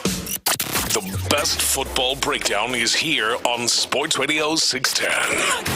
The day after every game, join Payne and Pendergast in the loop and the drive on a Shopper's John Deere Reaction Monday. Game analysis, inside info, and your reaction starting at 6 a.m. on Shopper's John Deere Reaction Monday. Houston's sports leader. Sports Radio 610. Shout out to my guy, Alex Bregman. It's a Shopper's John Deere Reaction Monday on Sports Radio 610. Live from the Twin Peaks studios, here's The Drive with Stoerner and Hughley. All right, welcome back in as we get going to Reaction Monday. Remember, we are out early as the Coaches Show with D'Amico Ryans gets going at 5 o'clock, so stay tuned. From that, you can hear him for a second time. He was on with us right at the start of the show, about 2:05. He addressed the media. The Astros are making some moves. This around that time that you see that as they've lost some players. Trey Cabbage to the Pirates, Seth Martinez to the Diamondbacks. Those are ones that matter. Jose Urquidy, they have both been cleared waivers and are Jose Urquidy is a free agent. They've acquired Taylor Trammell from the Yankees for cash, and those are the moves thus far. Also, this according to reports, Chandler Rome, I saw first with The Athletic, that the Astros have extended a qualifying offer to Bregman. Deadline is to accept or reject offer is set for November 19th at 3 p.m., and as Chandler also said, in that he will reject that. He will reject that to become a free agent. And now this does mean that the Astros still have a chance to be able to bring him back. They're just going to be now, it looks like, potentially competing against other teams to get his services. And we talked about it at the end of the year. This is a guy they need to bring back. Jose Altuve came out and spoke heavily, said he needs to be back. And Clint that are coming out about Alex Bregman, Clint.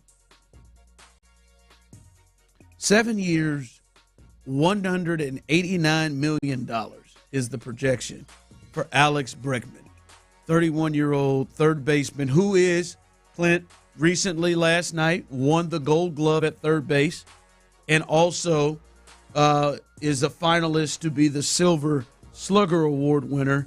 Jose Ramirez, probably the front runner for that, but Alex Bregman showed to be one of the top hitting third basemen in the American League this year and the best defensive third baseman in the American League. All that coming off 7 years, 189. I don't know about y'all. That feels a little rich for Alex Bregman, and it definitely damn sure feels a little rich for what it is that they normally do. Yeah, it definitely feels a little rich for what Crane is normally comfortable with. But here's the interesting thing, right, is for whatever reason, I think there's two guys in this organization that Crane is very, very comfortable with and wants to keep around long term.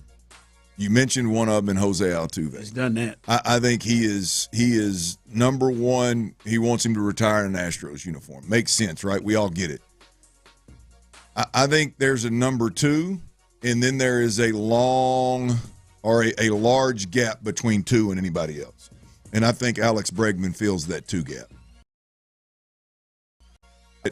When they went through all the trouble that they went through, adversity they went through with the sign-stealing scandal, who'd they push out there in front of all the media to represent the Astros in the toughest times? Those two. Jose Altuve and Alex Bregman, both of which didn't seem to be the right choice because it came out pretty clear that Carlos Correa had no problem being the face, the villain, the aggressor. Right up there, yeah, no doubt, right? Those two ended up making it feel worse when they went. Yeah, but those two guys are the two that Jim Crane and company ultimately said, and at the time Dusty, I believe, was here, and so all of those very experienced decision makers said, "Yep, these are the guys." I can't help but draw some conclusions there that obviously Jim Crane thinks more highly of Bregman than he does anybody else. And so it may sound a little bit crazy, but you couple that with being one of the best defensive third basemen in baseball. Obviously a guy that we've heard people outside of Houston say nobody in an Astros uniform impacts this lineup the way that when Bregman's swinging the bat well, he impacts the lineup. I know Crane doesn't typically like those longer-term deals, and I think he'll shoot to get a 5-year, high $20 to $30 million a year deal done with him. I saw some different projections that were wider, ranging from 5 years to 8 years. Try to bring them numbers, them years down, and the amount up. Yeah. But if he does get to a spot, Ron, assuming because like ultimately ended up coming out with Carlos Correa and whatever knee issue or whatever the heck was going on that we weren't privy to. He did have the weird elbow thing. Yeah.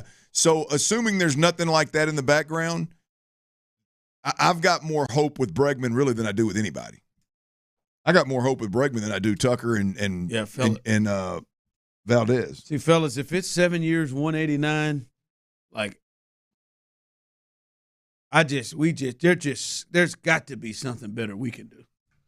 Like, one, I'm trying to aggressively bring it down, right? But like, if I can entertain 7 years, 189, I got to figure out what I can put together for Kyle Tucker. Then, like, we can do something better than this, because like that, he had a bounce back, and maybe some other third basemen were down, Clint, but that was an extended slow start this year.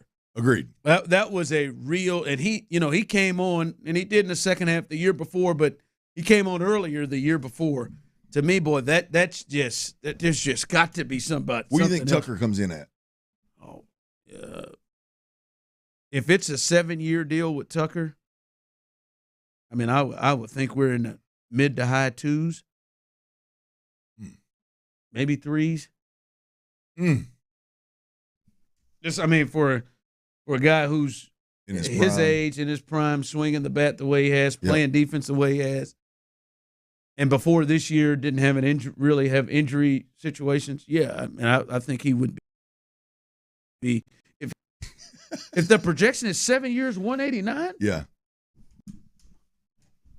my man made the All-Star team and missed a month. Plus, I think he would be. A lot more. You think that money would be better, more well spent with Tucker? Yes, or even if you're going to say, all right, man, we're going to run with Tucker. We got him again. We'll let it ride again. And I just got to believe they could get multiple players, at least 2 players that could, I think, have a big impact that could pay for what it costs to get Bregman. Yeah. To me, they could have that. And I understand what you're saying. He is. His swagger and what he brings to the table is something there, but boy, I just don't know that is the case. All right, Tyler's big bet's coming up, and something's off with this team, and there's audio that shows it, even new audio that potentially shows it. That's coming up next, right here live on the Drive. All right, are you dealing with chronic joint pain? Y'all check it out, man. Does it hurt when you do even the most routine physical activity? It's a bad spot to be in.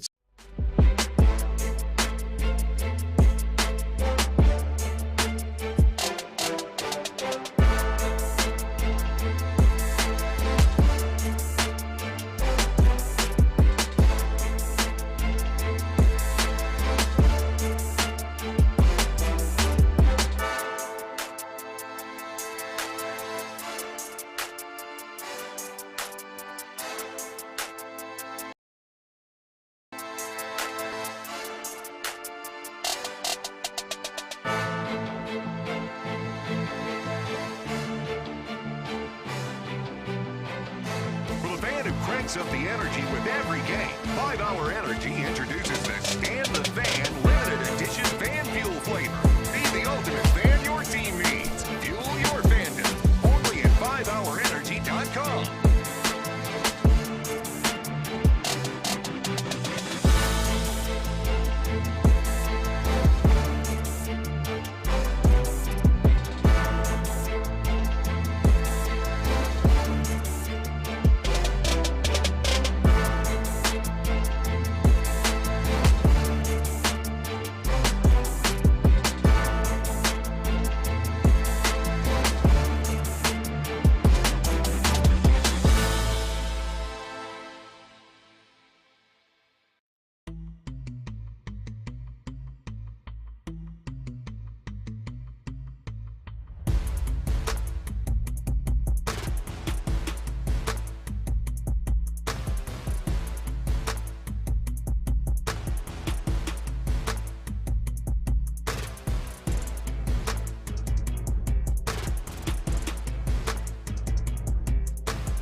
Need a world-class website or technology project, then I would highly recommend AmericanEagle.com. Call AmericanEagle.com at 773-NETWORK. That's AmericanEagle.com, 773-NETWORK.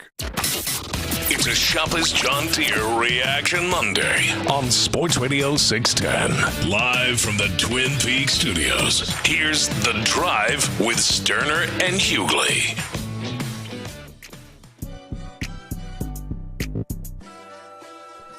Tyler's best bet's coming up here in just a bit, and it's a big Monday night football game tonight. So there's some real action there as the Chiefs will take on the Bucs.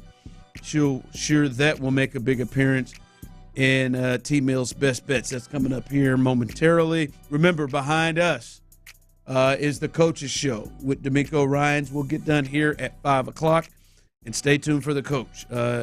You don't want to miss what he's got to say coming up behind us in this really important time. Feels like the season is kind of at a crossroads with the Texans.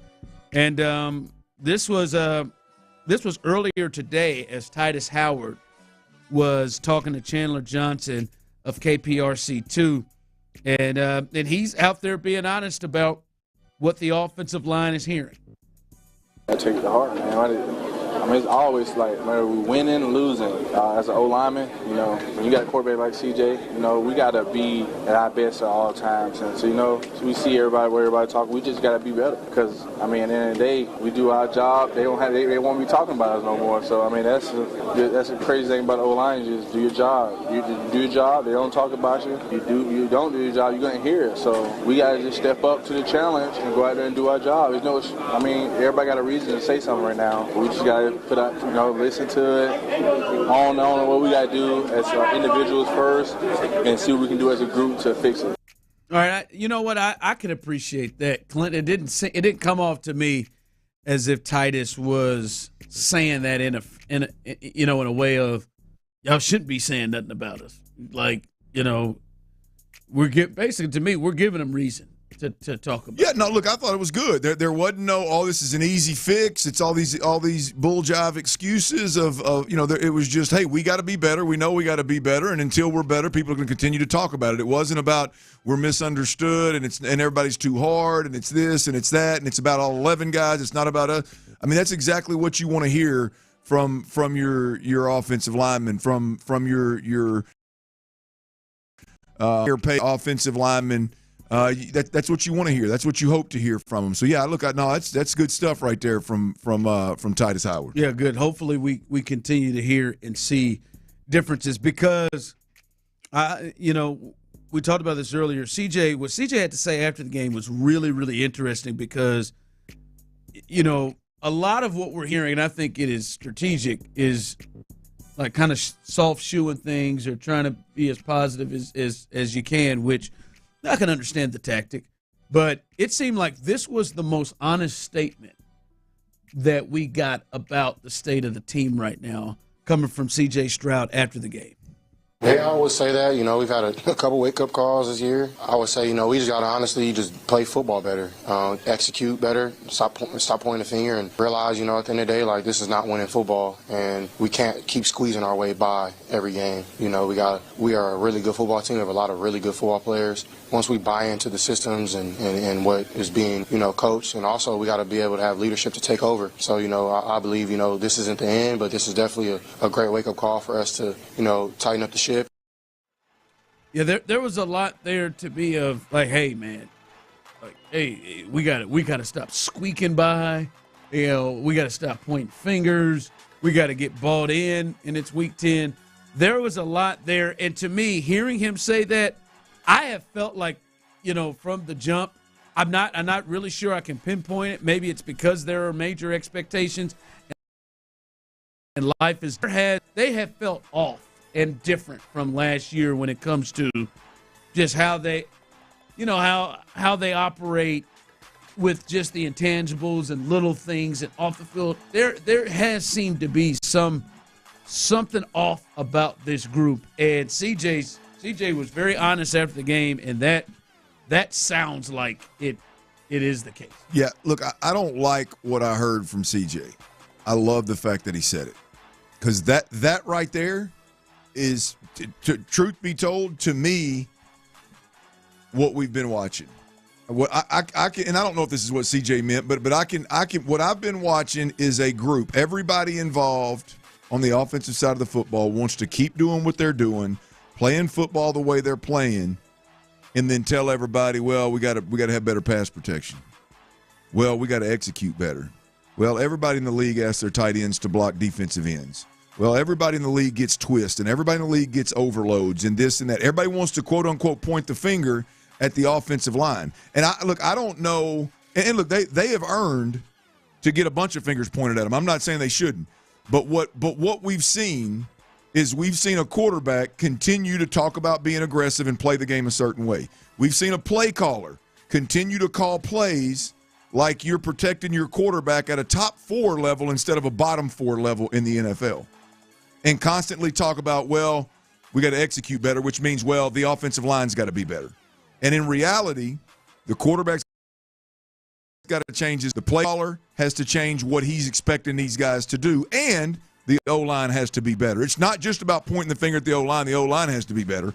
All of these things have to happen. And if I was a betting man, which didn't have much luck Saturday thanks to Tyler's Aggies, if I were a betting man,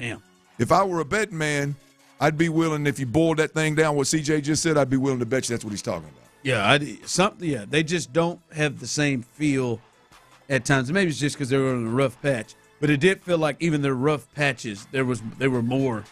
Well, Ron, you've got obviously when it's the offense, the sexiest part of your team, where the highest. He was expected to be a top 3 or 4 or 5 quarterback this year. He's not. The offense was expected to be a top 3, 4 or 5 explosive offense. They're not. All of these wide receivers, all these weapons were expected to be this 5-headed monster. They're not. And now all of a sudden, the head coach is taking fire because of it. The quarterback is taking fire because of it. The product that is the Texans offense is not near as sexy as everybody thought it is, and that damn sure ain't what it was last year. And so it's some adversity that they're having to deal with. They didn't have to deal with this kind of adversity last year. There's expectations this year that weren't there last year, and there's adversity this year that wasn't there last year. Or at least if it were there last year, they overcame it significantly better than what they're doing right now.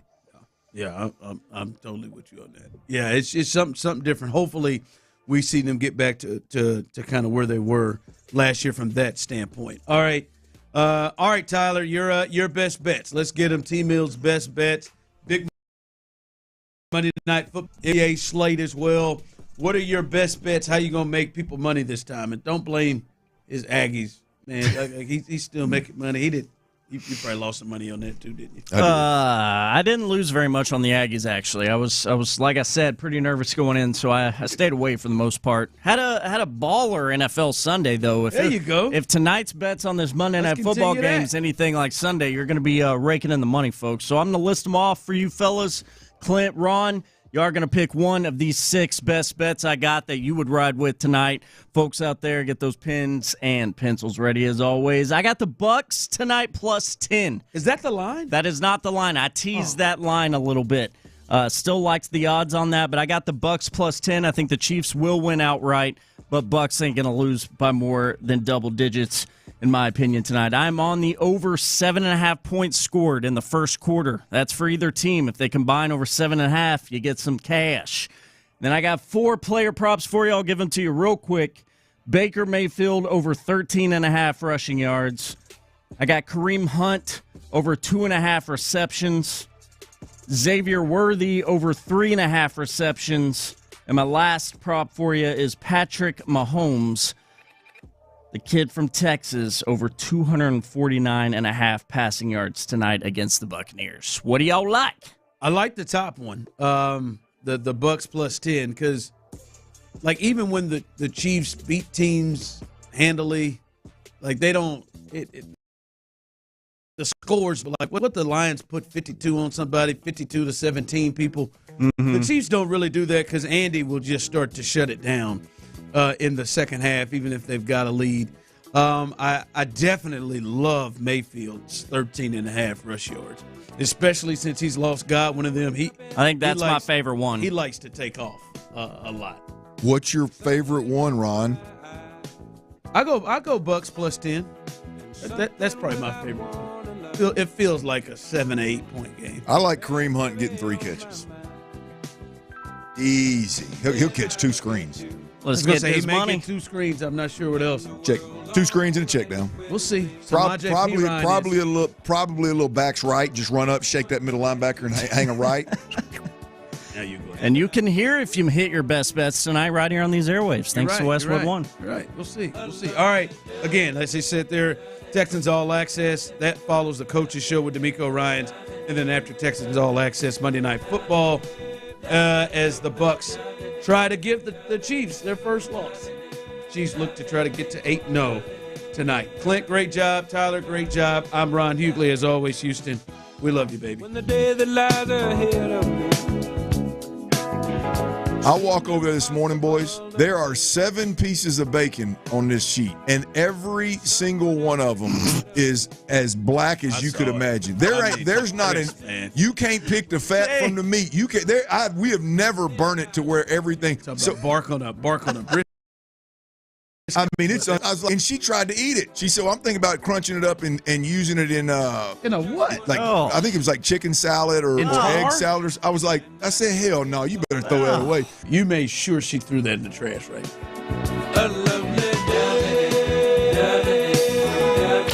The Texans O-line struggled again in a 21-13 loss to the Jets, and Coach D'Amico clearly wasn't happy. Obviously, we give up 8 sacks, and every drop back or pass situation, it looks like we're in scramble mode, so it's just not good enough, and we got to get that fixed.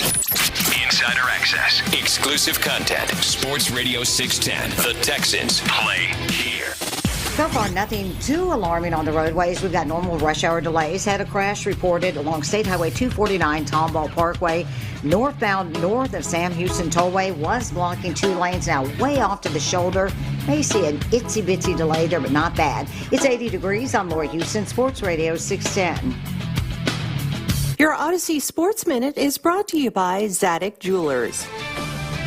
This is Zach Gelb with the Odyssey Sports Minute. Matt Eberflus lost another road game yesterday, getting blown out by the Cardinals. Eberflus is now 3-18 on the road since taking over the Bears, and is 0-18 on the road when the game is played on a Sunday. The Bears have a talented roster, but they don't have the right coach. Eberflus needs to be sent packing at the end of the year, and Chicago must hire either Ben Johnson, Bill Belichick, or Mike Vrabel, and my guess is that Johnson will be the guy to replace Eberflus come 2025. I'm Zach Gelb. A cancer diagnosis can be overwhelming, but when you choose MD Anderson Cancer Center, leader in cancer care with you every step of the way. Our world-renowned subspecialists collaborate across teams and disciplines to develop personalized treatment plans for every patient and their cancer. This unmatched expertise, delivered with the utmost compassion, brings hope and healing, even in the most complex cases. Choose MD Anderson first at mdanderson.org. As Americans, we share our voice every election. It's our chance to be heard, but not my brother Josh. Not my mother Martha. Not Layla. Not my brother Daniel. Or the thousands silenced by killers let out of jail by bad judges. We don't all share the same politics. What we share is the same pain. So however you vote for president, please vote out soft on crime Democratic judges. Political ad paid for by Stop Houston Murders PAC. You hear that? That's the sound of another year counting down. Another year missing your revenue goal. Another year wondering why your marketing isn't more effective. Another year worried about next year. The clock is ticking, but you still have time. Time to contact the experts at Scale Marketing. Scale Marketing is a full-service marketing agency who is expert in lead generation and revenue growth. How expert? Our clients see an average of 20% growth in the first year alone, with sustained growth from there. It's all part of our process. From your traditional marketing to social media to paid search, we'll take a forensic approach, digging deep to find the root problems in your marketing strategy. Then we'll fix them. Fast. We can't stop the clock, but we can change your company's future. Find out how you can make your marketing budget work harder and drive more revenue. Contact us at scalemarketing.com. That's scalemarketing.com. Hello, this is Precinct 5 Constable Ted Heap with a message about the November 5th election. I've served in law enforcement for 40 years, the last 8 as your constable. It's been an honor. I'm asking you to go down the ballot and vote for Terry Albritton for Precinct 5 Constable. Terry Albritton is a 30-year law enforcement veteran who will work tirelessly to make our neighborhoods safer. Go down the ballot. Vote Terry Albritton for Precinct 5 Constable.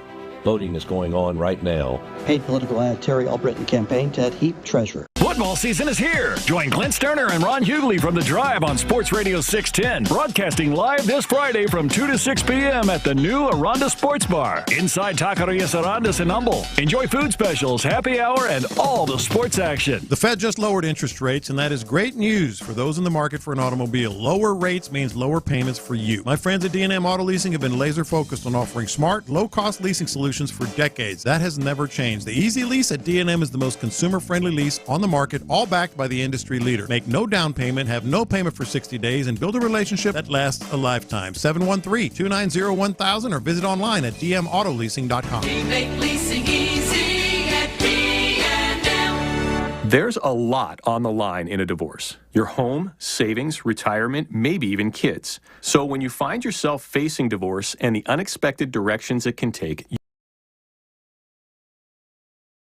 you really need Allen Purdell. We're committed to helping protect your personal interests and the life you've built. Don't let divorce take more than it has to. Talk to us today. Offices in Houston, The Woodlands, St. Louis, and by appointment only in Lee City. Schedule an appointment with one of our firm's Houston attorneys. Joseph Cordell, Principal Partner. CordellCordell.com. This is the story of the one who, as a maintenance specialist for a historic high-rise, knows that vintage charm historically needs constant attention. Which is why, when it's time to upgrade turn-of-the-century mechanicals, they turn to Grainger. With easy access to 1 million-plus products and the scale to deliver when and where you need them. The right tools and supplies are never far away. So the one can keep that vintage building running like new. Call, click Grainger.com, or just stop by. Grainger, for the ones who get it done. Presenting Again Fling's love story.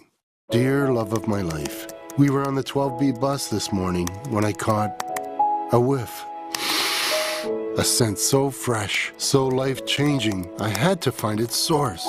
Alas, I didn't know if you were the woman in the pink freshly washed cardigan or the retired mailman next to me, but I knew one of you was my soulmate.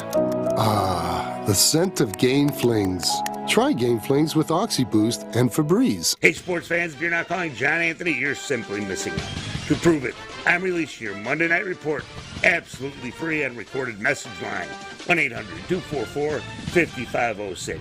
Tampa Bay, Kansas City tonight is going to be a monster game, and I've got the side and total. Tampa Bay, Kansas City, confirmed analysis, college and pro hoops. That's 5 big plays. John Anthony has you covered. I love to sweep the board. Call now, hear them for free on a recorded message. 1-800-244-5506. Information wins. John Anthony Sports, #1 against the spread. Call 1-800-244-5506. You want information? I've got it. Tampa Bay, Kansas City, plus hoops and special prop action. I love to go 5-0 the season free. 1-800-244-5506. That's 1-800-244-5506. Or go to johnanthonysports.com. Sponsored by JFSR Group. KILT FM HD2 Houston. Insider access, exclusive content. Sports Radio 610. The Texans play here. An Odyssey sports station. It's Texans Radio. Yes, sir. The D'Amico Ryan Show. Communicate. Over-communicate. Brought to you by Amegy Bank. Hello, Texans. Welcome to the D'Amico Ryans program. A unique one because the Texans did not play over the weekend. They played Thursday. So, yeah, they started Week 9 of the NFL early. The Thursday night affair at the Jets, as you all know, they lost the game. And we're not going to dwell heavily on that, but we will dwell on the corrections that need to be made following that game. Texans 6-3 facing the Detroit Lions this Sunday night at NRG Stadium. The third primetime game for the Texans and the second time that Sunday Night Football has been at NRG Stadium this year. As you all know, last time was the Chicago Bears game, Week 2. and that was the night football was here. So the Texans with a huge primetime slate this year in the midst of 3 consecutive primetime games, because 1 week from this coming Monday, well, this is Monday, so 2 weeks from tonight, the Texans take on the Dallas Cowboys in Arlington. We'll get to that later after the Lions game, because this is really important that the Texans find a way to bounce back following dropping to 6-3. But if you're going to drop, this is a nice record to drop to. 6-3, among the best starts in the history of the franchise, and the Texans currently the 4 seed in the AFC behind undefeated Kansas City, which goes Monday night against Tampa Bay. The Buffalo Bills, who are 7-2, of course the Texans beat the Bills, but now the Bills are a game up following a dramatic win over the Dolphins at the buzzer. 61-yard field goal by Bass gets it done. Steelers were off. They are 6-2, the 3rd seed. And then you have the Houston Texans leading the AFC South. Now, good news about that, the Colts losing on Sunday Night Football. That game was flexed into the Sunday night slate, and they fell at Minnesota, only mustering 3 points on offense. Lone touchdown was scored by the defense, and it was a rough night for Joe Flacco and company. They have their own problems. The Texans try to deal with theirs. But again, it's good to have problems and be leading the division by 2 games, plus the tiebreaker over the Colts. And the Jaguars lost at Philadelphia. Tennessee got a win. Texans still get the Titans twice down the stretch. 8 games remaining in the regular season. Texans with a split and likely win the division. But we're not going to talk about that with the head coach. It's all about the next game. And that would happen to be against the Detroit Lions, who took care of business in a big way at Lambeau Field. We all know firsthand how tough that can be. It was rainy, it was cold, it was windy. Didn't matter for Detroit. Jared Goff only missed on 4 throws. He was 18 of 22. This is a monster coming into NRG Stadium this Sunday night. Top ticket of the season. And the Texans will get all they can handle from that Aaron Glenn defense and the offense, and Dan Campbell, the Aggie, coaching the team. I know Aaron Glenn's an Aggie too. But let's get into it. What is up with your Texans following the Thursday game, the mini bye over the weekend with head coach DeMeco Ryans? Coach, good to see you. Hey, good to see you guys. All right, following the mini bye, and I wanted to ask you about this. It's not a regular bye. It's not a week on either, so how do you handle the situation when you get a couple of days like that? Hey, you get a couple of days, just take it to get away and refresh, right? It's just a time to hit reset, right? Just rejuvenate yourselves physically, mentally, and that's what we took these past 3 days to do. Coach, you sitting at home, whether you're here, do you check out the games, or are they just kind of noise in the background, the games that are going on? Do you kind of take a look at them? How do you kind of handle that? Yeah, we sat at home for a little bit watching the games. Like had a little youth basketball going on. So my sons were playing basketball, so I was able to go see them play, which was fun. It's always fun to see them, growing and showing their competitive spirit as well. So I had fun doing that, and just sit back. You see just how wild the NFL is. Each and every game is something different. A lot of games going down to the last possession, going to overtime. So it's exciting. Well, you got to feel good about a few things here. In first place in the AFC South, as you take inventory, you're over the halfway hump of the season here. I know you're not playing as well as you possibly want to, but you're playing well enough to have the first place position and a 6-3 record. Right, we're in a good spot right now, at the halfway point, right, to be in first place in our division. Right, got 6 wins out of the first 9, which is pretty good. We'll take that. Of course, a couple games we dropped there that we feel like we should have had, but we didn't make those plays in the game to win them. So, we move forward, we press forward now. It's a great.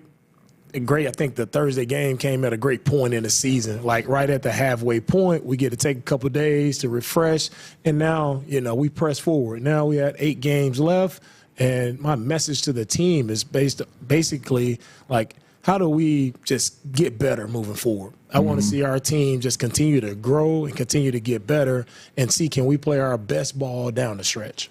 Coach, you kind of hit on it right there that I want to ask you about, because we've never had a bye this late in the year. We haven't gotten to it, and we went for a long stretch. It's a long stretch to play. How important was it to get those couple of days, not a week, but get a couple of days to at least just refresh? And what do you think is more important, the mental freshness or the physical freshness? Yeah, I think first and foremost, it's the mental freshness that everyone needs. Coaches, players.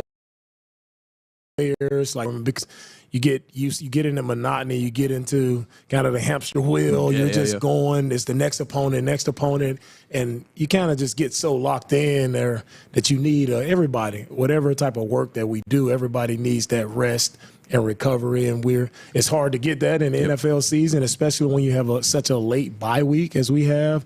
But man, everyone needed that little refresher to get ourselves right mentally, to spend time with the family, which is very important and vital, because I always feel like if you're personally right, if you're good away from the building, that's going to make you better once you're in the building. So I'm encouraged, I'm refreshed, I'm excited to see what's ahead for us. How hard is it for you to completely unplug, even for a few hours, Coach? Because I know you got to have a feeling of, hey, if I call so-and-so and I got an idea about this or that or the other thing, how hard is it to let go like that? It is hard. It's hard to let go because it's just, football, it consumes us. Our job, it consumes everybody around us. They're asking or trying to send some encouraging words or whatever the case may be. So it does consume us. So I take the phone and I just chunk it out of the way. I don't want to – nobody texts me. Everybody has the answers to how everybody turns into a coach, and that's when I just throw the phone away. So with the game on Thursday, Coach, I know I don't want to look too much in the past, but just in looking back, I know you and I talked after the game about just – as it happened, the frustrations that you had. As you went back and you watched the film, did you feel any better about some of those things? Like, you know what? In the game, I kind of had this feeling about it. Do you have any kind of thoughts about, what you were frustrated about that maybe you saw it a little bit differently as you watched the film? It's the same frustration for me. I wish it was different, but it's the same. It's just like we were in a really good spot going into the half, and I mean, just to come out at halftime, and it's something we kind of been focusing on, is being better coming out of the half, and for us to not stop the run, it was just the same. This doesn't sit well with me, right? How we fit the run, that's the one thing, and then just operation, like just not playing the right way offensively, right? And we got ourselves in shooting range, right? We were there across midfield a couple times, and then we find ourselves going backwards, right? So those things just didn't sit well with me, and they're all fixable, right? And that's the encouraging part about going forward. Like, man, they're all fixable, right? We know how to fit the run. We know how to play the run. We got to, of course, it's going to come up this week. We got to be more physical. We got to set edges offensively. Let's execute better. Let's operate faster, and let's just keep pressing forward, moving the ball forward. But still a little frustration, but at the end of the day, like I tell the guys, like in this league, like there are a lot of ups and downs. We talk about building a foundation. We talk about the grind of a season, right? There are always ups and downs of a season, but how strong is your foundation that allows you to withstand, right? A little wind, a little waves that come at you. It's just about being steady, right? And that's where I want our team focused on ourselves, and let's keep pressing forward. We lost the game. Right? One, we felt like, we should have won it. It didn't happen. They made more plays than we did. At the end of the day, what do we do about it? We don't suck. We don't just hold our heads down because of it. Man, there was some good players. Wilson made two, unbelievable catches. It's some things. It's just it happened. It was bad. It happened. Now we press forward.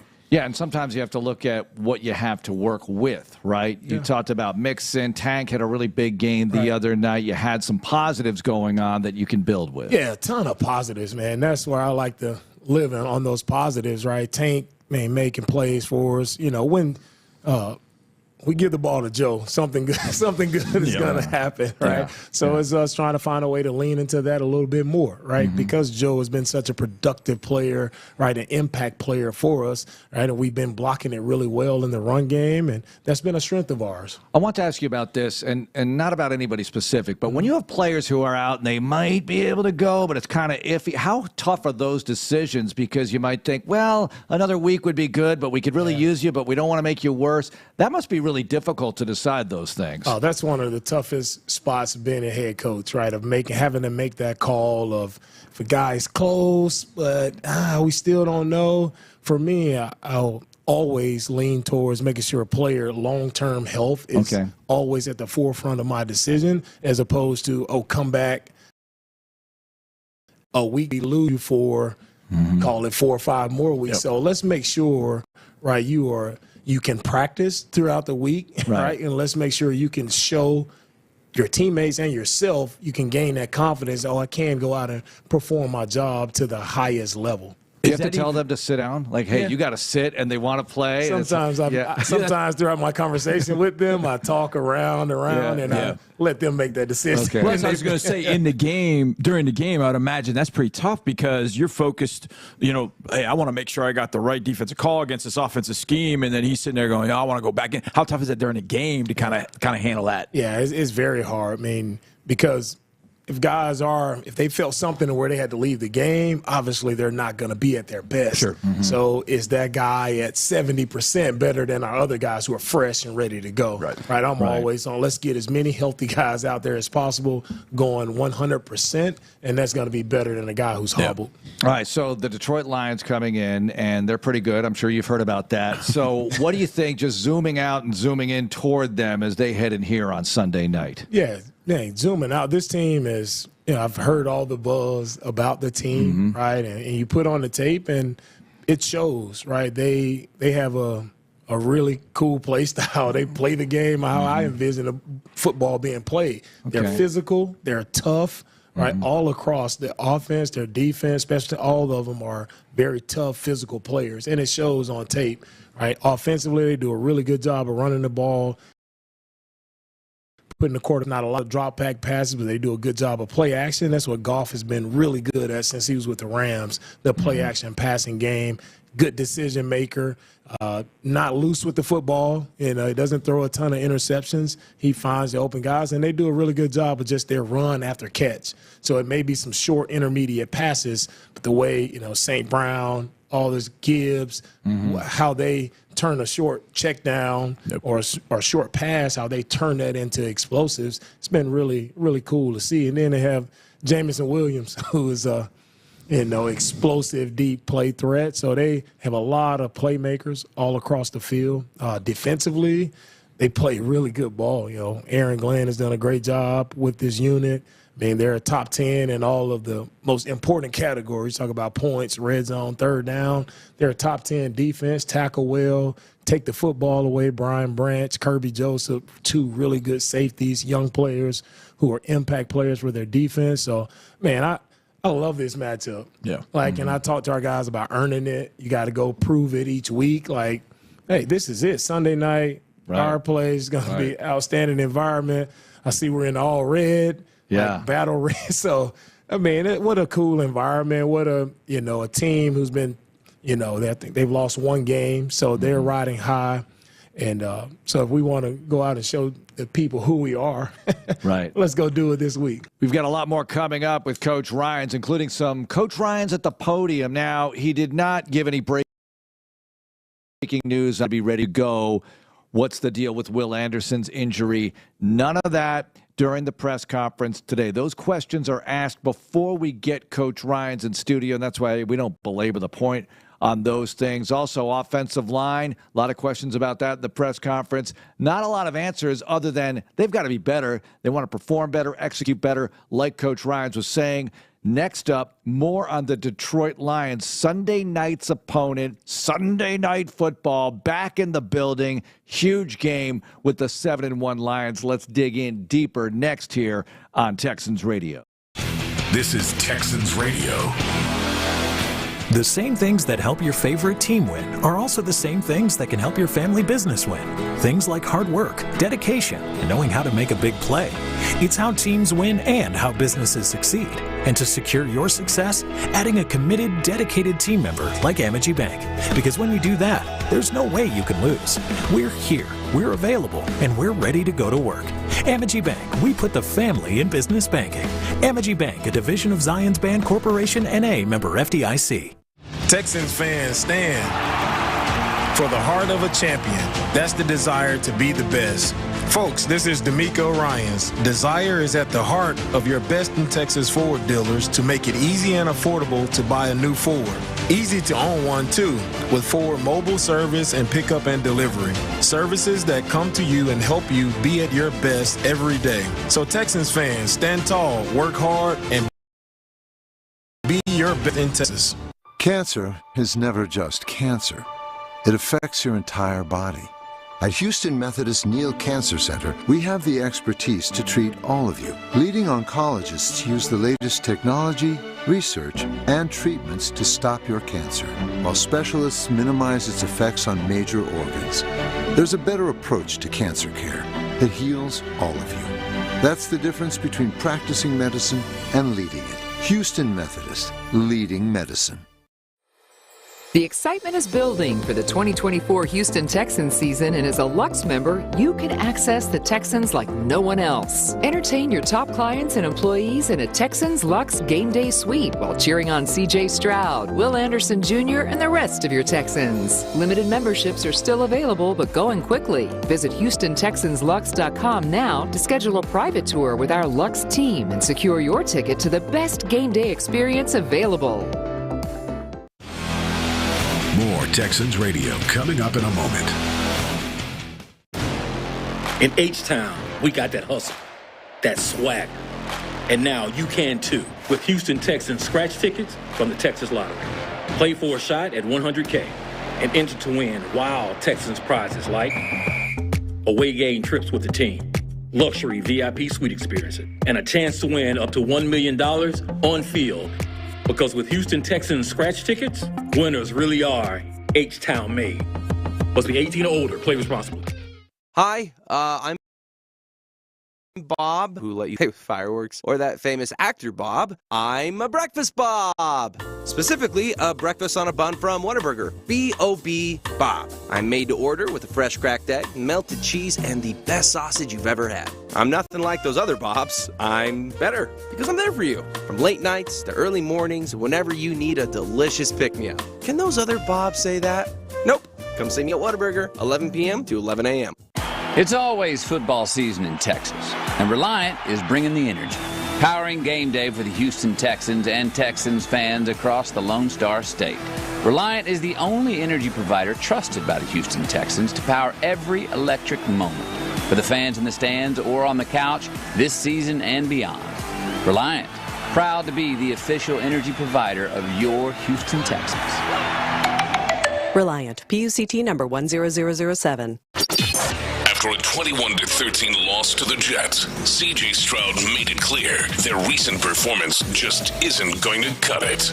You know, if we want to win, this is not the recipe for it. We got to learn how to dominate and stop learning how to, just go with the flow and play in the fourth quarter. Like, we should be able to, play good in the first half and then roll into the second. I think we got to have a better mindset as a whole. Insider access, exclusive content, Sports Radio 610. The Texans play here.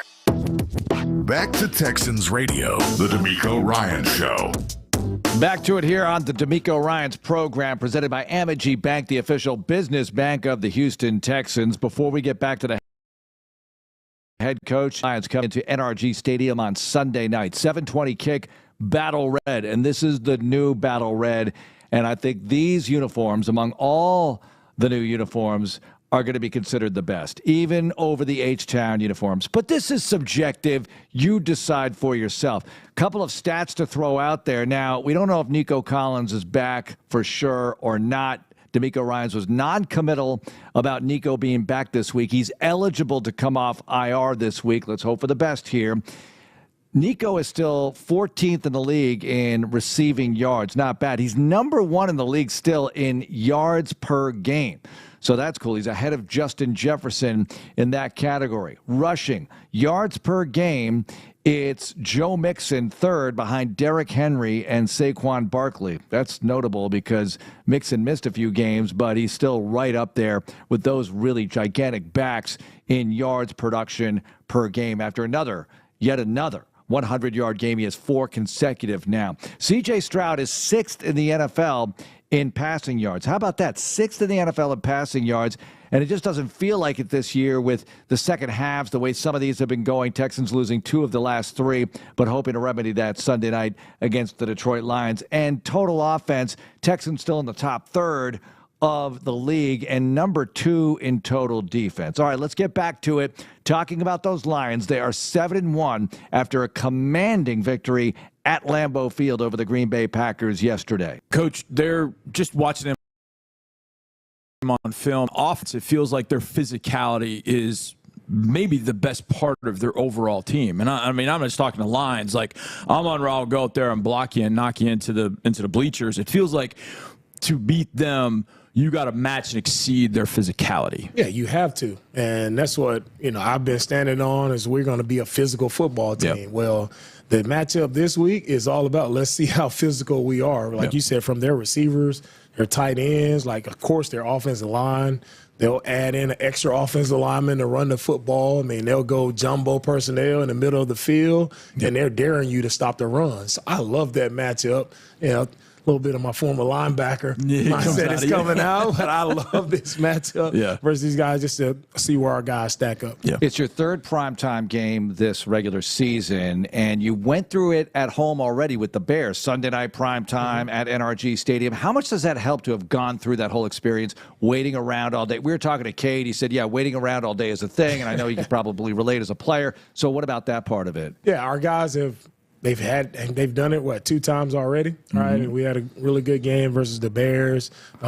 This Thursday game, that felt like forever. I guess being on the East Coast, the extra hour, it felt like it was forever just waiting. But our guys have been in this environment at home Sunday night. They know what it feels like. So the preparation, the schedule, it's all the same schedule. So they should be used to it by now. And want to be a good team, you got to get used to schedules being adjusted, playing in those primetime spots.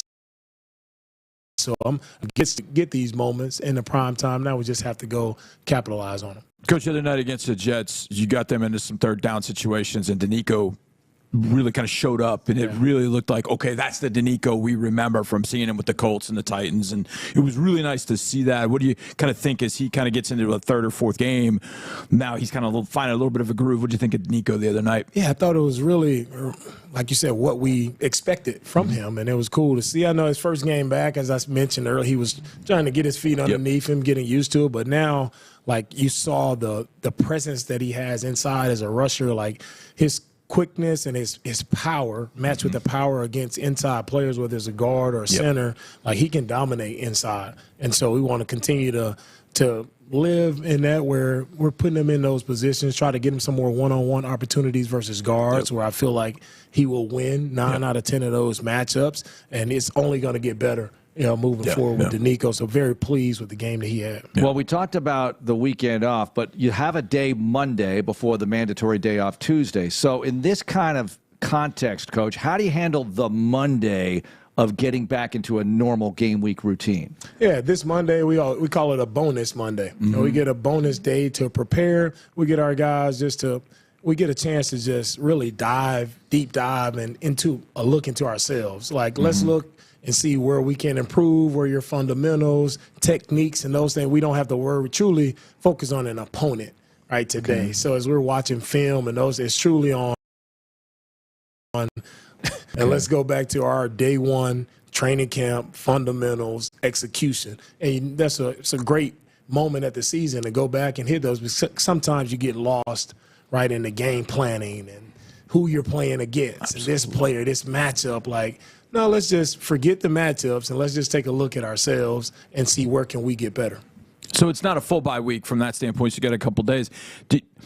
Is that enough time to get kind of a self-scout done, or do you kind of just kind of quickie self-scout over the last couple of days, Coach? Kind of how do you, I don't want to say how do you talk about getting improved, but do you do a little bit of a self-scout as you go through the last couple of days of like, okay, these are things we did, because it's right at the halfway mark. Hey, these are the things we did in the first half. These are the things we got to do better in the second half of the season. For sure. It's definitely a self-scout, and I'm always about self-scouting after every 4 games just to get a quick snapshot. But this time you're able to really just, take a breather and digest the information and see, okay, what are our tendencies, where we've been heavy, like where can we change things up a little bit, and where can we just lean into, like, putting our players in the best position possible for them to succeed after a snapshot of 9 weeks. You get to see, okay, this player is really – excelled in this area, not so well in this area, so we can lean more this way. So it's a lot of that self-reflection and really looking into who we really are. And as I talk through it with our coaches, it's like each season is different. Each team is different, and your team kind of shapes itself throughout the season. and you kind of 2024 identity. This is what we kind of need to do to win games moving forward. All right, so this is a self-serving question for me. Meeting with the broadcasters before the game. We've mentioned this before, but now you've been through the full gauntlet of all the primetime crews, right? You had Al Michaels and Kirk Herbstreit last week. You've had Tirico and Collinsworth. You had Buck and Aikman last year, right? We had Nance and Romo, right? So what is that like meeting with those guys for you? What can you tell the listeners about that? Those are always fun, right? It's for me, is you get to see these guys who you hear all the time on the broadcast, but it's always cool. They just want to know more about. They want to take a deeper dive into the players and the impact players, and they want to know a little bit more about the guys so they can tell the story as they're on TV. So a lot of questions on the guys. I think it depends on the crew. Some crews they're really dialed in and they know like the roster really well, and some just asked me to give a one-liner on all my guys. I'm like, wait a minute, I can't go through all that. On all your guys, all your guys. And that was an outlier for sure, but for the most part, they're pretty. Inquiring minds want to know. Can't tell you. Okay. We'll keep that one quiet. How about your TV preseason crew? They're pretty good. They're pretty fair with your time. Now my preseason TV crew, that's the best. Yeah. Can I have them every week? There you go. Would love. Yeah. That would definitely be awesome for sure. Very good stuff. When do you put in the game plan? When does that happen during a given week? And is it different this week? We put the game plan in on Wednesday with our players, and that's more of our first and second down game plan. So as coaches, we'll go through it Monday, Tuesday, and kind of hash out like, okay, this will be our core of what we're doing first and second down, and then we spend Wednesday evening really diving into third down, and that's where we come back Thursday morning and we'll implement our third down, goal line, short yardage, presentation to our players and our game plan, and then Friday is big red zone day, and that's how spread the red zone, and then also, I forgot, 2-minute goes in on Wednesday as well. So it's a lot to crunch in, a lot of different areas of the game, but you can make sure you hit, especially the situations. You want to make sure you're really dialed into those situations. And as I continue to look at it throughout the week, I may have some thoughts that change. So I may come in on Saturday morning with, hey, guys, I know we were thinking this way, but as I continue to watch it, like I really want to flip the script and go a different route. So. Do you ever call something during a game that you might not have planned on for that particular week, but it's going to work right here in the context of that game? And all the time. Okay, all the time. That's why I try to make sure our guys just have a really good understanding of everything we're doing philosophically, like coverage-wise, pressure-wise, and to make sure I always tell the coach, I always have a few things in my back pocket that we need to have a game plan, but make sure they can always run these. Well, that's what I was going to you went right exactly where I was going, and that is if you see something during the week and you want to make a change, there's no doubt, obviously, if you see it during the week, but if it's something on Saturday, Sunday, and you haven't worked on something, potentially in practice, maybe it's something you did in week 2, but now in week 10 or whatever it is, man, we haven't worked on it in a while. Do you have any hesitation about bringing it back and using it, even if you haven't worked on it during the practice week, Coach? Yeah, no. The things that I'll pull back out is things that we've already worked on before. So it wouldn't be foreign to our guys. And so we have such smart players like with Jalen, E. Murray, like Stingley. It's so many smart guys who are able to adjust on the fly, and that's what allows me to be able to do those things and throw something at the guys that we haven't ran in a while just because of how sharp the guys are with any adjustments that I throw at them. Hey, you were asked in the press conference about injured players and guys who might replace whoever and who needs to step up. How hard is it for guys to step up during the course of a season in practice, Coach? How hard is it for them to impress the coaches when you're not having these training camp type practices now where it's just full on every single day? So what about that part of it? Yeah, it's very hard to do physically in practice, right? I think the main part of stepping up is when your coaches and everybody around you trust you mentally with the preparation. And that's where we are at this point in the season. It's more the mental prep and guys you trust that can go in and do things the proper way. And that's where I think guys can step up in that manner. It's not going to be a physical, like, oh, I seen him, have such great reps this week physically. It's hard to do, right? Especially when they're not many throughout the season just because we're got to make sure we're taking care of ourselves so we're healthy on Sunday. Because we've been around you enough to know that you care for everybody that comes in this building that puts on a logo. And it's not like the cut-down day, but trade deadline can be one of those days where maybe somebody's coming in that might take a job of somebody or somebody's going out, whatever the case might be. For a coach, is it a little tougher kind of going through that situation and kind of explain to players, like, if they come to you, hey, why are we doing this? What's going on? Is it kind of a tough week, kind of the business of football going on as you head up to the trade deadline? Yeah, I mean, anytime we have those transactions with players, and in my seat in the past 2 years as I've done it, like most players generally understand. Oh, yeah. Okay. And that's one thing I was always kind of apprehensive about, man, it was always a hard thing of telling a player no or telling a player we're moving in a different direction. But what's helped me is just, man, how the players have handled it. Like, they've helped me deliver the news in a different way, just because I see how easy it is to communicate that, because I'm just trustworthy. I tell the guys the truth. Yeah. And I try not to sugarcoat it or tell them something they can come back and, hey, Coach, well, you said, it's like, no, I'm a man of my word, and what we say, we stick by, and it's really, really great to have Nick, who is the same way. Like, we're going to tell it straight, and so players understand exactly where our position is. Yeah. All right, the Amegy Bank Ask Coach question of the week. And, Coach, I know you make a lot of tough decisions. You get asked a lot of tough questions. This is going to be one of them.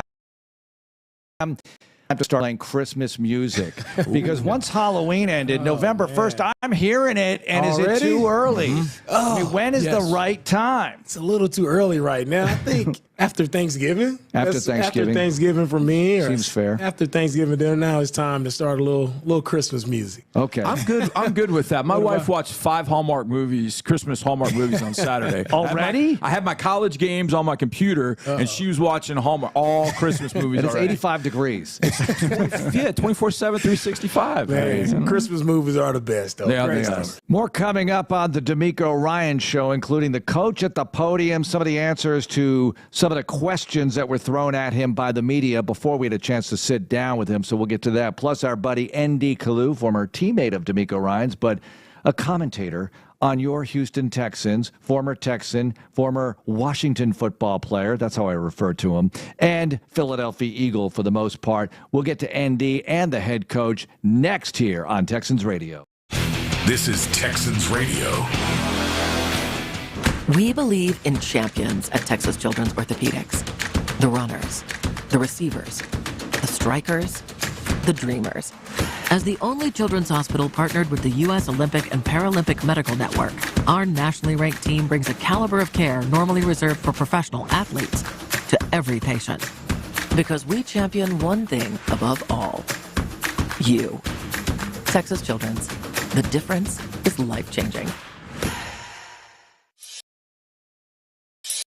Present the Houston Texans Stats Challenge for our 9th consecutive year. This program is designed to help 6th grade students learn and sharpen their math skills using the game of football. With interactive worksheets and fun videos from Houston Texans representatives, the Stats Challenge presented by SLB makes math fun for everyone. Last year, over 340 teachers and 4,500 students across Texas completed the challenge. Help your local middle school be the next to join them. Visit HoustonTexans.com. Go Texans! Are you a chronic interrupter? Incapable of letting other people talk? Do those people ask, how do you sleep at night? Then you should go to Mattress Firm. They have a 120-night sleep trial, so you can get your money back if a bed's not right. That way anyone, even someone like you, can sleep. Get matched at Mattress Firm. Sleep at night. Restrictions apply. See store or website for details. The Texans' O-line struggled again in a 21-13 loss to the Jets, and Coach D'Amico clearly wasn't happy. Obviously, we give up 8 sacks, and every drop back or pass situation, it looks like we're in scramble mode, so it's just not good enough, and we got to get that fixed. Insider access, exclusive content, Sports Radio 610. The Texans play here. More Texans Radio coming up in a moment.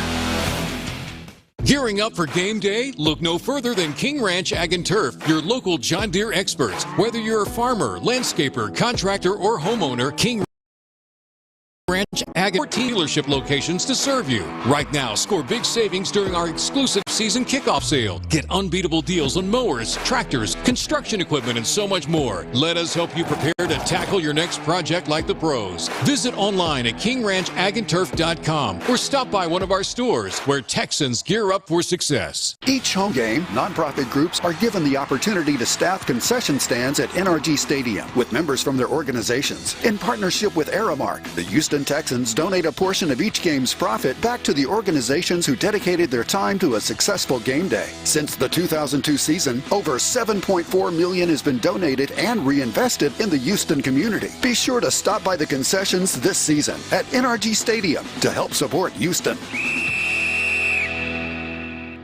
It's football season, and you know what that means. Time for tailgating and grilling. Texas Star Grill Shop is your headquarters for everything barbecue, grilling, and smoking. Step up your game with incredible deals during the Napoleon Grills truckload sale. Whether you're tailgating at the stadium or grilling in your backyard, Napoleon Grills deliver the performance and precision you need. Experience the perfect sear, consistent heat, and innovative features only Napoleon can offer. Texas Star Grill Shop, where you'll find the best grills at the best prices. TexasStarGrillShop.com. H-Town, we need you. C.J. Stroud, Will Anderson Jr., Tank Dell, and the rest of your Houston Texans will take on the Detroit Lions in an epic Sunday night football matchup on November 10th at 7:20 p.m. Whether you're watching at home or in the stands of NRG Stadium, let's show the Lions what Houston is made of and all wear battle red gear to match the new loud and wear red. Drive to our team shop at NRG Stadium and pick up your battle red gear today. Go to HoustonTexans.com/shop for directions and spread the word. Now, more Texans Radio, The D'Amico Ryan Show. Keeping you company on the D'Amico Ryan Show, presented by Amegy Bank, the official business bank of the Houston Texans. No Amegy Bank amazing plays of the game because it was on Thursday. It was a loss. We're moving on. Next week, I hope to be loaded up with tons of great, exciting plays from a victory over the Detroit Lions. Let's speak it into being. D'Amico Ryans was speaking from the podium before we caught up with him in studio. Those segments have already played, so if you missed it, this will be in podcast form soon enough for you on HoustonTexans.com, Spotify, wherever you get your podcasts. But he answers questions from the media before we go. Questions like, have you tried anything else? Or what other things are you trying as far as pass blocking to get C.J. Stroud the protection he needs? It's not just, everybody's focus is just on the pass blocking. And, of course, we've had some bad reps in the pass blocking, but it's everybody working together. It's an entire offense working together, right? It's never just one thing, right? And I know it's easy to point the finger at one thing. It's never just one thing. It's all 11 guys working together, being in sync. He wants the whole team to be together, work together, solve the problems together. What about changes to the offensive line? He was asked, will there be any? We'll look at that as we continue to go throughout the week. But as of right now, again, everybody has played better. What about the communication situation among the heat of battle? Yeah, for our team right now, we all have to play better. Every position, we all have to play better. It's not one position. Everybody has to play better. For us to win games, going forward, is everybody playing better. And to no one's surprise, he's not going to talk about injuries, but the media, they have to ask. It's part of the job, and he's going to answer it this way. Will Anderson play on Sunday? Yeah, we're still evaluating Will, see how he progresses throughout the week. Will Nico Collins play on Sunday? He's eligible to come off IR. Yeah, we'll continue to evaluate Nico throughout the week, see where he is. One more from the head coach from the podium. Was the loss to the Jets a wake-up call for some of the players? That was one of the questions asked. For us, I feel like our guys are focused going into the game, and just because the record says one thing, I don't know, everybody falls into the mode of just because a team's record is one thing that you're going to go in and automatically beat a team. That's not how the league works. Right, you have to earn the right to win. And to earn the right to win, you have to work the right way throughout the week, and you have to make plays in the game to win, right? The Jets are a really good team, top 10 defensive unit. They got playmakers, Aaron Rodgers, Adams, Garrett. It's not like, they don't have playmakers on their team and they were just going to lay down because we showed up. That's never the case. So you go out and you earn the right to win by making the plays you're supposed to make, no matter what the record is. It doesn't matter who you play, what the record says, how well are you playing on game. a date with the Detroit Lions on Sunday Night Football on NBC, but more importantly here on the radio, and that's where you really should listen to it. Andy Kalu joins us on the air every Monday, and also the Players Show on Tuesday. In fact, this week it's going to be Cade Stover, at least one of the player guests, Tuesday night at 6 on the flagship Sports Radio 610. But here's some of our visit with Andy Kalu, starting off with the game against the New York Jets Thursday night. You know, it's disappointing, but I have to remind myself the ups and downs of an NFL season. But I'm not going to sit up here and try to paint a rosy picture when a guy like C.J. Stroud gets sacked 8 times and you lose to a struggling Jets team 21-13 the way you lost to them. It was disappointing and disappointing, I should say. But it lets you know exactly what needs to be worked on, and it starts with the offensive line. Now, obviously, during the weeks of practice heading up to the next game, you're going to work on every weakness. But from a fan, from somebody on the outside looking in, I mean, there's going to have to be some drastic improvement from that offensive line. Andy, I want to start with your expertise, which is football, but just knowing the defensive line and how it plays. And you and I talked about this during preseason games. We've talked about it off the air, on the air. What's going to happen when Denico Autry comes back?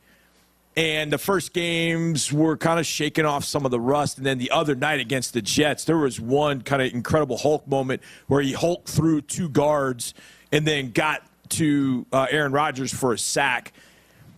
Your thoughts about, even though it's kind of spot duty right now, just kind of working his Denico Autry is kind of bringing to this pass rush and what you think he can bring against the Lions and on into the future?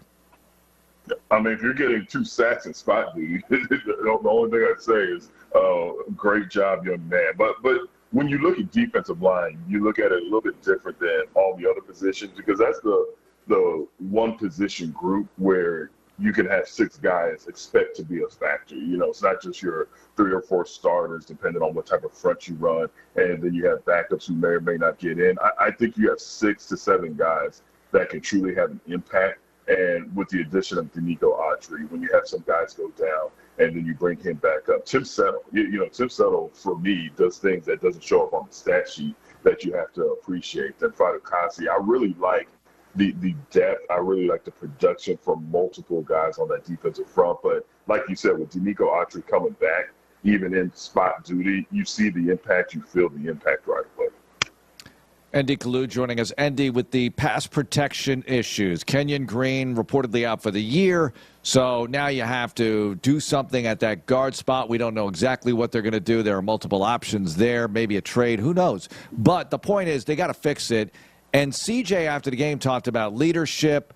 I know that everybody throws this word out there. What's it going to take, though, in that group to get it together? It's a combination of coaching, internal leadership among the players. But what are your thoughts as you look at some of the issues they've had, like you mentioned, giving up 8 sacks, and it's been a rough go for a lot of this season despite the record? And you have to make some uncomfortable decisions, uncomfortable moves. If you're trying to win the AFC South and every team except for the Titans lost in the AFC South, then you just kind of stand pat and you just, move guys around. But if you're truly trying to contend, if you're truly trying to get to the Super Bowl, which every team should be trying to do, I think you go out there and, you call up the Cleveland Browns and you apologize for fleecing them the Deshaun Watson deal. And you say, let's trade for Joe Bitonio, one of the better guards, a little bit long in the tooth, but he's a guy that if you can trade a 3rd, 4th round pick, bring him in, extend him for 2 years, to make him happy, you insert him right at the guard position. And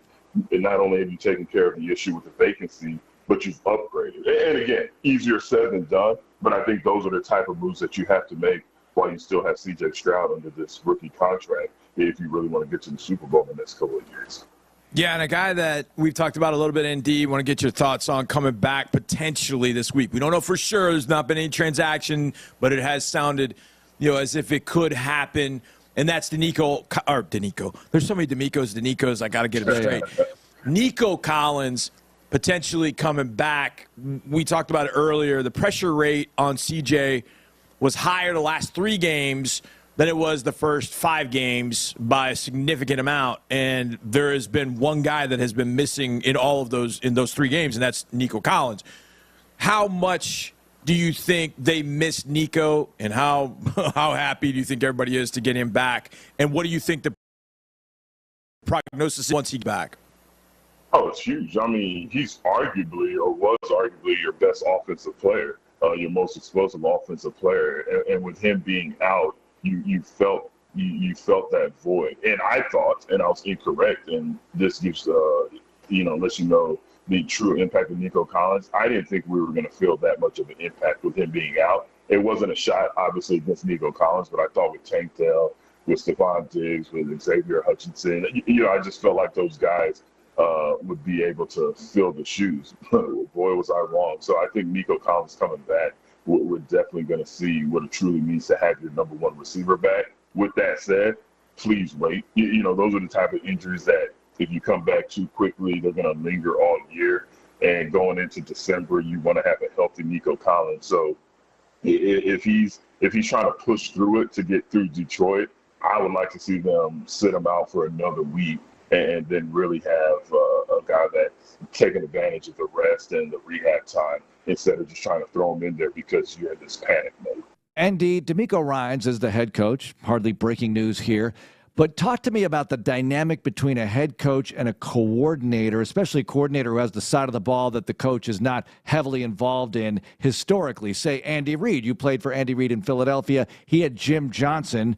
Kids, it's not Jimmy Johnson. It's Jim Johnson, legendary defensive coordinator. Would Andy dabble in the defense or just totally trust Jim? How did that work, and how do you apply it to what's happening here? I know, Coach, but tell me about that dynamic. With my experience, and one of the special things about that team that I was blessed to be able to be a part of, one of the things that made Andy Reid so great, and I feel like he's obviously he's the best head coach I've had a chance to play for. He's going to be a first ballot Hall of Famer. What made him so special, I played in Philadelphia for 6 years. He had a huge impact in my life, and I'm talking about Andy Reid, and I may have talked to him 20 times in 6 years. And what made him so great, he knew how to delegate. So Jim Johnson, may his beautiful soul rest in peace, being one of the best defensive coordinators in the history of the game, he was our head coach. When you talk to the defensive side of the ball, myself, Brian Dawkins, Bobby Taylor, Jeremiah Trotter, those guys, we looked at Jim Johnson like he was our head coach. And he was the one who dealt with us on a daily basis. He was the one who led the efforts, the charge. The only time we came into contact with Andy Reid was if we were in trouble or when he spoke to the entire team and, kind of got us ready. But he was such a great delegator. He had the right people in place. There was no way in heck, no matter what was going on the defensive side of the ball, if we were having a bad streak for 2 or 3 weeks, Andy Reid never put his fingers on the defensive side of the ball. We never saw him in the meeting rooms, and it's because he trusted his D coordinator. Now, what they have here, I don't know. I don't know. DeMeco's a defensive guy, so I don't know if he feels like he needs to have his input on the defensive side of the ball or bring that defensive expertise more to him. Just like you said, Mark, he's the head coach. He can do what he wants. I don't think there's only one way to approach it as a head coach to be successful. But one of the things that I thought was neat about Andy Reid and the setup we had in Philadelphia when we had those successful runs was the fact that everything was so delegated that even on the defensive side of the ball, we didn't know what the heck was going on the offensive side. We didn't care what was going on. It was almost like we were our own team, and Jim Johnson was the leader of that side of the ball. Andy, I'm giving you a job playing for the Indianapolis Colts right now. Oh, why would you do that to him? We like Indy. I know, but just for the sake of this question, you get to vote on who your starting quarterback is next week. Anthony Richardson or Joe Flacco, after Joe did not do so well last night in Vikingville, and they lost. Thank you very much, Minnesota Vikings. We really appreciate your efforts to keep the Texans 2 games up in the division with the tiebreaker. But who do you want, Andy?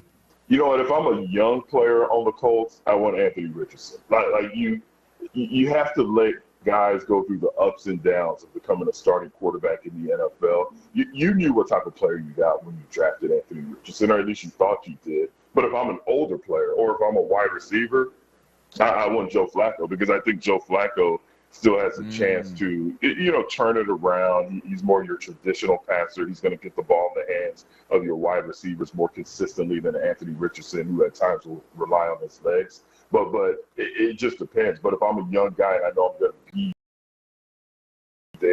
want Anthony Richardson in there so he can learn from his mistakes, so he can grow as a quarterback, because he's the long-term potential answer where Joe Flacco's just that Band-Aid. But I also feel like Joe Flacco can catch lightning in a bottle like we saw him do last year and have a nice 4 or 5 game run. What a diplomatic answer. ND, can you run for office, please? Yes. You know, tomorrow we need leaders like ND. Tomorrow's election day, and I'm feeling write-in candidate right now, ND Kalu. Let's go. Yeah, absolutely. ND, we got the Lions coming up. I'm assuming this happened, that you faced him, but I don't know if he bit your kneecaps off. But when you played against Dan Campbell, at any point, did you ever fear for your kneecaps? I'm assuming you played against Dan Campbell in your career, no? You know what? At some point, I know I did. And he was, from what I remember, just a hulking tight end. And as a defensive end, the last thing you ever want, you never want to get pancaked, but you never want to get pancaked by a tight end. That's almost like a kick returner getting tackled by a punter or a kicker. So when you see guys like Dan Campbell, you're like, all right, I'm not going to let this big hulking Viking-looking character pancake me. But at the time, I didn't know that he had, he enjoyed biting kneecaps, so I wasn't thinking about getting bit. I've got one more for you, ND. Because here we are. Johnny and I, we used the analogy earlier. Last year was the honeymoon with the Texans. Now we're in the marriage. And we're in